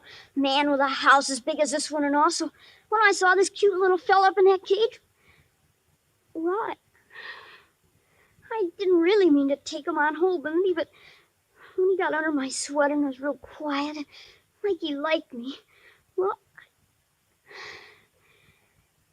you know what I mean. Yeah, Bobby. I know. But I got to thinking and decided to bring him back. So would you give him to the old man, to Mr. Gillis for me, please? No, I think you'd better do that yourself. Oh, no, please. He might be awful mad at me by now. No, Bobby. In fact, you're going to get a reward. Yeah? Word of honor. Now, what do you say we go down where Mr. Gillis is putting on that Christmas show and see it? Okay? Oh, sure. Bobby, Yeah? did you notice anything unusual about this mouse? Yeah, I sure did. What was it? He got some white on his right hind foot.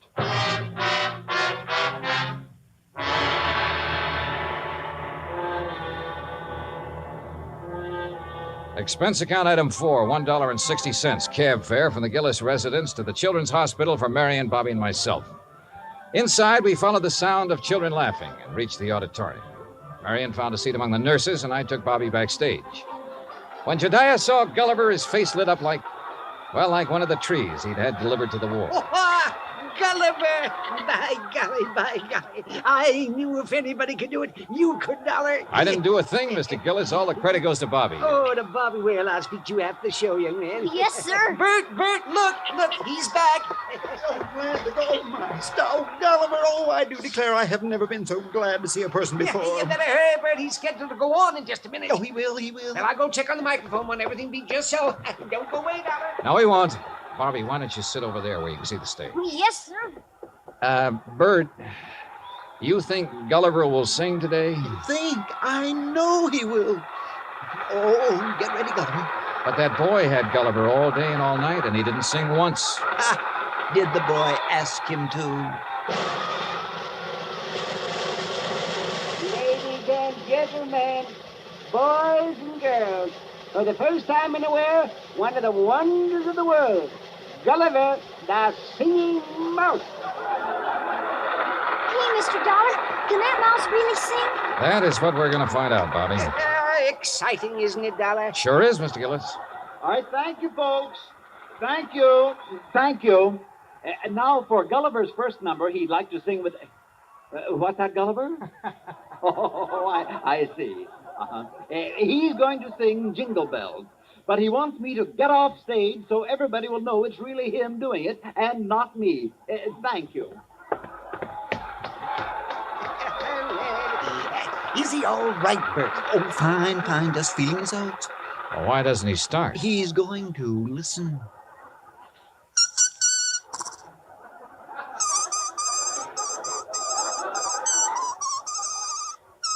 Well, Dollar? Now I have seen everything. Me too. Gee.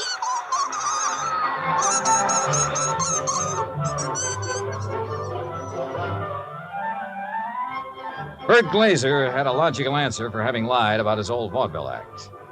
He knew I wouldn't believe the mice could really sing if I'd known he was a ventriloquist. And you know, well, after all, yet sometimes... Expense account total, including cab fare, Hartford Station to my apartment, $38.20. As for my separate and additional fee, as agreed upon before I took this matter, well, there's a boy named Bobby Neves who lives on Scully Avenue over in Providence. See that he gets it, huh? Yours truly, Johnny Dollar.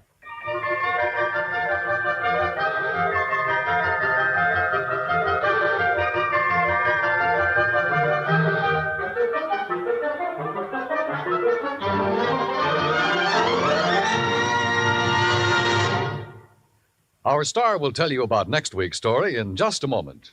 Meantime... Hey, Dan, I'll make a deal with you. Oh? Let me have the mic for a second, then you can tell them about next week's story. By all means, be my guest. All right. I just don't want to pass up a chance to do two things. First, well, Pam and Eric and Fran, Mr. and Mrs. Froelich, Helen, Will, Scotty, all the rest of you nice people who've written in to tell us how much you like the program. Thanks. I really appreciate hearing from you, and believe me, I'll answer your letters just as quickly as I can. Second, well, I'm sure you know what this is, and I want you to know it comes from the heart. Merry Christmas to you. God bless you. Now, next week. Next week, the case of a prize fighter who could win only by losing, because his life depended on it. Right. Join us, won't you? Yours truly, Johnny Dollar. Yours truly, Johnny Dollar, starring Bob Bailey, originates in Hollywood. It is written by Charles B. Smith and produced and directed by Jack Johnstone. Heard in our cast were Mary Jane Croft, Howard McNear, Parley Bear, G. Stanley Jones, Bill James, Lawrence Dobkin, and Richard Beals. Musical supervision is by Amerigo Marino. Be sure to join us next week, same time and station, for another exciting story of yours truly, Johnny Dollar. Dan Cubberly speaking.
CBS Radio brings you Bob Bailey in the exciting adventures of the man with the action-packed expense account, America's fabulous freelance insurance investigator. Yours truly, Johnny Dollar.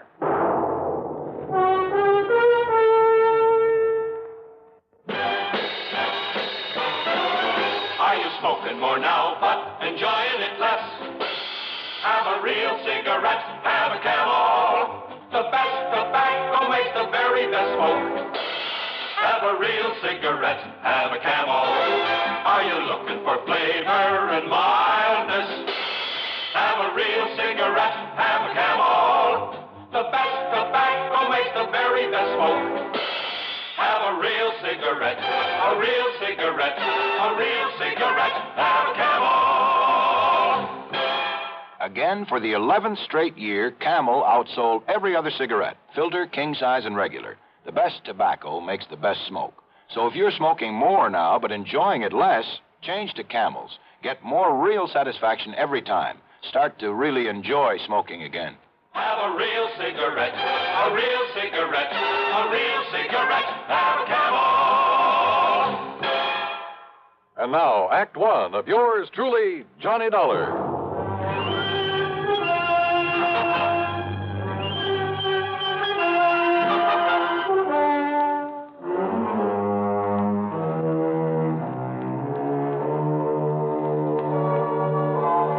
Expense account submitted by Special Investigator Johnny Dollar to the Tri-Western Life Insurance Company, Corpus Christi office. Following is an account of expenses incurred during my investigation of the Unholy Two matter.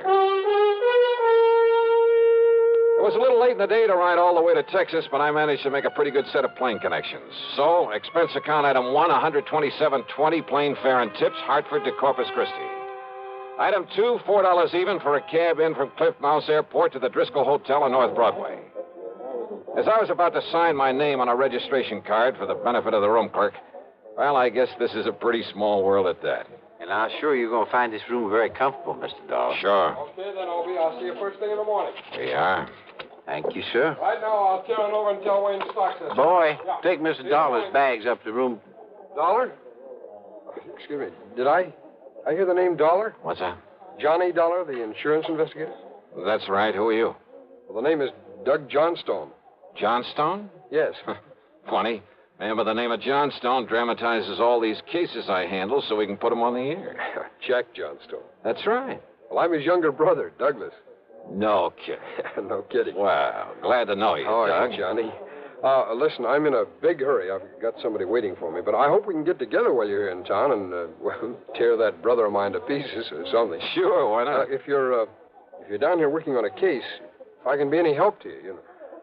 Hey, wait a minute. Are you here to look into the Peterson matter by any chance? Well, frankly, I haven't the least idea. I wonder. Well, can you tell me this? Did Jack Price over at Tri-Western Life send for you? Yeah? Clerk, may I have a piece of paper, please? Oh, yes, sir. Here you are.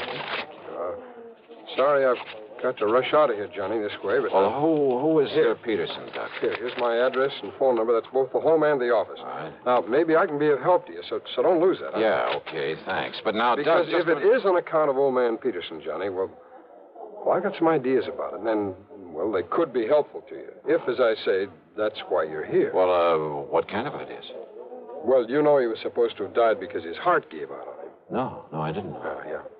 But if you ask me, well, if it turns out this is the case you're working on, well, you give me a call now, will you? Yeah, sure. But look, why not tell me what you know about it? Well, Johnny, after all, you may be here for something entirely different. Maybe, maybe not. Well, why don't you see first what Jack Price has to say, huh? Well, now, look, Doc, you said... Johnny, this theory of mine could be all wrong. About the death of some man named Peterson? Yeah, John Ridgway Peterson. Well, come on, tell me anyhow. What is your theory? Well, it may not mean anything to you. You may have no interest whatsoever in Peterson. Oh, come on, stop beating around the bush, Doug. What do you think about his death? Well, okay. Murder. What? Yeah, Johnny. Murder.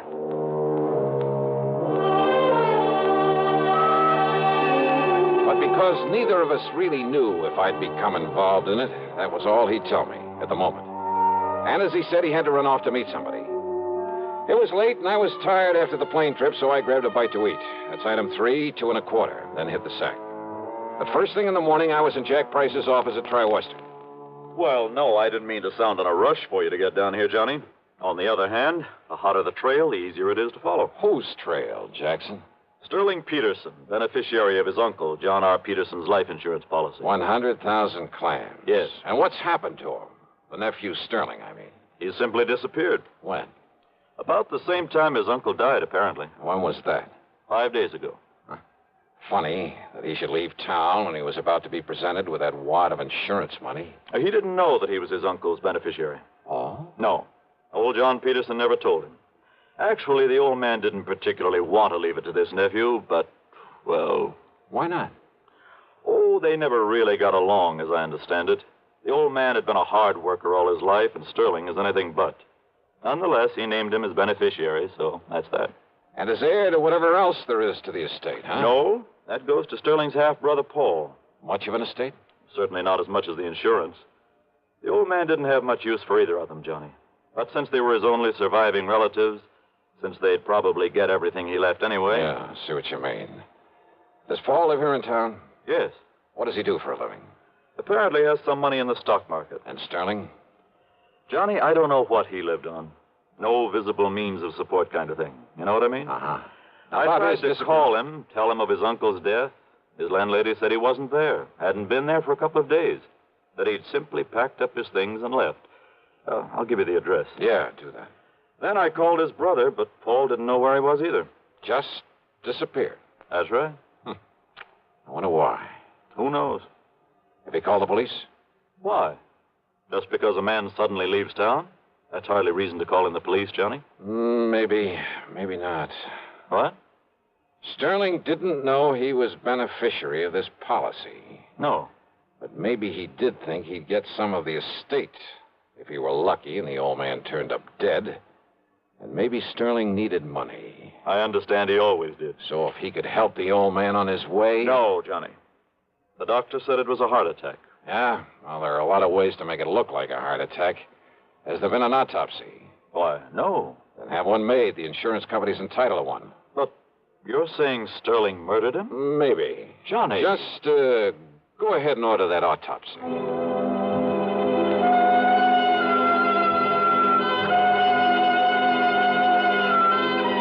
Item 5, $1.25 for a taxi. I found Doug Johnstone in his office, a small place, but with a cluttered desk of a busy man. Full of stock market reports, that sort of thing. Doug brushed him aside and got right to the point. Yeah, I've got to know a lot about Sterling Peterson lately. Now, you see, I have interest in a handful of oil wells, a gas compressor station, and things like that. Ah, lucky man. Well, I spend quite a bit of time over at Merrill Lynch, trading in the stock market.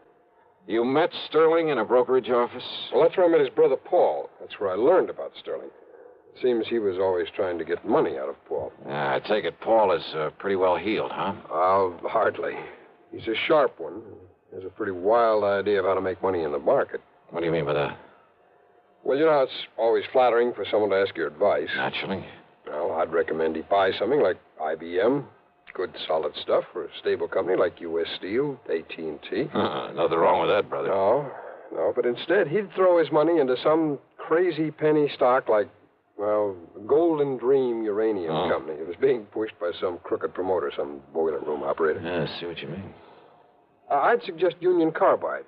He'd end up with some speculation nobody ever heard of, and so on. Yet somehow he managed to stay solvent. The point is, Sterling was always going to Paul for money. Money for what? Oh, to pay off his gambling debts. Much as I hate to admit it, civic pride and all that sort of thing, there are plenty of places in and around this town to gamble. Yeah, so I've heard. So when a stupid guy like Sterling Peterson simply won't learn the house never loses, well, you see what I mean. Yeah. And Sterling never really worked for a living. No, and he was always in debt up to his ears. Isn't it possible he simply left town because his debts had caught up with him? Some of his creditors were getting tough with him? Well, Sterling needed money badly, and... Well, Johnny, I think he finally reached the point where he was willing to kill to get it. His own uncle? If what Paul has told me about him is true, yes. Now, you remember, he thought that he would inherit part of the estate. Which, of course, was wrong. But he didn't know that. Not then. Then his running away... Well, the way I look at it, Johnny, if he did kill his uncle... And you think he did? Yes, I do. Wow. Well, when he found out he wouldn't get his uncle's money, his property, after all, that he'd killed him for, well, nothing, he didn't know about the insurance, you know. Yeah, I know. Well, what was left for him around here? I'll buy. Nothing but a lot of creditors pounding on his door. And once people begin to think about that, they might get suspicious, start asking him questions about his uncle's death. Questions that he didn't have good answers for. But to run out is the surest way in the world to arouse suspicion. I know. It's stupid. Well, what do you think? Well, I'm not sure. But thanks. I'll see you later.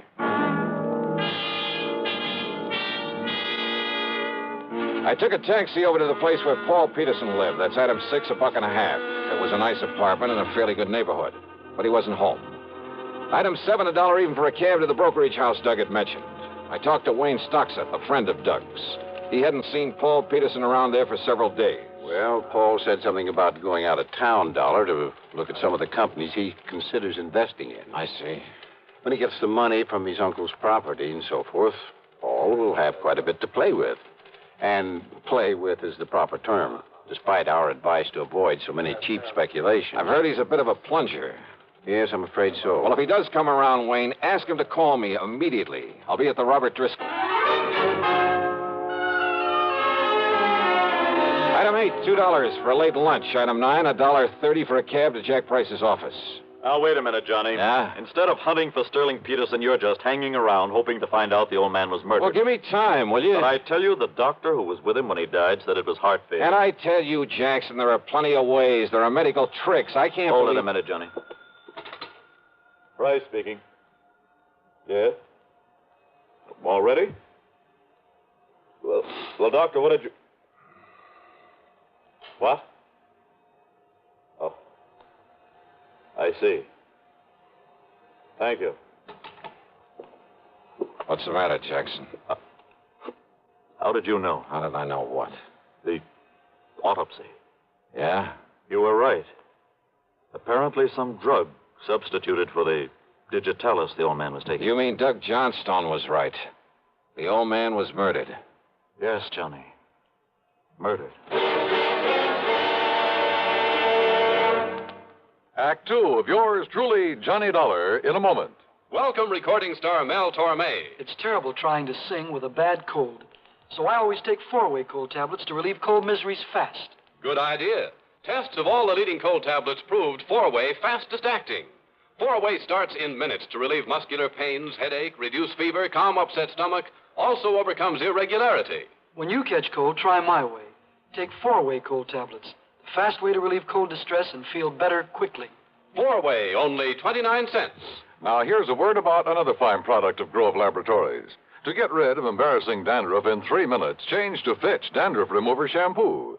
3 minutes with Fitch regularly is guaranteed to keep unsightly dandruff away forever. Apply Fitch before wetting hair, rub in 1 minute. Add water, lather 1 minute. Then rinse 1 minute. Every trace of dandruff goes down the drain. 3 minutes with Fitch and embarrassing dandruff's gone. At the same time, Fitch can brighten hair up to 35%. Get Fitch Dandruff Remover Shampoo today. And now, Act 2 of yours truly, Johnny Dollar.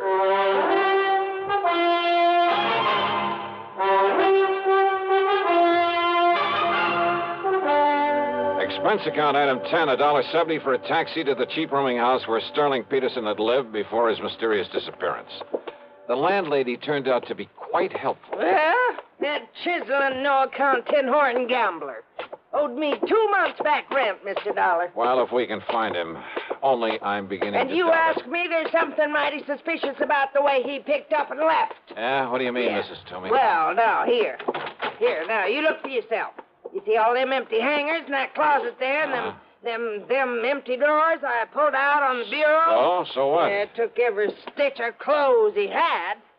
How he ever stuffed them all in them 2 little suitcases he owned would have been impossible. So he picked up a tour over, a couple of more handbags. Without me seeing him come in here with him?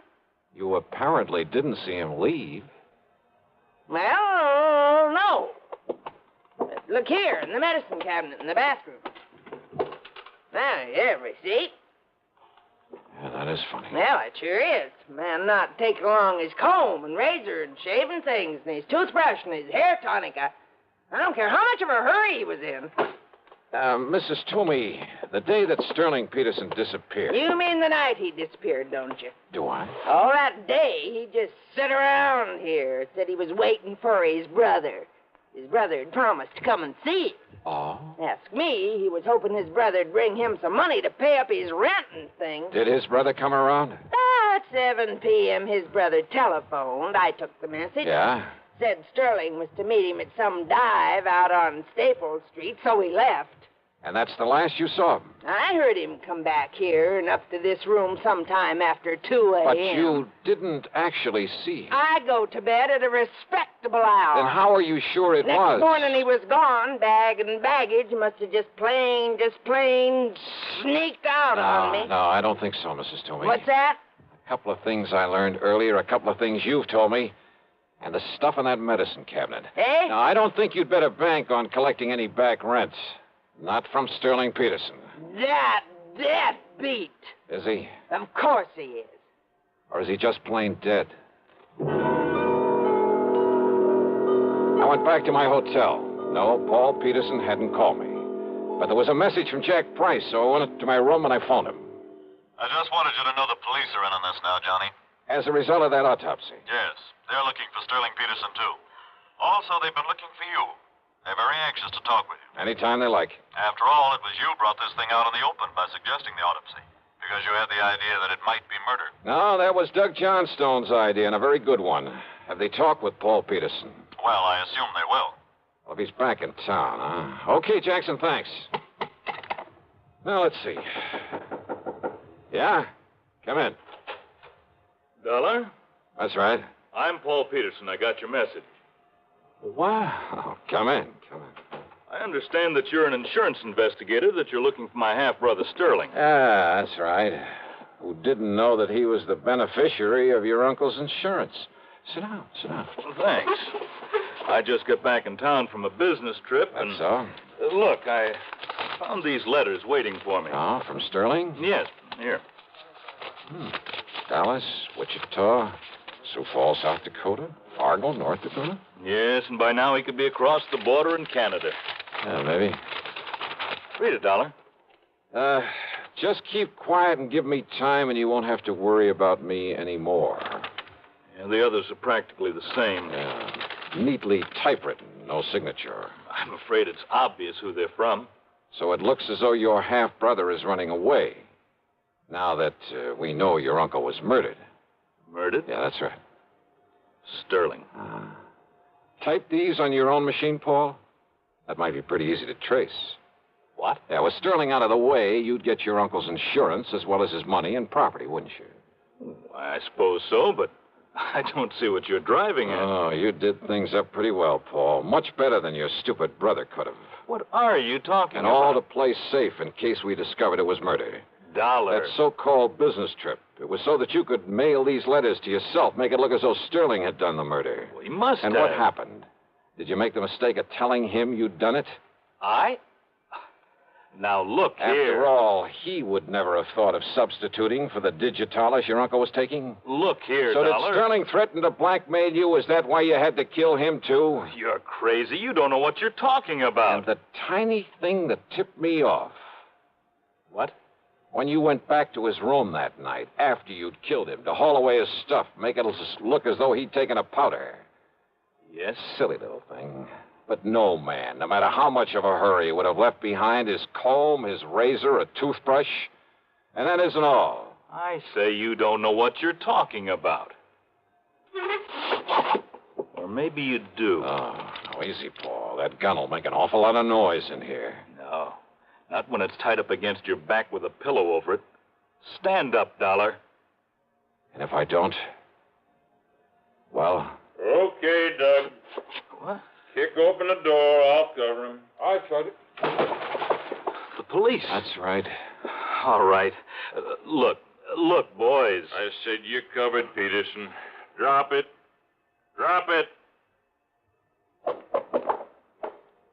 Johnny, you okay? Yeah, sure, Doug.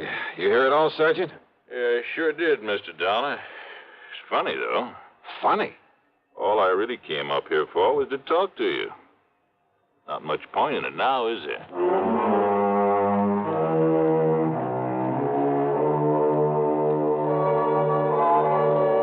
So, another day, another dollar. And I'm not talking about myself. Expense account total, including hotel bill, a flock of incidentals, and a plane back to Hartford, $287.20. Yours truly, Johnny Dollar.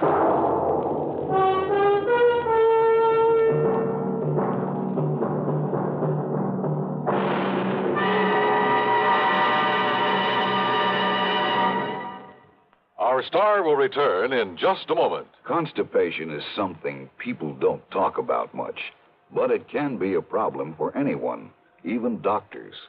And when constipation occurs, it's interesting to see just what doctors consider important about a laxative they might use or recommend.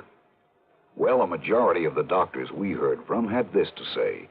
A laxative should be effective, gentle, as close to natural acting as possible, and a medicine that can be used with complete confidence. Now, X-Lax has been popular with many doctors and millions of people over the years because pleasant-tasting chocolated X-Lax is effective. Overnight, it helps you toward your normal regularity. X-Lax is gentle. Next morning, it gives you the closest thing to natural action. And that's why many doctors and millions of people use X-Lax with complete confidence.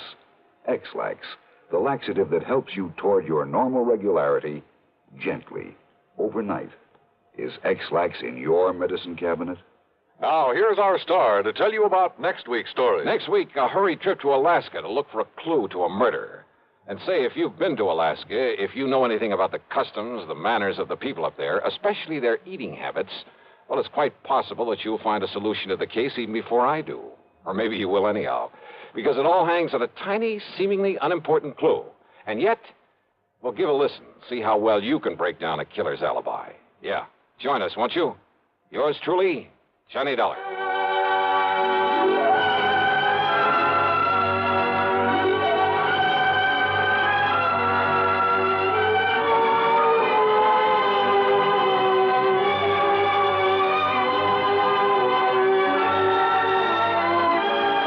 Yours truly, Johnny Dollar, starring Bob Bailey, originates in Hollywood and is written, produced, and directed by Jack Johnstone. Heard in our cast were Virginia Gregg, Jack Edwards, Forrest Lewis, Stacey Harris, Gil Stratton, and Barney Phillips. Be sure to join us next week, same time and station, for another exciting story of yours truly, Johnny Dollar.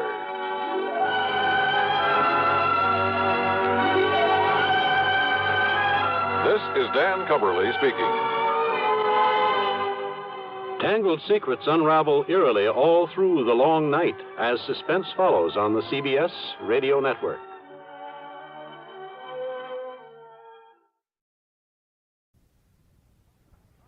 From Hollywood, it's time now for Johnny Dollar. I love you. Hello? I said I love you. Yeah. That does not please you.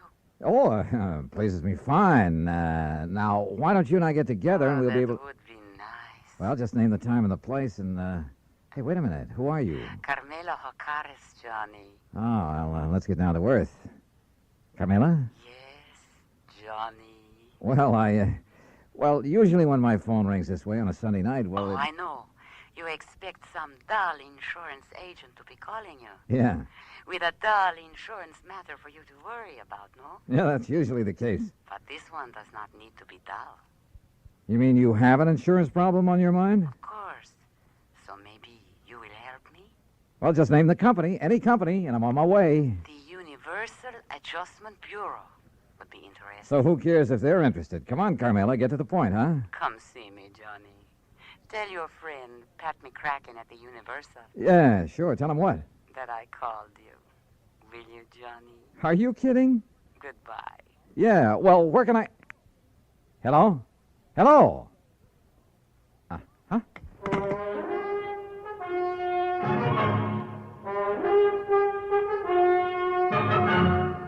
Bob Bailey in the exciting adventures of the man with the action-packed expense account, America's fabulous freelance insurance investigator. Yours truly, Johnny Dollar.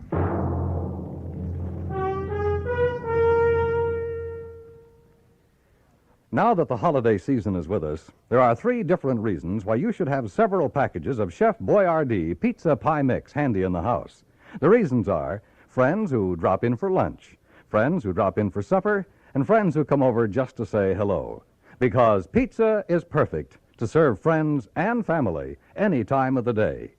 And when you use Chef Boyardee Pizza Pie Mix, it's so easy.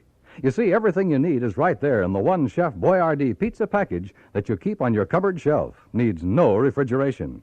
You get the flour that turns into crispy golden crust. Chef's own pizza sauce, made according to the very same recipe Chef Boyardee brought with him from Italy. And even mellow Italian-style cheese, already grated to become a delicious, bubbling topping. Serve everybody pizza this holiday season. They'll love it. And you'll find pizza is so easy to make when you use Chef Boyardee Pizza Pie Mix. Get several packages. And now, Act One of yours truly, Johnny Dollar.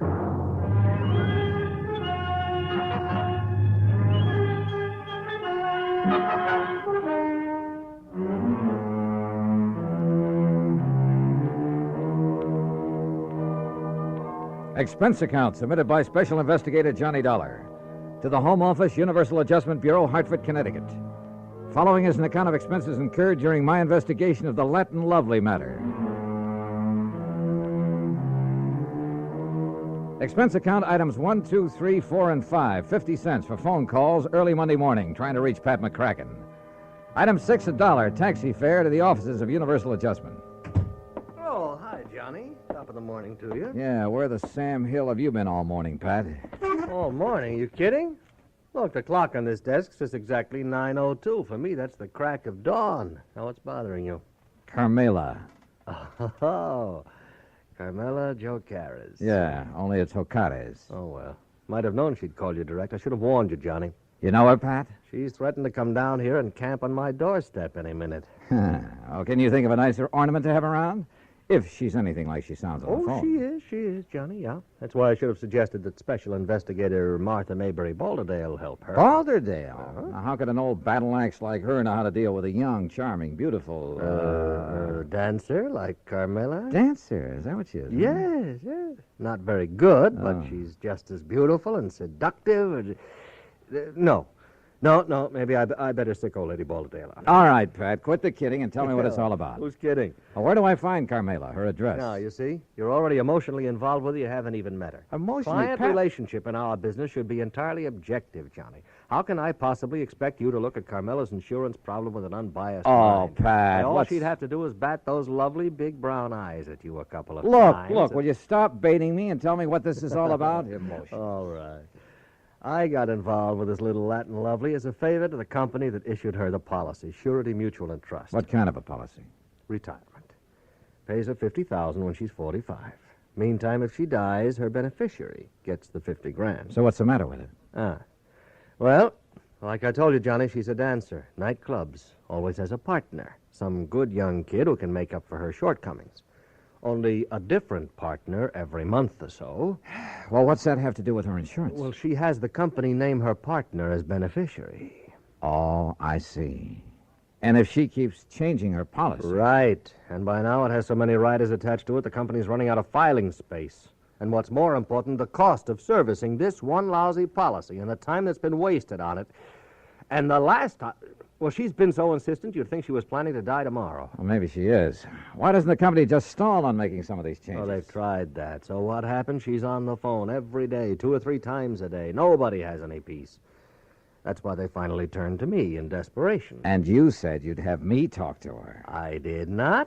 She asked for you. Why? How'd she even know about me? Oh, newspapers, some of the radio programs about the cases you've handled. Johnny, you're her idol. You're her dream boy. Oh, yeah, sure.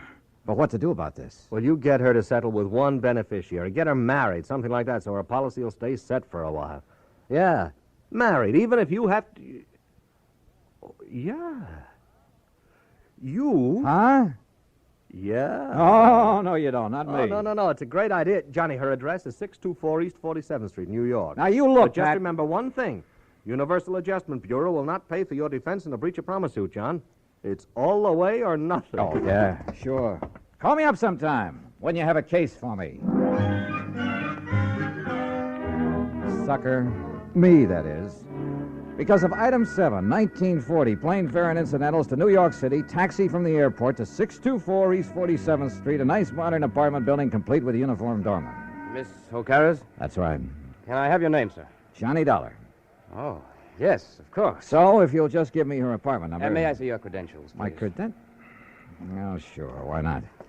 Here, take a good look. Well, seems all right. Thank you, sir. Now, look, she's expecting me. I know, sir. Then what's all this fuss about? Will you step into the lobby, please? Oh, sure. Now, what's the number of her apartment? One moment, please.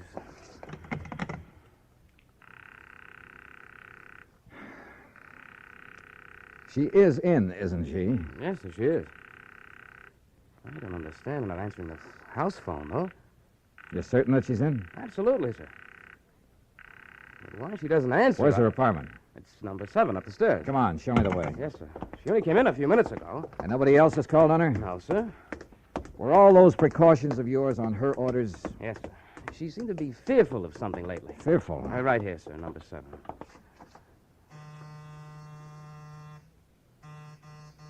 That's funny. Miss O'Carra's. Miss O'Carra's.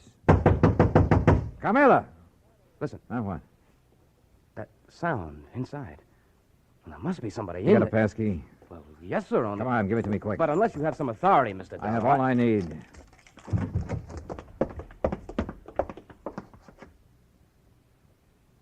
Carmela. Mr. Dollar. She's been killed. No, she's alive, all right. But that's about all.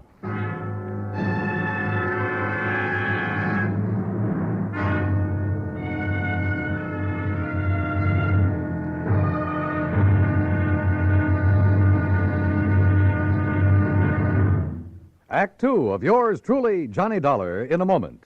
There is a difference, a great big difference in Vicks medicated cough drops. There is a difference, a great big difference. Get relief with every single drop. Yes, there is a big difference in Vicks medicated cough drops. The medication makes the difference. Only Vicks cough drops are medicated with the exclusive throat-soothing ingredients of Vicks Vapor Rub. 2 delicious flavors, Vicks Regular and new Wild Cherry. Next time your throat feels raw and irritated from coughs due to colds, remember... There is a difference, a great big difference in Vicks medicated cough drops. The medication makes the difference. Yes, the medication makes the difference. And for a stuffy nose, just one whiff. With a Vicks inhaler, and that miserable feeling of a stuffy nose goes in seconds. Use it anywhere, anytime. Vicks inhaler. And now, Act 2 of yours truly, Johnny Dollar, and the Latin Lovely Matter.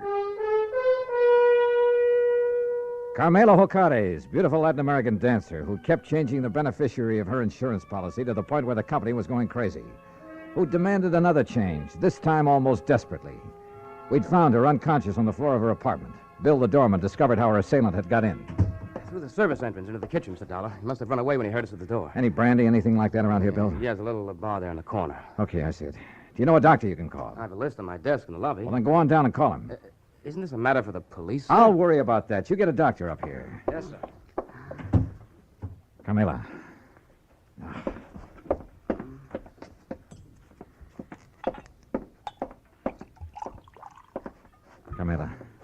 Carmela, here. See if you can drink this. Oh, Johnny. That's right. Come on now, drink this. That's good. A little more now. Come on. Oh, no. No.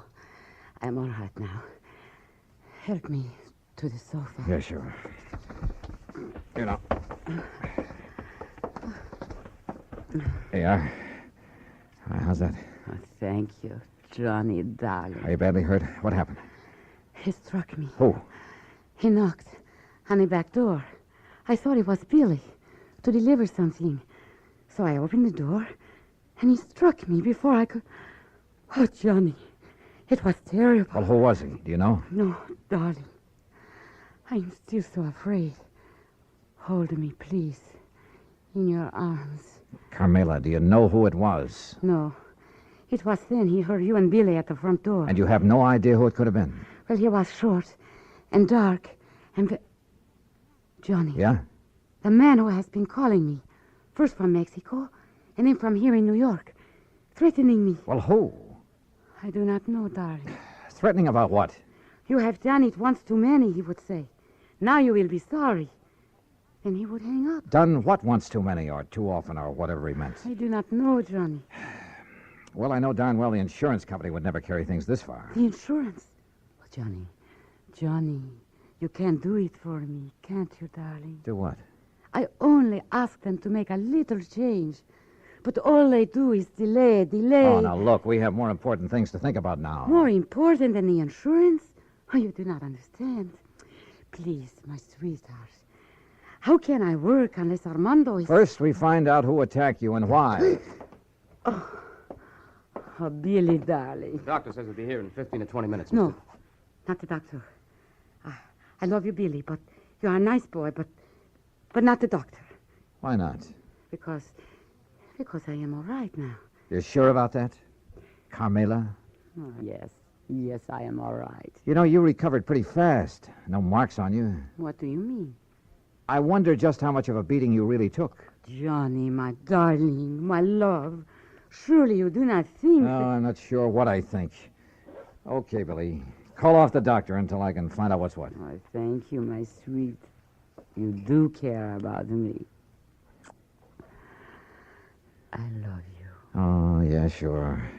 And, Billy boy, you stay here until I get back. Yes, sir. My Juanito, where are you going? You know something, Carmela? I wish I knew.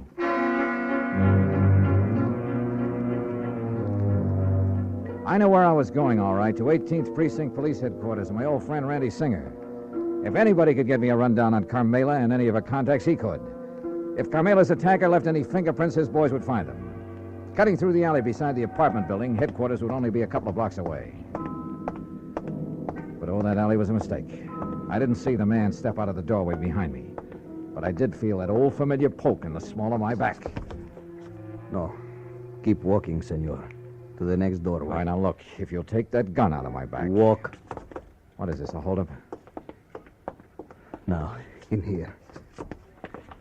Well? I am Federico, Senor Dollar. Bully for you. So what? I could hear you from the back stairway of her apartment. So you would help her, eh? Carmela? Maybe? No. You will not, because I will kill you first.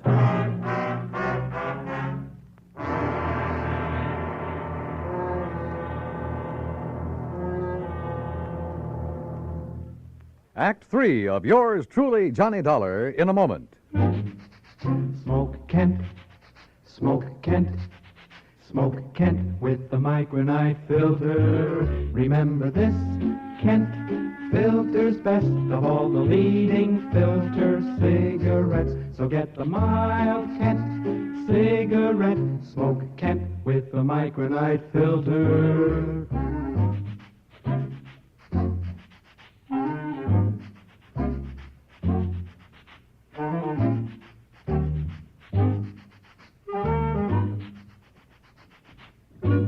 Remember this, Kent filters best of all the leading filter cigarettes. So get the mild Kent cigarette.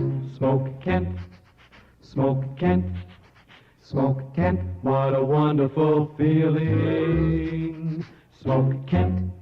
And now, Act 3 of yours truly, Johnny Dollar, and the Latin Lovely Matter.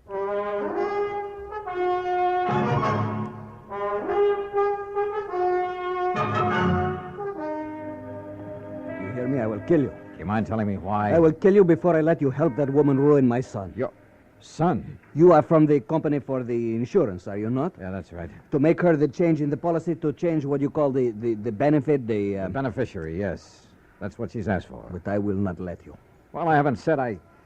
Oh, look, put away that gun, will you? No.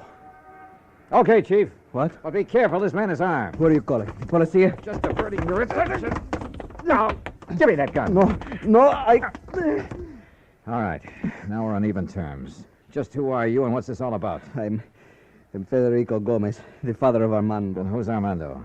Armando, my son. He would be the next fly in the web of the spider. The what? That woman, Carmela Jocares. It is my boy, my fine son, that she would make her victim like all the others. Like all what others? Look, Mr. Gomez. He is a dancer, my son. A fine dancer, the toast of all Mexico. And she would do with him what she did with the rest. Charm them, make love to them, bring them here to this city to dance with her. Unless I stop her. Well, I fail to see anything particularly... And like the others, my son would fall in love with her with all his heart, with all his soul, with all his mind. Yeah, I'm sure, and but... she... Oh, of course, she would prove her love for him with all the big insurance benefit. You mean that naming those lads in her insurance policy? Oh, now wait a minute. You do not know what 50,000 of your American dollars can mean to a young man fresh in his, what you call, career. Mr. Gomez. Is it not true? Well, yeah, it's a lot of dough to hold up in front of a young fellow, but there's a big difference between that much cash and just a promise of insurance money. The eyes of a young man are easily blinded by this beautiful woman, amigo. She has blinded so many. They have danced with her and given her their money because they loved her. All right. But when she got their money, she was through with them. When they begged her to marry them, she spit on them. She turned them out. Pedro Fernandez, you know of him? No, I'm afraid I don't. Because of this woman, he killed himself. So it was with Jimenez, the son of my friend. But she will not do this to my son. And you honestly think the mere fact of a big insurance policy? Was it not true with Jimenez, with Pedro, with Angel, with all the rest? These were young men, amigo, like my son. Unwise to the world, unwise to a woman like this. Suicide? I will do anything to keep her from using that insurance to ruin my son. Senor. The more I live in this world, the more amazed I am at some of the things that happen in it. Things that are implausible, impossible, but that sometimes do happen. I can only beg of you. Humbly. All right, look, Mr. Gomez, I'm keeping this gun. By rights, I ought to have you locked up for poking it in my back for your attack on Carmela. But Where are you staying? At the Hotel de Glen Arms. I want you to go back there. Stay there until you hear from me. You will help me, senor. If you'll do as I say. Gracias, senor. Gracias. The scene with Carmela back in her apartment was not a pretty one. She not only admitted to having used the insurance, among other things, to further her shaky career at the expense of those young and better dancers, but was quite proud of the broken hearts and broken minds she may have left behind. Until I tore into her, and believe me, I did. Murder? Oh, no, Juanito. Now, you look. No. If you didn't murder those two young kids, well, you might as well have plunged in the knife yourself. Oh. I don't know what laws, what legal action may be dragged in to make you pay for what you've done, but there are moral laws, too, laws of decency. But I did I'll tell not you this, know. Carmela, that from now on, the police of this town and of anywhere else you may go, believe me, they'll be gunning for you. And if anything like this ever happens again... No, Johnny. Johnny, please. You must believe me. I did not think. I was thinking only about myself. I did not realize... Well, it's high time you did. Your insurance? Oh, baby, that's going to be canceled. Unless you can think of someone far away from your career to leave your money to, someone you can't hurt. Oh, Johnny, I promised. Don't you see? Never before has anyone made me realize what I was doing. I have only had to think of myself. By the time I left her, she was sobbing her heart out, promising that she'd spend the rest of her life making up for the things she'd done. And who knows, maybe... Well, who knows? Expense account total, including incidentals and transportation back to Hartford. Johnny Dollar. Pat McCracken, Johnny. Oh, hi, Pat. Well, I just got around to finishing up my report and expense account on that Carmela Jocares thing last You week. can just forget the expense account part of it. I got what? No, for the life of me, I don't know how you did it. What are you talking about? The company just sent me a copy of the rider, Johnny, the last and final rider on her policy. Oh? Naming the new beneficiary, and absolutely, irrevocably, can never be changed again. Whom did she name, Pat? Some old childhood... Are you kidding? You! What? You sly dog. Hello. Hello.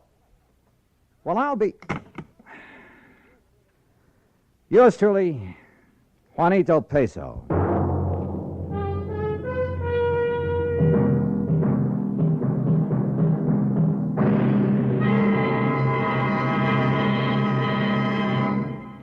Our star will return in just a moment. Meet movie star Dorothy Lamour. Actresses can't perform with a rotten cold, so I take 4-Way, the fastest way to stop terrible cold distress and feel better quick. Right. Of all leading cold tablets tested, 4-Way's the fastest acting brand. In minutes, amazing 4-Way starts to relieve aches, pains, headache, reduce fever, calm upset stomach, overcome irregularity. When you catch cold, remember my advice. Take 4-Way, fastest way to stop these awful cold miseries. 4-Way, 29 cents. Now let me tell you about another fine product of Grove Laboratories. Imagine a shampoo so effective it gets rid of embarrassing dandruff with one lathering, but won't dry hair, won't split ends, won't leave a medicinal odor. It's wonderful new Fitch Dandruff Remover Shampoo. One lathering with Fitch removes dandruff, can brighten hair up to 35% too, without harsh medication. Only Fitch guarantees to do all this with one safe, easy lathering or money back. Contains no strong medication, so it's gentle enough for every shampoo. And then dandruff need never be a problem again. Fitch Dandruff Remover Shampoo, only 59 cents. Now, here is our star to tell you about next week's story. Next week, some priceless jewelry, a beautiful girl, and believe me, they add up to trouble. Join us, won't you? Yours truly, Johnny Dollar. Yours truly, Johnny Dollar, starring Bob Bailey, originates in Hollywood and is produced and directed by Jack Johnstone, who also wrote today's story.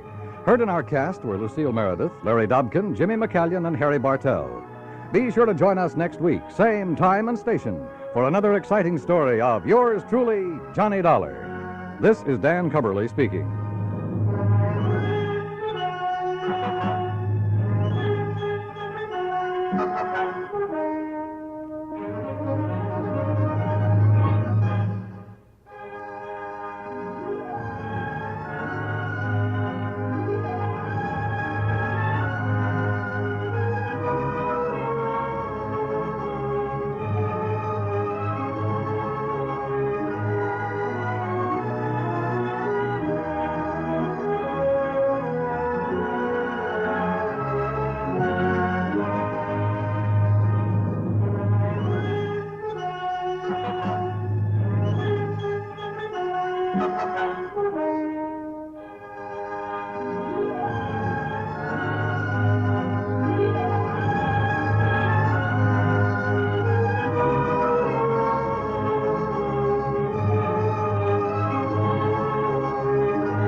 WROW, Albany, New York.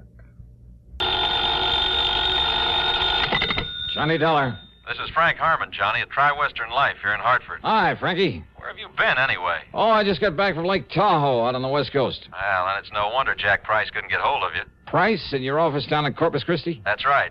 He called and told me he'd been trying to get you on the phone for several days. Oh, well, I'm sorry. He has a problem, a pretty big one. When he couldn't reach you, he sent it on. He sent her on to us. It? Her? Which is it? Both. So come on over here, will you? There's no time to waste. Oh, what's it all about? Well, all I can tell you is, well, somehow you've got to prevent a murder.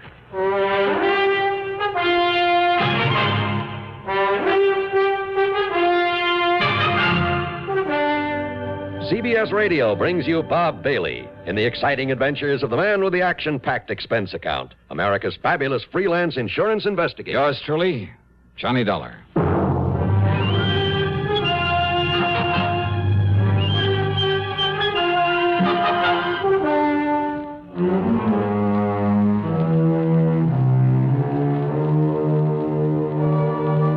Expense account submitted by Special Investigator Johnny Dollar to the New England office of Tri-Western Life Insurance Company. Following is an account of expenses incurred during my investigation of the unworthy kin matter.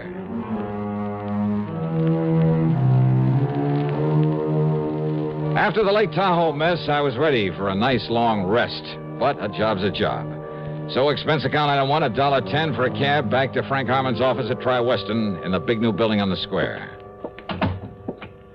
Glad you finally got back here, Johnny. Hiya, Frankie. Now, sit down.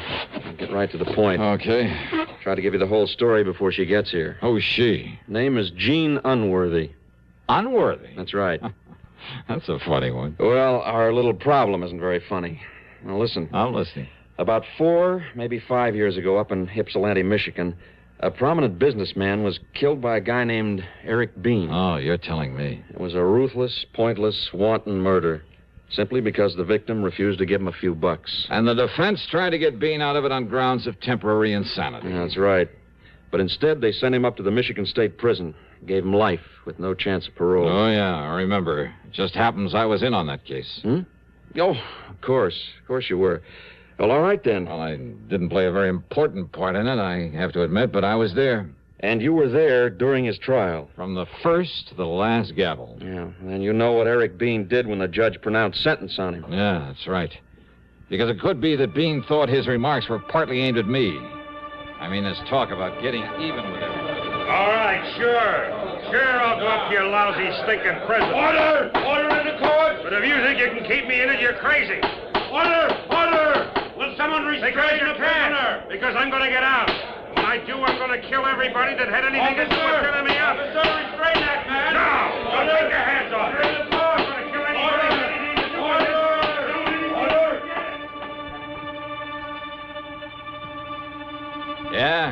Yeah, Frankie, it was the typical threat of a tough criminal to get out someday and get even with everybody. By killing them. That's what he said. Including you? Well, I told you I really didn't have too much to do with the case. So there's no real reason for Bean to hold a grudge against me. Was there any real reason for the murder? Well, no. But listen, you know how little those courtroom threats usually mean. Yeah, well, then you're not at all worried over the fact that Eric Bean escaped 7 or 8 days ago. Oh? Well? No, not particularly. Well, you should be, Johnny. Along with the rest of the people who were involved in that affair. Oh, Frankie, I told Johnny, you. In the past 5 days, Bean has killed 4 of the people he promised to kill. No kidding. And the police have no idea where he is or when he'll strike again. And another one of his intended victims is Mr. Albert K. Unworthy, who's now living down in Corpus Christi, Texas. And he's insured by our company for over $500,000. Well? Yeah.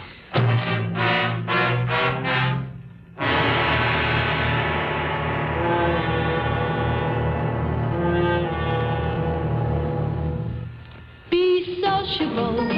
Have a Pepsi. That reminds me of a tip I've been meaning to give you. Whenever you buy Pepsi-Cola, get an extra carton. This is the secret of effortless entertaining. You know by now that as the parties go, so goes the Pepsi. So face reality and be ready for any number of thirsts by making sure there's always plenty of the light refreshment on hand. People go for Pepsi because it refreshes without filling and does it in such a good-tasting way. Come to think of it, why not buy a case of Pepsi? Then maybe there'll be enough for you to have some, too. Be sociable. Look smart. Keep up to date with Pepsi. Drink light, refreshing Pepsi. Stay young and fair and debonair. Be sociable. Have a Pepsi. And now, Act 2 of yours truly, Johnny Dollar.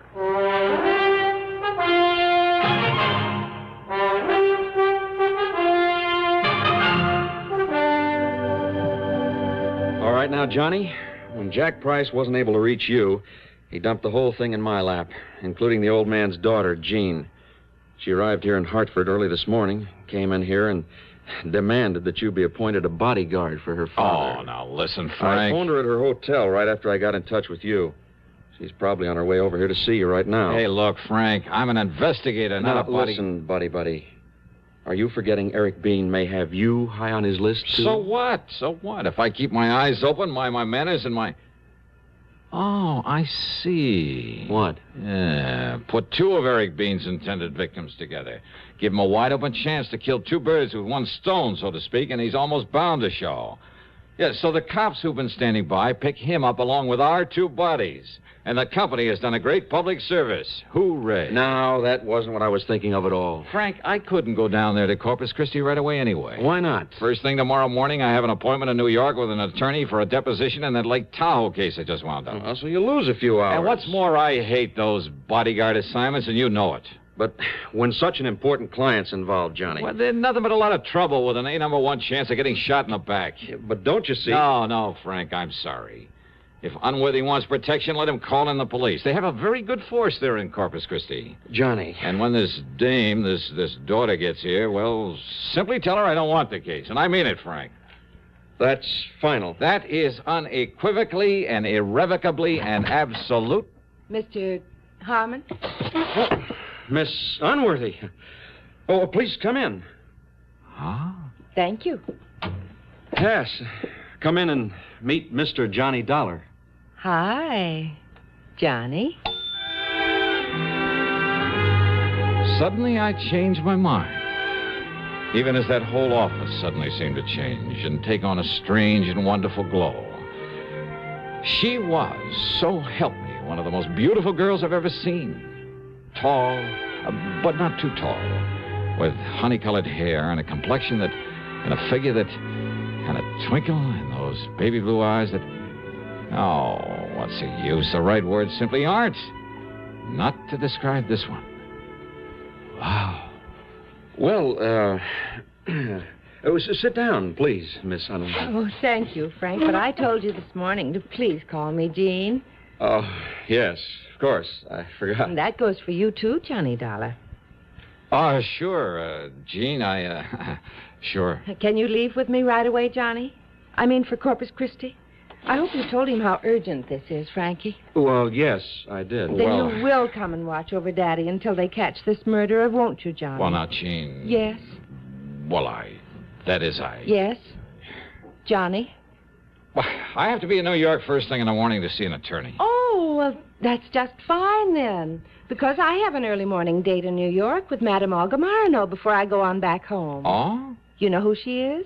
Oh, well, sure, I've heard of her, but I never thought anybody in the world actually had enough money to buy those clothes, those gowns that she designed. Oh, now you're kidding me, aren't you? Well, you know. But I just love having her things. Oodles and oodles of them. Uh-huh. So we'll go down to New York tonight. I'll be staying at the Pierre, so you stay at the Pierre. And we'll have a ball. We'll really do the town. Oh, I just love New York.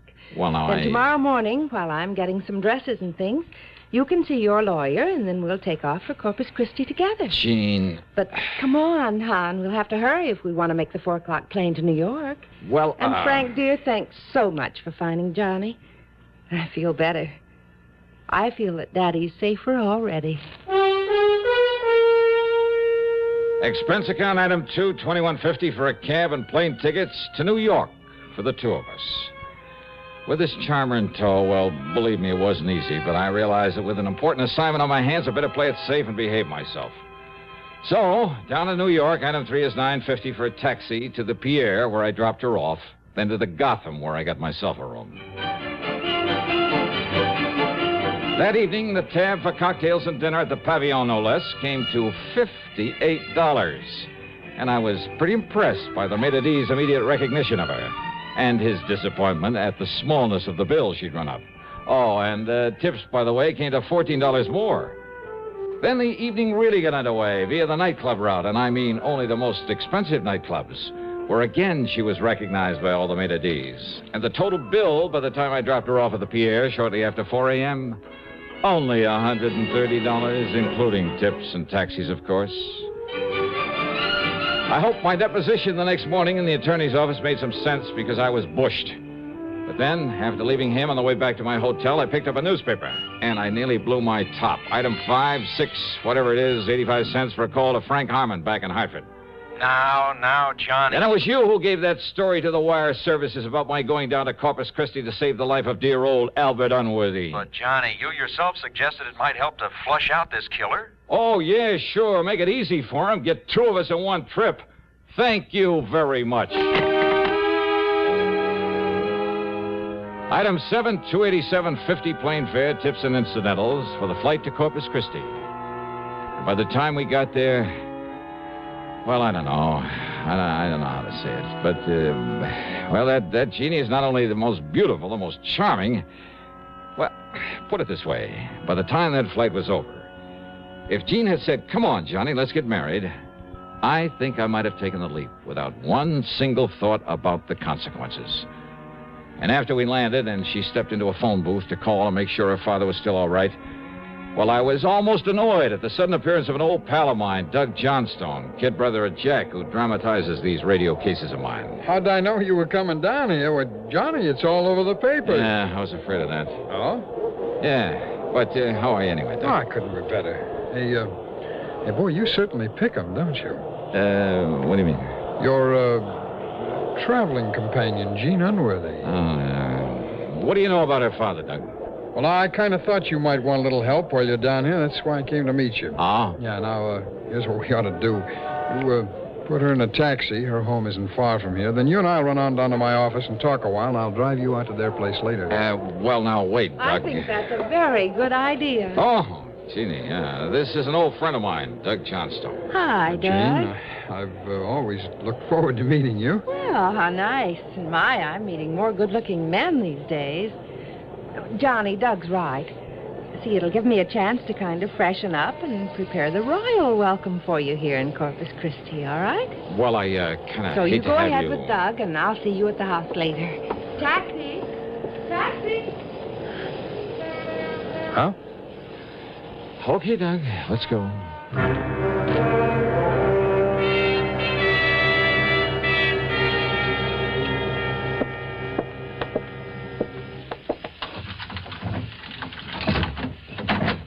Okay, now, Doug, as you were saying. As I was saying, well, sit down. Make yourself comfortable first, General. Thanks. Well? Well, Johnny, old man Unworthy is loaded, all right.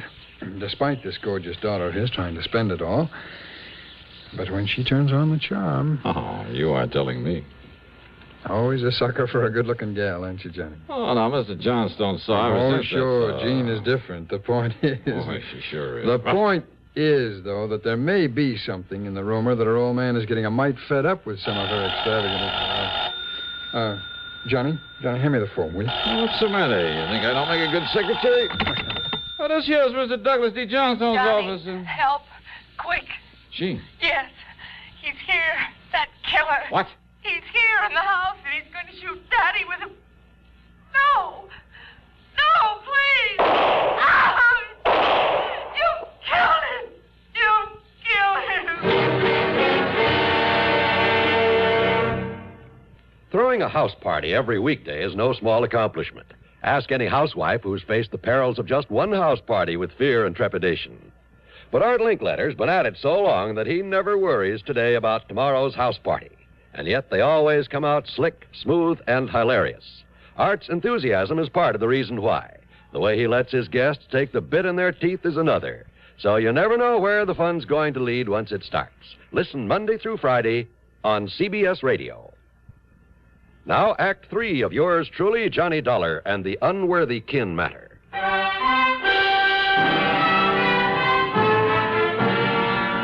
Doug Johnstone and I tore out to the house, and, Mr. Albert K. Unworthy was dead, all right. 3 neat, clean bullet holes in his temple. His daughter, Jean, was a wreck. One sleeve of her dress was torn. There was a red welt on her cheek where she'd apparently been struck by the killer. Oh, Johnny. All right, now, easy. It was so terrible. So awful. So terrible. Okay, now, honey. Just try to take it easy and remember exactly what happened. Why did it have to happen to him? It was so good. So wonderful to me ever since the day that he adopted me, and now he's... Take it easy. Now, who else was in here, Jean? Were you in here with your father alone? Yes. Yes, Johnny, I don't know where the servants are. Daddy must have let them take the day off. But this man... Then this horrible-looking man came in. Can you tell me what he looked like? Well, I don't know. I saw him only a few seconds. But he was short, and he was heavy set, and that thick black curly hair that came down to a point on his forehead. Yeah. Go on, Jean. That strange pale, that pallor. His face was almost gray. After 7 years in the And one of his ears, it was kind of mashed, like a piece of cauliflower. There was a dirty scar, too, on his hand when he held that pistol on poor Daddy. Oh, Johnny. And his height, his weight. Have you any idea? Oh, I don't know. He was maybe 5'7" or 8. And he was heavy. Maybe 180 pounds or something. He was stocky. You ask me, that fits the newspaper description of Eric Bean almost to a T, John. Had you ever seen Eric Bean before, Gina? No, Johnny. And there was that wild animal look in his eyes. And he came rushing in here with that gun, and I tried to call you, but he knocked me down, and then he... I guess I passed out. Right, easy. Oh, Johnny, please help me. Yeah, sure. You want to call the police, Doug? Sure. Doug not only called the police, but the family doctor. And after Jean had given the police all the information she could, the doctor gave her a mild sedative and sent her up to bed. By that time, Jean's personal maid had come in, so after assuring her we'd do everything we could. Johnny, dear, don't you see?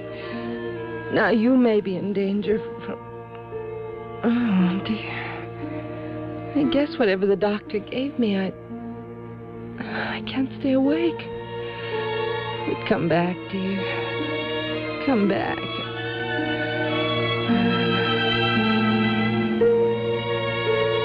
On the way back to Doug's office, neither of us said a word.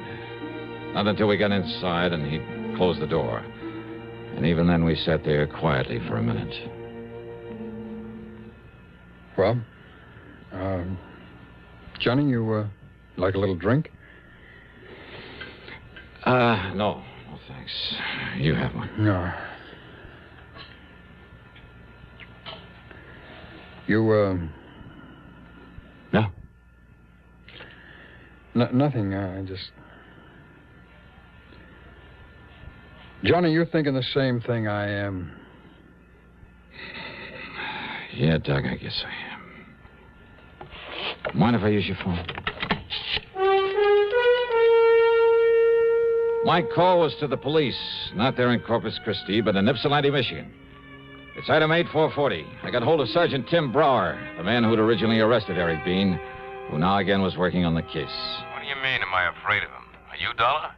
Well, I expect I ought to keep an eye out for him. Why, you'd be away down on this list. Like maybe Mr. Albert Unworthy and... Yeah, like Unworthy and Phillips and Mrs. Peterson and half a dozen others. The only ones he's trying to knock off now are the people whose testimony really set him up.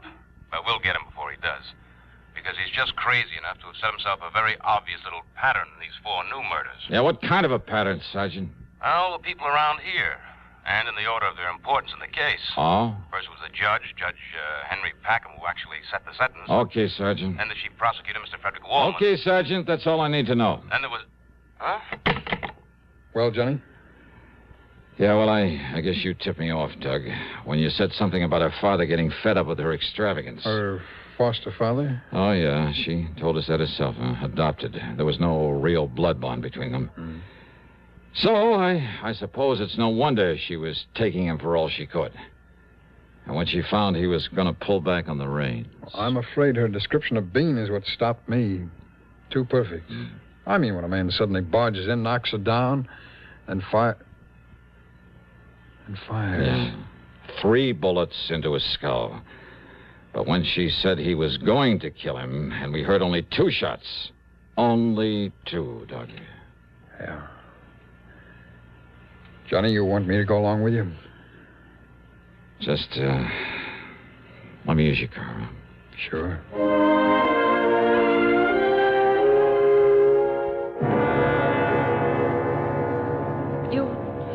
You mean you found the murderer, Johnny? Yeah, Jeannie. And all the proof I need. Oh, thank goodness. And did you kill him when you found him? Kill? Yes. Him? What? Only one more thing I'd like to know. Yes. Well, what is it, Johnny? What you did with the gun. Oh. Well? It's out in the little fish pond. Under the library when...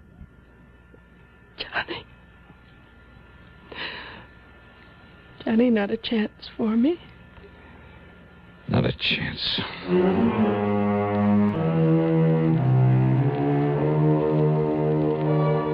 And I learned about women from her. Following Eric Bean's pattern, the police in Michigan were able to pick him up in less than 2 weeks before he could kill again. The expense account, the total, call it $500 even. Yours truly, Johnny Dollar.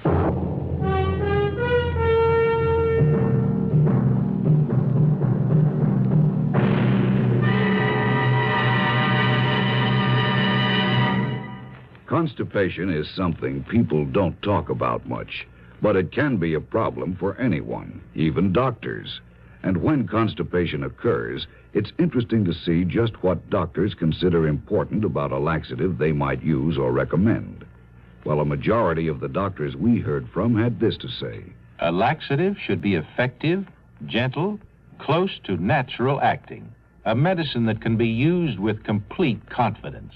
Now, X-Lax has been popular with many doctors and millions of people over the years because pleasant-tasting chocolated X-Lax is effective.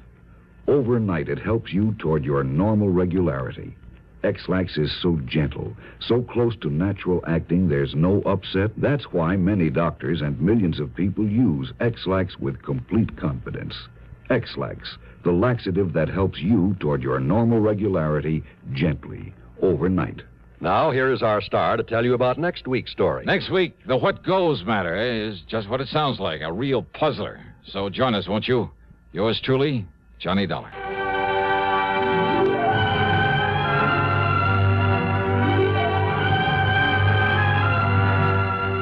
Yours truly, Johnny Dollar, starring Bob Bailey, originates in Hollywood and is written, produced, and directed by Jack Johnstone. Heard in our cast were Virginia Gregg, Dick Crenna, Frank Gerstle, Russell Thorson, Stacey Harris, James McCallion, Bill James, and Gus Bays. This is John Wall speaking. Next, a study in terror entitled Nightman on Suspense on the CBS Radio Network. 590 WROW, Albany, New York.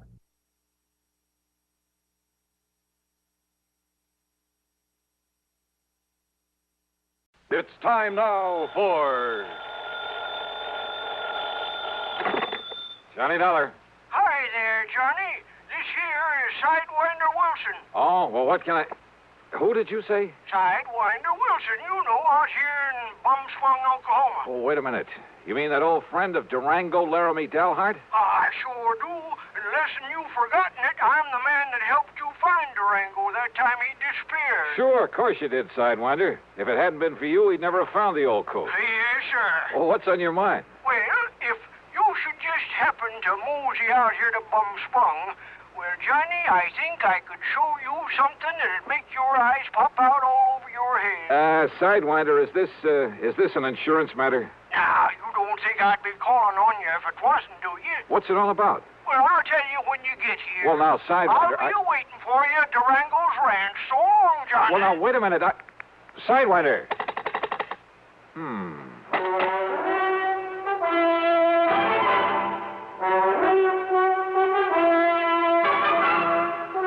Bob Bailey in the intriguing adventures of a man with the action-packed expense account.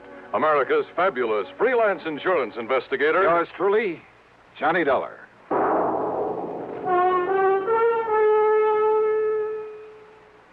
With your permission, we'd like to talk shop for just a moment. CBS Radio Shop. Recently, one of the foremost publications in the broadcasting field polled 465 critics and editors.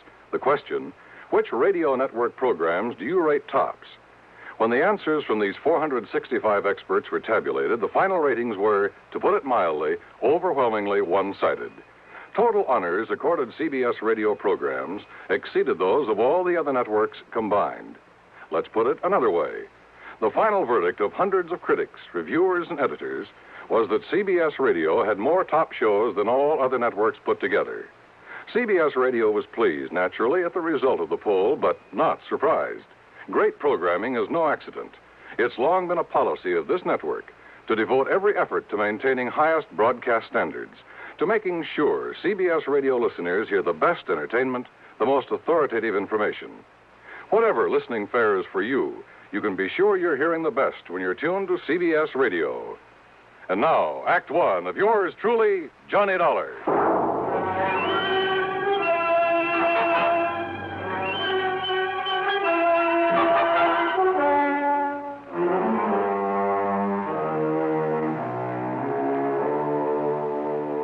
Expense account submitted by Special Investigator Johnny Dollar to Floyd's of England, North American Office, Hartford, Connecticut.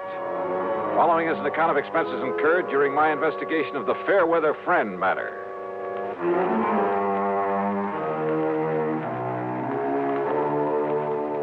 All of Durango's insurance was handled by Floyd's of England, so that would have to be the company that Sidewinder was talking about. Expense account item one, $1.20 for a taxi to Floyd's headquarters in Hartford in the office of George Reed.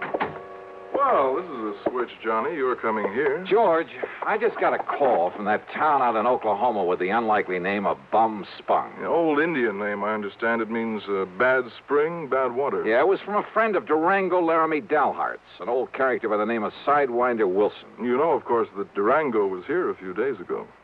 Here in Hartford, and he didn't drop in to see me? He dropped in to pay the $4,500 premium on that insurance he carries for the benefit of his niece, Carol Dalhart. He must think an awful lot of that girl. Yeah? Well, who wouldn't? What? George, that Carol's a living doll. If I were ever to think seriously of getting married, well, believe me. Well, what's the hitch? Does old Durango object? Object? Far from it. Hey, tell me, did he pay off that premium in the usual brand new $100 bill? Yes, and as usual, he peeled them off a roll that was big enough to choke a horse. Johnny, why that man carries so much cash around with him? Now, what did this fellow Wilson call you about? Sidewinder wouldn't tell me. Well, now, wait. There was a robbery-murder case out there a while back in the little town of Fairweather. Oh? That's a few miles north of Enid, Oklahoma. What happened? Well, it was the messenger carrying some negotiable securities to the small bank there in Fairweather. Ah, you get stuck for insurance on both the man and the securities? Only on the messenger. The securities were returned. By whom? Well, neither the bank nor the police out there ever found out. Funny. Do you suppose that's what Sidewinder called me about? Well, there's only one way to find out, Johnny. Which is to say that Floyd's of England will pay my expenses. Well, now, within reason, of course. Huh? Oh, why kid about it, Johnny? That freewheeling expense account of yours. George, you sound as though you don't trust me. Well, of course I do. Oh? Well, you shouldn't. Huh? George, I'll be in touch. Expense account item 2, 9730, transportation. The plane dropped me off at Enid, Oklahoma, shortly after 6 p.m. Item 3, $2 even for some food. Item 4, a $50 deposit on a drive-your-own car. I drove north on Highway 81, then, after some 27 miles and after crossing the Salt Fork of the Arkansas, which, much to my surprise, had a trickle of water in it, I turned left on the rough dirt road leading to Bum Spung. Finally, there it was. The same 2 or 3 acres of poor, barren, sandy soil. The ramshackle house and the remains of a barn, leaning tiredly on the timbers that helped to prop it up. And out in front were the same 2 sad-looking cows, the old and weather-beaten horse, a friendly, mangy, toothless hound who shook himself as he got up out of the dust and proceeded to assert his authority. And I still couldn't figure why Durango, who was worth millions in oil royalties, had ever chosen to settle down in this lonely, desolate spot. And yet, thanks to Carol, his attractive niece, the inside of that huge, unpainted house was clean, modern, well-furnished. I wondered if Carol would show up, but I saw no sign of the sleek convertible she always drove. Swinging open the sagging wire gate, I wondered if the ancient Maxwell, parked at one side, belonged to Sidewinder Wilson. I didn't have to wonder for long. Hey! Hey, you crazy old coot! Sidewinder! What the Sam Hill's the matter with you? Welcome to Bum Spung, Johnny. Oh, listen, you wild old character. Put that thing down or I'll start throwing some lead around myself. With that little old 38 lemon squeezer of yours? Why, you... No, sir, Sonny. You wouldn't stand a chance. Well, now, what's the big idea? Well, I just wanted to show you that when Durango leaves me in charge of his ranch, he leaves it in good hands. And also, I wanted you to feel real welcome around here. Yeah. Now, how are you, Johnny boy? Well, still in one piece, no thanks to you. The crazy way you and Durango have of making somebody feel welcome around here. Where is he, by the way? Well, first he went to Hartford to pay up on his insurance. Then he flew down to Washington. Oh, what for? Well, to pay up on his income taxes. Wanted to make sure he got them in the right hands. Well, now, he didn't have to go to Washington for that. Well, he figures it makes it easier that way. He just carries along a big bundle of money and lets them take whatever they think is right. Oh, no. Now, listen, Sidewinder. Yeah? Did you call me in connection with that bank messenger who was killed down in Fairweather? That's right, Johnny. I understand the securities he carried were returned to the bank. Yes, sir. They were sealed up in a big envelope and laid on the front doorstep of that bank. And what I figure, Johnny... You figure that if I can find out who sent him back the securities, I'll have a lead on the killer. That's right. And, Johnny, I know who sent them back. You do? Yeah. You're sure? Yeah. Well, who, Sidewinder? Me, Johnny. What? Yes, sir. Me.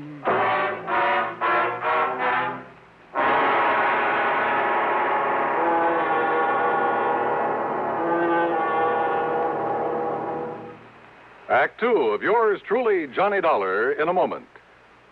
Are you going to write that letter today or put it off until tomorrow, or maybe the day after? How about that spring suit you plan to have altered? Will you take it to the tailor tomorrow morning bright and early, or will the week somehow glide by while the suit just hangs on in your closet? If you're a confessed procrastinator, you're not unique. The putting off habit can be mild or chronic, but some matters, serious matters, are highly dangerous to assign to mañana.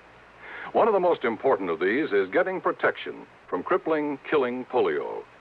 When life-saving Salk vaccine was first introduced in 1955, it was hailed as a major medical discovery. Yet at the beginning of this current year, some 98 million Americans, the majority of our population, had not received even one inoculation. Why had all these people failed to take the simple measures necessary to gain protection from polio? If you were among them, this year, don't take a chance. Don't put off those polio shots any longer. Get in touch with your family doctor or local health department right away. And now, Act 2 of yours truly, Johnny Dollar and the Fairweather Friend Matter. Come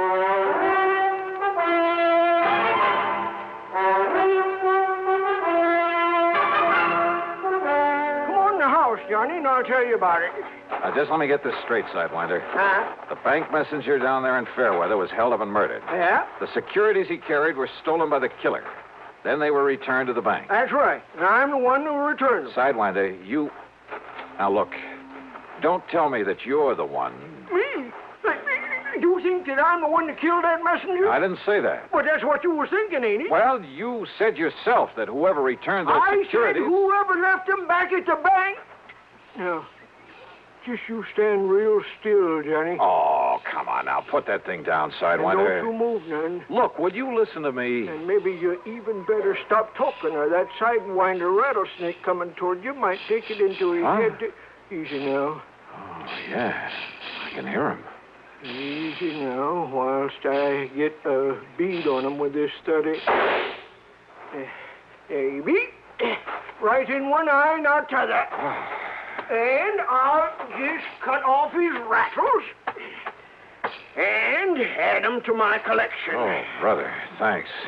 No wonder they called you Sidewinder. Yeah. That's the 427th rattle I've taken off these varmints. I just don't like 'em, Johnny.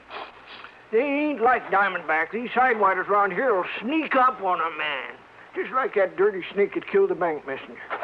And you know why he done it, Johnny? You still haven't told me who he is. It was to collect that insurance on him, that's who. Oh? Yes, sir. The man that killed him was his hair. What you call his beneficiary. How do you know, Sidewinder? Because I live down the Fairweather. That is, when I ain't up here looking after Durango's place. Yeah? And that's how come I knowed that Claude Needles, that was the messenger, left his insurance to that no-count nephew of his and that Barney Gifford. Sit down. Barney Gifford, huh? Yeah. So what I done was talk it over with Durango and Carol Dalhart. Where is Carol, Sidewinder? I've been waiting for you to ask that, Johnny. Oh, she'll be around. Good. You're kind of sweet on her, ain't you? Wow. Nah, don't you try to fool me, Johnny boy. And you know how she feels about you, too. And if you don't think Durango knows, well, I'll tell you this. You say you talked it over with her. I'll tell you this, Johnny. Durango finds that you've been out here and went back to Hartford without hitching up with Carol. Sidewinder, would Well, you... I'll tell you this. He's liable to shotgun you into it if he catches you around here. Oh. And don't you try to tell me you wouldn't like being married to her, too. Sidewinder. Okay. So anyhow, me and Durango and Carol. Carol. Hi, Johnny. Oh, I'm glad to see you. Carol, I'm glad to see you. Oh, then don't just stand there. Give me a kiss. Oh, you think I need an engraved invitation? Come here. Oh, hi. Oh, don't stop, Johnny. It's been a long time. If Durango could see this. Oh, drop that, Sidewinder. Yes, sir. He'd have that shotgun out so fast. Oh, man. Oh, it's been an awful long time, Johnny. Oh, too long. I thought you were never coming back here. I'm here. Uh-huh. So let's make up for lost time. Oh, why not? Oh, come on now. Come on, you kid. Oh, it's good to see you. Johnny, don't you want to hear the rest of what I was... Now, look at here. If you don't cut loose from each other there, you know what I'll do. I'll walk right out of here, and I'll go back to Fairweather. And I'll send a telegram to old Durango, and I'll tell him you two are making out like this all alone inside of his house. And if that don't bring him out here to get you two married... Oh, why don't you mind your own business? Well, I tell you... You old goat. Why don't you go somewhere and get lost? That's it. I'm going right down to Fairweather and send him a telegram. No. Just settle down there, Sidewinder. I'll settle down, Johnny, with you anytime, any place. Oh, Carol, you're the only girl I know who makes me wish sometimes I was the marrying kind. But now listen. I'll bet I can make you the marrying kind, Johnny. You like to give me a chance, huh? That settles it. I'm leaving right now. No, you aren't, Sidewinder. Oh, let him go. Let's just be sensible for a minute, will I you? was trying to, Johnny. I mean about this murder case. And when we finish talking about it? We'll see. Well, then let me tell you about it. It won't take me so long. And Sidewinder, you stop making those silly eyes or I'll let you have one right between them. Well, I still think I ought to leave. So do I. But as long as you're already...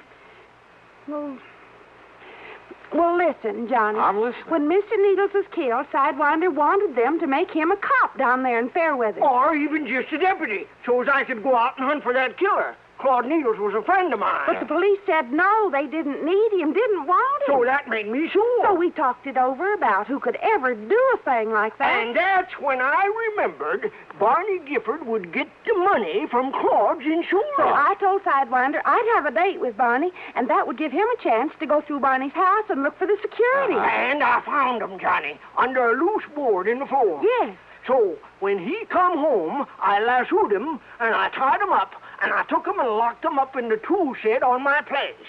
You didn't turn him over to the police? Oh, the chief in that little old hick town told Sidewinder that if he interfered in the case, he'd lock him up. That's what he said. Well, look, nevertheless, And that's when Durango, just before he left to go to Hartford, always has to be there right on time, you know, with that insurance payment. Yeah, I know. Well, that's when Durango said to call you up on the phone. Yeah. Sidewinder. Huh? I thought that was your idea. No, Durango's.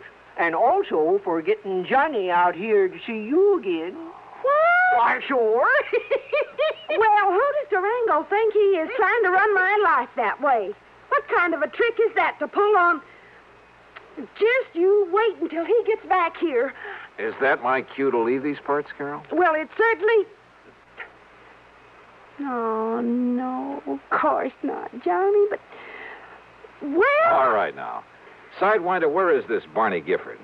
Locked up in my tool shed. Well, who's looking after him? Oh, Pete Whaley, I told him not to let on to the police. You sure he can handle a man like Gifford? Oh, yes, Sidewinder. Well, I don't see why Hey, not. look, maybe we'd better drive on down there. Well, sure, but wait till I answer that phone. It's probably Durango saying to hold on to you, Johnny. He's probably on his way. If that's Durango, you tell him I've left. Hello? Now, you don't mean that, Johnny. I bet Durango really would make you marry me. Would that be so bad? Johnny. Johnny. Carol. Oh, why don't you stay on that... Sidewinder, what's the matter? Listen, that was old Pete. Yeah? Barney got loose. Like to kill old Pete. Oh, no. And now Barney's coming here. Coming for me. To kill me. Act 3 of yours truly, Johnny Dollar, in a moment. Be sociable, look smart, keep up to date with Pepsi. Drink light, refreshing Pepsi. Stay young and fair and debonair. Be sociable, have a Pepsi. When friends drop in, let your hospitality show you're sociable in the modern manner. Pepsi, you know, is the favorite of the smart and young at heart. Be sociable, look smart, keep up to date with Pepsi. Drink light, refreshing Pepsi. Stay young and fair and debonair. Be sociable, have a Pepsi. Have you tried a Pepsi lately? And now, Act 3 of yours truly, Johnny Dollar. Okay, then. If Barney Gifford's coming here, we'll be ready for him. We'll... Sidewinder, you aren't afraid of him, are you? He's a bad one, Johnny. But if Sidewinder was able to subdue him before... Well, I caught him off guard, Johnny. He didn't have no gun then, but he has now. He took old Pete. And Barney's a deadly shot. It's the only good thing you can say about him. And don't you see, it's dark outside now. If we stay around here inside the house, we'll be like a flock of sitting ducks. Yeah, but I don't think we'll stay inside. You mean we'll just run away from him? No. How long ago did he get away from Pete? Well, Pete says it was more than an hour ago. Then we haven't any time to waste. What are you going to do, Johnny? I know what you're going to do, Carol. Yes? Get out of here. Go on back to Enid. Tell the police. By the time they can get up here, Sidewinder and I will either have things under control or, well, then they can take over. Why don't you phone the police? Because I'm telling you to go on down there. You're just trying to get me away from here, aren't you? That's right. No, Johnny. I can shoot just as good as you and Sidewinder, and there's plenty of guns in the back room. No, Carol, that doesn't make any difference. You think I'm going to leave you here with a killer after old Sidewinder, and if Barty finds you with him, he'll try to kill you, Carol, too. will you just... I won't go, Johnny. I won't leave you. Okay. We're just wasting time. I haven't seen any car lights out on the road, but that doesn't mean that... That's right, mister. It doesn't mean a thing. Damn. The front door had been pushed open by the barrel of a high-powered rifle that slowly fanned the three of us. I knew that if I made a move to draw my handgun, if Sidewinder took a step toward his .30-30 on the table, and if Barney was the excellent shot that Carol said he was... All right. Put your hands up and come walking out this door. Listen, Barney Gifford... Do like I say. Come on, Carol. Sidewinder. Come on, don't try anything. All right, Barney. Not so brave now that I got the advantage, are you, Sidewinder? All right. If you got to kill somebody, kill me. You leave them alone. Now that they know all about me? No, sir. I'm going to kill all of you like I killed old Pete. Now, stop. You keep your dirty hands off of me, you... Keep them up, Carol. So you're not carrying a gun. I know that Sidewinder never carries it. But you do, don't you, mister? Thanks. And I think I'll use it to kill you. So if you want to put your hands down to pray... Well, Sidewinder... Yes, Johnny? You think maybe this is retribution for that killing you did today? Killing, Johnny? Yeah, when I first got here. You remember.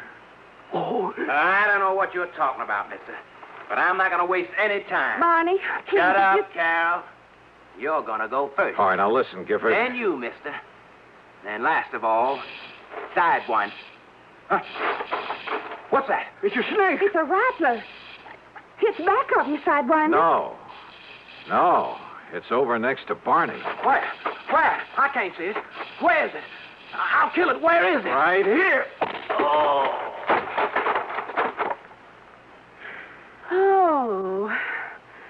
But that snake... Oh, thanks, Sidewinder. I'm sure glad I saved these rattles, Johnny.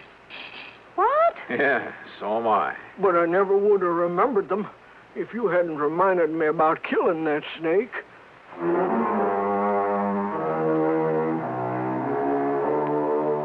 You know something? I hated to leave that place. To leave Carol is what I really mean. But there was another phone call. Sidewinder answered it. And yep, It was from Durango, phoning from Enid. Durango was so tickled to learn I was still around that he promised to come out to the ranch as fast as he could. Yes, sir. Just as soon as he can pick up the preacher. Sidewinder. Well, much as I love that gal. Well, expense account total, including the trip back to Hartford and mileage on the rental car, $203.50. Yours truly, Johnny Dollar.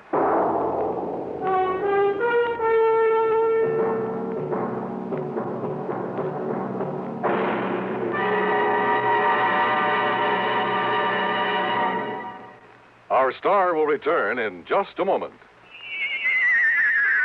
Be careful. You're going to land in a bathtub. Who's driving this flying saucer, you or me? Well, what do you see? Oh, germs. Millions and millions of germs. Sure. Here on Earth, disease, germs, and viruses live in bathrooms. Wait, here comes a lady. She's putting a dash of Lysol in with those suds, and she's mopping the floor. Wow! Look at those germs and viruses drop dead. Boy, are you stupid. I thought all Martians knew that Lysol brand disinfectant kills disease, germs, and many deadly viruses on contact. Disinfects from one cleaning to the next as nothing else can. That's right. I remember my 7 grandmothers saying Lysol makes your favorite cleaner work better, including many that claim to sanitize. I'm sorry you learned to speak English by listening to commercials. And Lysol comes in regular or pine fragrance for as little as 29 cents. How much is that Martian money? Now, here is our star to tell you about next week's story. Next week, well, getting away from Durango Laramie Dalhart isn't as easy as you might think. Join us, won't you? Yours truly, Johnny Dollar.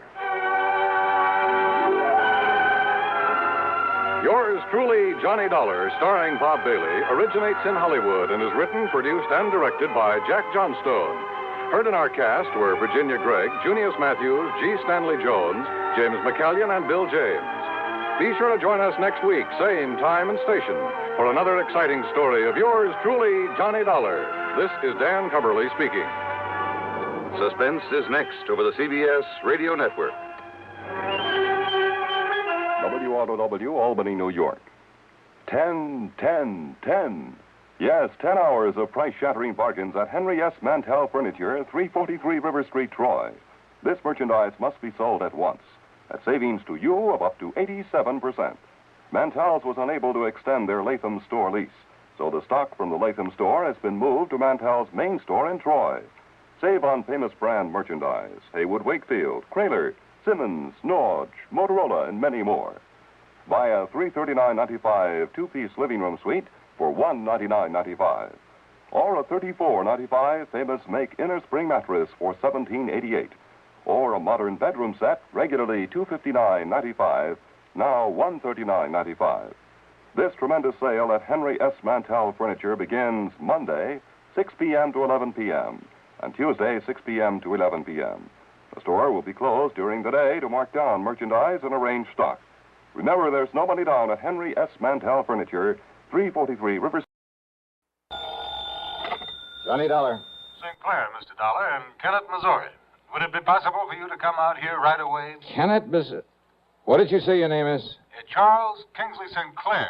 I'm... Oh, yeah, with Providential Assurance Company. Yes, that's right. Yeah, now, wait a minute. I thought you were leaving the company. If you're such a gentleman, you just couldn't stand doing business with the poor, wretched clients you inherited. Mr. Dollar, I am a changed man. Well, good for you. It is true that some of the people that I've been sent down here to deal with, well, I consider them nothing more than poor white trash, ignorant, illiterate. Well, I'll say this for them. They sure know how to make some pretty powerful moonshine. Very true. Yeah, if one of those characters hadn't poured some of that white mule down my gullet, I doubt if I'd have been crazy enough to go out after that killer. But thanks to you, Dade Wupperman was indicted, tried, found guilty, and has been incarcerated. Yeah, that was the one, Dade Wupperman. Unfortunately, Mr. Dollar, Dade has a brother.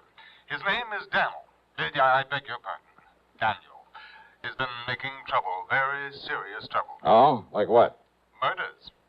I see. So if you take a plane to Memphis, I shall be more than glad to meet you there. Oh, now look, mister, I was lucky once. Got out of that swamp country alive. But I'd be nuts to stick my neck out again. And since those people already know who I am, what my job is... Okay, St. Clair, I'll grab a plane.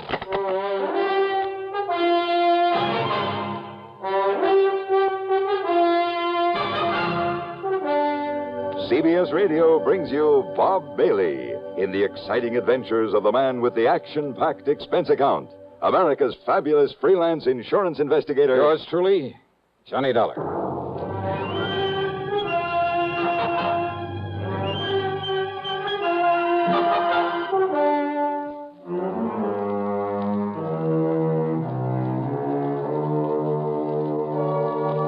Expense account submitted by Special Investigator Johnny Dollar to the Providential Assurance Company office in Kennett, Missouri. Following is an account of expenses incurred during my investigation of the deadly swamp matter. Item 1 is 7645 plane fare, Hartford to Memphis. Charles Kingsley St. Clair met me as promised, and apparently the man had changed considerably from the snooty, better-than-thou stuffed shirt I'd found him to be on my first trip. Yes, Mr. Dollar, in spite of my earlier feelings about the clients my predecessor had left me. Yeah, I know, Mr. St. Clair. But those moonshiners and such existing in that 20-mile swamp are hardly typical of the folks living around Kennett, where your office is. Oh, I realize that now, and I shall stay in Kennett, try to justify the company's confidence in placing me there. Very good. Nevertheless, when I came to this part of the country, the swamp people were the only ones with whom I had to deal. They were the only ones to whom he had sold insurance. And when I saw the horrible, dirty, squalid way in which they lived, in those broken-down shacks full of vermin... Kind of turned your stomach, huh? Quite frankly, it did exactly that. That's why I requested transfer to our New England offices. But now, of course, I plan to stay down here. Now, when you came here before, you taught me a great lesson in how to deal with them, how to understand them. Yeah? By having my car wrecked for me, by getting shot at and nearly drowned in that swamp. But you succeeded in enlisting the help, the cooperation of the good ones among them, and earning their respect. Well, I had to do something to get out of there alive. The point is that you did. You have friends among them now, and you'll be willing to help you again. Yeah, well, that's something that... Oh, now, wait a minute. Yeah. You mean these murders you call me about? They're back in that swamp country, too? Oh, great. Oh, no, Mr. And I thought that maybe for once... Okay, St. Clair, let's have it. What's it all about? As I told you, a series of murders. So you're having to pay out a lot of insurance. No. And you think that I can somehow, miraculously, put a stop to... Huh? Did I hear you say no somewhere along the line? Oh, the victims of these murders have, they've been, relatives of some of my clients. Up in the swamp country? Up in the swamp country. Well? Clients whom you know, whom you met when you were here before. Go on. And thanks to you and what you did for them, they regard the company, and therefore me, and you, as a kind of, as a protective agency. A protection for them, with only their best interests at heart. That sort of thing is very good for the company. Yeah. Shall we stop for some lunch? Yeah, sure. Go ahead and stop if you like. But if you think you can talk me into meddling into these murders when it's a job for the law... But it's not for the law. What do you mean by that? Well, as I told you before, these people living far beyond any town or city limit, they're pretty much a law unto themselves. Well, yeah, that I know. And the local police leave them alone. They have no jurisdiction. So what about the state authorities? Well, that region of the big swamp pretty much straddles the state line. Oh? Neither state wants it. And I can't blame them. In any event, when a murder occurs, by the time jurisdiction is established... Miss Dollar... Well? Do you remember the beneficiary of the policy you came down here to pay off with the insurance money? A Eupha Crump. That's right. Yeah, real sweet, pretty young kid. Yes. St. Clair, I'll never forget the look in her eyes, the almost childish, unabashed gratitude when I gave her that money. Yes. Now she can have pretty clothes for a change, good food on the table. Oh, she can fix up that little house she and her kids live in, buy some lace curtains for the windows, and... Oh, what do you mean, no? Eupha was the latest victim of this killing. What? Come on, St. Clair. Tell me what you know so I can get to work on this thing.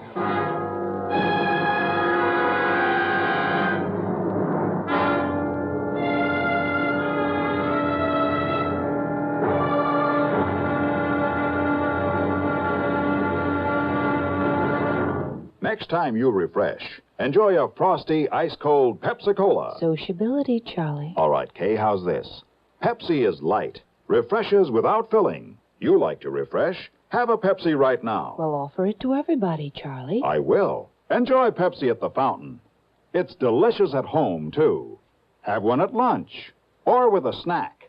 Charlie. At the beach or at dinner. Wherever you go, Pepsi is there. It's here, too, in our Be Sociable song. Be sociable, look smart, keep up to date with Pepsi. Drink light, refreshing Pepsi. Stay young and fair and debonair. Be sociable, have a Pepsi. For the weekend, have plenty of Pepsi around. Pick up an extra carton today. CK, I'm sociable. With Pepsi, everyone is. And now, Act Two of yours truly, Johnny Dollar.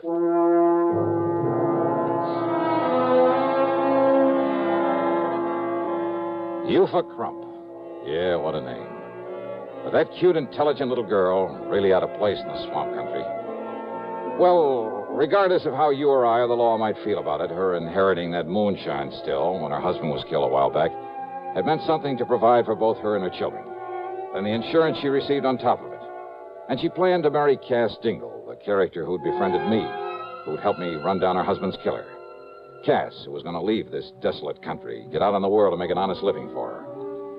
Yeah, but it was Cass who'd sacrificed his life out there in the swamp in order to save mine. No, Mr. Dollar. What? Cass Dingle is still alive. But I myself saw Dade Wupperman shoot him in the back. Eufa somehow nursed him back to health.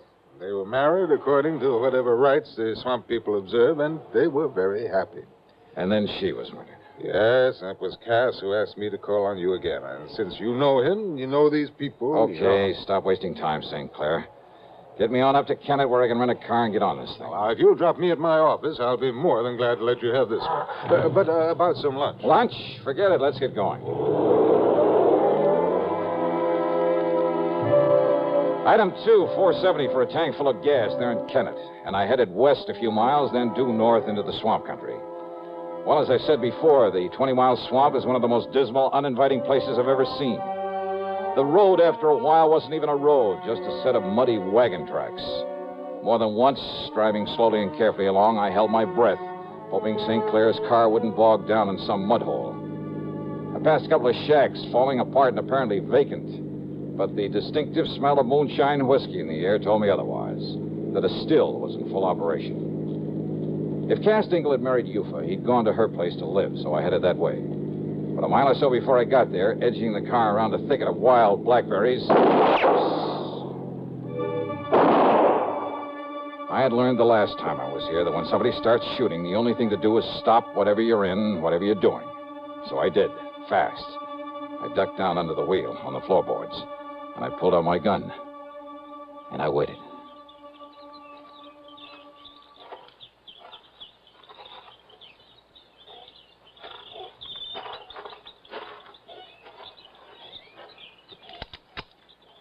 Miss Johnny? That you, Miss Johnny? Who are you? It's Cass, Miss Johnny. Cass Dingle. Oh. Good. Only what was the idea of pulling off a couple of shots? Howdy, Miss Johnny. I'm glad you come, sir. Yeah. I knew maybe a shot would make you stop the car, Miss Johnny. And that way you wouldn't go on up to the house in the still. Yeah, well, that's where I was headed to look for you. It's much better you hide this car back in my old cabin. You remember where it is? Little turnoff right up ahead, isn't it? Yes, sir. Now, you do that, and I'll cut through the swamp and meet you there. Sure, whatever you say. I'll meet you there. I should have got there in 5 or 6 minutes at the most. The car bogged down in a sticky black mud hole. By the time I pulled enough twigs and branches under the wheels to get traction, make the turnoff, and pull up in front of his place, more than half an hour had passed. Because of his shortcut through the woods and the swamp, I'd expected to find Cass out in front waiting for me. But he wasn't, though the door of his cabin was ajar. Now, if I'd had any sense, I would have stopped for a minute, and I'd have given some thought to that. But I didn't. And believe me, it was a mistake. Come in. In the dark, windowless cabin, I could see Cass Dingle on a bunk at the far end, tightly bound with ropes and rawhide, looking at me helplessly. I said, come in. And standing in front of me was the biggest, most ugly man I've ever seen. 250 pounds at the least, built like a gorilla. His face was covered with coarse black stubble. His long hair straggled down into the back of the collar of his dirty shirt. Aimed at my chest was an ancient rifle with a bore almost big enough for a shotgun. That's better, mister. Now, Peter, Luke, John. 3 specters came forward out of the shadows. Smaller men, also dirty, unshaven, looking no less menacing than the man in front of me. Each of them had a rifle. I could feel one of them against my backbone. Now, listen, I took a course once from the FBI on the proper procedure for disarming a man who has a gun in your back. But they forgot to tell me what to do about 4 of them. So I raised my hands up over my head. That's right, Mr. Johnny. Now, you just keep them hands right up straight. You, Paul? Yes, Daniel? Daniel Wupperman. All right now, Paul. You taking Mr. Johnny's gun away from him. Yes, now will, Daniel. Yes, you taking it away from him, Paul. I gotten it, Daniel. Ooh-wee. It'n's a real pretty one. That's right, Paul. So you holding on to it real careful. So when I won't damage it none. While and I kill him.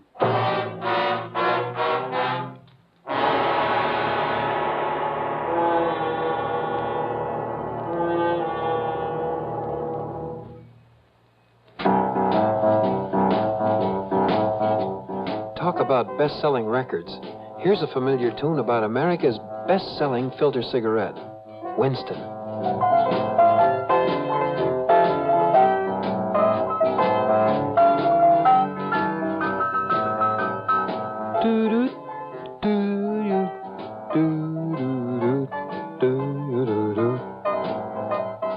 Winston gives you real flavor, full, rich tobacco flavor.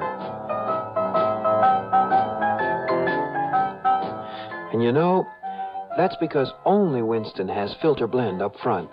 Choice, flavorful tobaccos, specially selected and specially processed for filter smoking.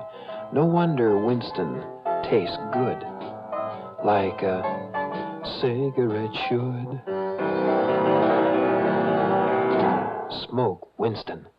And now, Act 3 of yours truly, Johnny Dollar and the Deadly Swamp Matter.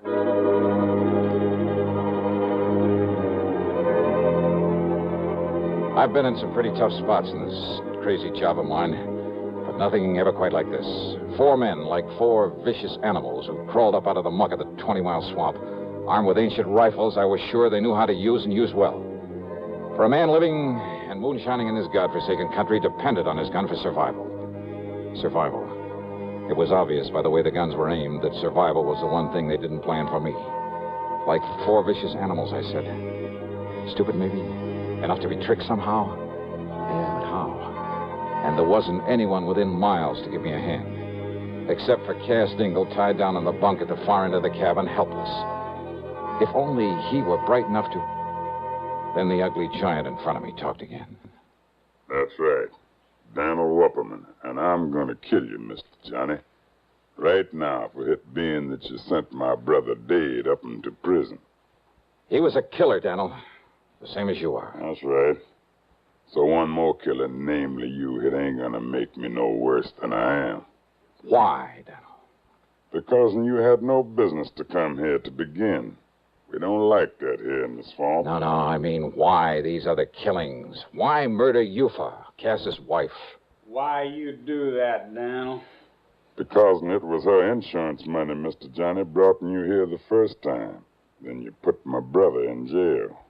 So you murdered her, a harmless young mother, just to get me back here. That's right. Now I'm going to kill you. You stand away from him backing him. This charge going to go right on through him. Yes, Daniel. But now you no, should. Daniel, no. It's all wrong you killed Mr. Johnny. You shut up, Cass. Maybe Cass, he thinking what I thinking, Daniel. Mr. Johnny, he from the outside. You kill an outside man, maybe the police, they moving in on us. They coming here in the swamp because he from the outside. You stop thinking, Paul. Move away now so I can kill him. No, Daniel. Shut up, Cass. Now, Mr. Johnny. No, Daniel, you kill me instead. Now you kill my wife, if I don't care. You kill me instead, Daniel. I kill you, Cass. Soon I kill Miss Johnny. Miss Johnny? It's all right, Cass. No, Miss Johnny, that ain't... What? I mean, I talked long enough. What can you say, Cass? Must be nearing to 5 o'clock by now, Miss Johnny. 5? Shut up, Cass, and what do you mean by that? Miss Johnny, no. Oh, yeah, you're right. What do you mean about 5 o'clock? Yeah, Cass, they ought to... I mean, it's about time. What do you mean, Mr. Johnny? What, nothing, not a thing, Daniel. I just whistled. That's all. I mean, what do you mean about 5 o'clock? You tell me. Tell me. Tell me. Because it's nothing you can do anything about. Because if it is 5 o'clock, then by the time you can pull that trigger... You tell me. All right. If I'm not safely out of this swamp by 5 o'clock, this place will be so full of state police. Well, would you like to look at my watch? No, you keeping your hands up over your head. Oh, sure. Because you lying, Mr. Johnny. Am I? You lying to me. Just keep on talking, Daniel. You'll give more time. But if I were you... I said I gonna kill you, Mr. Johnny. And no scheming words out in your mouth gonna...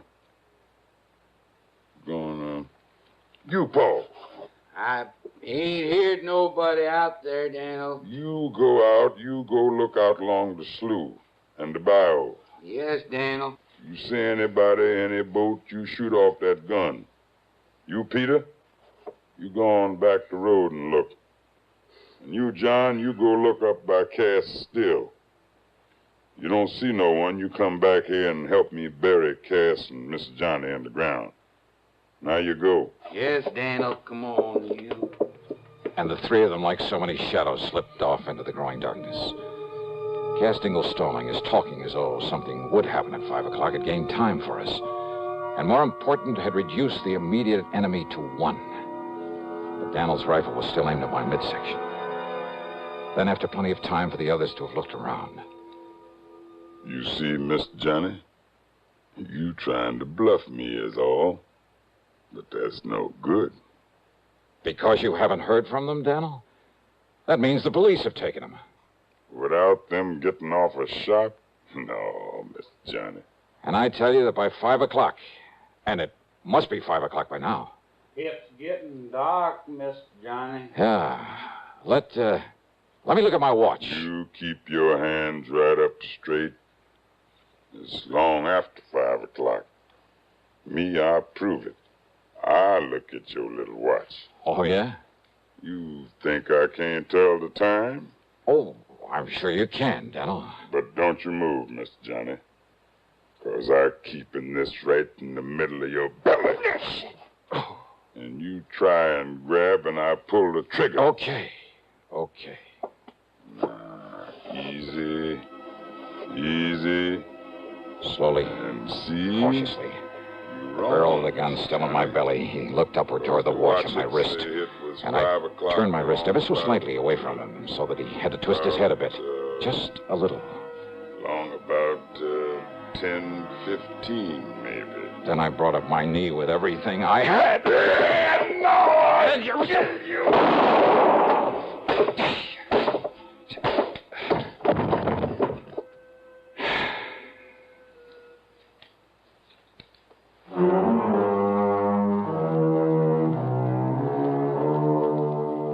I knew the sound of the gunshot would bring the others back to the cabin. After all, they certainly hadn't found any sign of those mythical state police out there. So after setting Cass free, I lay down just inside the door looking very dead. And then when Paul and John and Peter came in one at a time, Cass, who was standing back at the door, quietly and carefully took care of them with the help of the butt of Daniel's gun.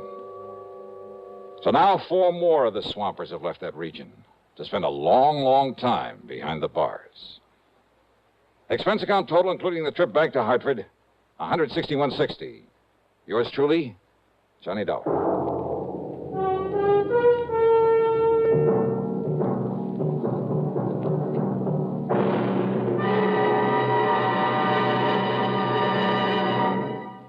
Our star will return in just a moment. Constipation is something people don't talk about much, but it can be a problem for anyone, even doctors. And when constipation occurs, it's interesting to see just what doctors consider important about a laxative they might use or recommend. Well, a majority of the doctors we heard from had this to say. A laxative should be effective, gentle, close to natural acting. A medicine that can be used with complete confidence. Now, X-Lax has been popular with many doctors and millions of people over the years because pleasant-tasting chocolated X-Lax is effective. Overnight, it helps you toward your normal regularity. X-Lax is so gentle, so close to natural acting, there's no upset. That's why many doctors and millions of people use X-Lax with complete confidence. X-Lax, the laxative that helps you toward your normal regularity gently, overnight. Now, here is our star to tell you about next week's program. Next week, a thrilling, hair-raising chase out on the open sea. Join us, won't you? Yours truly, Johnny Dollar.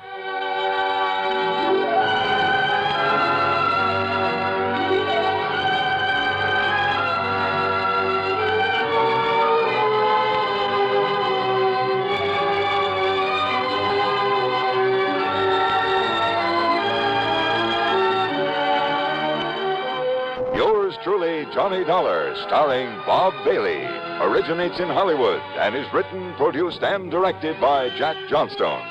Heard in our cast were Ben Wright, Sam Edwards, Roy Glenn, and Vic Farron. Be sure to join us next week, same time and station, for another exciting story of yours truly, Johnny Dollar.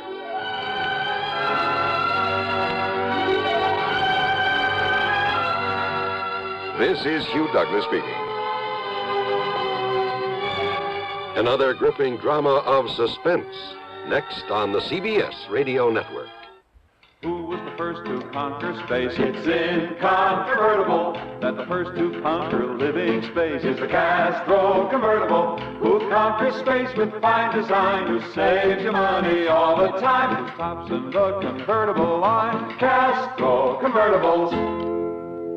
If you'd like furniture that combines beauty, comfort, and utility at an amazingly low price, then the place for you to go is Castro. At Castro, Route 9, a half mile south of the Latham Circle, you'll see the world's largest and most beautiful display of convertible furniture. There are hundreds of exquisite sofas, love seats, and sectionals, ranging from early American and French provincial to ultra-modern. Each converts to the most comfortable bed, and each is priced amazingly low because Castro is America's largest manufacturer of convertible furniture, selling direct to you.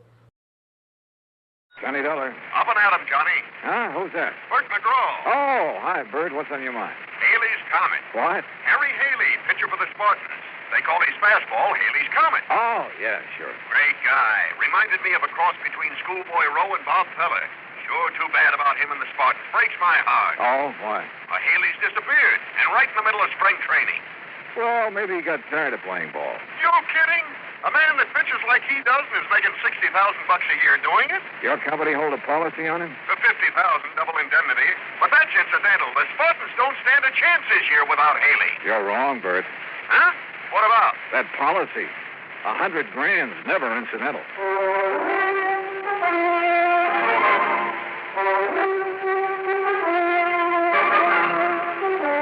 Bob Bailey in the exciting adventures of the man with the action-packed expense account. America's fabulous freelance insurance investigator. Yours truly, Johnny Dollar. And now, Act One of yours truly, Johnny Dollar.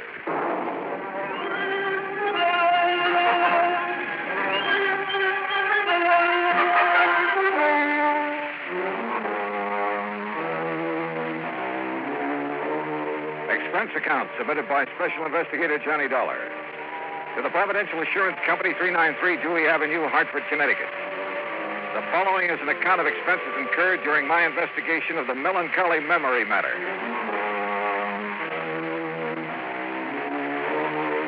Expense account item 1, $1.20, taxi from my apartment to Bert McGraw's office. Bert's a large man with a voice to match. Before becoming an insurance agent, he played ball with the Bush Leagues and eventually spent a year with the Spartans. He'd never forgotten it. Come in, Johnny. Sit down, sit down. Thanks. Sure didn't take you long to get here. No reason why it should. But That's why I called you, boy. Always on the ball. Yes, sir, I said to myself, if anyone can get in there and pitch, it's Johnny Dollar. A man with a real batting average. And just what the job needs. Yeah, sure. So what's the catch? Find Haley, that's what. Find Haley, dead or alive. Only I sure hope it's alive. Dead, he wouldn't be much good to the Spartans. Or your company, who'd have to pay out at least $50,000, huh? Or have you forgotten about that? Oh, good gravy. No, I'm a company man first, last, and always. In fact, I'm the bird who sold Haley that policy. When was that? About 6 months ago. The day me and the boys at the Lions gave him a testimonial dinner. Who's the beneficiary? Well, the original beneficiary was Haley's sister. Her name's Mildred Womack, lives in Omaha. Oh, did Haley change the beneficiary? Yeah. Who figures to collect now? His wife. Her name... Wife? Papers didn't say anything about him being married. I know. Well, it happened recently? Since he's been in Tucson for spring training with the rest of the team. Oh, well, maybe he's on his honeymoon. Not Haley. Why not? Because, like I said, the team's been in spring training. Last week, they started playing exhibition games. Haley wouldn't miss those for anything in the world. And according to Slats Lewis, he's the Spartan manager, Haley was going to stand up against the Redlegs last Wednesday. But nobody's seen him since Tuesday night. Almost a week. Yeah, sure is. But it's still no sign he isn't taking a little vacation. Oh, Johnny, come on. This man's an athlete, a precision machine built to pitch baseballs. Did you know he started playing when he was 8 years old? Loves the game, huh? Yes, sir. And he doesn't think of anything, ever, except playing it. Oh, I wouldn't say that. Hmm? He got married, didn't he? Oh. Oh, well, you know what I mean.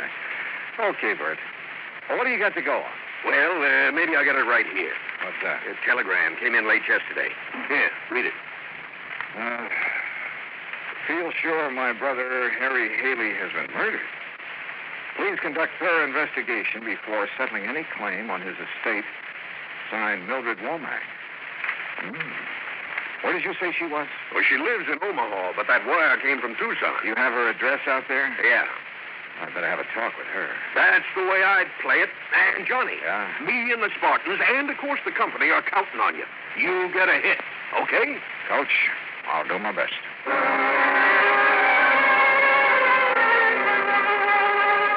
Expense account item 2, 10 cents for an afternoon paper.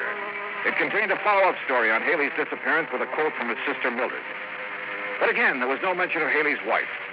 Item 3, $148 air travel to Tucson and cab fare to the Westerner Hotel.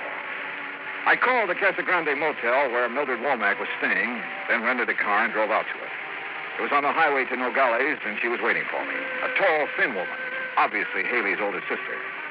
I followed her in and sat down on a stiff chair between the bed and the dresser. You ever see Harry play, Mr. Dollar? No, ma'am. I'm afraid that's something I've missed. Oh. Well, this is his picture in case you want to know what he looks like. I've seen pictures of him in the papers and newsreels, Mrs. Womack. Handsome man, ain't he? And famous. Too famous.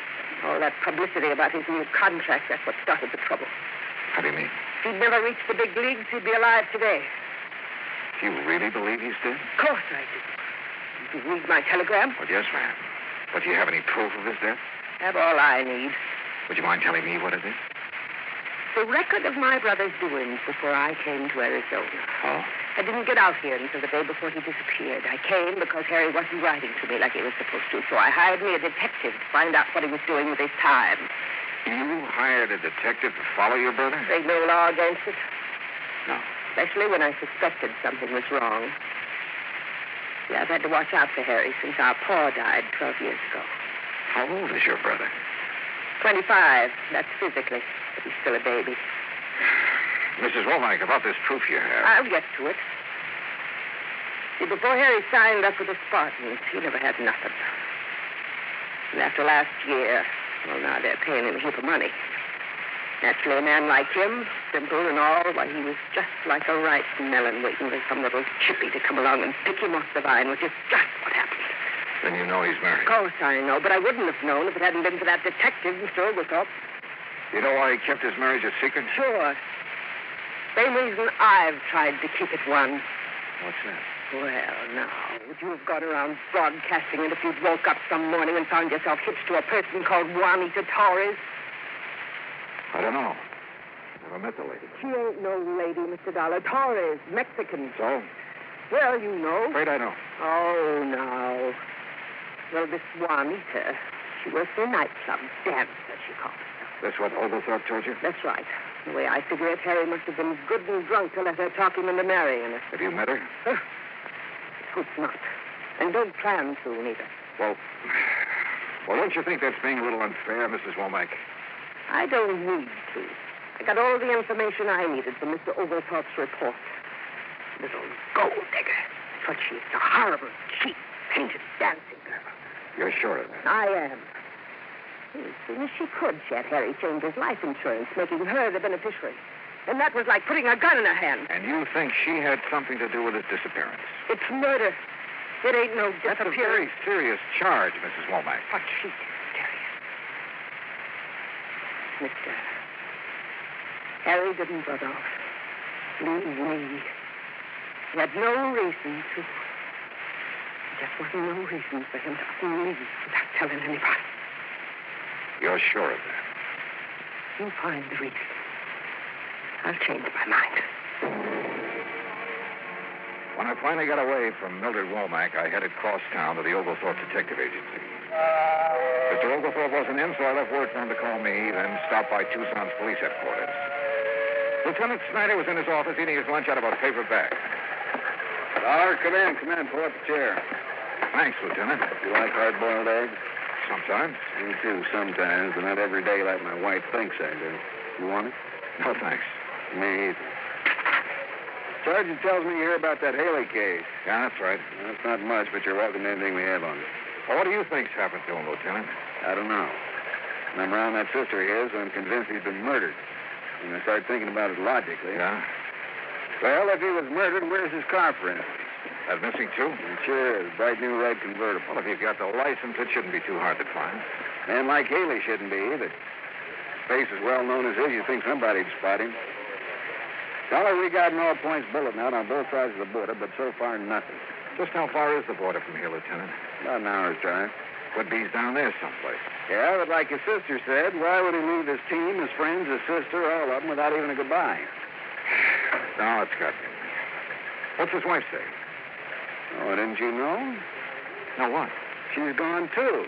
Disappeared the same day Haley did.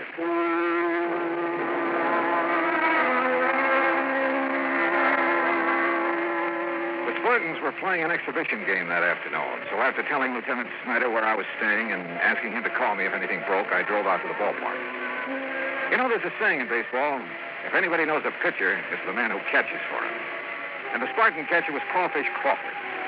After the game, I sent word into him. A few minutes later, was standing in the steam-filled locker room. I figured one of you insurance men would be showing up. You knew about his policy, huh, Crawford? Crawfish will do. Yeah, every man on the team knew about it. We've been after him to get something like that. Start saving his money. Hand me that towel, will you? Yeah, sure. Thank you. Now, what was it you wanted for me to tell you? Anything you can about Haley's disappearance. Well, there ain't nothing much to tell. Well, did you see him at all the day he disappeared? Sure. He was my roommate. This was our second year together. A real nice boy. Picked up his clothes, showered every day, didn't snore. Are any of his clothes missing? No, nothing. He even left his razor and toothbrush behind him. What about his wife? Why? Oh, now don't tell me you didn't know he was married. Well? Wasn't much he didn't tell me. But when he'd tell me something he didn't want talked about, I always told him I wouldn't open my mouth to nobody. Don't figure on doing it now. But it's no secret. The afternoon papers are playing his marriage up big. Well, then I reckon it's all right.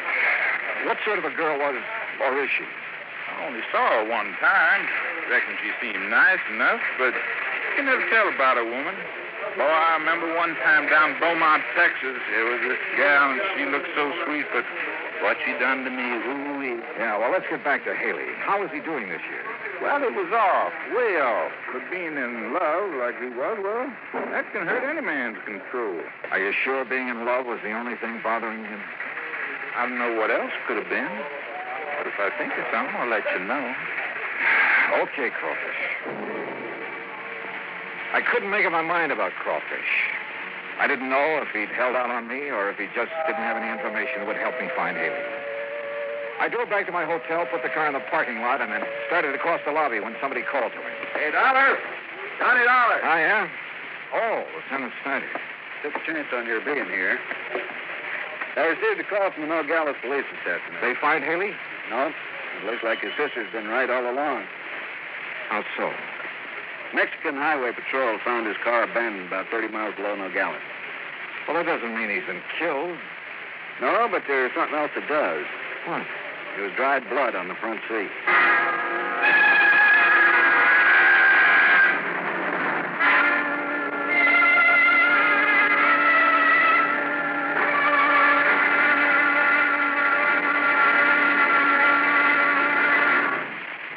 Act 2 of yours truly, Johnny Dollar, in a moment. Our flag now numbers 50 stars. And behind each star, there stands yet another flag representing one of the 50 states. Vermont's state flag, in its early form, imitated our national flag, uniquely bearing 17 stripes and 17 stars, with only the inscribed word Vermont to distinguish it. The good people of Vermont assumed, as did our national government, that stripes as well as stars would be added as each new state entered the Union. Vermont entered the Union after Tennessee and Ohio, and with Kentucky to join shortly, the Vermonters naturally put 17 stripes on their flag. In 1818, the United States Congress put a stop to this. And since then, the stripes have always been at 13, and only stars are added for each new state. Vermont's present flag captures the famous beauty of the Green Mountain State in its coat of arms, and inscribed is the phrase, Vermont, freedom and unity. Vermont's state flag, the flag of the 14th state to enter the Union, was adopted on April 26, 1923. Now, Act 2 of yours truly, Johnny Dollar, and the Melancholy Memory Matter. After Lieutenant Snyder told me about the Mexican police finding Haley's car abandoned below the border, I asked if he was going down there. He said it was out of his jurisdiction, and besides, he felt the Mexican police could do as well as he could. Snyder left, and I crossed to the desk to pick up my key and messages. There was one from the Oglethorpe Detective Agency. Upstairs, I called their number. Oglethorpe speaking. Oh, Mr. Oglethorpe, this is Johnny Dollar. Oh, yes, Dollar. I'm sorry I missed you this morning. Well, it wasn't important. I just wanted to ask you a couple of questions. About Haley? About Mrs. Haley. Oh? What kind of question? Well, what kind of person is she? How do you mean? Do you think she married Haley for his money? I don't think nothing. I don't get paid for thinking. Just for reporting what I see. Well, what have you heard about her? You've been in the place where she worked, haven't you? Why, sure, but like with everybody, some folks liked her, some didn't. Look here, Dollar. You want me to do your job for you, fine, but you got to come up with some cash. I might, if you can answer this one. Try me. Where's she from? What's her hometown? Easy. A place called Magdalena. About 50 miles below the Mex border. Things were beginning to add up, but the total didn't look too good for Haley, or for his wife either. And as much as I hated believing it, it did look as if Haley's sister, Mildred Womack, was right when she said the Mexican girl her brother had married was responsible for his disappearance. I called down for a drink and was getting ready to take a shower when somebody pounded on the door. Yeah, come in. It's unlocked. Just put it on. Oh, crawfish. Yeah. Oh, come in. Sit down. No, I can't stay long. I'm going out to eat with the rest of the gang. Well? Well, I've been thinking, and I figure you might be able to make something out of this. Out of what? I'm breaking my promise to Harry by telling you. Go on. Well, he's been going to a doctor here. Oh? I ain't gonna tell you no more than that. Oh, come on now. At least give me the doctor's name. It's Wolf with an E. Wait a minute. Wolf with an E. What are you doing? Looking it up in the phone book. Well, you can't call tonight. It's after office hours. I'm just curious to see if there is such a doctor. What's the matter? Don't you trust me? Yeah. Yeah, I trust you, Crawfish. Is it here? Let's see. Yeah, Dr. George M. Wolf. Specializing. Yeah. Yeah, I see it. Thanks, Crawfish. You've given me the one thing I had to know. By the time I had the car checked over and filled with gas, it was about 8:30. The sign over the office of Casa Grande Motel served to light the whole court. Mrs. Womack's bungalow was dark, but I knocked on the door anyway. Yes? Who is it? Johnny Dollar. Mrs. Womack. I'm sorry if I woke you up this You didn't. I've been sitting and thinking about Harry.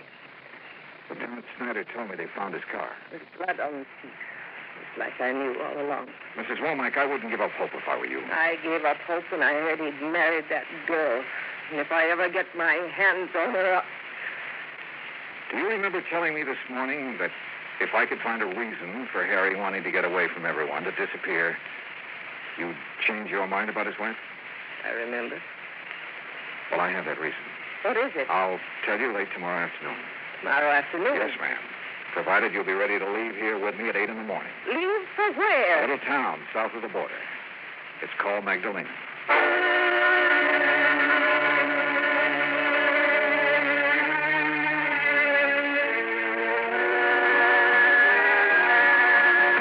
It's 65 miles from Tucson to Nogales.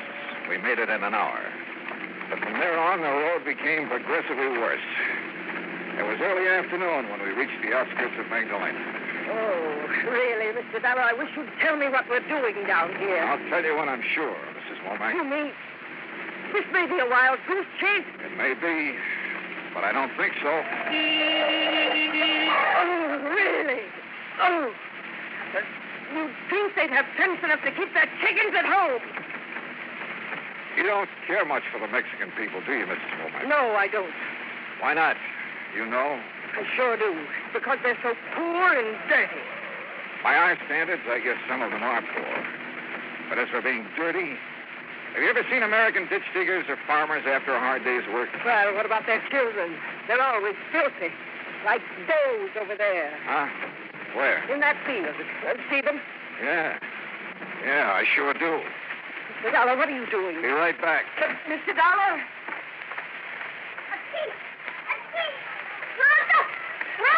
Hey, Sonny. Sonny. Machado. Come over here a minute. Wow.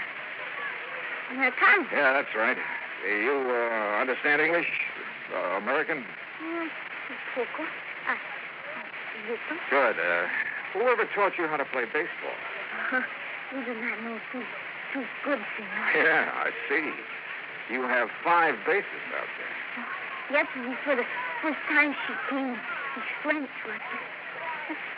I am sure there's 5 bases. No? No. Oh, it does not matter, senor. We are grateful for what she gives to us for the, how do you say it? Home run! The bat. The bat. And the guante. The glove. Well, who is this lady? What's her name? Torres, senor. What? Senorita Juanita Torres. Do you know where she lives? Oh, see. In the room of her father. You want me to show the way? Yes, son. That'd be fine.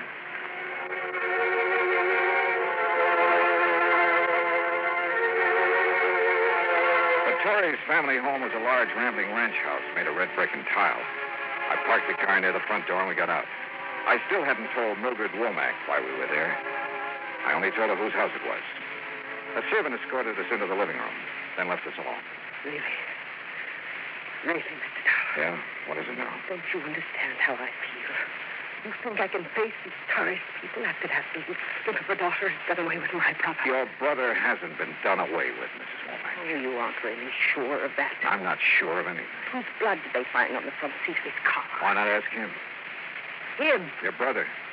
He's standing there in the doorway right behind you. Harry. Hello, Mildred. Oh, Harry. Oh, I'm so glad. I'm so very glad. Are you? Oh, why, of course, I thought. Oh, the things I thought. I'll bet. Now, you hurry and get your things together, dear. We'll have Mr. Dollar drive us back to civilization. I'm not going back, Mildred. What? I hoped you'd never find me. But, Harry, why? Oh, I've been so worried about you. I wanted to get away from you for good, Mildred. What? I'll never forget the things you said to me about Juanita. Oh, Harry, after all... They made me sick, you hear? You know what she did, mister? She invited me over to dinner, not me and my wife, just me. Last Tuesday night. Yeah. And when I got there, and I should have known what she had in the back of her mind, she tried everything she could to get me to leave Juanita, including calling me names and telling me what a dirty, sneaking detective had found out about Juanita. It was all true. Even if it was true, who cares what she did before we were married or what I did? Harry, you shouldn't talk to me like this after all the things I've done for you. Oh, now, I've taken care of don't you. give me that routine, Mildred. I'm sick of it. Ever since I was a kid. But I did everything for you, even after you grew up. Sure. Even tagging along every year to spring training to see that I behaved like a nice little boy. Harry. Well, ain't it the truth? I had to protect you, Harry. Don't you understand? You're all I have. You can get a husband. And have him leave me like Joe did. Joe left you because you were so busy making a fuss over me you never had time to even cook his meals. Oh, Harry. Oh, Harry, please. You. Your name's Dollar? That's right. Insurance investigator. We thought perhaps you... met up with an accident, huh? Yeah. What about that blood in your car? Hit a chicken on the way down here. We were a little tight by then. Thought the blood would make it look like we'd been killed. Nobody'd come looking for us. Why didn't you take your clothes? 2 reasons. When we left Tucson that night, we hadn't planned on disappearing. What's the other one? Mildred bought most of them for me. Harry, don't hurt me, please. I couldn't stand it if I thought you... Out of here, no, Dollar. No, I won't leave. Go on back to Omaha, Mildred. Back to your roses and your cat. I never want to see you again.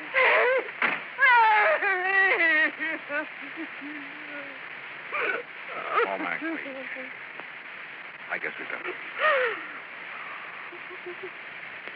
Mr. Dollar, have I been wrong all this time? Selfish.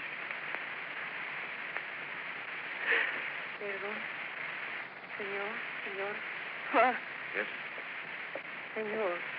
Señora, I am Juanita Torres Haley.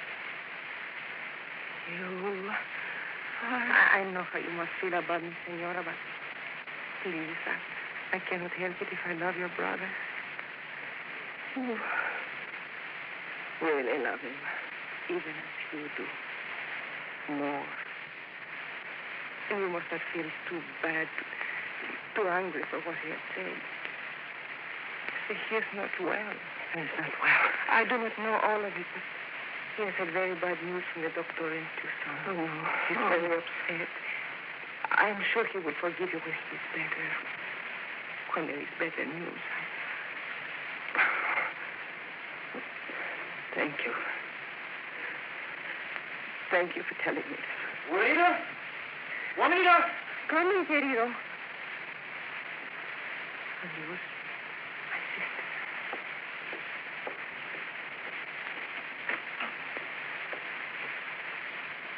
Well, she's a lovely girl, isn't she? yeah. Hey, did you see her, senor? She's just left. Yeah, we saw her, thanks. 5 spaces. You tell her that was wrong? No, that's something you'll have to do. Oh, see. I will. Adios.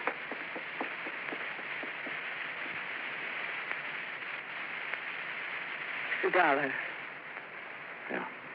In Tucson last night. You said you knew the reason for Harry wanting to disappear. But you couldn't have known what he said just now. I learned he's been going to a doctor in Tucson. A specialist. Diseases of the eye. What? I called the doctor before we left Tucson this morning. He told me your brother is losing his sight. What? He's going blind.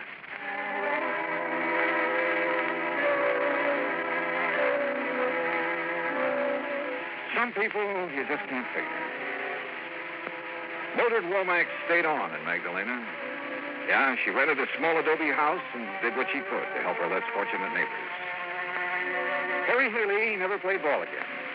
But he retained enough of his sight to show the junior Magdalena Spartans the difference between 4 bases and 5. Expense account total, including car rental, hotel bill, incidentals, and transportation back to Hartford, $579.12. Yours truly, Johnny Dollar.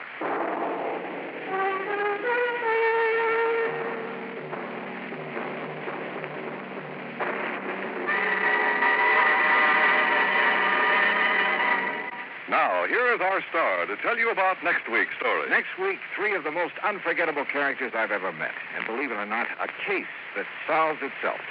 Join us, won't you? Yours truly, Johnny Dollar.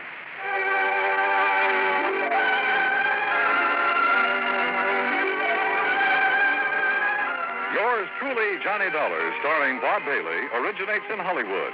Written by Charles B. Smith, it is produced and directed by Jack Johnstone. Heard in our cast were Virginia Gregg, Lillian Bayef, Richard Beals, Barney Phillips, Frank Nelson, Harry Bartell, Dick Crenna, and Lawrence Dobkin. Musical supervision is by Amerigo Marino. Be sure to join us next week, same time and station, for another exciting story of yours truly, Johnny Dollar. This is Dan Cubberly speaking.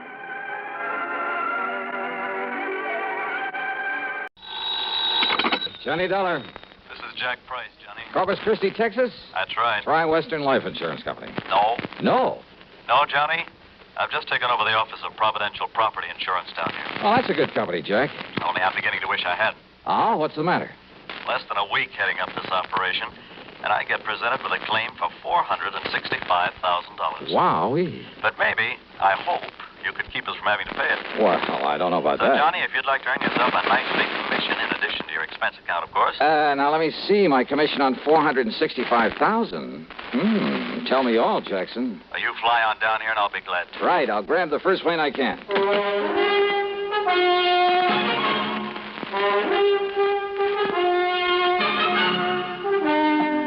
CBS Radio brings you Bob Bailey in the exciting adventures of the man with the action-packed expense account, America's fabulous freelance insurance investigator. Yours truly, Johnny Dollar.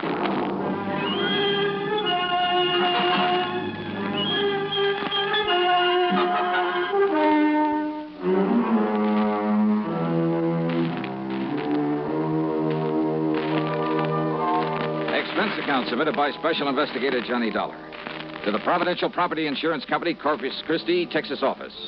Following is an account of expenses incurred during my investigation of the canned canary matter. After hanging up on him, I realized that Jack Price hadn't told me a single thing about the case he wanted me to handle. But who cares when it means a commission on nearly $500,000? So item 1 on the expense account is $128, plane fare and incidentals, Hartford to Corpus Christi, Texas. Price met me at the Cliff Mouse Airport. We piled into his car and headed for town. Johnny, I've made a reservation for you at the Driscoll Hotel on North Broadway. Oh? You'll get yourself a good night's sleep, and you can start on this matter first thing in the morning. Well, what's the matter with right now? At least you can tell me what it's all about. Well? The Canary Diamonds. Canary? Yeah. You mean they're for the bird? Oh, now, wait. I'm sorry. Matter of fact, Johnny, they happen to be the most perfectly matched set of yellow diamonds in the world. A necklace, a brooch, and a solitaire and a ring. Called the Canary Diamonds because of their color. No. They were stolen from Mrs. Clara Barnes Smithwick Tyson Brownfield. Oh, brother, that's a mouthful. Now, who is she? The reason she's so loaded with jewels, and about everything else an old lady could want, is that Tyson made a few $1 million in oil, and when he died about 4 years ago, He left her a considerable fortune, mostly in the stock market. Tyson? J.R. Tyson. I thought you said her string of names ended in Brownfield. About a year ago, she married young Augustus Brownfield. Oh, I see. Brownfield loaded too? He's been up and down over the years. Mostly down, I'm afraid. Until he married the rich widow Tyson. Well, yes. How old is he? 10 or 15 years younger than she is.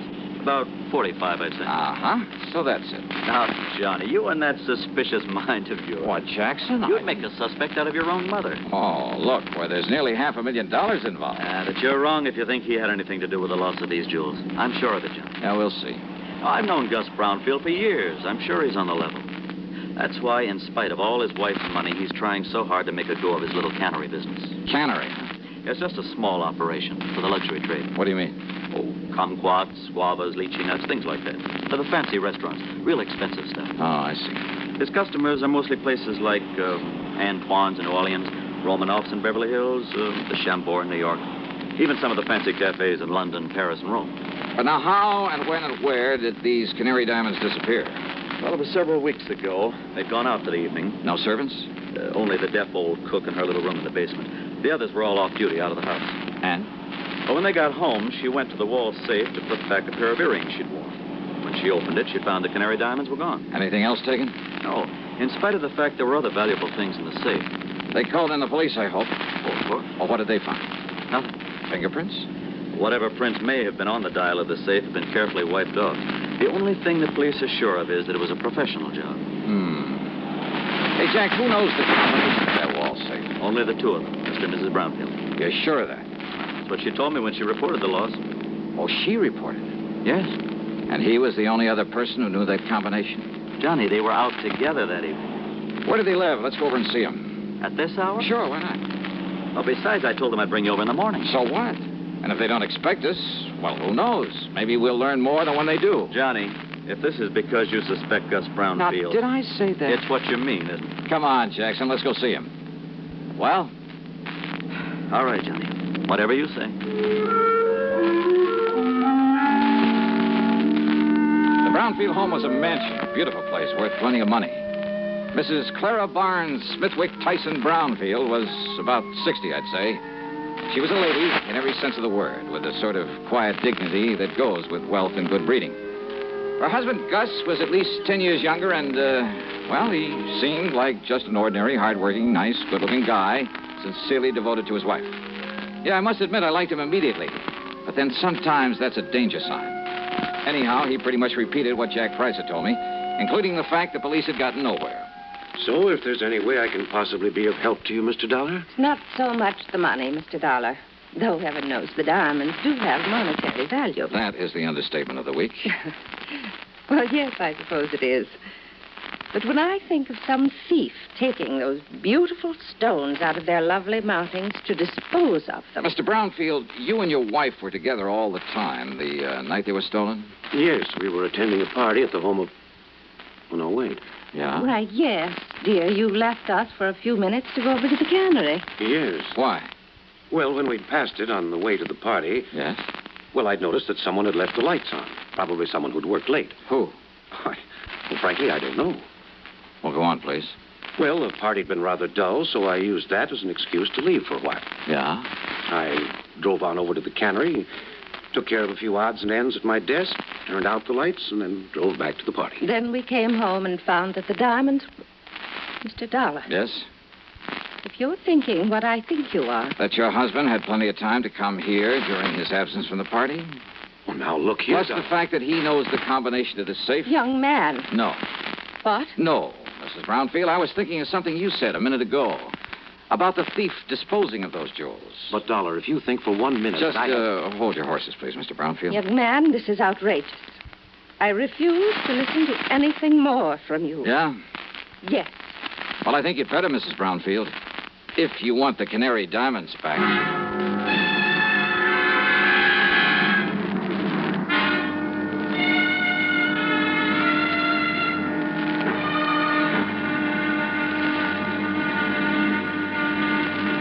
Next time you refresh, enjoy a frosty, ice-cold Pepsi-Cola. Sociability, Charlie. All right, Kay, how's this? Pepsi is light, refreshes without filling, You like to refresh? Have a Pepsi right now. Well, offer it to everybody, Charlie. I will. Enjoy Pepsi at the fountain. It's delicious at home, too. Have one at lunch or with a snack. Charlie. At the beach or at dinner. Wherever you go, wherever you're thirsty, Pepsi is there. It's here, too, in our Be Sociable song. Be sociable, look smart, keep up to date with Pepsi. Drink light, refreshing Pepsi. Stay young and fair and debonair. Be sociable, have a Pepsi. For the weekend, have plenty of Pepsi around. Pick up an extra carton today. CK, I'm sociable. With Pepsi, everyone is. And now, Act Two of yours truly, Johnny Dollar.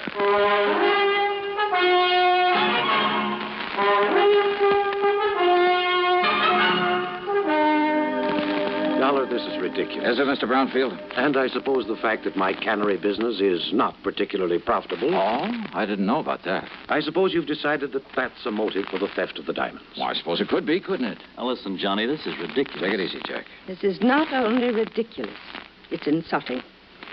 I must ask that you gentlemen leave this house immediately. Mr. Price? Of course, Mrs. Brown. Now, just a minute. No. I've had enough of this. Did I say I suspected your husband, Mrs. Brownfield? Did you need to? No, because I didn't mean to. What? That's right. But I did say that your talk about how a thief might dispose of the stones gave me an idea. You mean about how someone else might have taken them and will try to get rid of them? Something like that, Jackson. But who, Johnny? Yes, Doc. Young man, I still resent your implication, deliberate or otherwise. On the other hand, Mrs. Brownfield, since your husband might seem to be the one logical suspect... Young man. Perhaps I'd better play a little hunch I have before talking any further with you folks. Young man. Come on, Jack. Take me over to my hotel. My snide suggestion that Gus Brownfield at least could have taken the stones had got a reaction, all right. But it only convinced me that he was in the clear. The police had decided the whole thing was a professional job, and it would have taken a pro to crack that wall safe. And a pro would have sense enough not to try disposing of such distinctive stones in this country, in or out of the original settings. A pro would have some way of getting them out of the United States. But to where? And heavens knows he'd had plenty of time to get them almost anywhere. So there in my hotel room, still acting on a hunch, I was about to make a transatlantic phone call, but I didn't. Not then. Yeah? Johnny? Who's that? Doc. Doug Johnstone? That's right. Well, Johnny. Come in, Doug. Come on in. Well, so you couldn't stay away from our fair city, huh? Yeah, how'd you know I was here? Hey, sit down. Oh, thanks. Oh, I just happened to run into Jack. Jack Price. He told me he just dropped you off and told me why you'd come. Oh? I knew that if I didn't step in and give you a hand, why, that other Jack would never forgive me. The, other Jack? Yeah, Jack Johnstone, that wayward brother of mine out in L.A. Oh. Dramatizes all these wild cases of yours, puts them on the air. Hey, you know something, Doug? I've often wished I could drag that brother of yours into some of these cases to see what it's really like. You know, all he does is write them up and put them on tape. If he'd help me figure some of them out for a change. Won't I do? Huh? Matter of fact, I have figured this one out. Oh, so now I have competition. Hey, you're serious? That's right, Johnny. The man who stole the Canary Diamonds is now resting comfortably in a local Who Scout. You're kidding. Then I'll keep this clean. Oh, sure. Look, Johnny, Gus Brownfield's an old friend of mine. So when the stones were stolen and looked as though Brownie might be suspect, well, I decided to play detective. Yeah, well, keep talking, Doug. And I hope you haven't put me out of business. I've tried. Who knows? Maybe I have. Anyhow, I'm pretty familiar with Gus's cannery and the people who work in it. Yeah? And there was one man in his shipping department. Well, when I heard about the robbery, I started digging through old newspaper files down at the library. It took me weeks, Johnny, but I knew I'd seen that guy's face before. And sure enough, I found his picture alongside the story of a jewel heist that took place 15 years ago. Who is he? Les Murdoch. That means something to you, huh? Fingers Murdoch. Sure. Safe man for that International Gems gang back in 45. That's the guy. Yeah, but I thought he got 20 years. Well, good behavior got him off nearly 2 years ago. And he was working in Brownfield's cannery? In the shipping department. Oh. Well, I told the police about it. We descended on him a couple of hours ago, gave him a cock and bull story about having found some of his fingerprints around, and he confessed. Well, good. Good work. Well, now that I've solved the case for you, you can buy me a drink and be on your merry way back to Hartford. Sure. And the jewels? The jewels. Well? Well, Johnny, the police have tried every trick in the book on him. He won't say what he's done with them. In other words, my end of this case is only beginning. What do you mean? Bring the dirty criminal to justice? That's for the police, not me. What I'm hired to do is get those diamonds back. Johnny, if Murdoch won't say what he's done with them, and believe me, there's nothing in the world that's going to make him. You got any bright ideas? What'll you do? Well, you want to know something, Doug? You got a good question.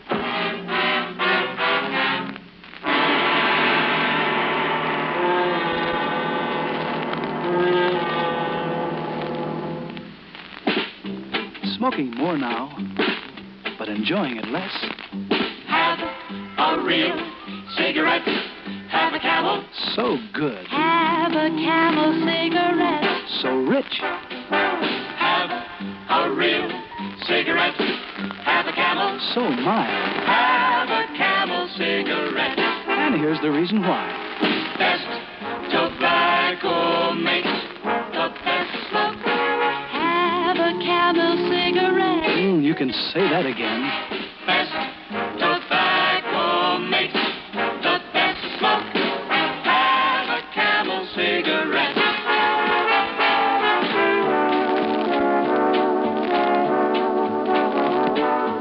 If you're smoking more these days, but enjoying it less, then change to Camels, the best tasting cigarette of all. Start to really enjoy smoking again. Now back to yours truly, Johnny Dollar, and the canned canary matter.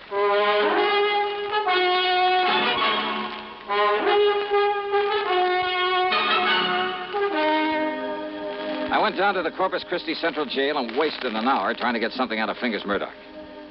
Go on, Dollar. Get out of here and let me sleep. Murdoch. And don't give me this bull again about going easy with me if I tell you where the rocks are, because I know better. Look, listen to me, will you? Instead, I'll just serve another stretch, and then when I get out... If you live that long. Then I'll pick up the dough for him and live on Easy Street. Then you passed them on to a fence, huh? Did I say that, Dollar? Now, go on. Get out of here. You bother me. Then I remembered about some of Murdoch's earlier activities, about his international connections, about the impossibility of successfully disposing of the Canary diamonds anywhere in the United States. Item 2, 10 cents for a phone call to Mr. Brownfield. Yes, there had been a shipment of canned goods the day after the robbery to an outfit in Paris called Imperial Import Company. The shipment was supposed to arrive there late today. Item 3, $12 for a transatlantic phone call to Paris to a wormy little character named Louis Dumassac, who had another name for himself. Oui, monsieur. This is your oldest, your dearest, your most devoted friend, Le Jacques, the Great Cat. Yeah, devoted friend, huh? You mean as long as I keep forking over good American dollars for information? But of course, monsieur. Sure. If somebody else came along with a bigger bankroll, you'd sell me out in a second. Oh, no, mon ami. You touch me to the quick. Sure. I mean, to have you put it so bluntly. All right, now tell me just one thing. What do you know about canaries? Canaries? That's right. Uh-huh. Well? They are for the birds. Well, monsieur, that's not a very funny thing I've just said. Oh, very funny. So what about the Canary diamonds? Well, alas, I've never heard of them. But I'm sure that for a slight consideration, if I can find out all about them for you, say for $500. Now listen, your old pal, Francois Dubuisson, the fence. Yeah, Dubuisson. What? Oh, that miserable, that no good, that double-crossing. I love him dearly. Now, what's that mean? Millions he's made smuggling jewelry and paintings into this country from your United States. Now, with your help at times. But of course, monsieur. But now what has he done? What has he done? Closed up the antique shop that he used as a front for his operations. You mean he skipped the country? Oh, no. He's still here in Paris. Doing what? Is it not unthinkable that so clever a crook should turn to a legitimate business? Under another name? What kind of business? Produce. Produce? Oui. Caviar from Russia, cheese from Holland, fine sausages from Germany. And canned tropical fruit from here in the States. Oui. Yeah, but how did you know? And he calls it the Imperial Import Company. That is so. Then tell me where I can find him and I'll cable you $100. But of course.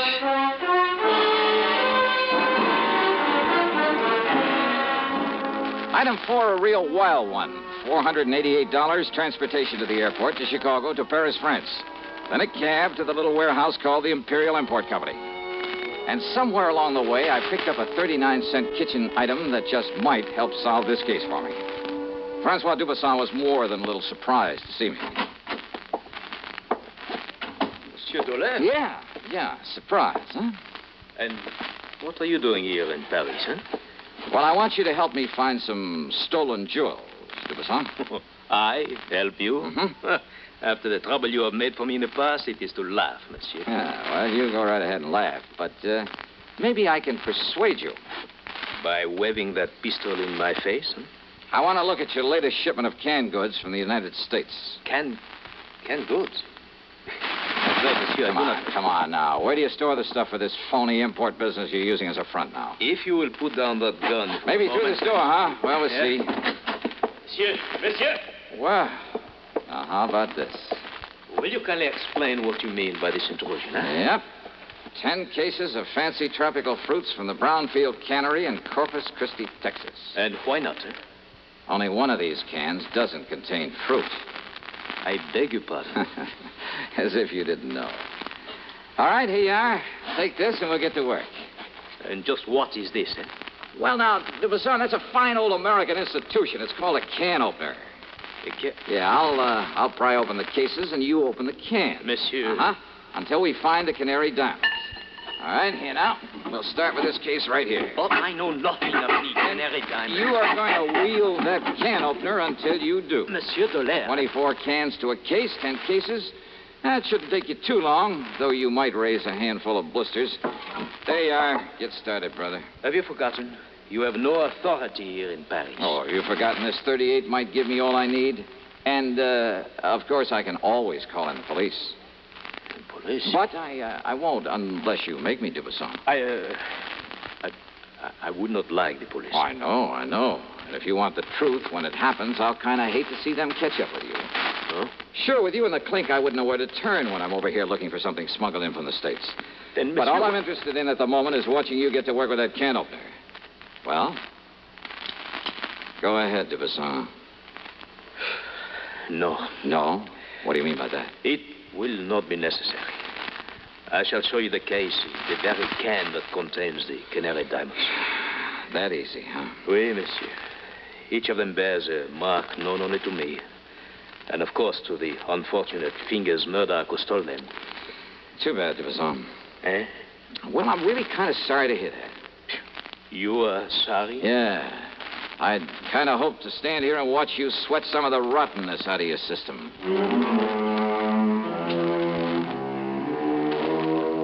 Thanks to its Paris representative, the company was able to arrange for getting the stones back to the U.S.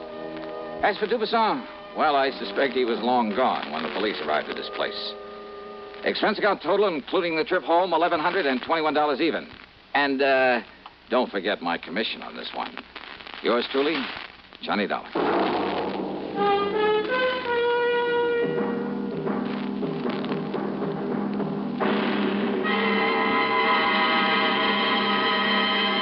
Hi. Maybe you'll recall this tuneful reminder of times past.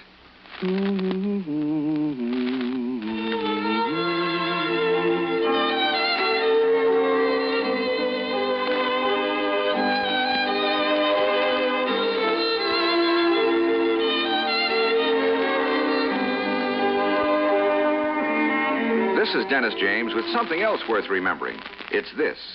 You're so right to stay regular with Kellogg's All-Bran. See, it's the normal, natural way to youthful regularity. The whole brand content of Kellogg's All-Bran supplies your system with all the bulk-forming food that you need every day. There's only one All-Bran. It's Kellogg's All-Bran. So relieve irregularity from lack of bulk, as millions do, with a bowl full of Kellogg's All-Bran each morning. ALL-BRAN. It's Kellogg's All-Bran.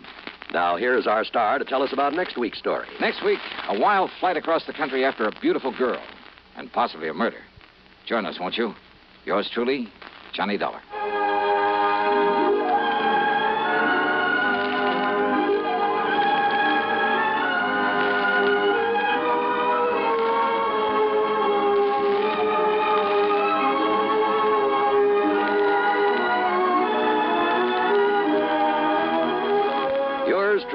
Johnny Dollar, starring Bob Bailey. Originates in Hollywood and is written, produced, and directed by Jack Johnstone. Heard in our cast were Virginia Gregg, Jack Edwards, Russell Thorson, Stacey Harris, Jack Crucian, Forrest Lewis, and Tony Barrett. Be sure to join us next week, same time and station, for another exciting story of yours truly, Johnny Dollar.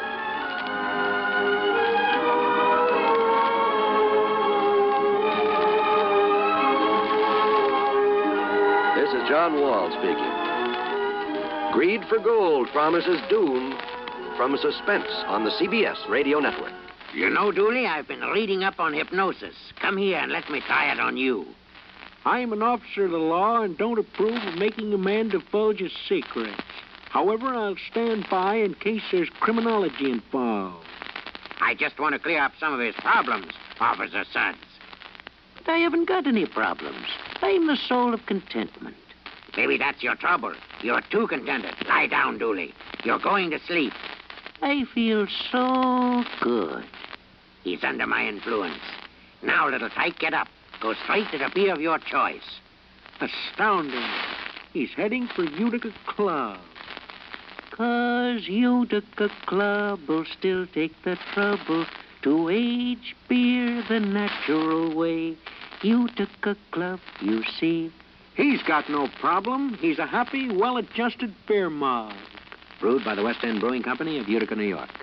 You're tuned to 590 WROW in Albany. From Hollywood, it's time now for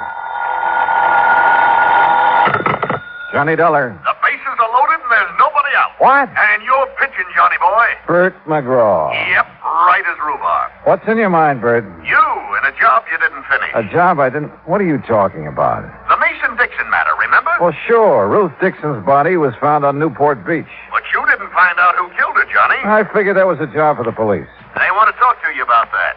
And so do we. Oh? Yeah, Ruth Dixon was insured with our company. For how much? $1,000. 1,000? You don't expect me to go back to Newport for the commission I'll make off that, do you? Nope. But if you'll go, we'll foot the bill. Oh, how come? Tell you when you get here. Interested? Yeah. Now.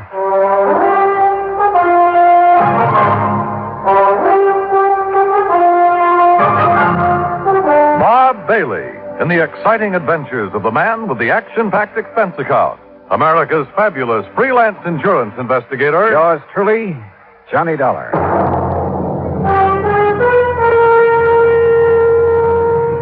And now, Act One of yours truly, Johnny Dollar.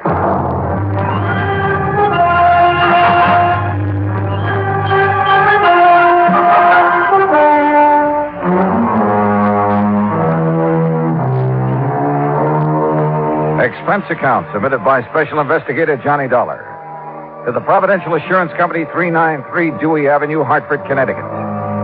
The following is an account of expenses incurred during my investigation of the Dixon murder matter. Expense account item 1, $1.20 taxi from my apartment to the Providential building. Along the way, I did some thinking. A week ago, a girl's body had been found on Newport Beach. The Masons and the Dixons had each identified it as the body of their missing daughter. I managed to locate the Mason girl. That meant that Ruth Dixon was the girl on the beach. Who had killed Ruth? Well, I didn't figure that was my job.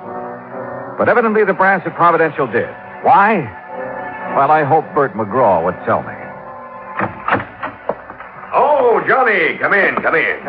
Morning, Bert. About this Dixon matter. I suppose you're wondering why I was so anxious for you to go back to Newport. Well, I am kind of curious, Bert. Well, I told you, Ruth Dixon was insured with our company. But for only $1,000, you'd save money by paying it off and forgetting it. Maybe. But it isn't that easy. Oh, why not? Because of the Newport police, for one thing. Well, what have they got to do with her insurance? Well, not a thing. But they have got plenty to do with our company and its representatives. And last week, you were one of them. So? So, the Newport police, Captain Lewis of Homicide to be exact, called here this morning. Who's Lewis? Miller was the man I worked with. Lewis took over because Miller didn't follow up on you. And he's very unhappy with you, Johnny. I can't imagine why. No? Well, Captain Lewis says you left Newport without giving his office all the information you had on the Mason girl. The Mason girl? What's she got to do with the Dixon investigation? Well, how should I know? Darla Mason didn't even know Ruth Dixon. Lewis says different. But that's beside the point. We can't afford to have any police department in this country feeling the way the Newport boys do about our investigators. Oh, come on now, Bert. It isn't at all that serious. Johnny, we have to have police cooperation. And we can't force them to cooperate, so we try to build up a sufficient amount of goodwill. But, Bert, No, it's too late to apologize. Who's apologizing? Captain Lewis chewed out my boss did it to me, and I have orders to do it to you. Okay, so get it over with. Well, I'm almost through. Except that no matter what it costs us, it's going to be worth it to have goodwill restored. You understand? Sure. And whatever you do in Newport, please keep Captain Lewis informed. If you stumble onto something that might lead to the Dixon girls' killer, tell Lewis about it. Okay, Bert, whatever you say. No hard feelings, Johnny. No, everything's just fine. Oh, good boy. Glad to see you understand. For an expense account like the one you're going to get, I can understand the theory of relativity.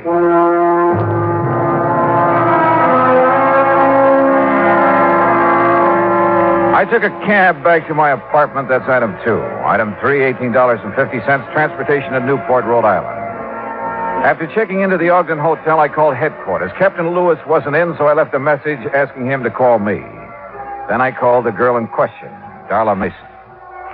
Johnny, hi. What are you doing back in Newport? Oh, just winding up a little unfinished business.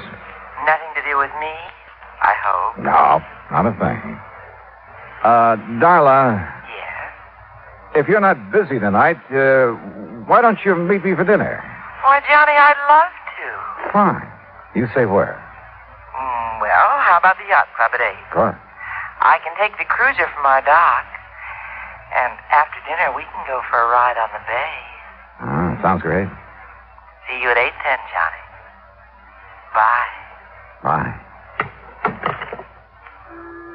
Expense account item 4, $15 worth of American Beauty roses for Ruth Dixon's mother. I rented a car and drove out to the Dixon home. The moment I stepped into the house, I could smell the heavy, sweet odor of oriental incense. While Mrs. Dixon put the flowers in water, I located the source of the incense. It came from an ornate burner on the mantel in the living room.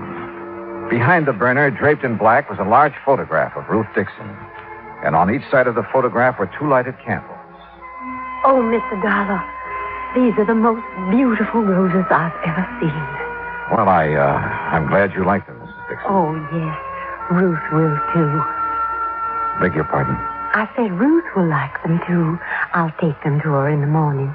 That is, if you don't mind. Oh, no, not at all. Mr. Dollar, I don't know how you feel about such things, but I believe those who have passed on never really leave us.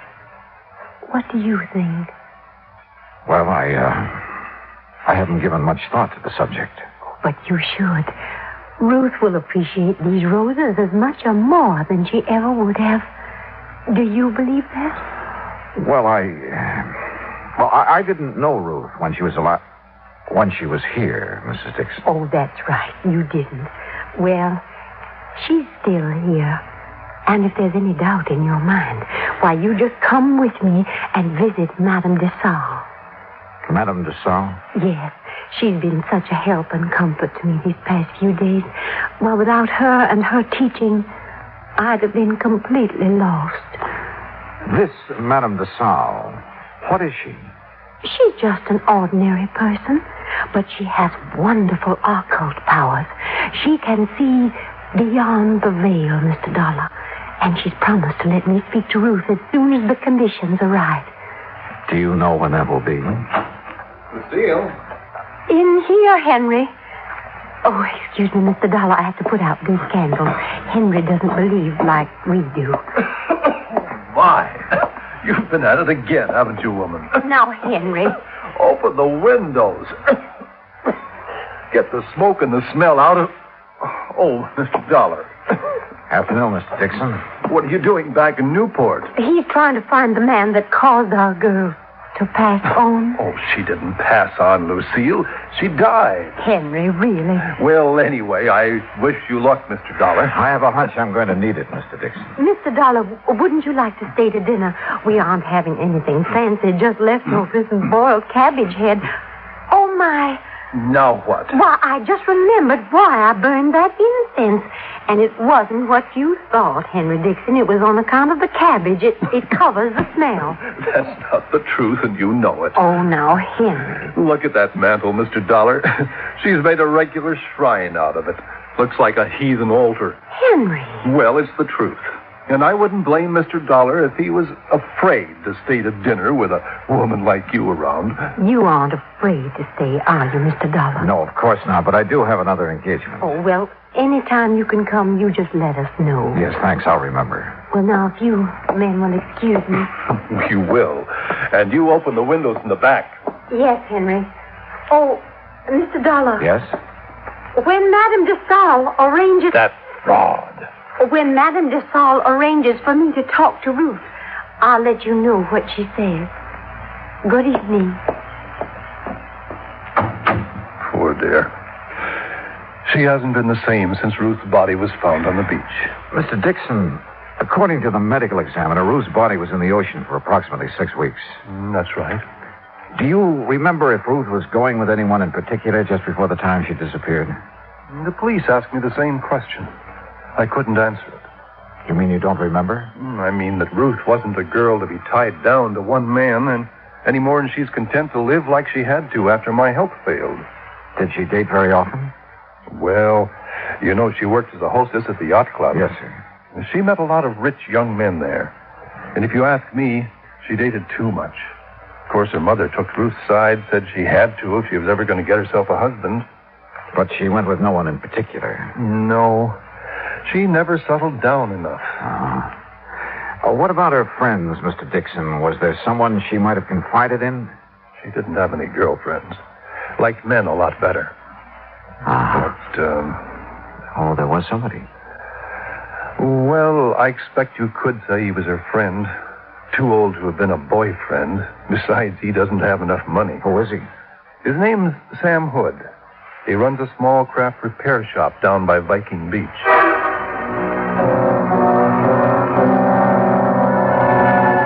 Viking Beach is on the Atlantic side of Newport, approximately a mile from Land's End, where the Dixon girl's body had been washed ashore. Once there, I didn't have any trouble locating Sam Hood's repair shop. It was on the end of a large wharf. For a moment, I thought the wharf was deserted. Then I heard it. Below the wharf, sitting low on the water, was an old converted PT boat, and standing on deck, tinkering with the controls, was a heavy-set man wearing thick glasses and greasy dungarees. I was about to call him when he looked up. Afternoon. Hi. Can I help you? Yeah, I hope so. I'm looking for Sam Hood. He ain't here. Gone on his vacation. Oh, fine. Can I do anything for you? I'm his brother, Leroy. Well, yeah, Leroy, maybe you can. You want me to come up, or you going to come down? I'll come down, but how do I do it? Stairs over to your left there. Oh, sure. You're a stranger around here, ain't you? Yep, that's right. Well, I'm always glad to meet up with a stranger. This is such a little bitty place. Most everybody along the waterfront's heard everybody else's stories so many times till they're sick of it. What'd you say your name was? It's Dollar. Johnny Dollar. Well, welcome aboard the Connemore, Mr. Dollar. Connemore? That's an odd name for a boat. Sure is, ain't it? But I found it in a book. Sure fits her. And me, too. What's your line, Mr. Dollar? I'm an insurance investigator. Well, now, that must be mighty interesting work. Yeah, sometimes. You can get you tobacco? No, thanks. Oh. Well, I got a brand new plug of brown mule here. Ain't had it out of the wrapper. So if you want some... No, thanks, Roy. You sure missing something? Yeah. Yeah. Ooh. Man, my teeth. You want to take a look around? Go ahead. Of course, the Connemore ain't no fancy yacht. Excuse me, what did you say? I said the Connemore ain't no fancy yacht, but she's all mine and Sam's, and I'm proud of her. Oh. Where did you say your brother was, Leroy? Sam? Oh, he's visiting our folks down in Augusta. I would have gone, too, but somebody had to stay in mind the store. Yeah. You know when he'll be back? Not for sure. But anything Sam knows about, so do I. We got real runny mouths in our family. Tell me, Leroy, did you know a girl named Ruth Dixon? No more than just to tip my hat to. But Sam did. Yes, sir. That gal and Sam, they used to sit up there on the wharf looking out toward Gooseberry Island, and they talk. Do you know what about? Nope. Get off that railing, you whitewash brother! See ya! Leroy, you told me a moment ago Sam couldn't keep a secret. Well, he said she was full of dreams. Man, you asked me, she wasn't nothing but another two-timing, just like all of them. Oh, that's not a very good opinion of her, Leroy. I can't help it. Sam was crazy for her, but she didn't even let on like she knew it. How did your brother take the news of her death? Oh, just awful. That why he left town? Yep. Does Sam own a .38 revolver, Leroy? Oh, sure. Most everybody who has a boat owns something like that. But, hey, wait a minute. You getting ideas?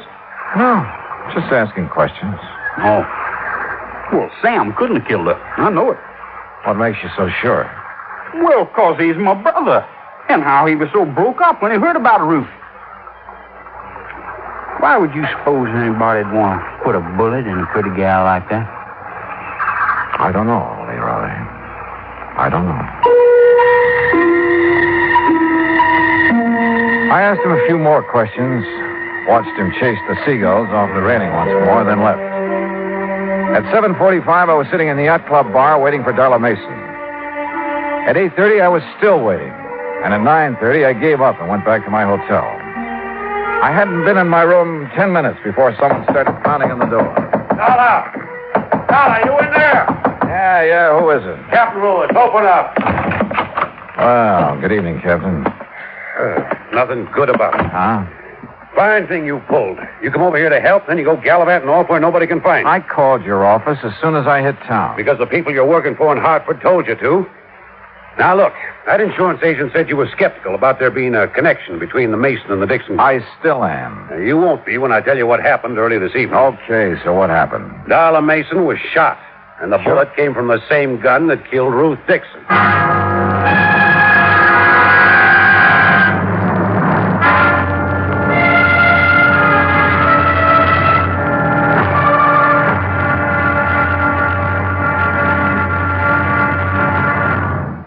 Act Two of yours truly, Johnny Dollar, in a moment. It is a very well-known fact that symbols are important to men everywhere. Whether they be symbols of country, religion, or honor, they're a cherished part of the culture and tradition of all peoples. As in almost all countries of the world, the people of Spain are very religious. And in the Spanish town of Vendrell, the people were having difficulty with a symbol. A 300-pound angel sitting on top of a 150-foot church steeple. The angel had been there since 1784 and needed repairs to keep it from falling down on the heads of the parishioners. But 150 feet is a long way up, and 300 pounds are a lot of weight to bring down. Now, there was a great deal of head-scratching over the problem until someone casually mentioned the problem to someone else who happened to be stationed at the United States Air Force Base in Zaragoza, Spain. It wasn't long before visions of a helicopter came to mind. Because Americans like to help other people everywhere, the Air Force whirlybird lifted the angel from the church steeple, brought it down for repairs, and later returned it to its perch. So grateful were the people of Vendrell for this act of friendly cooperation that they held a mass celebration of American Day to show their appreciation. Television and newsreels carried the story of kindness, so did the newspapers and magazines throughout Spain. This gesture on the part of the United States Air Force created a new symbol, a symbol of friendship and understanding. It became a symbol of freedom, the right of all men everywhere. Now, Act Two of yours truly, Johnny Dollar, and the Dixon Murder Matter.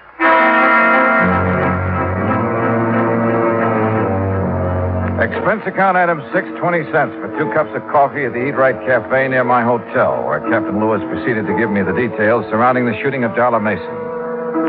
She had been on her way down to the Mason boathouse, where she'd planned to take the cruiser across the bay to the yacht club. As she neared the boathouse, someone had fired at her, and the bullets that wounded her came from the same gun that killed Ruth Dixon. So there was a connection between the Mason and Dixon girls. And if you want more proof, I have it. Like what? Well, they both spent a good deal of their time at the yacht club. Yeah, but for slightly different reasons. Ruth worked there before she was killed. But she must have known Darla Mason. No, that's no good, Captain. You go to the district attorney with that kind of evidence, and he'll throw you out of his office. He'll want proof they knew each other, and how well. Yeah, I suppose. What about Darla? When can we see her? When the doctors tell us we can. She still hasn't regained consciousness. Hey, Captain, do you know where the Masons have the work done on their cruiser? Yeah, and that's another thing. That's Sam Hood's place. Have you questioned him? Never had a chance to. According to his brother, he's away on some sort of vacation down Georgia. Left the day the Dixon girl's body was identified. Are you sure he's still in Georgia? Well, I can ask the Augusta police to check up on him. If he is, have them tell him about Darla being shot up and find out if he knew her. Okay. Well, you ready? Yeah. No one was seen prowling around the Mason place tonight, huh? Nobody else was down at the boathouse. Thanks, Johnny. Sure, Captain. And stop being so formal. My name's Pete. Okay, Pete. Well, I guess we've done all we can for a while. I'm not so sure. No, what do you mean? I'm not sure about that either. But I have an idea. Or maybe I ought to call it a hunch. About what? Well, I'd like to sleep on it first, if it's all the same to you. Have I anything to say in the matter? Nope, not a bit. It was late and I was tired, so I did the obvious thing and went to bed. Early the next morning, I called the hospital. Darla Mason had regained consciousness and would recover. But she couldn't be questioned for another 2 or 3 days. So I finished dressing and went down for breakfast. I was crossing the lobby when someone called me. Mr. Dollar. Mr. Dollar. Oh, Mrs. Dixon. I've been waiting to see you. Well, you should have called. I'd have come right down. Oh, no, I was afraid I'd wake you up, and I didn't want to do that. Oh, that's very thoughtful of you. Mr. Dollar, is there some place we can go and talk? Well, there's my room. Oh, no, I mean, well, it wouldn't look right, you know. Oh, yeah, well, then, how about over here? Looks like a nice, quiet corner. Yes, this will do nicely. Mr. Dollar, remember I told you about Madame de Salle? Yes, I remember. Would you like to sit down? Oh, no, I'm too excited to sit. Excited? About what? Well, I've been trying to tell you about Madame de Salle and what happened last night. What did happen? The conditions were right. I beg your pardon? The conditions. They were right. Remember, I told you Madame was going to let me speak to Ruth when the conditions were right. Well, they were last night. Oh. Well, aren't you interested in what Ruth had to say? Oh, yes, I am, Mrs. Dixon. She told me who killed her, Mr. Dollar. What? Yes, sir. Just as plain, I heard it from Ruth, and there's no doubt about it. It was her voice, all right. Mrs. Dixon, exactly what did Ruth say about the person who murdered her? Oh, Ruth described her to a T. Her? She said it was a woman. Young, dark hair, brown eyes, and a big red scar on the back of her left hand. I see. You seem disappointed, Mr. Dollar. I guess I was doing a little wishful thinking, Mrs. Dixon. Well, wishful thinking or not, Ruth told me who it was that killed her. Well, her name, too? Well, she didn't know her name. Oh. But that big red scar. Now, you find a woman who has a thing like that on the back of her left hand, and you'll have the guilty party. Yes, well, I'll look for someone like that today, Mrs. Dixon. Now, come on, I'll buy you some breakfast.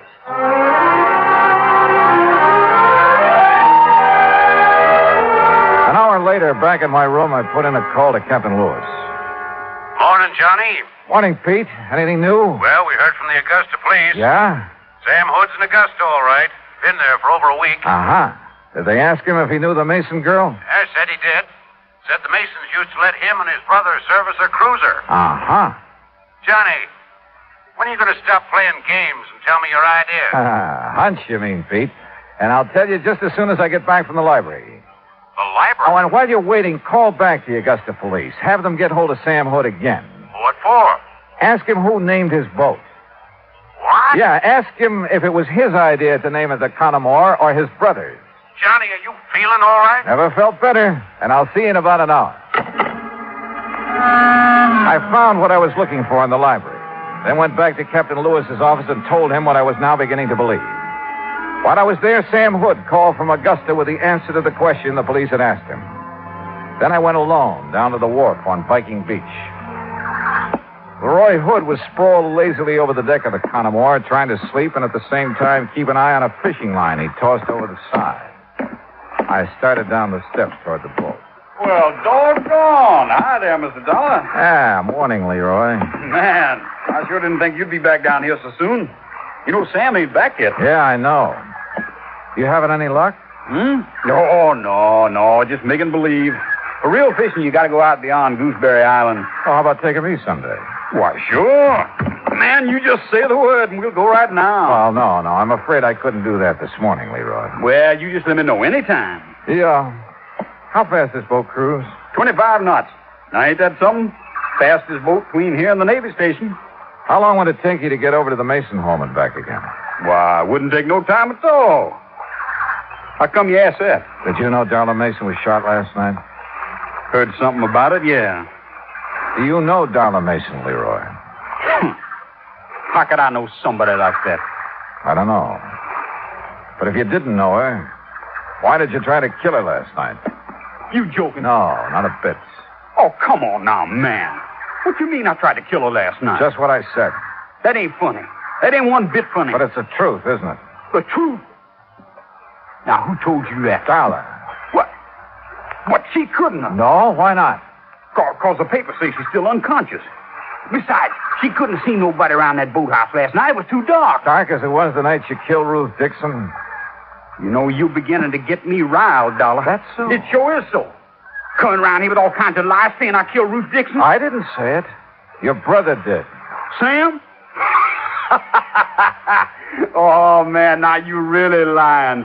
Sam's in Augusta. You ain't seen him. We talked to him on the phone this morning. He told us about you and Ruth Dixon and the Mason girl and every other woman who comes around here. Well, just because I try to make a little time with him, that don't mean I killed nobody. Sam told us differently, Roy. He told us that you can't stand to have a woman laugh at you. Every time a girl has, you've tried your best to make her sorry for it. You really did talk to Sam? What do you think? But why would he tell on me? Why? He never has before. He didn't want to, Leroy. That's why he left here when he did. He needed time to think. Decide what to do about his brother. About you. What you gonna do about it? What I have to do. Take you in. No. Nobody's taking me anywhere I don't want to go. And anybody cries, they're gonna be sorry. Leroy, come out of there. I'm coming. You look out, dog. You look out. You don't try stopping me. Leroy, come back. No!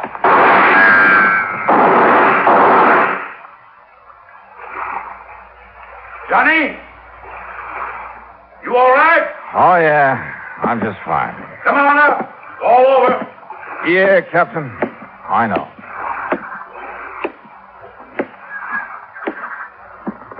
Tell me something. If I can. What put you onto him in the first place? Two things. You see, he liked the girls, wanted to be a lady killer, but they'd only laugh at him, and he couldn't stand that. I see. But the big thing is, what he named this boat, Connemore. I don't get it. Well, a man like Leroy, not much education, he'd have to have a real reason for wanting to name it that. But why? What's so special about that? You ever hear of Bluebeard? A lady killer? Sure, who hasn't? Well, Connemore was his real name.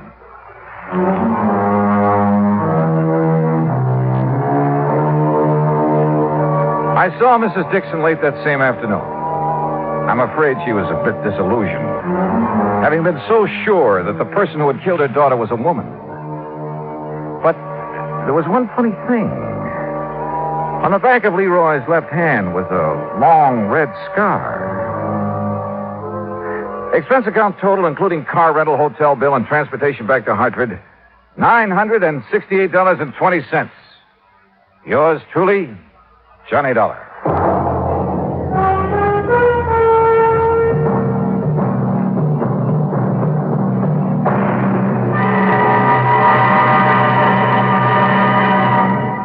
Now, here is our star to tell you about next week's story. Next week, a case that couldn't be solved because there was no solution. And yet, well, join us, won't you? Yours truly, Johnny Dollar.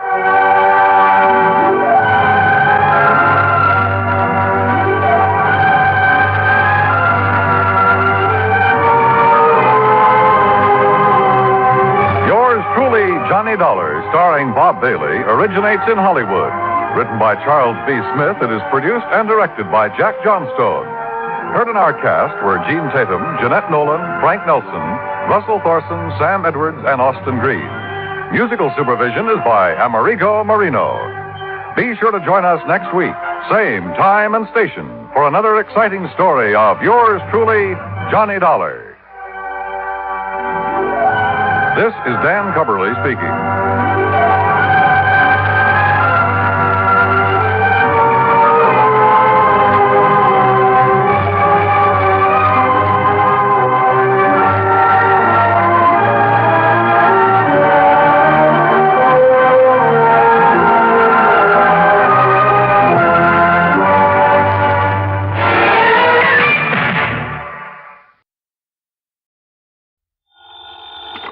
Johnny Dollar. This is Bert Larkin, International Casualty and Life. Oh, hiya, Bert. How are you? I'm afraid I have a bit of a problem, Dollar. Yeah? Yes, involving some $300,000. Wow. Will have to be distributed very shortly. Oh, well, easy. Bert, just send me a check. Forget the whole thing. You're testing, of course. Oh, well, now, how could you say a thing like that? Well, what about this 300 G's? You expecting a policyholder to kick the bucket? Exactly. Though I wouldn't put it so crudely. Oh, well, maybe expecting him to be knocked off, huh? Oh, no. His name is Mr. William Makepeace Everly. Yeah? He lives out in the old Piney Woods section. Oh, yeah, that's a pretty well-to-do part of town. Exactly. And Mr. Everly is quite wealthy. Well, he'd have to have something to carry that big a policy. Exactly. I've just learned from his doctor, Dr. Thatcher, that he has only a very short time to live. Well, just what am I supposed to do about it? I don't know. You don't know?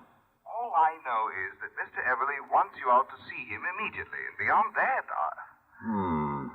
Hey, Bert, there's something funny about this. I'm inclined to agree with you, Dollar. But will you do it right away? Sure, why not? But I wonder.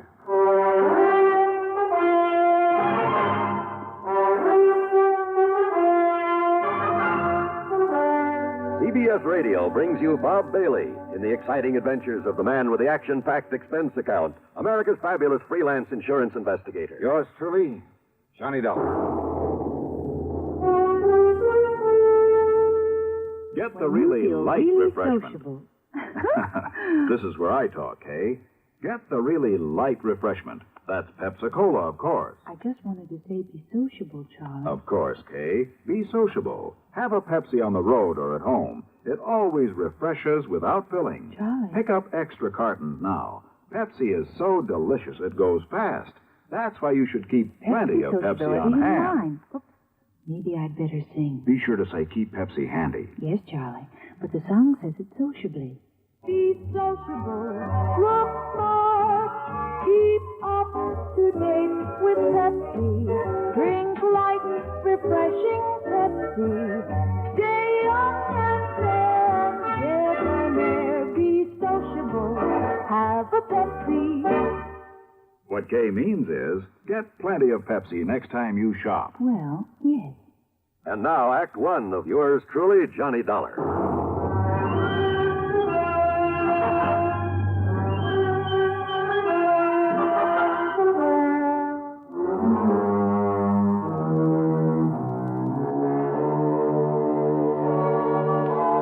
Expense account submitted by Special Investigator Johnny Dollar to the International Casualty and Life Insurance Company, Hartford, Connecticut. Following is an account of expenses incurred during my investigation of the harried heiress matter. Expense account item 1, $4.85 for a tank full of gas, and I drove to the Everly address at the edge of Piney Woods. It was a beautiful old place in a setting of tall oaks and sycamore trees that spread protectively over and around the rather large frame house, with its slate roof, its cupolas and dormers and broad porches. Even before going in, I knew the inside was filled with heavy, overstuffed furniture and velvet draperies, gilded mirrors, that it had a kind of musty smell, perhaps a trace of camphor, and the parlor closed off except for very special occasions. It was that kind of place. In answer to my knock, I was met at the door by a man who looked anything but on his last legs. Mr. Dollar? Yeah, that's right. Good. Come in, please. Ah, thanks. But are you Mr. I'm Dr. Thatcher. I'm the one who called your insurance company. Oh, I see. At Mr. Everly's request. Or I should say at his insistence. Come along, please. He's in his bedroom upstairs. Yeah, sure.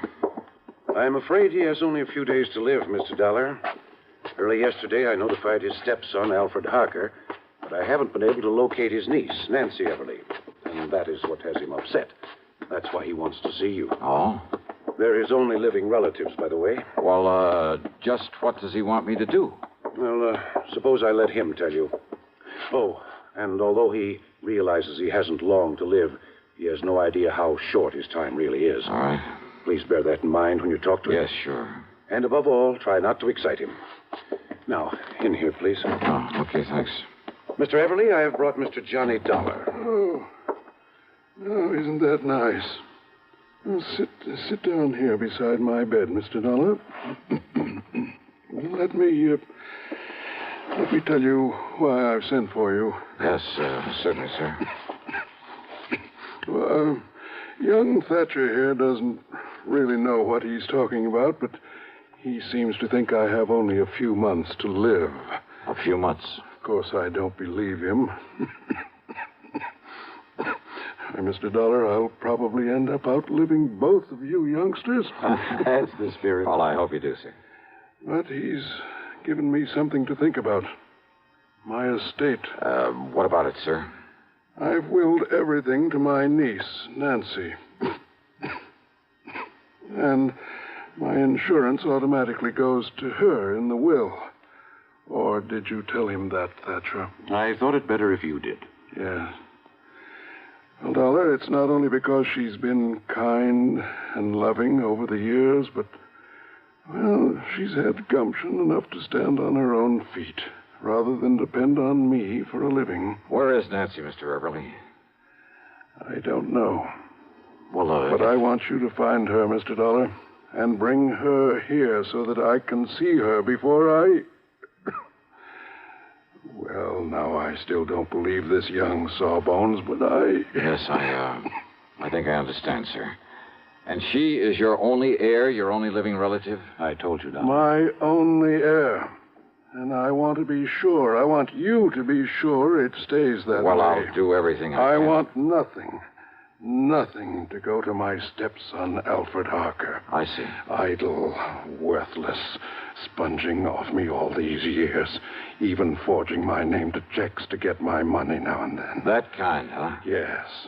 And if he finds out I'm leaving everything to her, there isn't anything he wouldn't do to... Please, take it easy, Mr. Everly. I'm all right. Well, of course, Nancy realizes this about Alfred, doesn't she? No. And that's why you must find her. Bring her to me. I'll certainly try, sir. Yes, you must. Please, Mr. Everly, and now if you... anything happens to me, you must protect her from him. You must. You... Dollar, hand me that hypo down the track. Yeah, sure, Doc. Here you are. I was afraid he might get too wrought up over this. Oh. There now. Just relax, Mr. Everly. Relax. Yes. Thank you.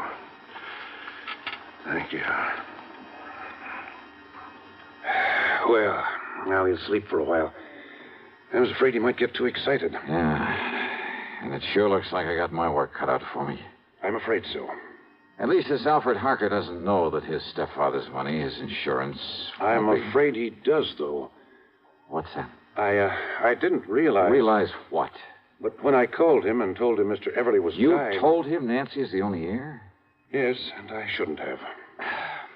Have you any idea at all where I might start looking for Nancy? No, Dollar, I'm afraid not. But if you don't know and the old man doesn't know, how do I... Oh, great, great.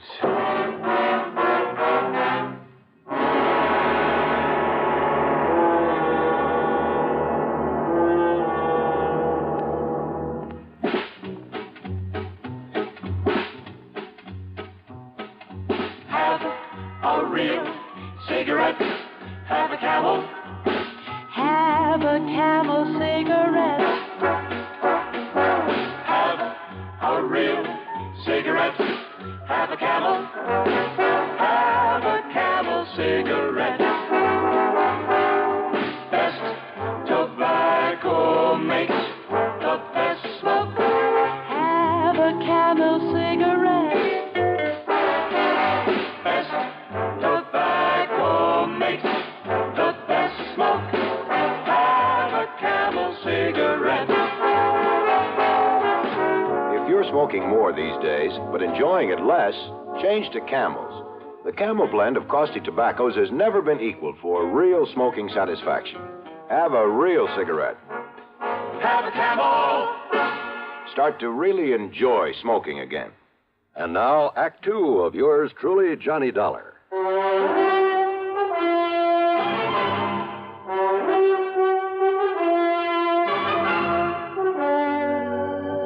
Now, look here, Doctor. If nobody knows where Nancy Everly is or how to find out where she Dollar. is... Yeah? Mr. Everly's stepson, Alfred Harker, always kept close tabs on Nancy's whereabouts. Oh, he would. Well, what do you mean? Sure, so that if anything happened to the old man, he could start sponging off of her. Now, look, it's Yes? important. Well, Mr. Everly said she doesn't know what a rotten character Al is. That's true. Because of his sweetness and light attitude, Mr. Everly never told her. Well, if he had, he wouldn't have to be so worried about what Alfred might try to do to her to get the estate. Very true. Unless I can get to Nancy first, she'll be a sitting duck for him. If only I hadn't told Alfred he's not included in the Well, inheritance. you didn't, that's that. Yet, if Mr. Everly's will specifies that Nancy's to be the sole heir... Oh, you never heard of a will being broken? Well, yes. Okay, where can I find Alfred? Well, he lives in a rooming house on the other side of town. Yeah, I'll write the address down for you. Yeah, do that. And remember, Dollar, he's not only bad, but clever. So be careful. Here, remember that. Sure.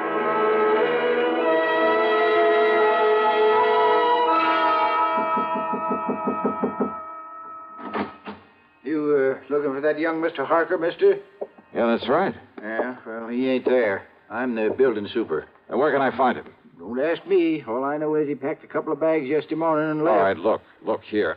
I'm a private investigator. My credentials. Oh, say. If you'll just let me get into Harker's apartment. Oh, here. Here, this 5-spot be of any use to you? Oh, now, you know better than to ask that, young fella.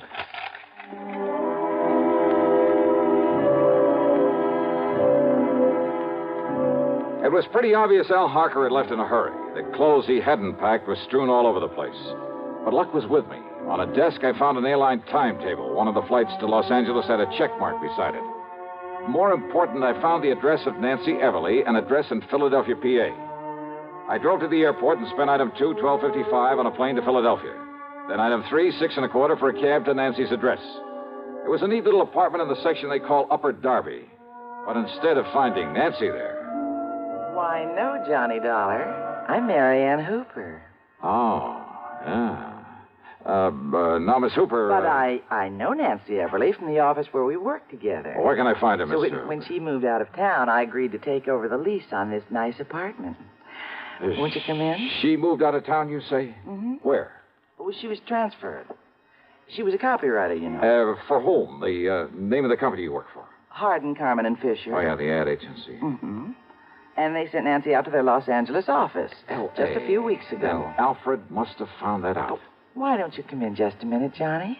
It's awful chilly out Hey, here. listen, do you have her address in L.A.? Well, no, but maybe at the office. All right, okay, thanks. Thanks Johnny, very much. has she done something wrong? No, she hasn't. What?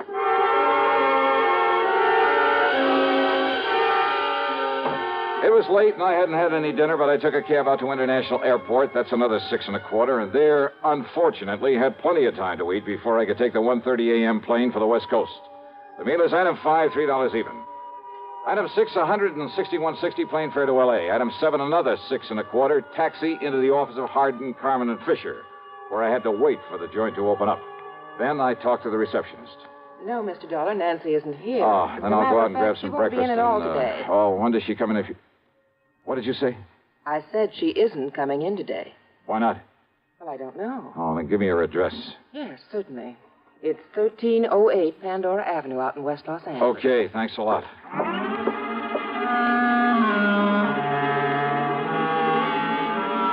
So Nancy was in L.A. Al Harker had come to L.A. And Al knew he'd get none of Mr. Everly's estate unless... Unless what? Oh, I hadn't the least idea. But I knew that he was clever, which meant there was no time to waste in getting hold of Nancy. Item 8, $3.50 for a cab to 1308 Pandora, and there from the landlord.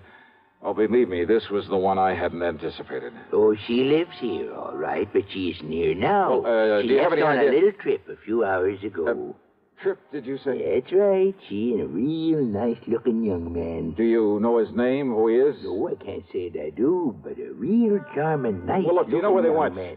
Oh, I sure do. Well, where? She said they were going over to Las Vegas. Vegas? And you know something? I think they're going over there to get married. Ouch. Munch, munch, munch a bunch of Fritos, corn chips. It's not polite to smack your lips, but you can't help it with Fritos, corn chips. Munch, munch, munch a bunch of Fritos, corn chips.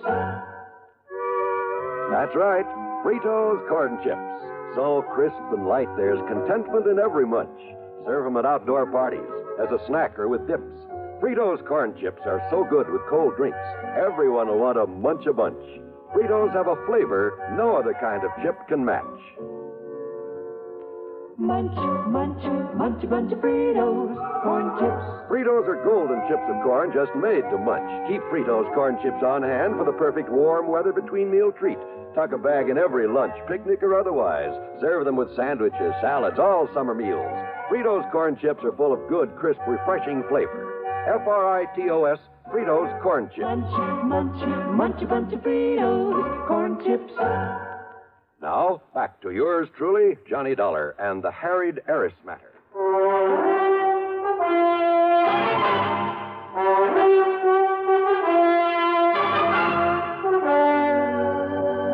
Expense account item 9, 70 cents for a phone call to Las Vegas, Nevada, to that well-known license bureau. Johnny Dollar, the special investigator? Yeah, that's right. Listen. Well, sir, this is a real privilege talking to you this way. Hey, listen, there's a young couple on the way over there to get married. Happens all the time, Johnny. Oh, yeah, sure. Especially here. Yeah, now listen. Their names are Nancy Everly and Alfred Harker. You want me to arrange something special for them to help them on their way? No. Somehow you've got to keep them from getting married.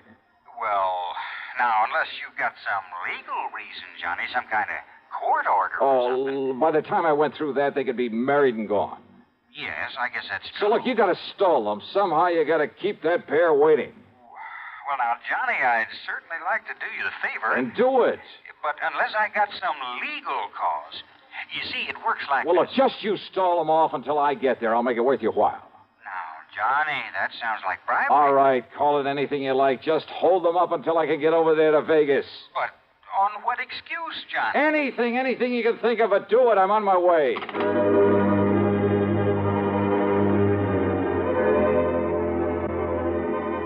Alfred Harker's plan to get hold of the Everly fortune was all too obvious. All he had to do was marry Nancy, and he'd have it automatically. Item 10, $7.50 for a fast taxi out to Lockheed Air Terminal in Burbank.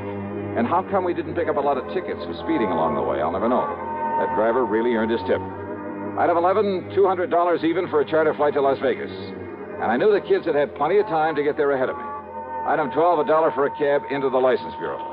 And I'm sure honored to meet you, Johnny. Yeah, and you say they've already been here and gone, huh? Now, I tried to stall them here just as long as I could. Oh, yeah. But after a while, I'm afraid it got to be kind of obvious. Okay. But I tried all right. Okay, here. Here, thanks. This is for your trouble. Now, Johnny, I wouldn't think of Now, look, taking I'll that, double it if you especially can not tell me from where... You see, I'm a real fan of that radio program of yours that... Where they went from here to get married? Yes. Johnny, in this town. Yeah, well, they left here on foot, so it must have been somewheres in the neighborhood. Okay. So, would you like a list of the places around here where they can commit matrimony? Yeah, let me have it, will you?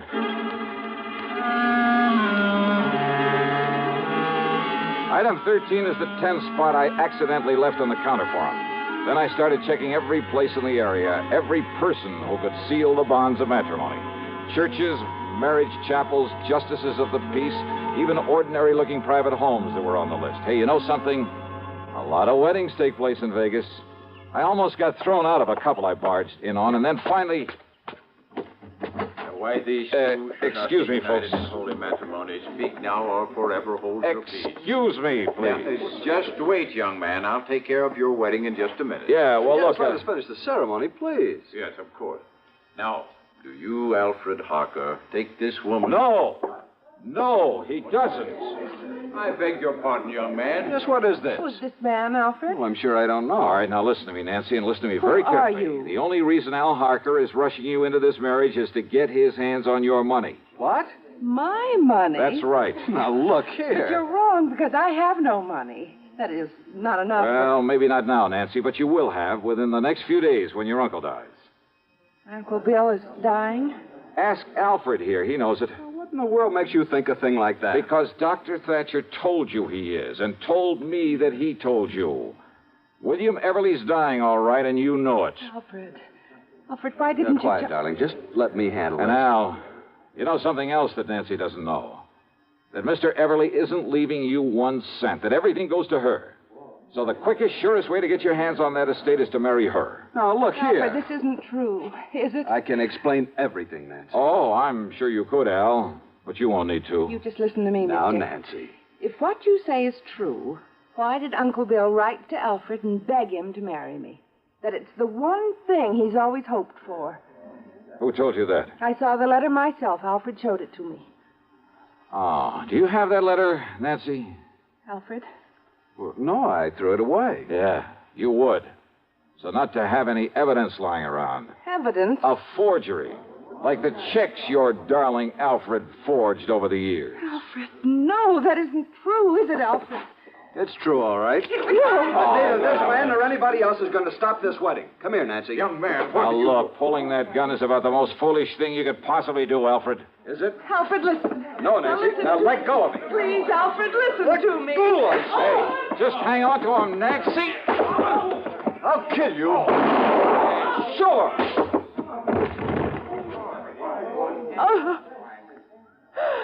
Oh, I'm sorry, Nancy. Terribly sorry.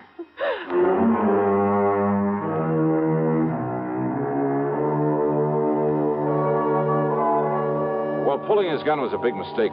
Yeah, the people there in Vegas, the police, just don't go for that sort of thing. As for any charges the company may care to make against him, well, that's up to the legal department.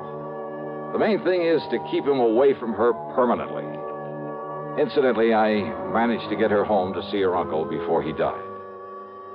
Expense account total, including the trip back to Hartford, and for Nancy, too, of course, $76,425. Yours truly, Johnny Dollar.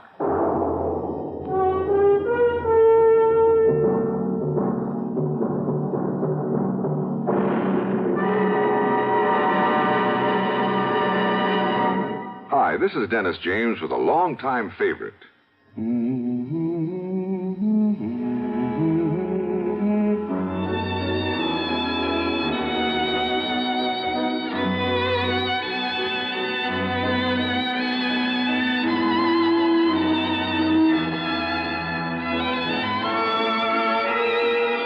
Yes, the longtime favorites are usually the best, aren't they?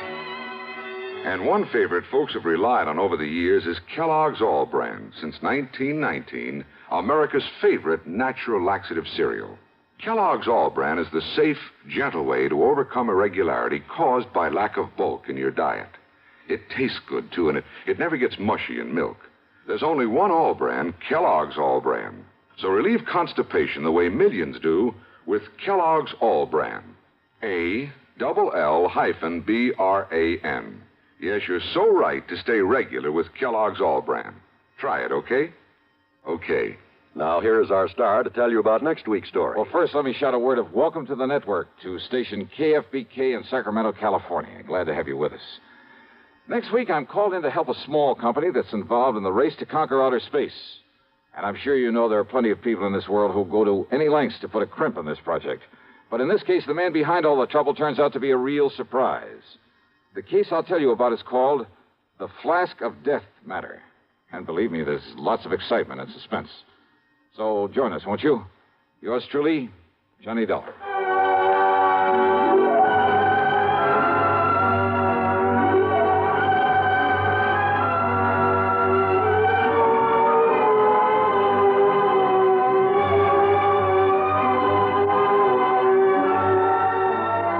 Yours truly, Johnny Dollar, starring Bob Bailey, originates in Hollywood and is written, produced, and directed by Jack Johnstone. Heard in our cast were Virginia Gregg, Gene Tatum, Lillian Fife, Marvin Miller, Russell Thorson, Bart Robinson, Forrest Lewis, Sam Edwards, and Harry Bartell.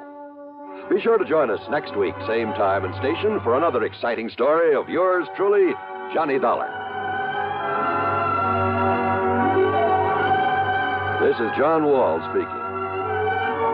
Suspense follows on the CBS radio network. You know, Dooley, I've been reading up on hypnosis. Come here and let me try it on you. I'm an officer of the law and don't approve of making a man divulge his secrets.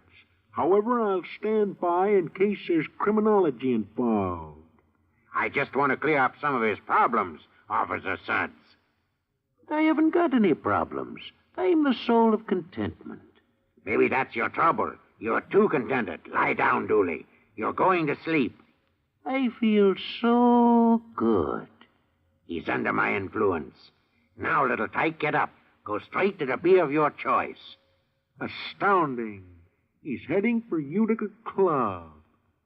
'Cause Utica Club will still take the trouble to age beer the natural way. Utica Club, you see.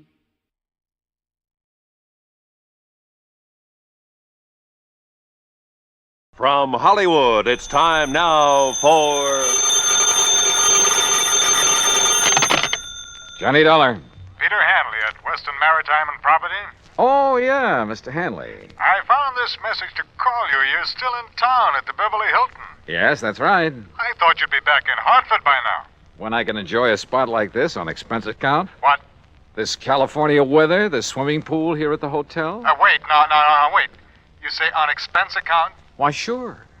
Dollar, you cleared up that matter for us. You proved conclusively that Randolph Merrill did not lose his yacht, that the explosion and the sinking were fake. That's right. And incidentally, as you anticipated, the yacht was found in a small Mexican seaport, all ready to be rebuilt and repainted to thoroughly disguise it. Good.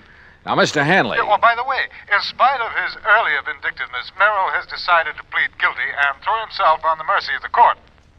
Has he signed a confession? Well, no. Then I'll bet he changes his tune by the time he goes to trial. Oh? Sure, that's an old trick to slow things up, gain time. Are you having Mrs. Merrill held as an accessory? The Merrill has made and signed a statement completely clearing her, so to hold her now would only complicate matters. Hanley, either you haven't yet read my expense account report, I haven't. or I forgot to tell you what tipped me off that bear was trying to pull something on us. Oh? What was it, Mr. Dollar? Her jewels that you'd insured for $100,000. Oh, no. Oh, yes, Hanley. That jewelry Mrs. Merrill showed us was fake. Paste. Heavens, Dollar? You still think I ought to go back to Hartford? No. Not until you found out where the real jewels are. Can you come down to the office, Mr. Dollar, right away? Sure, if you like. No. I'll drive out there to your hotel. Whatever you say. Yes, I'll drive out there. I'll be there right away. Scotch and soda be all right? Yeah, what? You suddenly sound as though you could use a drink.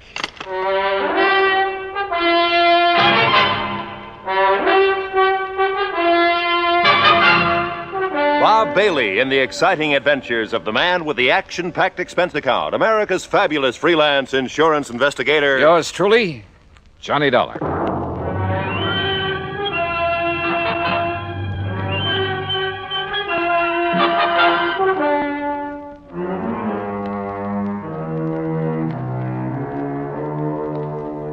Expense account submitted by Special Investigator Johnny Dollar to the Western Maritime and Property Insurance Company, Los Angeles, California. Following is an account of expenses incurred during my investigation of the Wayward Diamonds matter.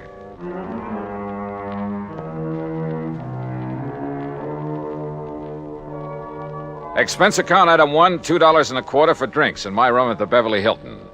By the time room service had delivered them, collected the tip, and left, Peter Hanley arrived. Yeah, come in. I make no bones about it, Mr. Dollar. I had completely forgotten about those jewels of Mrs. Merrill's. Yeah, well, I can't say that I blame you. We were so intent on exposing the so-called sinking of that yacht. Exactly. All right. Relax. Here, come on now. Sit down and relax while we map out a plan of action. Thank you.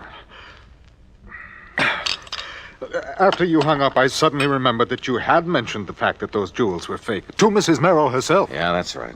All right. Well, how did you know that they were fakes, Mr. Dollar? You remember when we sat in their living room out in Westwood while they gave us that cock and bull story about the yacht going down? Yes, I remember. All right. She handed me the jewels to look at. I kind of absent-mindedly dragged one of the so-called diamonds across the glass top of the coffee table and realized it didn't scratch it. Oh. Nor did any of the others, which proved they weren't diamonds at all, but some kind of imitations. Look, why kid about it, Hanley? Up to that point, they'd had me believing their story about losing that yacht. You weren't alone, Dollar. You weren't alone. But now I suppose we'd better call in the police about that jewelry. Why the police? Well, to see if they can find the originals. Oh, now, look. The Merrills are a clever pair. They proved that when they almost got away with a $150,000 claim against you for a boat that didn't sink after all. Very true, Dollar. Very true. So you can be pretty sure they didn't take the diamonds out of that jewelry and just hand them over to some fence around here. Yes, you're right. Later, I suppose she figured to lose the fakes, have them stolen, and then claim the insurance. Yeah, probably. If we hadn't nabbed the old man for the yacht fraud. You say she hasn't been held? No, but I see now that she should have been, in spite of her husband's statement that she was completely innocent of any complicity in the whole scheme. Yeah, I think she should have. You know, it's going to take a lot of money to defend him.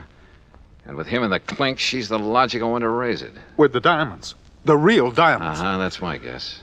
Very well, then I'll go over to police headquarters right away, charge her with fraud. Because of the diamonds themselves, and see that she is held until she tells us where we can recover them.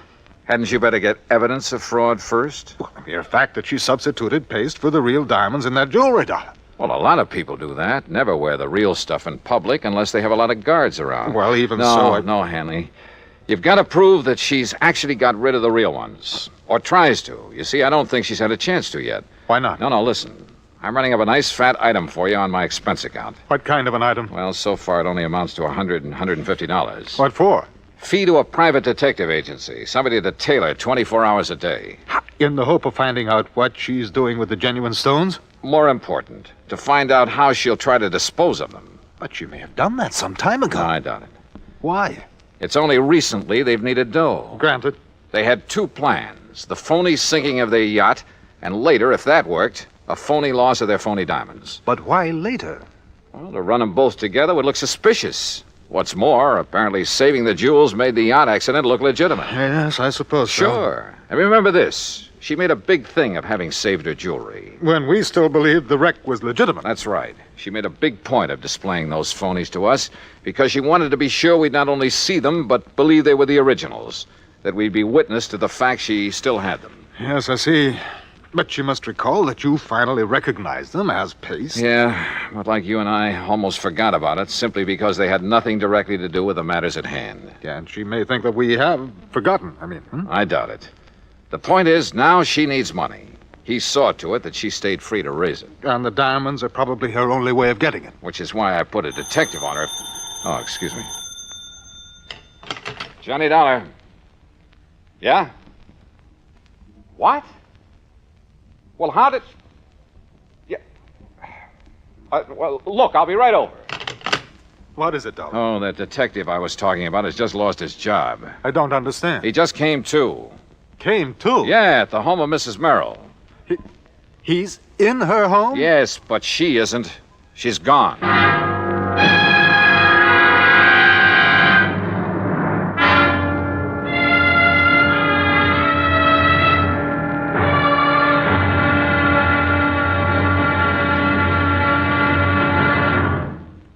Act Two of yours truly, Johnny Dollar, in a moment.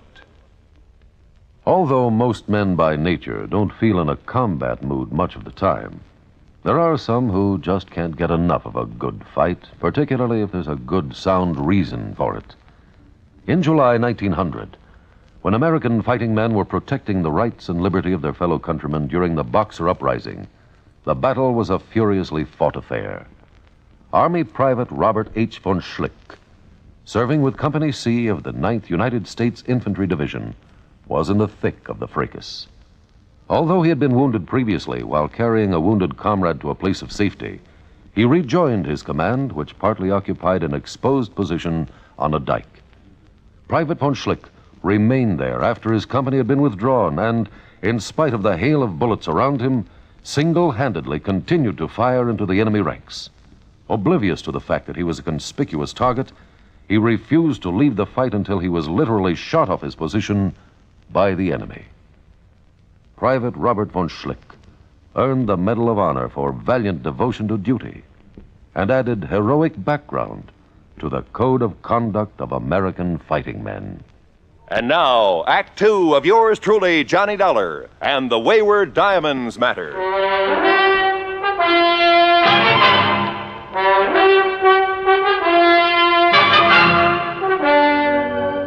In separate cars, I still had my rental job. Pete Hanley, the insurance man, and I drove out to Westwood, just beyond Beverly Hills. You're sure that detective was here at the Merrill home when he called you? Well, that's what he said. But if he was supposed to simply tail... Come on.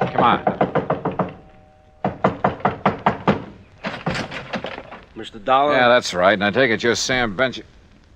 Holy smoke, what happened to you? Where's Mrs. Merrill? Well, like I told you on the phone, Mr. Dollar, she's gone. Any idea where? Oh, sir. Hey, you mind if I sit down? I don't feel so good. No, go ahead. Go on, sit down. All right, you all set? Yeah. Now, what happened? Well, I was walking up and down the street. Huh? You know, real casual, so as not to arouse no suspicion. You've been walking up and down in front of this house all morning? Oh, yeah, all morning. But like I say, real casual, so Where as not... did you ever learn to be a detective? Some correspondence course? Oh, now, look, Dollar, you shouldn't talk like that. I resent it. Okay, all right, go ahead and resent it. But prowling up and down in front of the house... Well, my brother runs a very good detective Your brother? agency. Yeah, and if he didn't think I was a good operator, if he wouldn't... Okay, all right, what happened? Well, I see her come out the back door. You know, Miss Merrill? Wow. And I see her go out and she opens up the garage. And where were you? Well, by good luck, I just happened to be in front of the driveway about then. So, real casual, I lean over and I start tying up my shoelace, Yeah. you know, so she won't get suspicious of me, you see? Go on. Well, when she gets in the car and she gives me a look, but that's all. So I figures me being so casual and all, she's not wise to what I'm doing around here, you know? I bet she wasn't. But that's where you're wrong, Dollar, because somehow she must have figured it out, even with me being so casual. All right, what happened? Yeah. Well, Dollar, she comes barreling out of that garage so fast, I didn't have hardly And time she to maybe even... casually ran you down. So I was casual about it. By the time I pick myself up and I find out I got any busted bones, she's down the street and around the corner. What kind of a car was she driving? Gee, no. What was the license number? I don't know. You don't know? Well, then how it happened so fast? Hey, look, whoever assigned you to this job ought to I have told you, their... my brother. And don't you go say anything about my brother. How did you get into this house? Well, my order said if she made any move, I was to phone you. I figured nearest phone was in here. How did you get in? Well, I looked around to see one of the back windows was open. You have any authority to enter this house? A warrant, maybe? No, but I have my orders to phone you just as soon as I could. And like I said, I figured the nearest phone... You want to see my orders? No, I don't. Well, look, see here. Now, you here. look. You can take those back to your office and shove them in your darling brother's face. Oh, And now when you're saying things against my just brother. don't forget to tell him you're fired. Oh, now look, Dollar. Anybody can make one little mistake. You asked me, you made them all. Now, go on. Get out of that chair and get out of here. Oh, now listen. Oh, would and you... I suppose that car that's parked right across the street, I suppose that's yours. Well, sure. Oh, no. So as if she made a move, I could follow without wasting no time. Real casual, huh? Sure. So she wouldn't know you were following her. Of course. All right, go on. Get out. Oh. Now, look, you wasn't really serious About what you being said about... fired? You bet I was. And you can tell your brother he and his agency are... Oh, go on. I'll settle with him later. Look, I'm not used to being treated like this. And when I told my brother... Oh, brother. Well, Hanny, it looks like I called in the wrong detective agency. I'm sorry. I'm afraid so. And I suppose you and I have no more right to be in this house than that idiot has, so perhaps we'd better leave. Yeah, sure. But not until you get on the phone and call the Department of Motor Vehicles. Oh? Find out from them the year, make, and model of Mrs. Nancy Merrill's car. Oh, better still, I can call my office. Your office? Well, yes, we issued the insurance on that car. Well, good. Meantime, rather than just sit here and twiddle my thumbs, I'm going to have a look around. But, Dollar, if our simply being here is illegal... Would you stop worrying about it and get on that phone? In the bedroom, I found the jewel box, all right, but no sign of the jewels. However, in a desk, I did find a receipt. A receipted bill for some work done by a jeweler in Westwood Village.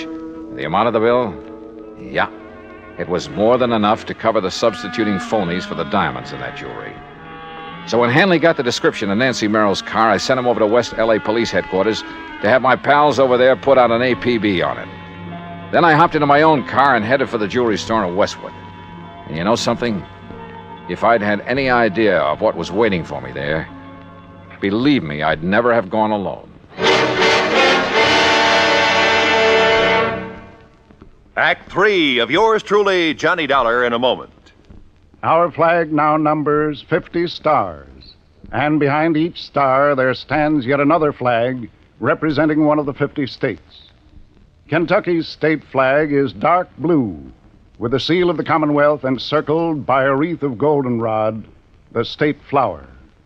Within the seal, two friends embrace, their right hands clasped, their left resting on each other's shoulder, their feet on the verge of a precipice, which illustrates the motto beneath them: United we stand, divided we fall. Kentucky's state flag, the flag of the 15th state to enter the Union, was adopted on March 26, 1918. And now, Act 3 of yours truly, Johnny Dollar, and the Wayward Diamonds Matter.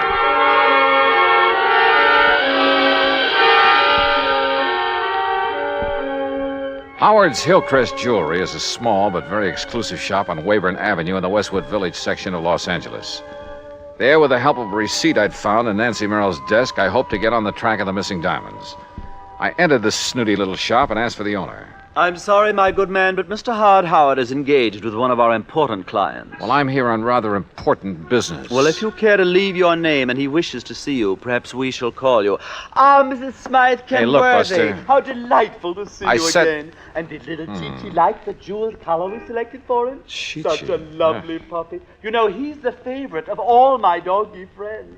Just as you're my favorite. Maybe I'd better look for this Howard myself. Mrs. Smythe Kenworthy, you have no idea how it brightens the day to have you drop in. Oops, now, wrong department. What can I show you today? Some little trinkets for your pussycat, perhaps? We have some perfectly ravishing things in real emeralds. No. But you must please. Oh? Nancy, my dear. Yes, Howard. My pet, when I removed the genuine diamonds from your various pieces and replaced them with paste, it was with the distinct understanding... I know, dear, I know. But now I have to have the real stones put back. Why?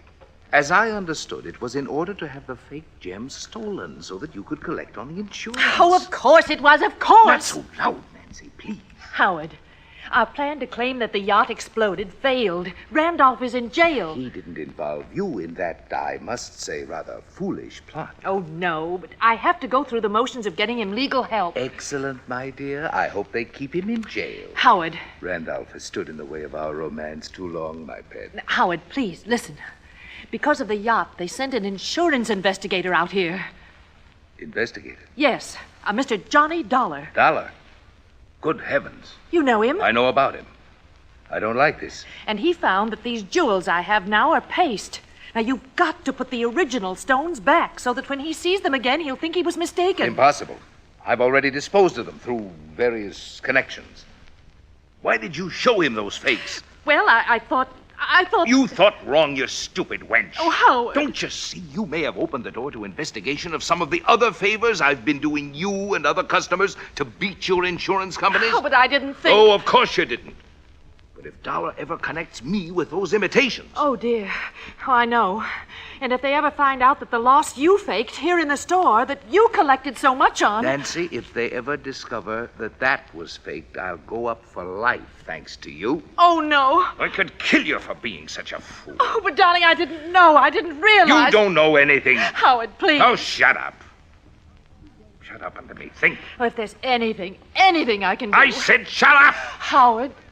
Will you be quiet? I got to think this thing out.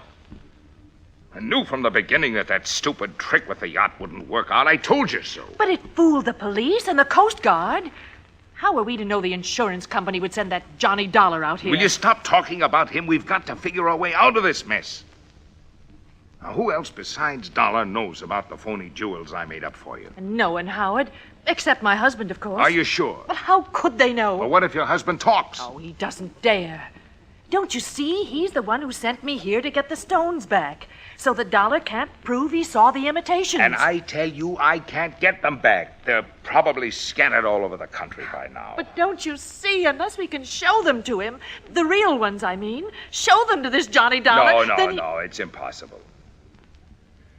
So, that means only one thing, Nancy. Replacing the fakes with some other genuine stones? No, that would take months. No, Nancy, it means that I have to get rid of this man, Dollar. That gun! That's right. You'd kill him? Yes, Nancy, I'll kill him if I can find him. I'll save you the trouble of looking for me, Howard. What? Dollar! And is that the gun you plan to kill me with? Yes, that's right.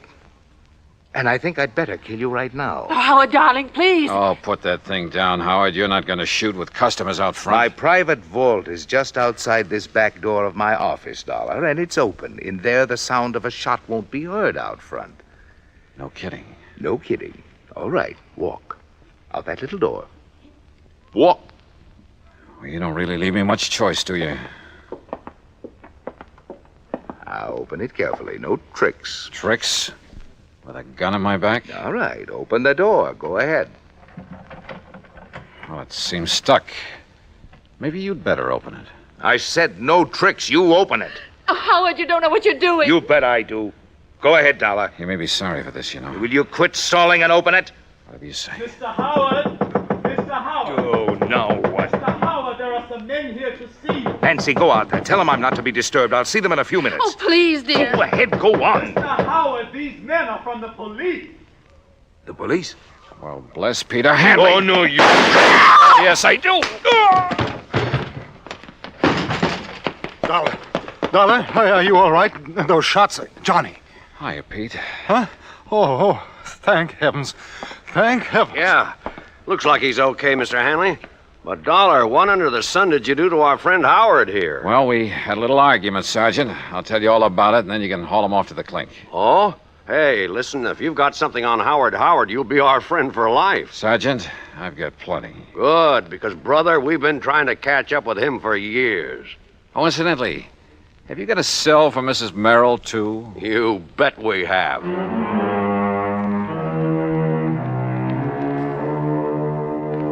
Expense account item 2, $50 in legal fees to make a deposition so I won't have to hang around for a trial or 2 or 3. And I have a sneaking suspicion that Howard and Merrill and his wife are going to have a long, long time to think things over. Expense account total, including additional mileage on my rental car and the trip back to Hartford, $218 even. Yours truly, Johnny Dollar.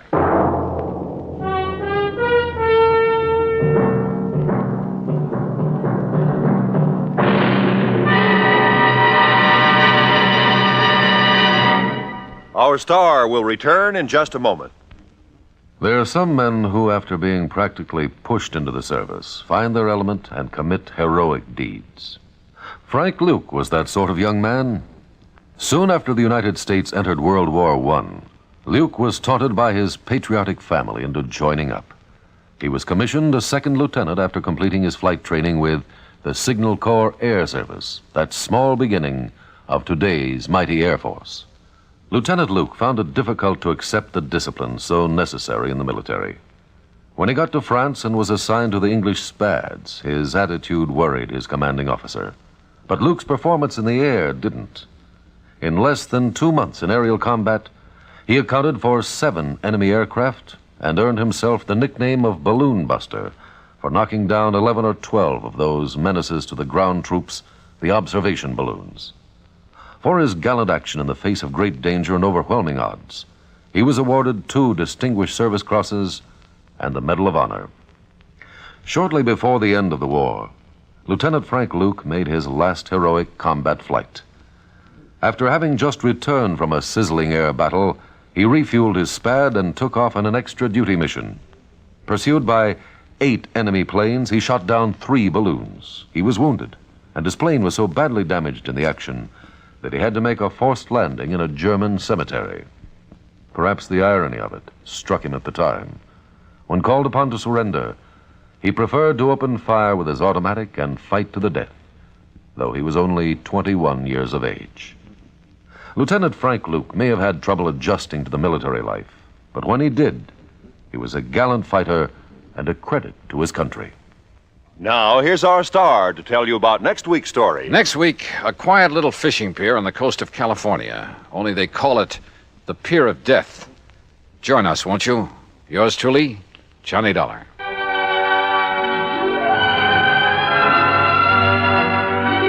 Yours truly, Johnny Dollar, starring Bob Bailey, originates in Hollywood and is written, produced, and directed by Jack Johnstone. Heard in our cast were Paula Winslow, Ben Wright, Jack Crucian, Jack Edwards, Marvin Miller, and Joseph Kearns. Be sure to join us next week, same time and station, for another exciting story of yours truly, Johnny Dollar. This is Roy Rowan speaking.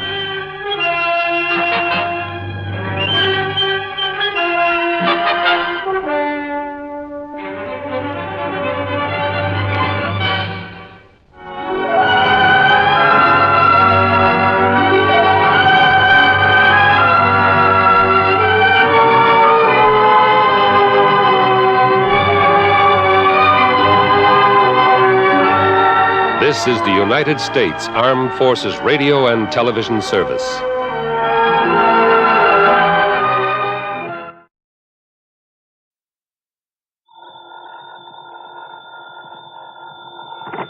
Johnny Dollar. Still there in Buffalo, huh? Yeah.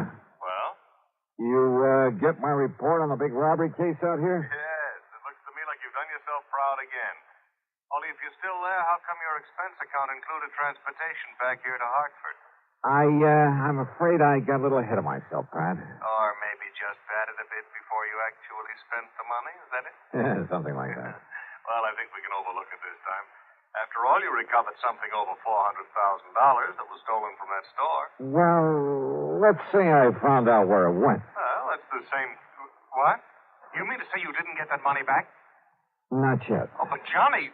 Now, look. Oh, no, don't come unglued, Pat. I know where the money is. At least I'm pretty sure I do. Johnny, so it's aboard old man McNair's yacht on the lee of a point off the Canadian shore of Lake Erie. Now, listen. But with the big storm that's raging up over Lake Erie, well, it's impossible to go out and get him. Who's them?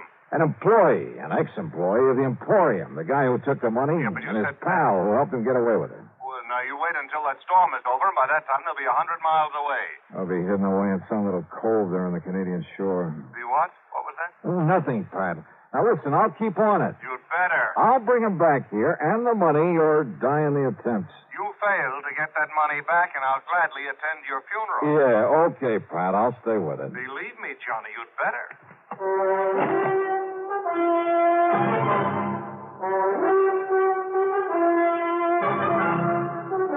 CBS Radio brings you Bob Bailey in the exciting adventures of the man with the action-packed expense account, America's fabulous freelance insurance investigator. Yours truly, Johnny Dollar.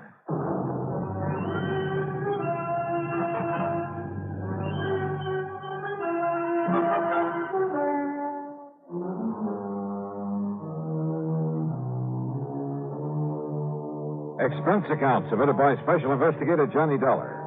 To the Universal Adjustment Bureau, Hartford, Connecticut. Attention, Mr. Pat McCracken. Following is an account of expenses incurred during my investigation of the Further in Buffalo matter. What I hadn't told Pat over the phone was at the last minute the Coast Guard had stepped in, forbidding me to go after those crooks in a rented subchaser after all. And you know something? Because of that storm, I'm afraid they were right. In spite of the fact I'd already paid for that boat and could only get half of it back. I'll put that down as a credit on this expense account. After all, it's on my American Express credit card. Anyhow, all I could do was sit around my hotel room and wait for the storm to quit. Yeah, sit and wait. Come in. Come in. Well, Dollar, Oh, hi, Mr. McNair. so you couldn't go after those criminals because of this storm. Well, sir, just as soon as it lets That's up... no reason for them to get away. Not with my $400,000. $421,216. Yeah, look, Mr. McNair, Quite frankly, that amount of money doesn't mean very much to me. But to coin a phrase, it's the principle of the thing. Yeah, sure. So how can you sit idly here in this hotel and... Well, have you got in touch with the Canadian authorities? Yes, sir. And they can't do any more than we can. Also, there's a kind of ticklish international situation here. What international situation? Well, if by any chance I should be wrong... Be wrong? About what? Well, I mean... Well, look, after all, the only evidence against John Harker and his pals so far is the circumstantial kind. I thought you were absolutely certain they took the money. I am, as sure as I can be, until I get my hands on that money. I had all the faith in the world in John Harker. Then you came along and destroyed it. Destroyed it with your theory that he and some friend of his committed that robbery. Mr. McNair. Well, just let me tell you something, young man. You go out there to wherever he is on my yacht, and you find him. But when you do, you'd better also find proof that he stole that money. I'll do everything I can. Because if you don't, if you or anybody else finds out that he is innocent, Dollar, I'll ride you out of Buffalo on a rail.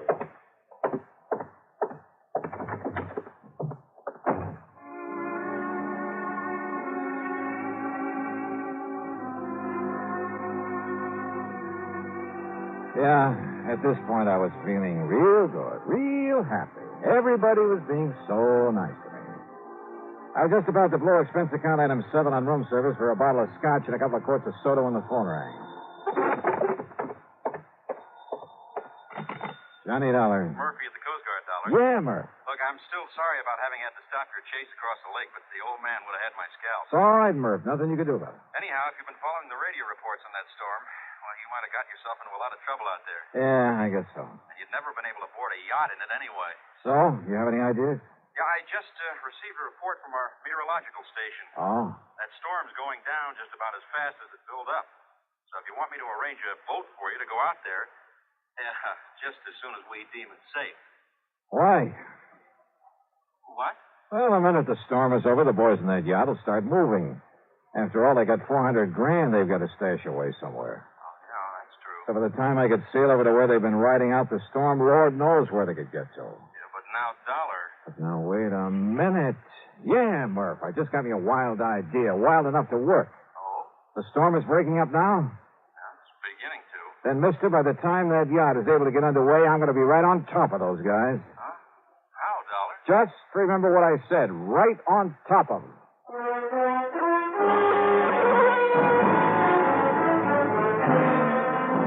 Expense account item 7, $3 and a quarter for a taxi out to the municipal airport. Along the way, I noticed the rain was letting up, the wind was dying down.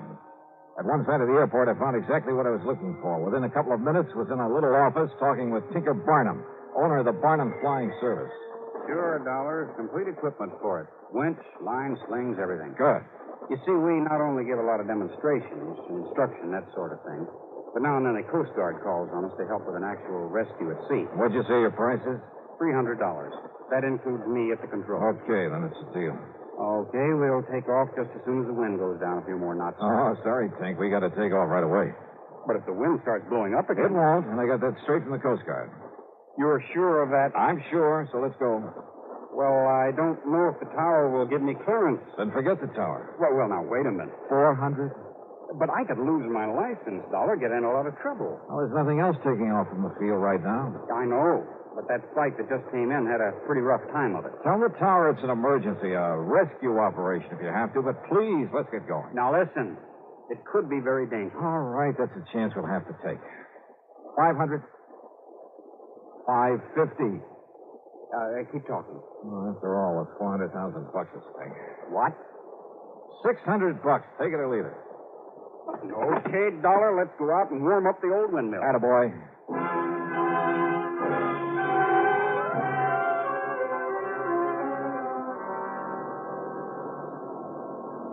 It was my first ride in a helicopter, and, brother, what an introduction. I've been aboard regular planes in rough weather lots of times, but the way that wind tossed us around picked us up and let us down, and with nothing but the broad wind-chopped surface of Lake Erie below us. Well, it was an experience, to say the least. For the first half hour, Tink was fighting the controls every inch of the way under the gray, ominous scudding clouds that raced by overhead. Then, all of a sudden, the clouds left us. The sun came out in all its glory. The most welcome sight I've seen in years. The air calmed down. Then finally, standing out clearly under us was the Canadian shoreline. Look ahead, Dollar. Over to the left a bit. Yeah, Tink? That neck of land, that peninsula sticking out into the lake. Yeah, I see it. Long Point. And the yacht was supposed to be riding out the storm in the lee of it. I don't see it. The lee side would be the... Well, I do. Look, moving along the far side of the point. That's a cruiser, Johnny. But is it the right one? Come on, take us down to her. Right. Meantime, I'll get the sling ready so you can drop me down at the deck. Right.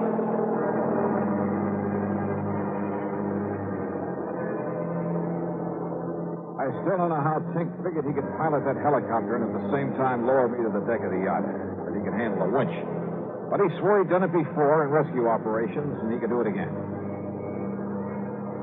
He made a couple of close passes, and I was able to identify John Harker at the helm, a tough-looking character standing beside him. So it had to be McNair's yacht. Then I suddenly realized there were not only two of them, but they both knew who I was, knew all about my interest in the robbery. I could be at a slight disadvantage. Sure, Dollar. They'd shoot you dead before you even hit the deck. Tink, I can't remember when a lie has ever paid off or even worked. I've got to try one this time. Well, listen, we could simply keep a line on them, find out where they go. Yeah? And what happens when this beater runs out of gas? Yeah. Oh, well, I can radio the Canadian Coast Guard. No. By the time they get through the necessary red tape to hold those boys and get here from wherever their nearest station is. Yeah, I see what you mean. Okay, then, Johnny, open the door. Use this megaphone. Thanks. Here. I'll hang around over them. Right. Arthur! Arthur! He's cut his power and cupped the hand to his ear. Arthur! This is Johnny Dollar. You hear me? You hear me all right? Wave with your right hand. It's okay. He can hear you. McNair wants you to know the police have found the man who did the robbery. They gunned him down. He waves okay. Yeah. Parker, they haven't found the money yet. McNair says you'll have to cross on the bridge, and the bridge all the way to Rotterdam. Hey, what was that, Johnny? You get that, Harker? I said that, look, I'll drop on down there. Stop your engines, and I'll drop down to your deck on a line. You get that? Emotion's okay, Johnny, to come ahead. Then set me down there, Tinker, and make it gentle, will you? You got your gun real handy? Right. I still don't like this, but down you go.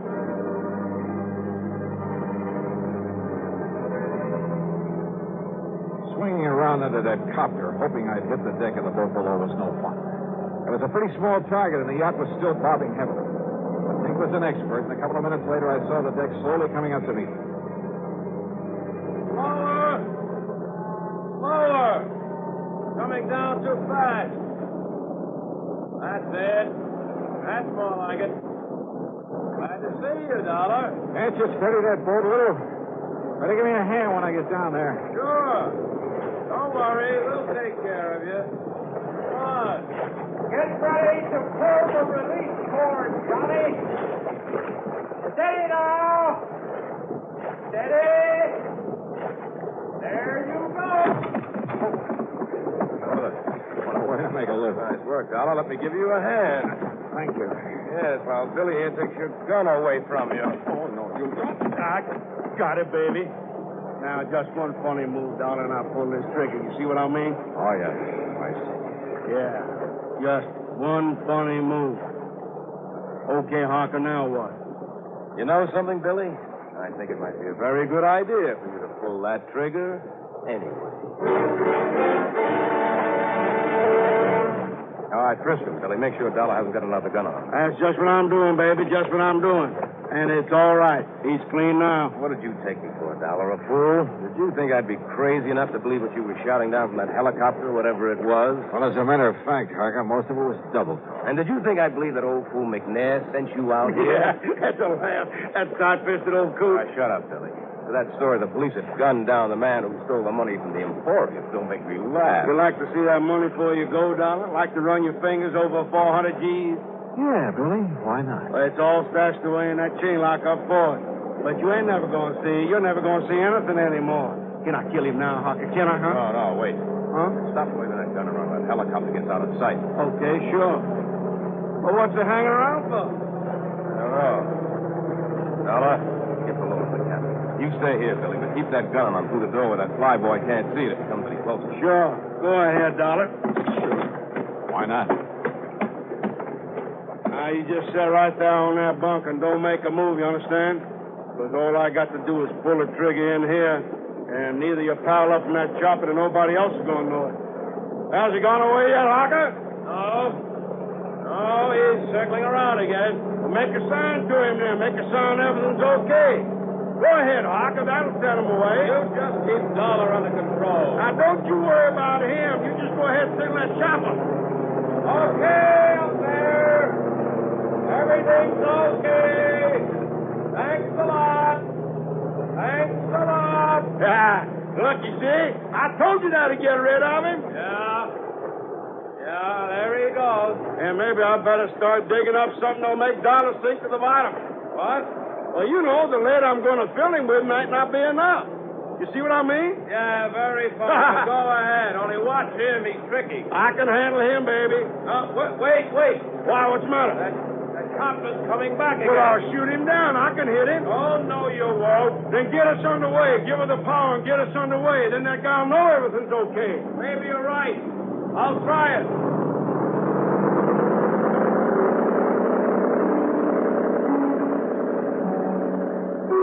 During all the talk, I sat there on the bunk looking into the muzzle of Billy's .38, knowing these were desperate men with a lot at stake.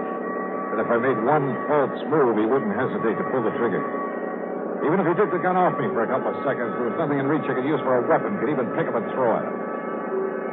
Good work, Billy. Chopper's going away again. I told you so. Can I shoot him now? Can I kill him? I better wait a couple minutes more to make sure. When I find some chain or something to tie around and make him sink. In the locker, under that bunk you got him sitting on. Okay. All right now, Dollar. Get off of that bunk and walk up to the front of the cabin. Go ahead. Don't forget I've got this gun on.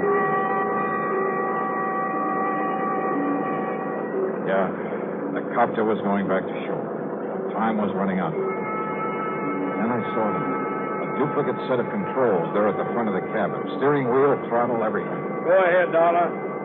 Keep your hands up over your head. Up high. Rising off the bunk, my hands over my head, I half stumbled as though from the motion from the boat. I lurched against the wheel and grabbed it and swung it hard a port. Hey! The boat swung around crazily. Hey! What do you think you did? Hey, let go of that wheel! Lousy shot, Billy! What's the matter? Billy, what's happened down there? Plenty, Harker. And if you want some of the same. Wrong, Dollar. Dead wrong. Because I have a gun, too. Not another step. I see what you mean. Too bad you didn't take Billy's when you... Billy? Okay, Harker. I'm okay. But if you think I'm going to wait any longer to kill this guy, you're crazy. Okay, Billy. Go ahead and kill him. You don't, I will. No, look. That cop. What? What's coming right at us? It'll smash into us. Stop him. Shoot him. You bet I will. No, you fool. The pilot of the cop to the flyboy. Shoot him. Right.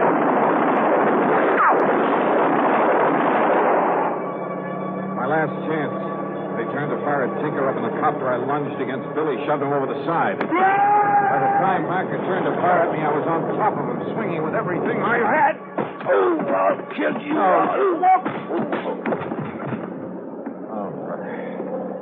What a rest.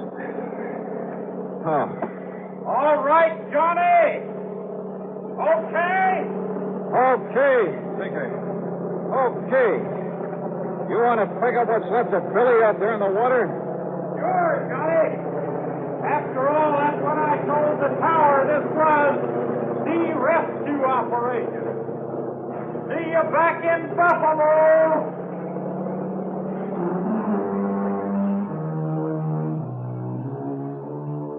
Yeah, like Billy had said, the stolen money, all of it, was stashed away in the Ford chain locker.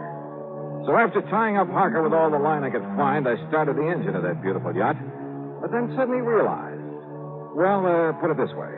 If Tinker and his copter hadn't stayed with me, so help me, I'd never have found my way back to Buffalo. So, expense account total, including an even $1,000 for Tinker Barnum, and please don't argue about it, plus the trip back to Hartford, plus the previous charges you haven't yet paid me for, $1,800 even. And believe me, it's a bargain. Yours truly, Johnny Dollar.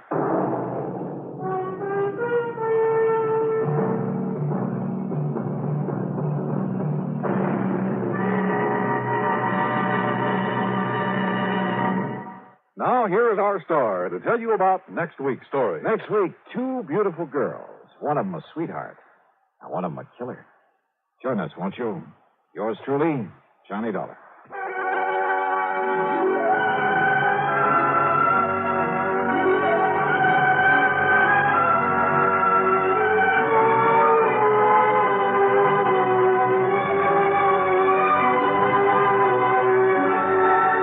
Yours truly, Johnny Dollar, starring Bob Bailey, originates in Hollywood and is written, produced, and directed by Jack Johnstone. Heard in our cast were Lawrence Dobkin, Bartlett Robinson, James McCallion, Dick Crenna, Junius Matthews, and Gil Stratton.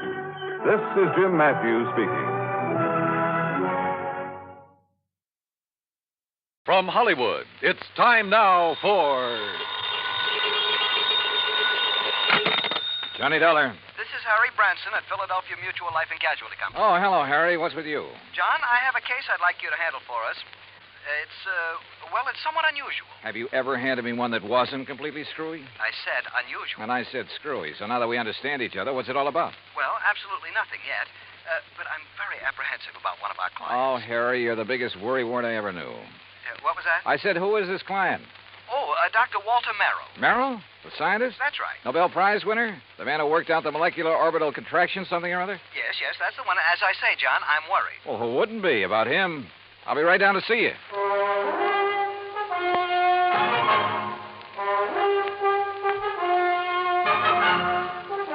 Bob Bailey in the exciting adventures of the man with the action-packed expense account.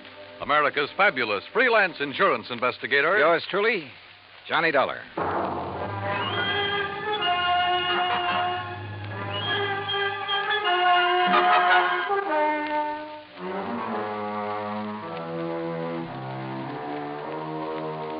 Expense account submitted by Special Investigator Johnny Dollar to the Philadelphia Mutual Life and Casualty Insurance Company in Philadelphia. Where else?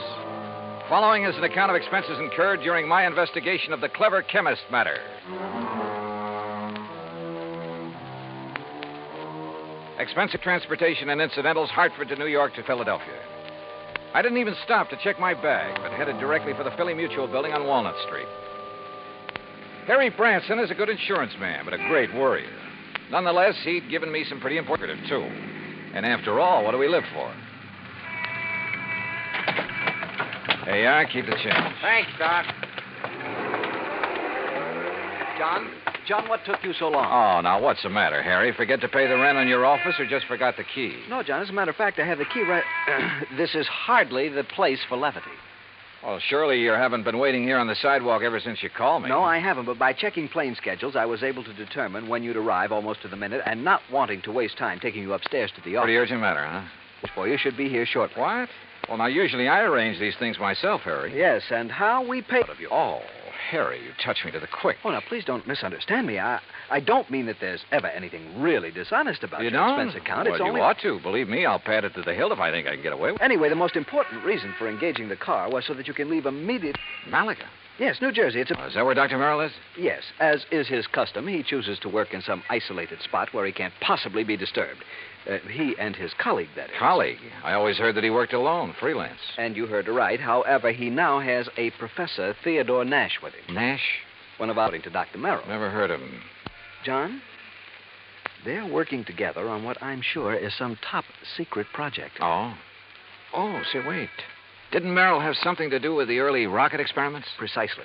Which is why I suspect their present work may have something to do with the space satellite or intercontinental missiles or something of the sort. Yeah, possible. But what has all this got to do with you? Their insurance. Dr. Merrill has had a policy with us for some years. $25,000. Oh, and he took out a policy for $10,000. Beneficiary? Nash made Dr. Merrill his beneficiary. Oh, well, that sort of thing is often done between men working together. Harry, you know that. Yes, so that if anything happens to one, the other will be financially able to carry on what they've started. Sure, right. Which is no doubt why Dr. Merrill changed the beneficiary of his policy to Theodore Nash. So, what's the worry?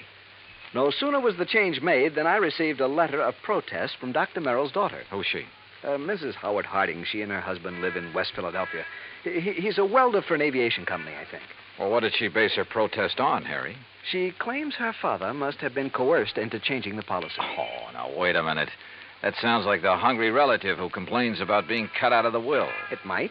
If Mrs. Harding weren't a perfectly well-balanced, intelligent, and I'm sure quite unselfish person, a completely...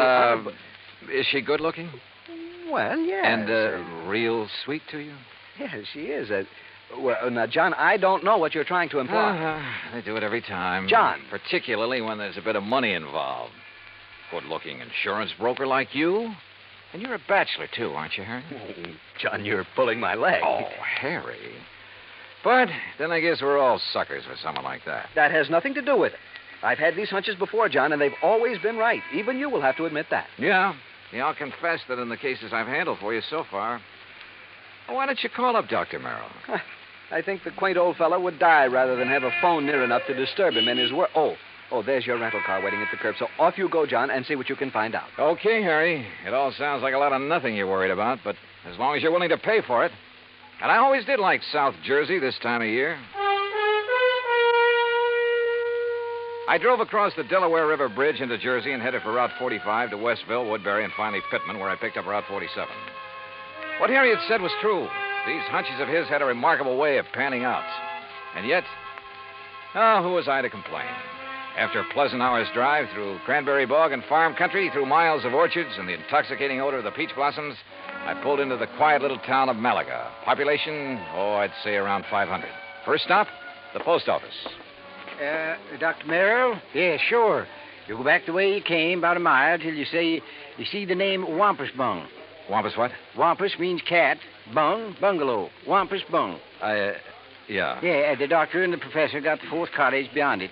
White one with a fence around it. Yeah, good, thanks. And if you don't mind, you can take their mail out to them. They haven't been in to pick it up for 4 or 5 days now. Oh, nothing wrong, is there? Well, who'd know? The way those two keep to themselves. Well, you'd think whatever they're working on was the atomic bomb. Yeah, well... Just to be sure, you let them know that you're at the gate now before you try to go through the fence. Oh, what's that supposed to mean? The professor sees you prowling around, he's liable to take a shot at you.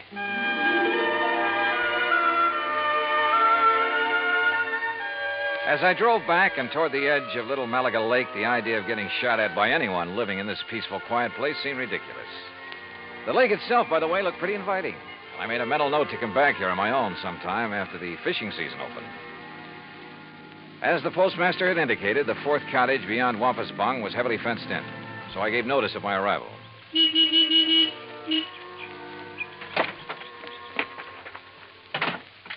I'd barely left the car when the door of the little cottage opened. Yes? Who is it? Dr. Merrill? Oh, yes. My name is Dollar, sir. Johnny Dollar, insurance investigator. Harry Branson? Yes, sir, that's right. Harry Branson sent me down here to see you. Oh, come in. I'm most glad to see you. Please, come into the house. All right, thank you. Is, Professor Nash here? In the laboratory. But please, As come he spoke, into the sliding door on the garage at the side of the house opened. A rather swarthy man stepped out, quickly closed the door, and threw a heavy bolt on it. Then looked over toward us suspiciously. Yes, because it's better that you and I talk in private, alone. Doctor, who is that? Oh, yes, Professor. If we have a visitor, why do you not bring him here where we can both speak to him? Oh, yes, of course. This is Mr. Johnny Dollar, Professor Theodore Nash. Mr. Dollar? How do, Professor? I'm from your insurance company. Just making a little routine checkup. Oh, fine. I'm very glad to see you. As a matter of fact, I wish to talk with you. How do you do? Now, come into the laboratory. Professor, do you think it wise? Oh, of course, Doctor. Since he is not a man of science, I'm sure there is no harm in his seeing it. And you have an experiment going, remember? But I wish to Mr. speak Dollar, to him alone. within these four walls, the genius of Dr. Merrill and my own poor efforts are creating things that will startle the world. Outside, the small building looked like an ordinary two-car garage, someone in need of paint and repair. But inside, it was immaculate and loaded with scientific equipment of all shapes and sorts and sizes. There were racks of test tubes, bottles of chemicals, beakers, a centrifuge, machines and apparatus I'd never seen before, that I imagine much of the world never dreamed of. And all of it as neat as a pin, not so much as a stirring rod out of place. Ah, look, Doctor. The polymerization step is almost complete. Eh? Now, you must continue the molecular balance check immediately. Oh, yes. And you must both leave me. This must not be seen by anyone. Now, we understand, Doctor. We understand. I hope you will pardon me, Mr. Dollar. Yes, of course, Doctor. Oh, come, Mr. Dollar. Yes, I will lock the door. Yes. He does require privacy, doesn't he? Yes. Oh, hey, you're not going to bolt that door, are you? Oh, of course not. Force of habit, I guess. Oh, it is he who keeps things locked so tightly when he is working, unnecessarily so. But then genius is permitted his idiosyncrasies, huh? Harry Branson seems to think you two may be working on something to do with guided missiles. Very perceptive man. But that is something we must not speak about. Now, why have you come here, Mr. Dollar? Well, like I said, just a routine checkup. We usually do this when a sizable policy has changed. Oh, there is something unusual about two men working together on important things, ensuring in each other's favor? Well, no. But when his daughter perhaps objects. You know Dr. Merrill's daughter? Oh, I know about her, and about her unfortunate marriage to that day laborer. Nothing wrong with day labor, Professor? Yeah, but one who waits for a great man like the doctor to die so that he can get his hands on the insurance money. You think that's why his daughter objected to the change? Of course.